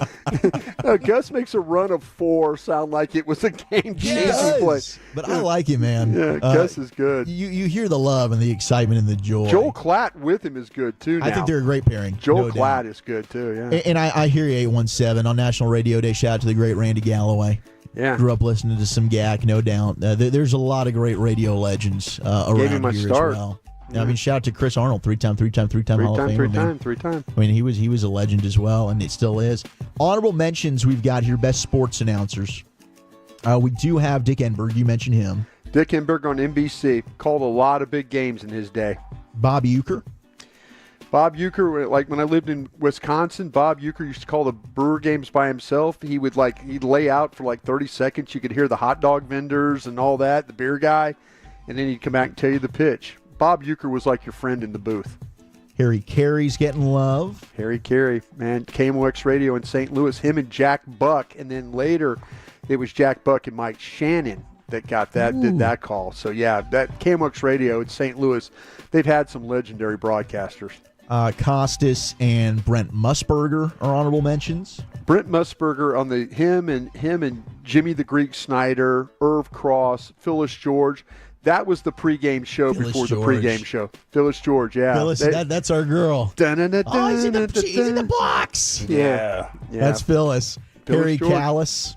And what was the Harry other Callis. cat on there, brothers? What was the other dude on there? It was Jimmy the Greek Snyder. That's my guy right there. Jimmy the Greek, he got fired for saying like questionable They stuff. jump high because they got that high thigh bone Exactly. right there. He's high thigh bone, big calf muscles. He's like we made him. Yeah, he was very much the, like Musburger. They had this like board with like how at the Cowboys and the Rams.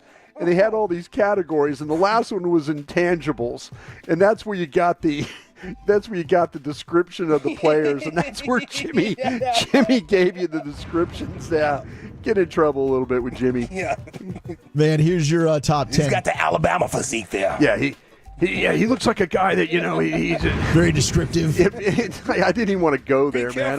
I know. I almost said it. Yeah. 10 is Marv Albert. Oh, Marv Albert's good. Oh, yeah, I like Marv Albert. Marv Albert's good. Yeah, I mean, yes. that voice, so deep. Good in football, too. He was good in football. Facials! Yeah. Kurt Gowdy comes in at number 9. Okay, Kurt Gowdy was from my era, and Kurt Gowdy, he was the Mike Tirico of the 50s, 60s, and 70s. Just doing everything. Every sport. It didn't matter. It was archery, water polo, NFL championship football. Kurt Gowdy was on the call. He was the Mike Tirico of the 60s and 70s. Jack Buck. Jim Nance. Him and Hank Schramm on radio were really good, too. Monday Night Football. 6, we got Pat Who was number Summerall. 5? Who was number 5? 7 was Jim Nance. 6 was Pat Summerall. Jim Nance. I like me some Jim Nance. He didn't make it. He didn't make it. Exactly right. That's right. Less is more with Pat. Yeah. Touchdown, Emmitt Smith. No. Touchdown, Cowboys. Yep. Yeah. Mike Doc Emmerich. Oh, hockey. Dude, he was so hockey good. Doc was so good. Yeah. Howard Cosell at 4. Okay, from my era, Monday Night Football. Him, Don Meredith, and Frank Gifford. And yeah, Lucy should talk about the lights. Yeah, the party's over. Lucy should talk about a boxing announcer. Yeah. Howard Cosell. Yeah, he had all the respect. Yes, sir. Muhammad Ali, Joe Frazier, George Foreman, all those guys. Muhammad Ali. Yeah, exactly. Yeah. Top 3, we got Al Michaels at 3. He's called some of the great ones. Vin Scully at 2. Good one. And number 1 is Keith Jackson. There you go. It's the Michigan Wolverines against the Fighting Irish of Notre Dame. Hello, everybody. I'm Keith Jackson. Is Keith Jackson the same guy from the Football Follies? No, I think that's Harry Callis. That was Harry Callis. And Harry Callis was honorable mention. Harry Callis was NFL Films. John Facenda is the voice of NFL Films. Yes. John, the Oakland Raiders are the toughest team, and he's that guy. But Harry Callis was Football Follies. He was a broadcaster for the Philadelphia Phillies. He was a Philadelphia broadcaster, who Harry Callis was. He's good, really good. All right, let's do some college This is the best football. list you've ever done. It was fun. I mean, I was like, National Radio got me Day, excited what can we here. do? I know. I love this, and Yeah. you guys helped me crush this one. This was a blast. Okay, Fansville. We I got like a new the list. quarterback in Baylor. And some of the mouth-watering games in the college football season. That's next on the Fan.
Do you think it's true that you've got to forget something else to remember that Uber Eats has groceries?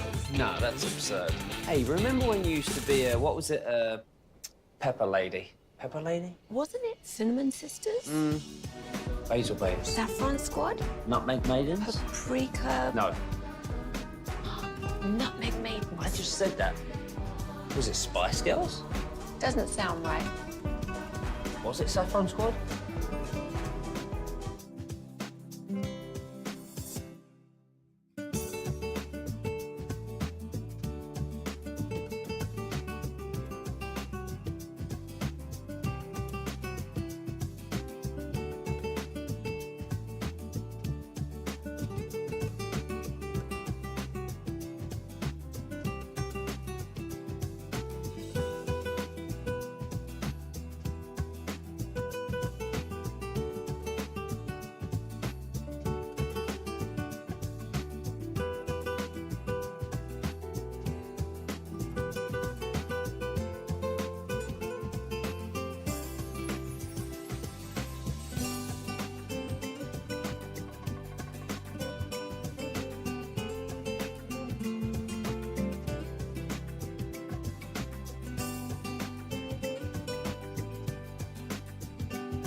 Chevrolet and Grapevine, they are the #1 Chevy dealer in the world with more Silverados than anyone else. Go see them today or visit ClassicChevrolet.com. This is Texas. This is Classic Chevrolet. Together, let's drive, relax, and enjoy the difference. Based on new Chevrolet registration 2023, y'all. Let's get some college football in, shall we, as Baylor's got themselves a new starting quarterback. We got college football Carter Freeman joining us in the studio. What's going on, Carter? And we'll get into the NFL on the other side. But, hey, Baylor, Bears fans out there, they've named Toledo transfer DeQuan Finn as their starting quarterback. He was the MAC MVP for Toledo last season. He was competing against Sawyer Robertson for that starting job. But Dave Aranda saying he is going to go ahead and name the Toledo transfer DeQuan Finn as the guy for the Baylor Bears as they look to try and have a bounce-back season. They'll open up August 31st against Tarleton State. So shout out to DeQuan Finn, big-time transfer guy. I mean, we were talking about him off air. Pretty good career there at Toledo. Yeah, well, we say 22-9 touchdown interception ratio last year in the MAC. They lost the MAC championship game, but they won the year before with him starting as well, I believe. So he's an exciting player, and Baylor needs that because the last year was an ugly, ugly season in Waco. Yeah, Dave Aranda's on the hot seat there. After taking his team to the Sugar Bowl, there's been a couple of years where they have not been very good. So he's got to find a way to get more offense involved. And man, they had some bad early season losses last year. Texas State, yeah. Texas State's not a bad program. No. Texas State's got their coach is one of those guys that when you start to talk about coaches that can make the bounce to another level. G.J. Kinney, I think is his name. Yeah, he's always mentioned as one of these guys. And then Texas transfer, went to Duke, Malik Murphy. He's going to be the starting quarterback there for the Duke Blue Devils. So Murphy, of course, saw the writing on the wall. He's like, okay, Arch Manning's going to be the backup here for Quinn.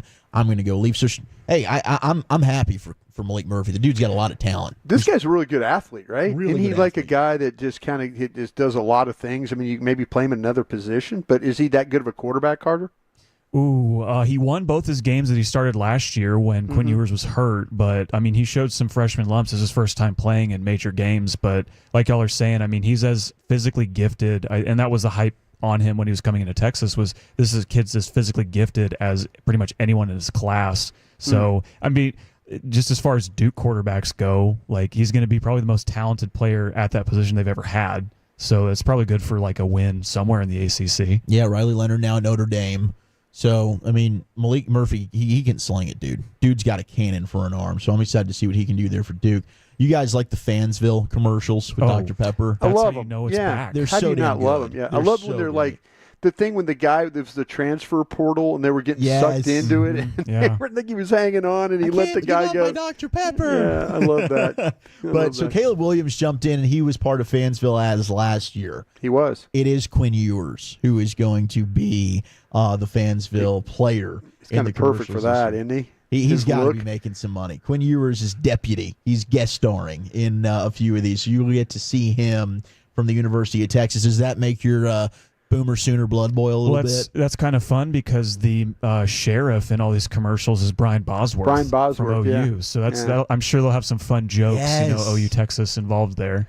I tell you what, you want to know my favorite commercials involving quarterbacks and athletes and stuff? Heisman House. Heisman House is great. I like the fact that they incorporate the dudes like from the 70s. And like the one time they did Paul Horning, they left him in the garage. He won the thing in 56. And he's sitting there like, and they opened up like, what's this? And they open it up. He's like sitting there like, hey guys, and it's like, whoa, we didn't even know you were here. And but I like what they do with Heisman House. I think it's really, really entertaining. I'm with you. And they have to bring back Reggie Bush this season, right? Since he's officially got his Heisman back. I need a Heisman House with Reggie Bush in it. We got to get Reggie. They should do a whole commercial just about that. Like Reggie's moving his stuff He's back just like up in the attic the entire time or something. Yeah, you could do a fun bit with that, 100%. Now, I might be new to this, but I did learn something today. But you're true to this. True to this. I didn't realize we had GMs in college football. It's kind of a new thing. Yeah. Apparently, Alabama has agreed to a record deal with $875,000. Crazy Courtney Morgan. Now, Courtney Morgan's come over from Washington with Kalen DeBoer. Yeah. So these two are tied together. But he earned $500K in his initial contract with Alabama that he finalized in February. They've upped it now to $125K under a 3-year deal. But I didn't know we had GMs in college football. I mean, there's a lot of roster management you're kind of doing now with the players getting paid. It's a lot more like a standard NFL sort of roster, how you're distributing these things. So you need a smart mind to make sure the money's going to the right place and you're not sinking it into one spot too much. So it's just another part of the revolving, changing world of college athletics. Former Dallas Cowboys national scout, Drew Fabianich. Who was here with the Cowboys Drew came in 1999 when I came with the Cowboys, and I think he's now 2 years removed. Or 3 years removed. He is the general manager of the West Virginia Mountaineers. Wow. So you're getting a lot of these guys. You're getting guys that were former scouts or player personnel guys when it comes to, because you really are now with the free, it's free agency. The transfer portal is free agency. So you got to find ways to help your coaches build teams. It's not just about the money. It's just about how you're going to cover yourself at certain positions, and how do you use your scholarships. So yeah, Drew's doing a good job there at West Virginia. And some coaches, like we saw with Chip Kelly at USC, like he didn't want to be a head coach because he didn't want to manage all this stuff. Well, a guy like a general manager of these programs, they can take more of that load off of a coach, right? So they can and coaches are still going to be involved in the roster adding process, but maybe some of these guys will take some of that load off of them so they can stay more focused on just the football. Now, Carter, don't be upset, but the Morning News put out some of their favorite matchups for the upcoming college football season. Oklahoma was not mentioned in any of these, but Oklahoma does have some outstanding matchups. Of course, we do. Texas, what OU. happens when you're OU Texas? The winner of that game gets to go first. Okay, fair enough. And OU's the reigning winner of that, so OU Texas. September 7th, number 4 Texas going to the Big House against number 9 Michigan. We've got September 21st, Utah at Oklahoma State. That'll be their first big test, the Utes, in their first year in the Big 12. Could be an early Big 12 championship preview. Georgia, Alabama, September 28th. I mean, that's already first. Where's month that game being played? That's going to be in Tuscaloosa. Tuscaloosa, yeah. Jeez. Wow. Ohio State, Oregon. Right now, that's number 2 versus number 3, October 12th. That game's in Eugene, right? In Eugene. That's going to be so much fun. That's awesome, yeah. Georgia, Texas, October 19th. That's a top 4 matchup as of right now. Does they play Georgia after they play Texas plays Oklahoma? They're back-to-back weeks. Oh, wow. Texas has a tough stretch, man. Michigan, Oklahoma, Georgia. Wow. That's all in their first 6 games. Go look at Florida's schedule and tell me about that one, and too. Florida's going to struggle this They year. play the most preseason ranked AP teams, and I think they end the season playing 5 straight top 12 teams currently. It's crazy. That's ugly. Gosh, there's so much more college football to get into. We can carry over and have more of this conversation. Thank you very much, Carter. We love you. Thank you, guys. All right, let's do football's finest dueling top 5 QB rankings. And who's the biggest X factor for your Dallas Cowboys? That's next in the nation.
Uber Eats has Lola V products? I gotta remember that. Well, you know, they say in order to remember something, you have to forget something else.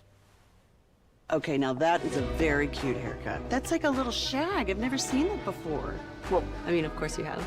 It's the Rachel. Oh, is that your name? No, I mean, like, your name. No, I'm Jen. My name's Jen. Right, but I just mean, like, this is your haircut. But that's hair on your head. I'm not saying this is your hair. Okay, freaking me out a little bit.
Hiley Mazda of Arlington and her studios. You're rolling with the GBag Nation on 105.3 The Fan.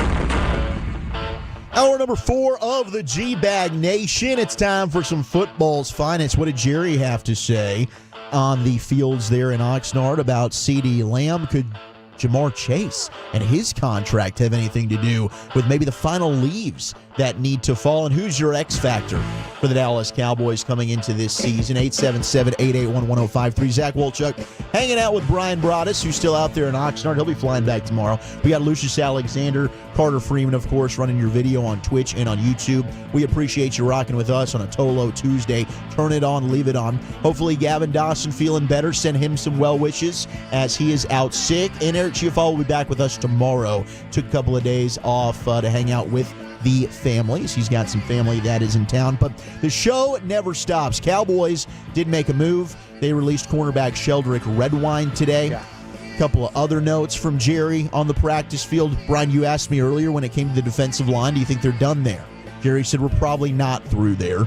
That is a quote from John Machota. Also was asked about what he's excited about from training camp. He said pointedly, I'm excited about our offensive line. I'm excited about the individual players. I'm excited about the depth. I'm excited about the youth there. And that leads me to the X factor for the Dallas Cowboys. The name that was given from Bleacher Report was Tyler Guyton. And I would tend to agree, Brian. I think Tyler Guyton, and you can even throw in my guy Cooper Beebe. And if those two players can hit, and I know it's risky, and you think, my gosh, 2 rookies starting on the offensive line, yeah, that could spell disaster at times, but it could also make this offensive line so much better than it was a year ago, and all of a sudden, that could mean a very different type of season than we thought just a month or so ago. I think they're going to be better at center. I think that Cooper Beebe over Tyler Biadasz, and I know Tyler Biadasz was a Pro Bowl type of a player here. Dallas wasn't going to spend the money to keep him. I think there were some limitations he had as far as his athletic ability, maybe a little bit with his strength. They'll be better at center. The things with Tyler Guyton that we're going to have to keep an eye on is his hands.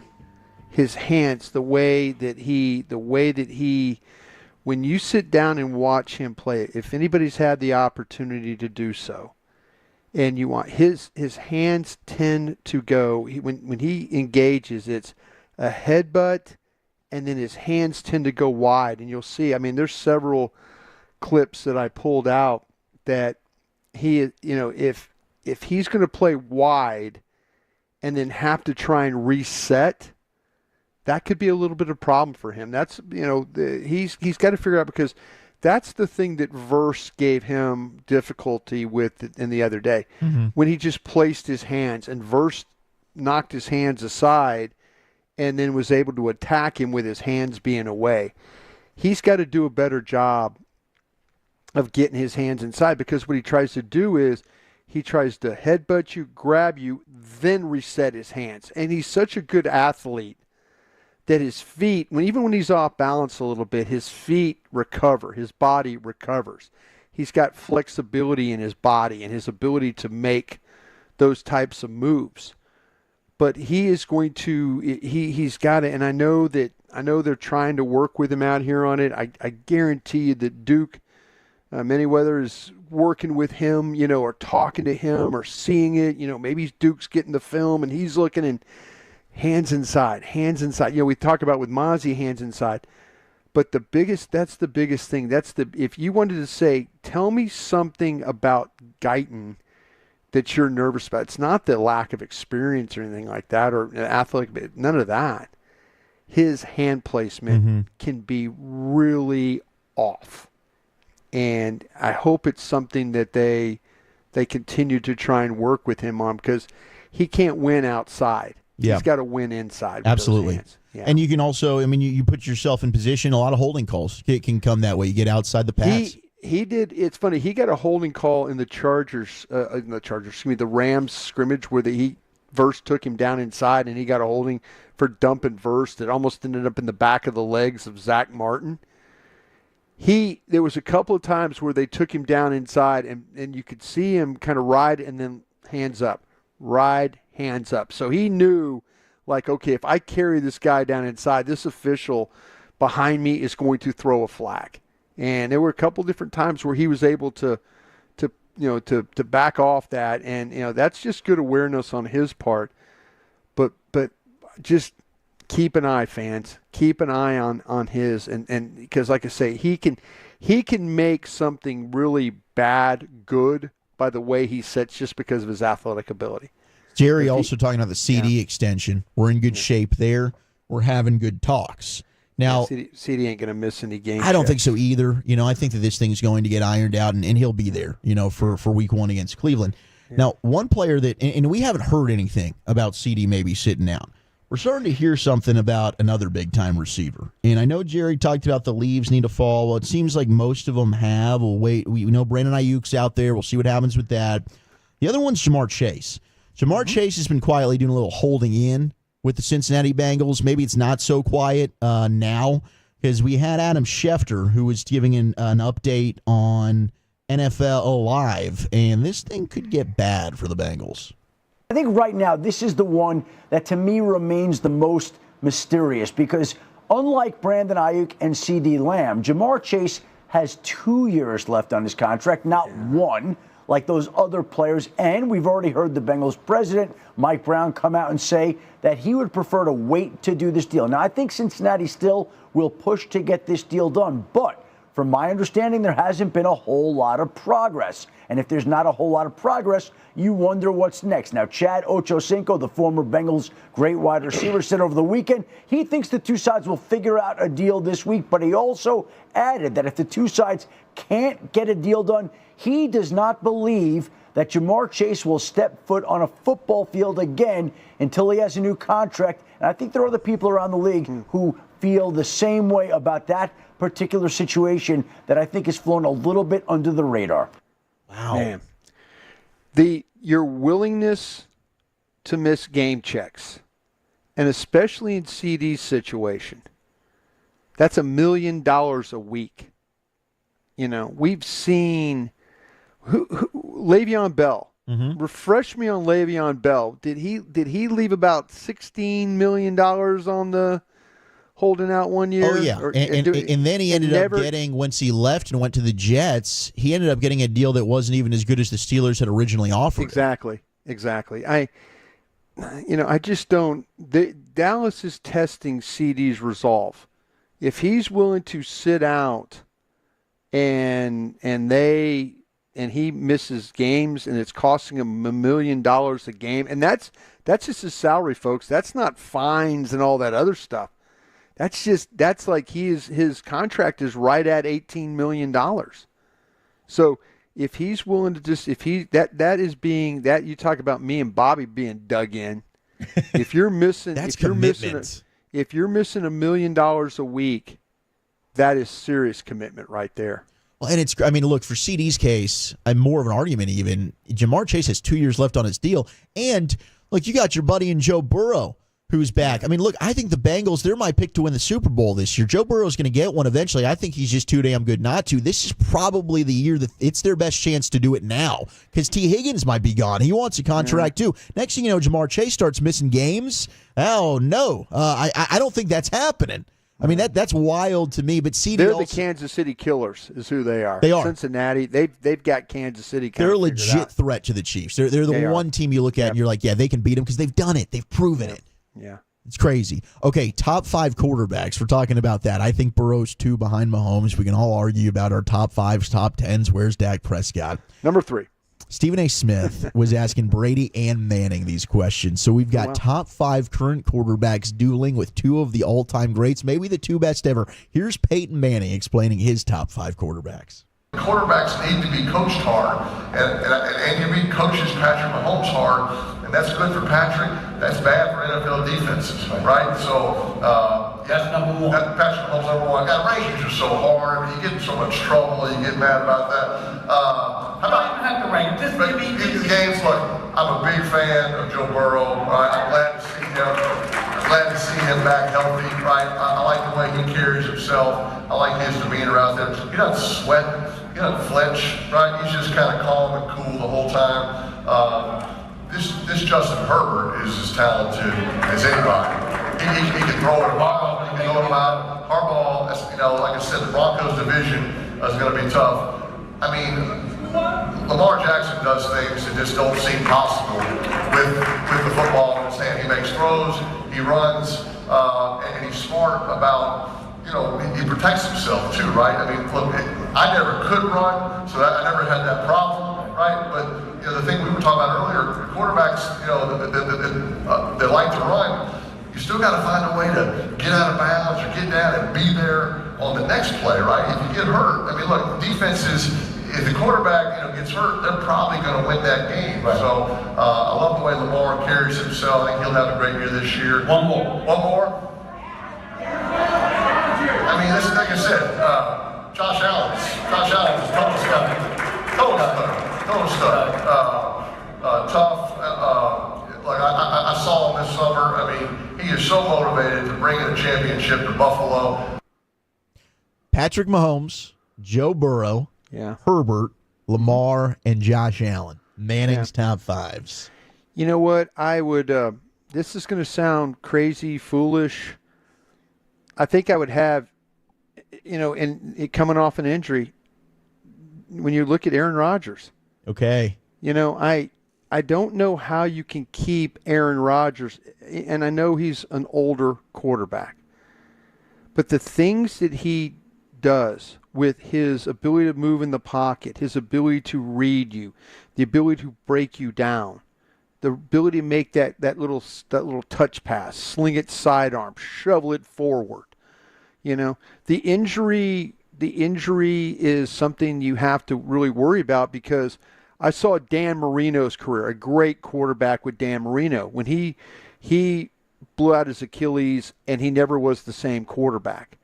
But you're seeing clips of Aaron Rodgers at practice and stuff, and he's still doing that goofy where he kind of just woo, woo, woo. He's like he's playing catch with a baseball. Yeah. He's kind of just throwing it sidearm, and he's throwing it underhand, throwing it overhand. He's kind of looking one way and throwing it another.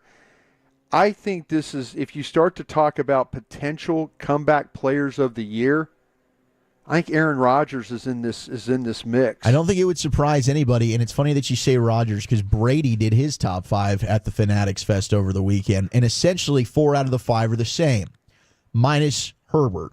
Yeah. Herbert is not in Brady's. He's got Mahomes. He's got Allen at 2. Manning had him at 5. Yeah. Lamar Jackson at 3. Manning had him at 4. Joe Burrow is 4. Manning had him at 2. And then Aaron Rodgers was Brady's 5th. Yeah. I just kind of feel like the one that I might have the most trouble with is Lamar Jackson. And maybe it's from the throwing aspect. When you start to think about the quarterbacks, he is such a weapon, though. Gosh, He's so tough to prepare for. He's tough to prepare for it, but then you get him in a playoff situation, and people have kind of figured him out, and then he has to make throws, and it hasn't been as good. He is an MVP all the way, and you watch the regular season, and you're like, man, this guy is amazing, and then you get in the playoffs, and you're like, this does not even look like the same guy. So Herbert is, I'll tell you what, we've talked about Herbert for a long time, but there ain't been a lot of winning with this guy. No, Justin Herbert just needs to go out and do it. Like, we know he's got the talent. We know the athletic gifts that he's got. He can run. His arm is one of the strongest in the entire NFL. I don't know if that's a blame on him. I don't know if that's a blame on him or the coaches. I think it's a combination of the two. Every year it seems like he has a new coordinator. But now there's not really any. It is, but now there's not really any excuse, because you've got a guy in Harbaugh that has won with multiple different quarterbacks. He's won everywhere he's gone, and he's a good game manager. And so Brandon Staley would gamble and would take a bunch of risks and maybe put Herbert in bad situations if you want to use that excuse. Yeah, exactly. Harbaugh's not going to do that. So maybe this is finally the year that Justin Herbert lives up to the expectation of that top 5 category. The other one's Trevor Lawrence, right? Lawrence is the other one that's got all the athleticism. We thought he was going to come in and be a top 5 kind of guy. 2 years ago, he was living up to that. They win a playoff game. They beat Justin Herbert and the Chargers. Doug Peterson and Lawrence, this is a big year for them as well in Jacksonville. Yeah, I think so too. All right, let's talk Ian Rappaport next, shall we? Rap Sheet was on this morning with Sean and RJ giving his 2 cents on the CeeDee Lamb conversation. And then it's the Expressway LA Live kicking off a little bit earlier than usual today as well. That's next in the GBag Nation. But I do got to talk about Trajan Wealth. That's Trajan. And Trajan Wealth has a variety of locations in DFW.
Do you think it's true that you've got to forget something else to remember that Uber Eats has groceries? No, that's absurd. Hey, remember when you used to be a, what was it, Pepper Lady? Pepper Lady? Wasn't it Cinnamon Sisters? Basil Babes. Saffron Squad? Nutmeg Maidens? Paprika? No. Nutmeg Maidens? I just said that. Was it Spice Girls? Doesn't sound right. Was it Saffron Squad?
Dallas, 1710 Chalk Hill Road. Not a member? Join today. Available at select locations only while supplies last. Loyalty program subject to terms and conditions. Subject to change. Visit Lowe's.com/terms for full details. This segment of The Fan is brought to you by Floor & Decor. Floor & Decor has more styles of laminate, vinyl, tile, wood, and stone for anyone looking for the right look at the right price. Your next beautiful space is at Floor & Decor.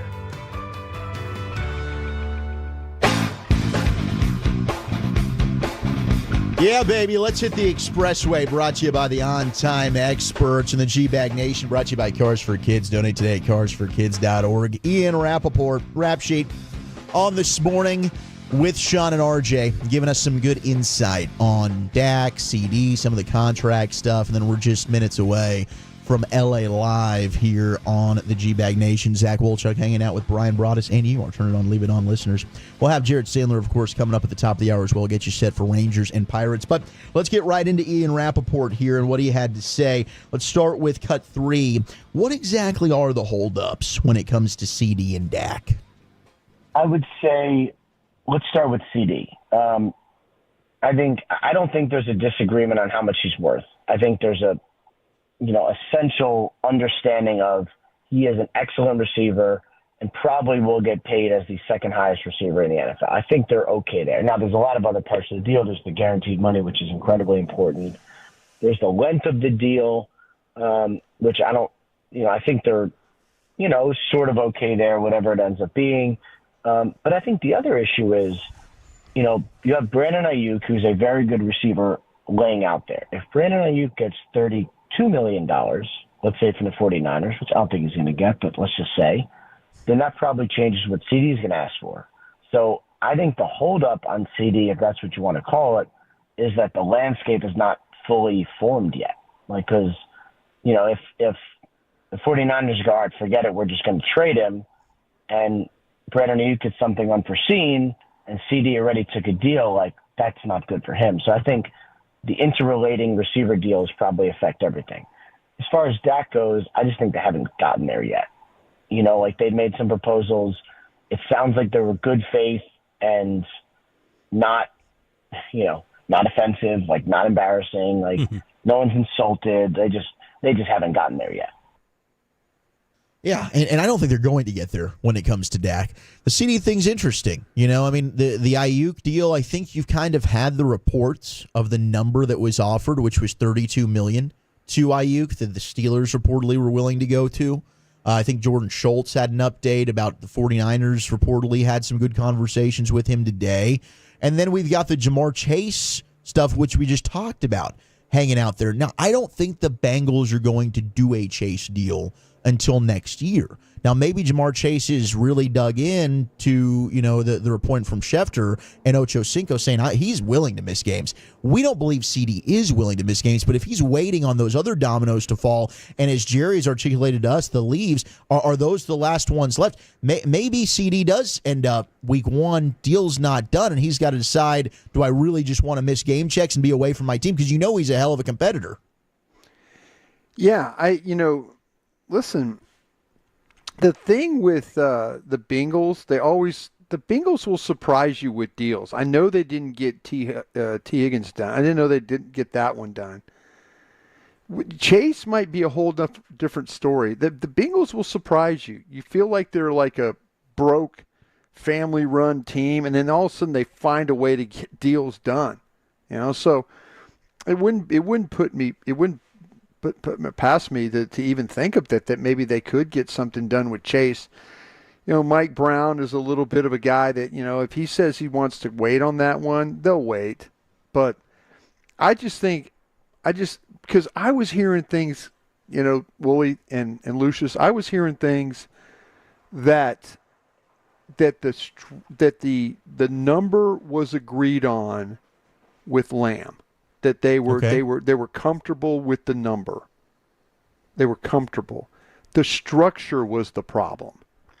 How and Ian kind of told you that in a way that how the years and stuff like that was the problem. But that they were comfortable. And I heard that probably a week ago, maybe 10 days ago. when we were talking and we were kind of kicking this stuff around. So I think things have changed. If they said he turned down 33, if that's true, well, that kind of blows what I heard out of the water. But man, I would just find it hard to believe that he would turn down. And I know that guy in Minnesota is a firm 35. He's 35. 33 makes him number 2. That's the second highest paid receiver. And you know what? At least for now. If Dallas is offering 33, if I'm them, I hold. I just hold. You know, I think Chase is getting at least 33. I agree with you on that. I think 33. I think 33 with all that the Cowboys have to do cap wise or signing wise. I think 33 is a damn good deal for CeeDee Lamb. Okay, and, if you looked at me personally, I think I'd take Chase over him. I think I would take Jefferson over him. Okay. Yeah. I mean, there's not many I would take over CD, but the two that we're talking about, I think I would take those two over him. And especially if you're the Bengals, you know, you're pairing Burrow and Chase together. I mean, that's that's an outstanding duo that you've seen. Like it's a championship pedigree what they've got together. The one last thing before we throw things to LA Live that I wanted to get to, and we've talked about this. Does Jerry cost himself money by waiting so late to finally get these extensions done? I don't think it's a stupid notion. I think it's a good question. And I talk about it, maybe not as much as you guys, but I talk about it plenty publicly. It's more of a philosophical thing for the Cowboys than anything else. And I think, you know, look, when you do deals early, you can get great deals for the team. Like, I think the Eagles got a really good deal with Devontae Smith. I think they really got a really good deal with Jordan Mailata both times. Doing early deals on your own players can really, really benefit you. Does not always help.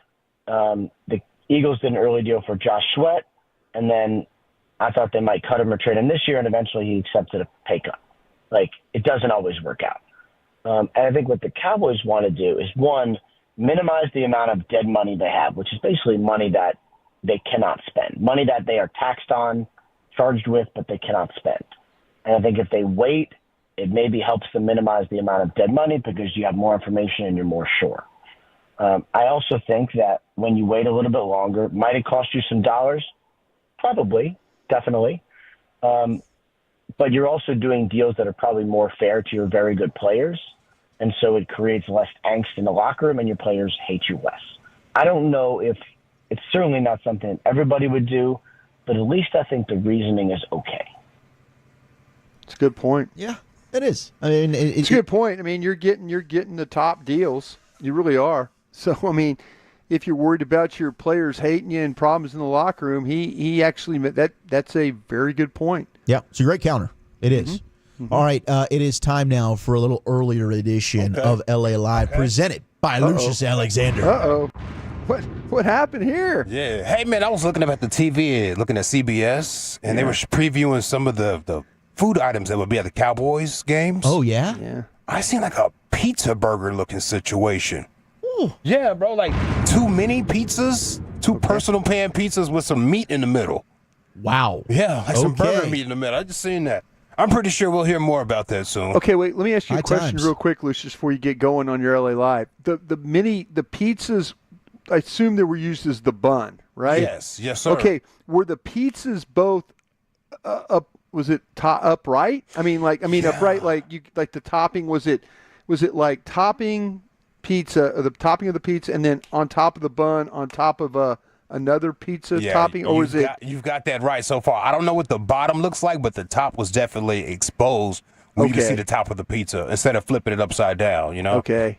Wow. Yeah. What was that thing, Wooly Bully? Were you with me when Derek Holland made?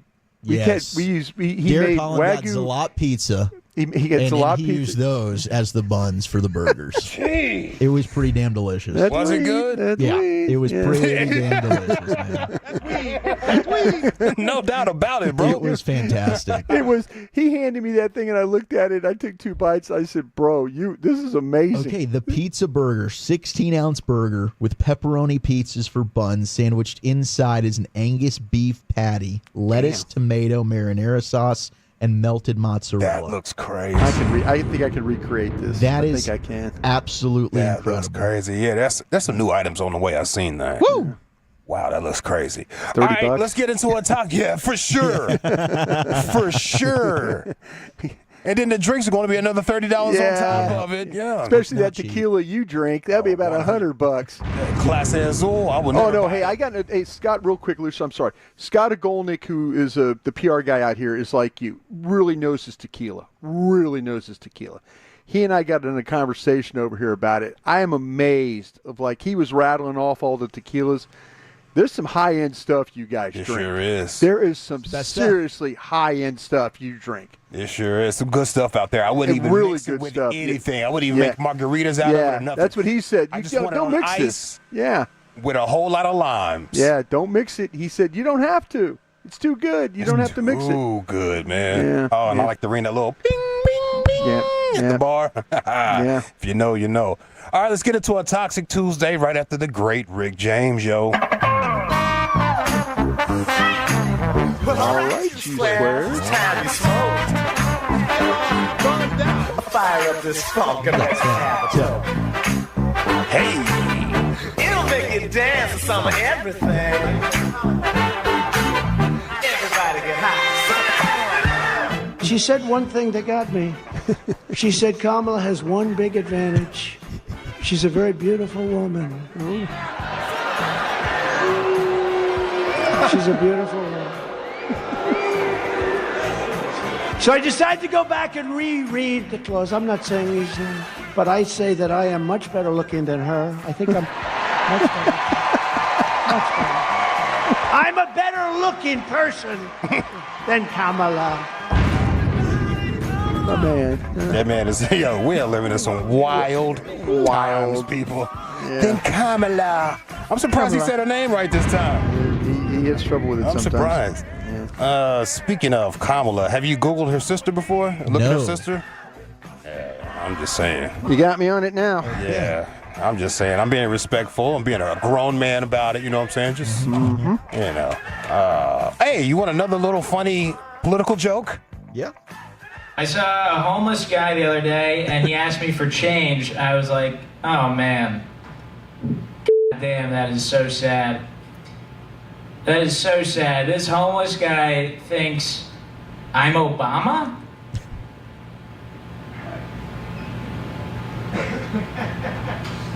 Nope. I mean, man, that's sad. What an awful joke. Ooh, that one bombed. That did not land. Is there any Cowboy fans in the house tonight? Yeah. Anybody celebrating a birthday? Yes. Is his sister's name Maya? Yeah, I guess. Maya Harris? Yeah. Is that the one? She is a highly educated person. Yeah, very much so. Yeah. Cal Berkeley, Stanford. Yeah. Yeah. Yeah. Highly educated. Yeah, very much so. All right, this is LA Live for Tuesday, August 20th, 2024. It is a Toxic Tuesday here in LA Live, which is sponsored by Kissable Dental and their no-bill guarantee. Book online at kissabledental.com.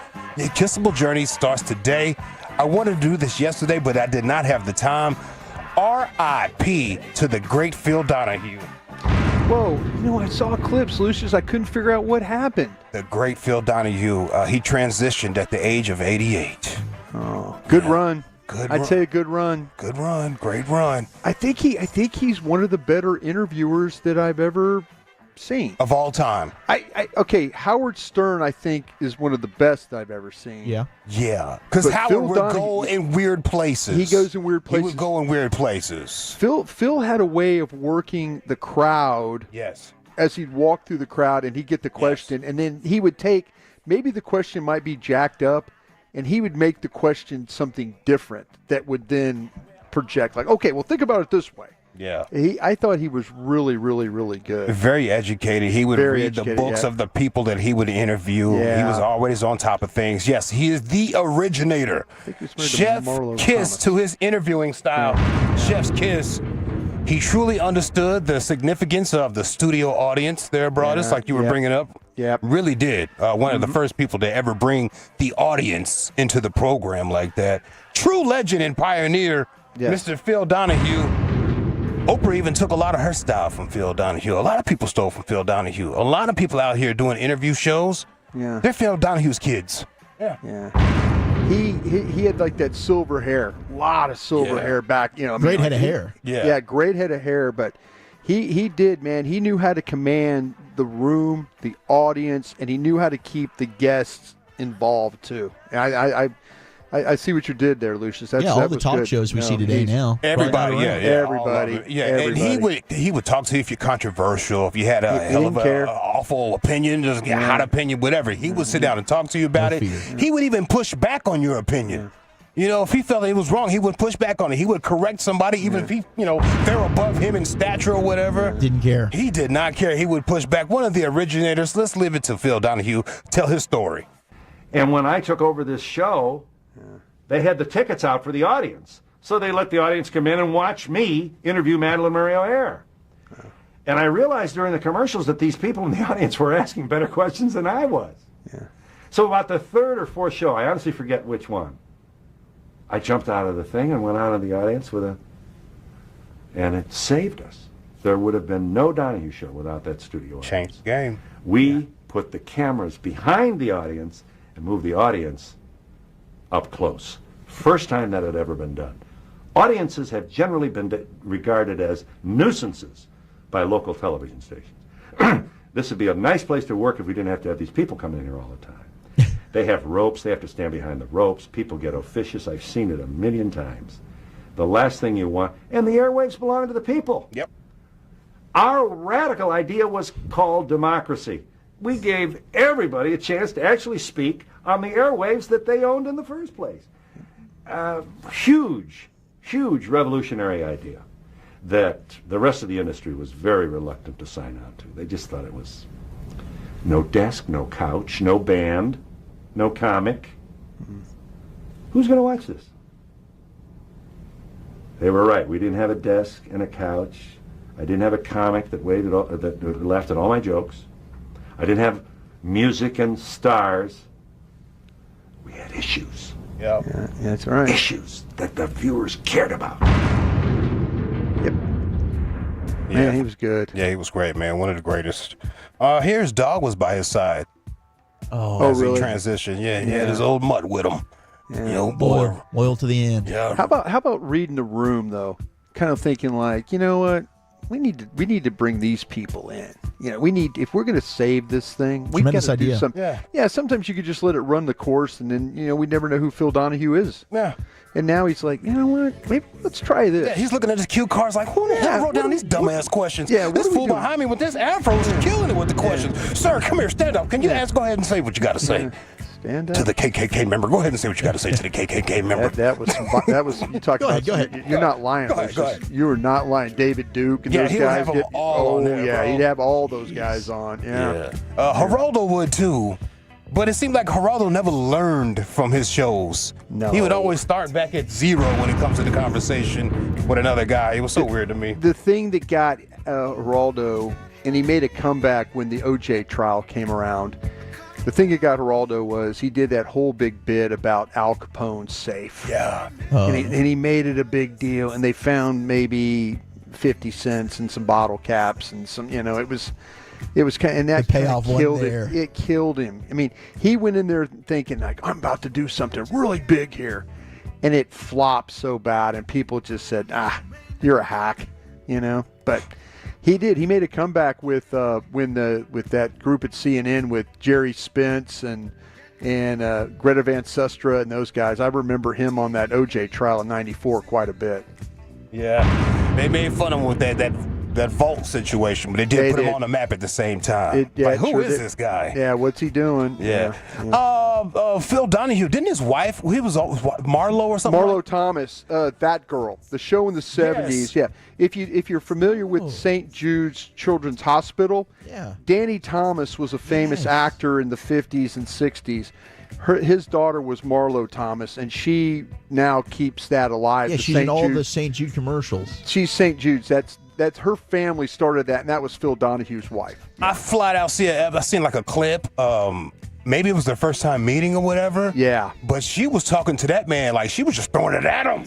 Yeah. She was like, I don't know who you're with or what ladies in your life, but whoever that is, she is a lucky gal. Because you are amazing to me, sir. You're mine now. Yeah, and they're married. Yeah. He realized he could not do better. He's like, whoa, wait, what? Beautiful woman and hella rich, clearly. Yes, yeah. All right, G-Bag of the Day. We do it every weekday on the Fan at 2:30. Hold on. Hey.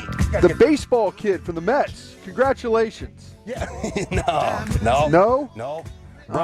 Broadest, stand up. If you see anything floating out there, don't be afraid to hit me up at Lucky Lucius P on social media, Lucius Alexander on Facebook. And you can follow us all if you find GBag Nation on Twitter. I'm almost finished getting through everything in Instagram, but boy, you keep throwing things at me every time I think it's done. Every time I look up, there's another bing bing message. So I'll get through there. Yes, our winner right here is our very own Brian Broadus of the GBag Nation.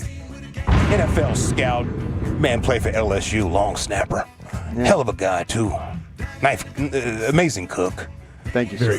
But right here, he's trolling Sean Sharif of the morning show with a Sean Sharif voice to Sean Sharif's face. I was thinking you two need to fight more on these shows. No, I was hoping the two fight was... idiots going at it. Not very strong. I was hoping the fight was worse. It wasn't that bad. Yeah, exactly. You were hoping that you'd have to talk to me and go, hey, I'm thinking about posting this. What do you think?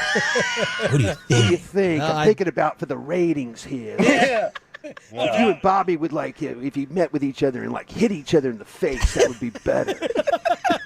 I'm cooking a brisket. What do you think? Oh! I'm using my Thermopin and some foil. Set this over for G-Bag of the Day. I'm making a boat out of the foil. I'm making beef tallow while I'm doing it. Wow! I use the beef tallow from some beef stroganoff I'm thinking about later. Who you liking at quarterback, Brothers? I hate everybody you like anyway. Yeah. Sometimes you're a little bitch when it comes to this stuff. Wait a minute. Whose laugh was that there at the end? Was that Sean? That was Sean. Hold on, Phil. Hold on. Bobby was in there. Hold on. Sometimes you're a little bitch when it comes to this stuff. Yeah, that's Sean. That's Sean. That's Sean. You made a squeal. That's how Sean laughs. Jane Slater got involved. Jane could stir it up now too, and she sent a message, and then Sean sent back the face of the F.U. face to Jane about what she was saying. So yeah, you ought to send them back them laughing emojis then. Yeah, cackling. Yeah. He was cackling. He's cackling like a little gal. He was cackling. All right, colonoscopy. You got a colonoscopy yet there, sir? I've never had one. Had one myself. You've had one, Broadus. I have, and please, if you're to that age, don't miss it. What age should I be paying attention to the colonoscopies? Am I already there, being a 50 man of a years certain old, age? Lucius. 50. Okay, I got some time. 50. That's not the holding cough situation, right? No, that's they make you drink this liquid, and they completely, Lucius, you'll love it because you're drinking and you'll feel light as a feather because it'll clean you out, and you'll be like, oh God, I feel great. Why do we got to wait till 50 for this? Yeah, I love feeling empty, bro. It makes you feel empty. They take you in there, they put you under, and then you wake up, and the doctor says everything's cool, and then you go on your life. It makes you feel so much better because that colon cancer thing, that's no joke. No, that's taking thing. Dudes and ladies out, you know. So if you're to that age, please don't skip that. You know, you can skip a dental appointment maybe, but don't skip this one if you have the opportunity. No, that's real talk right there from Big Broadus. Real talk, really. Yeah.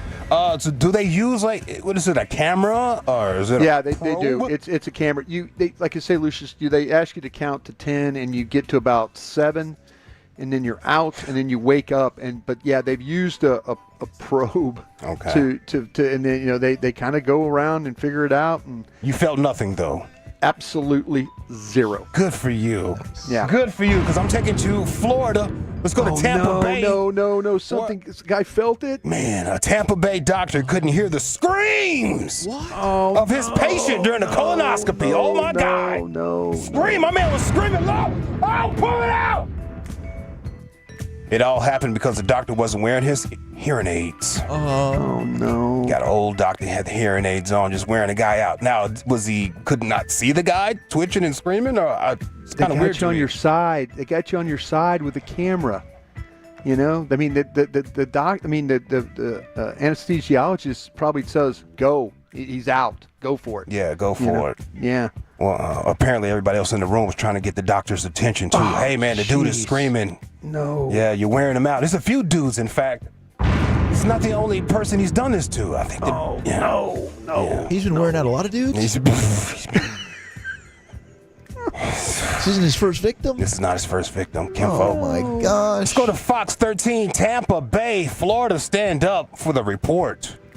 Tampa doctor in some serious trouble after what should have been a routine procedure turned into a frightening ordeal for a patient.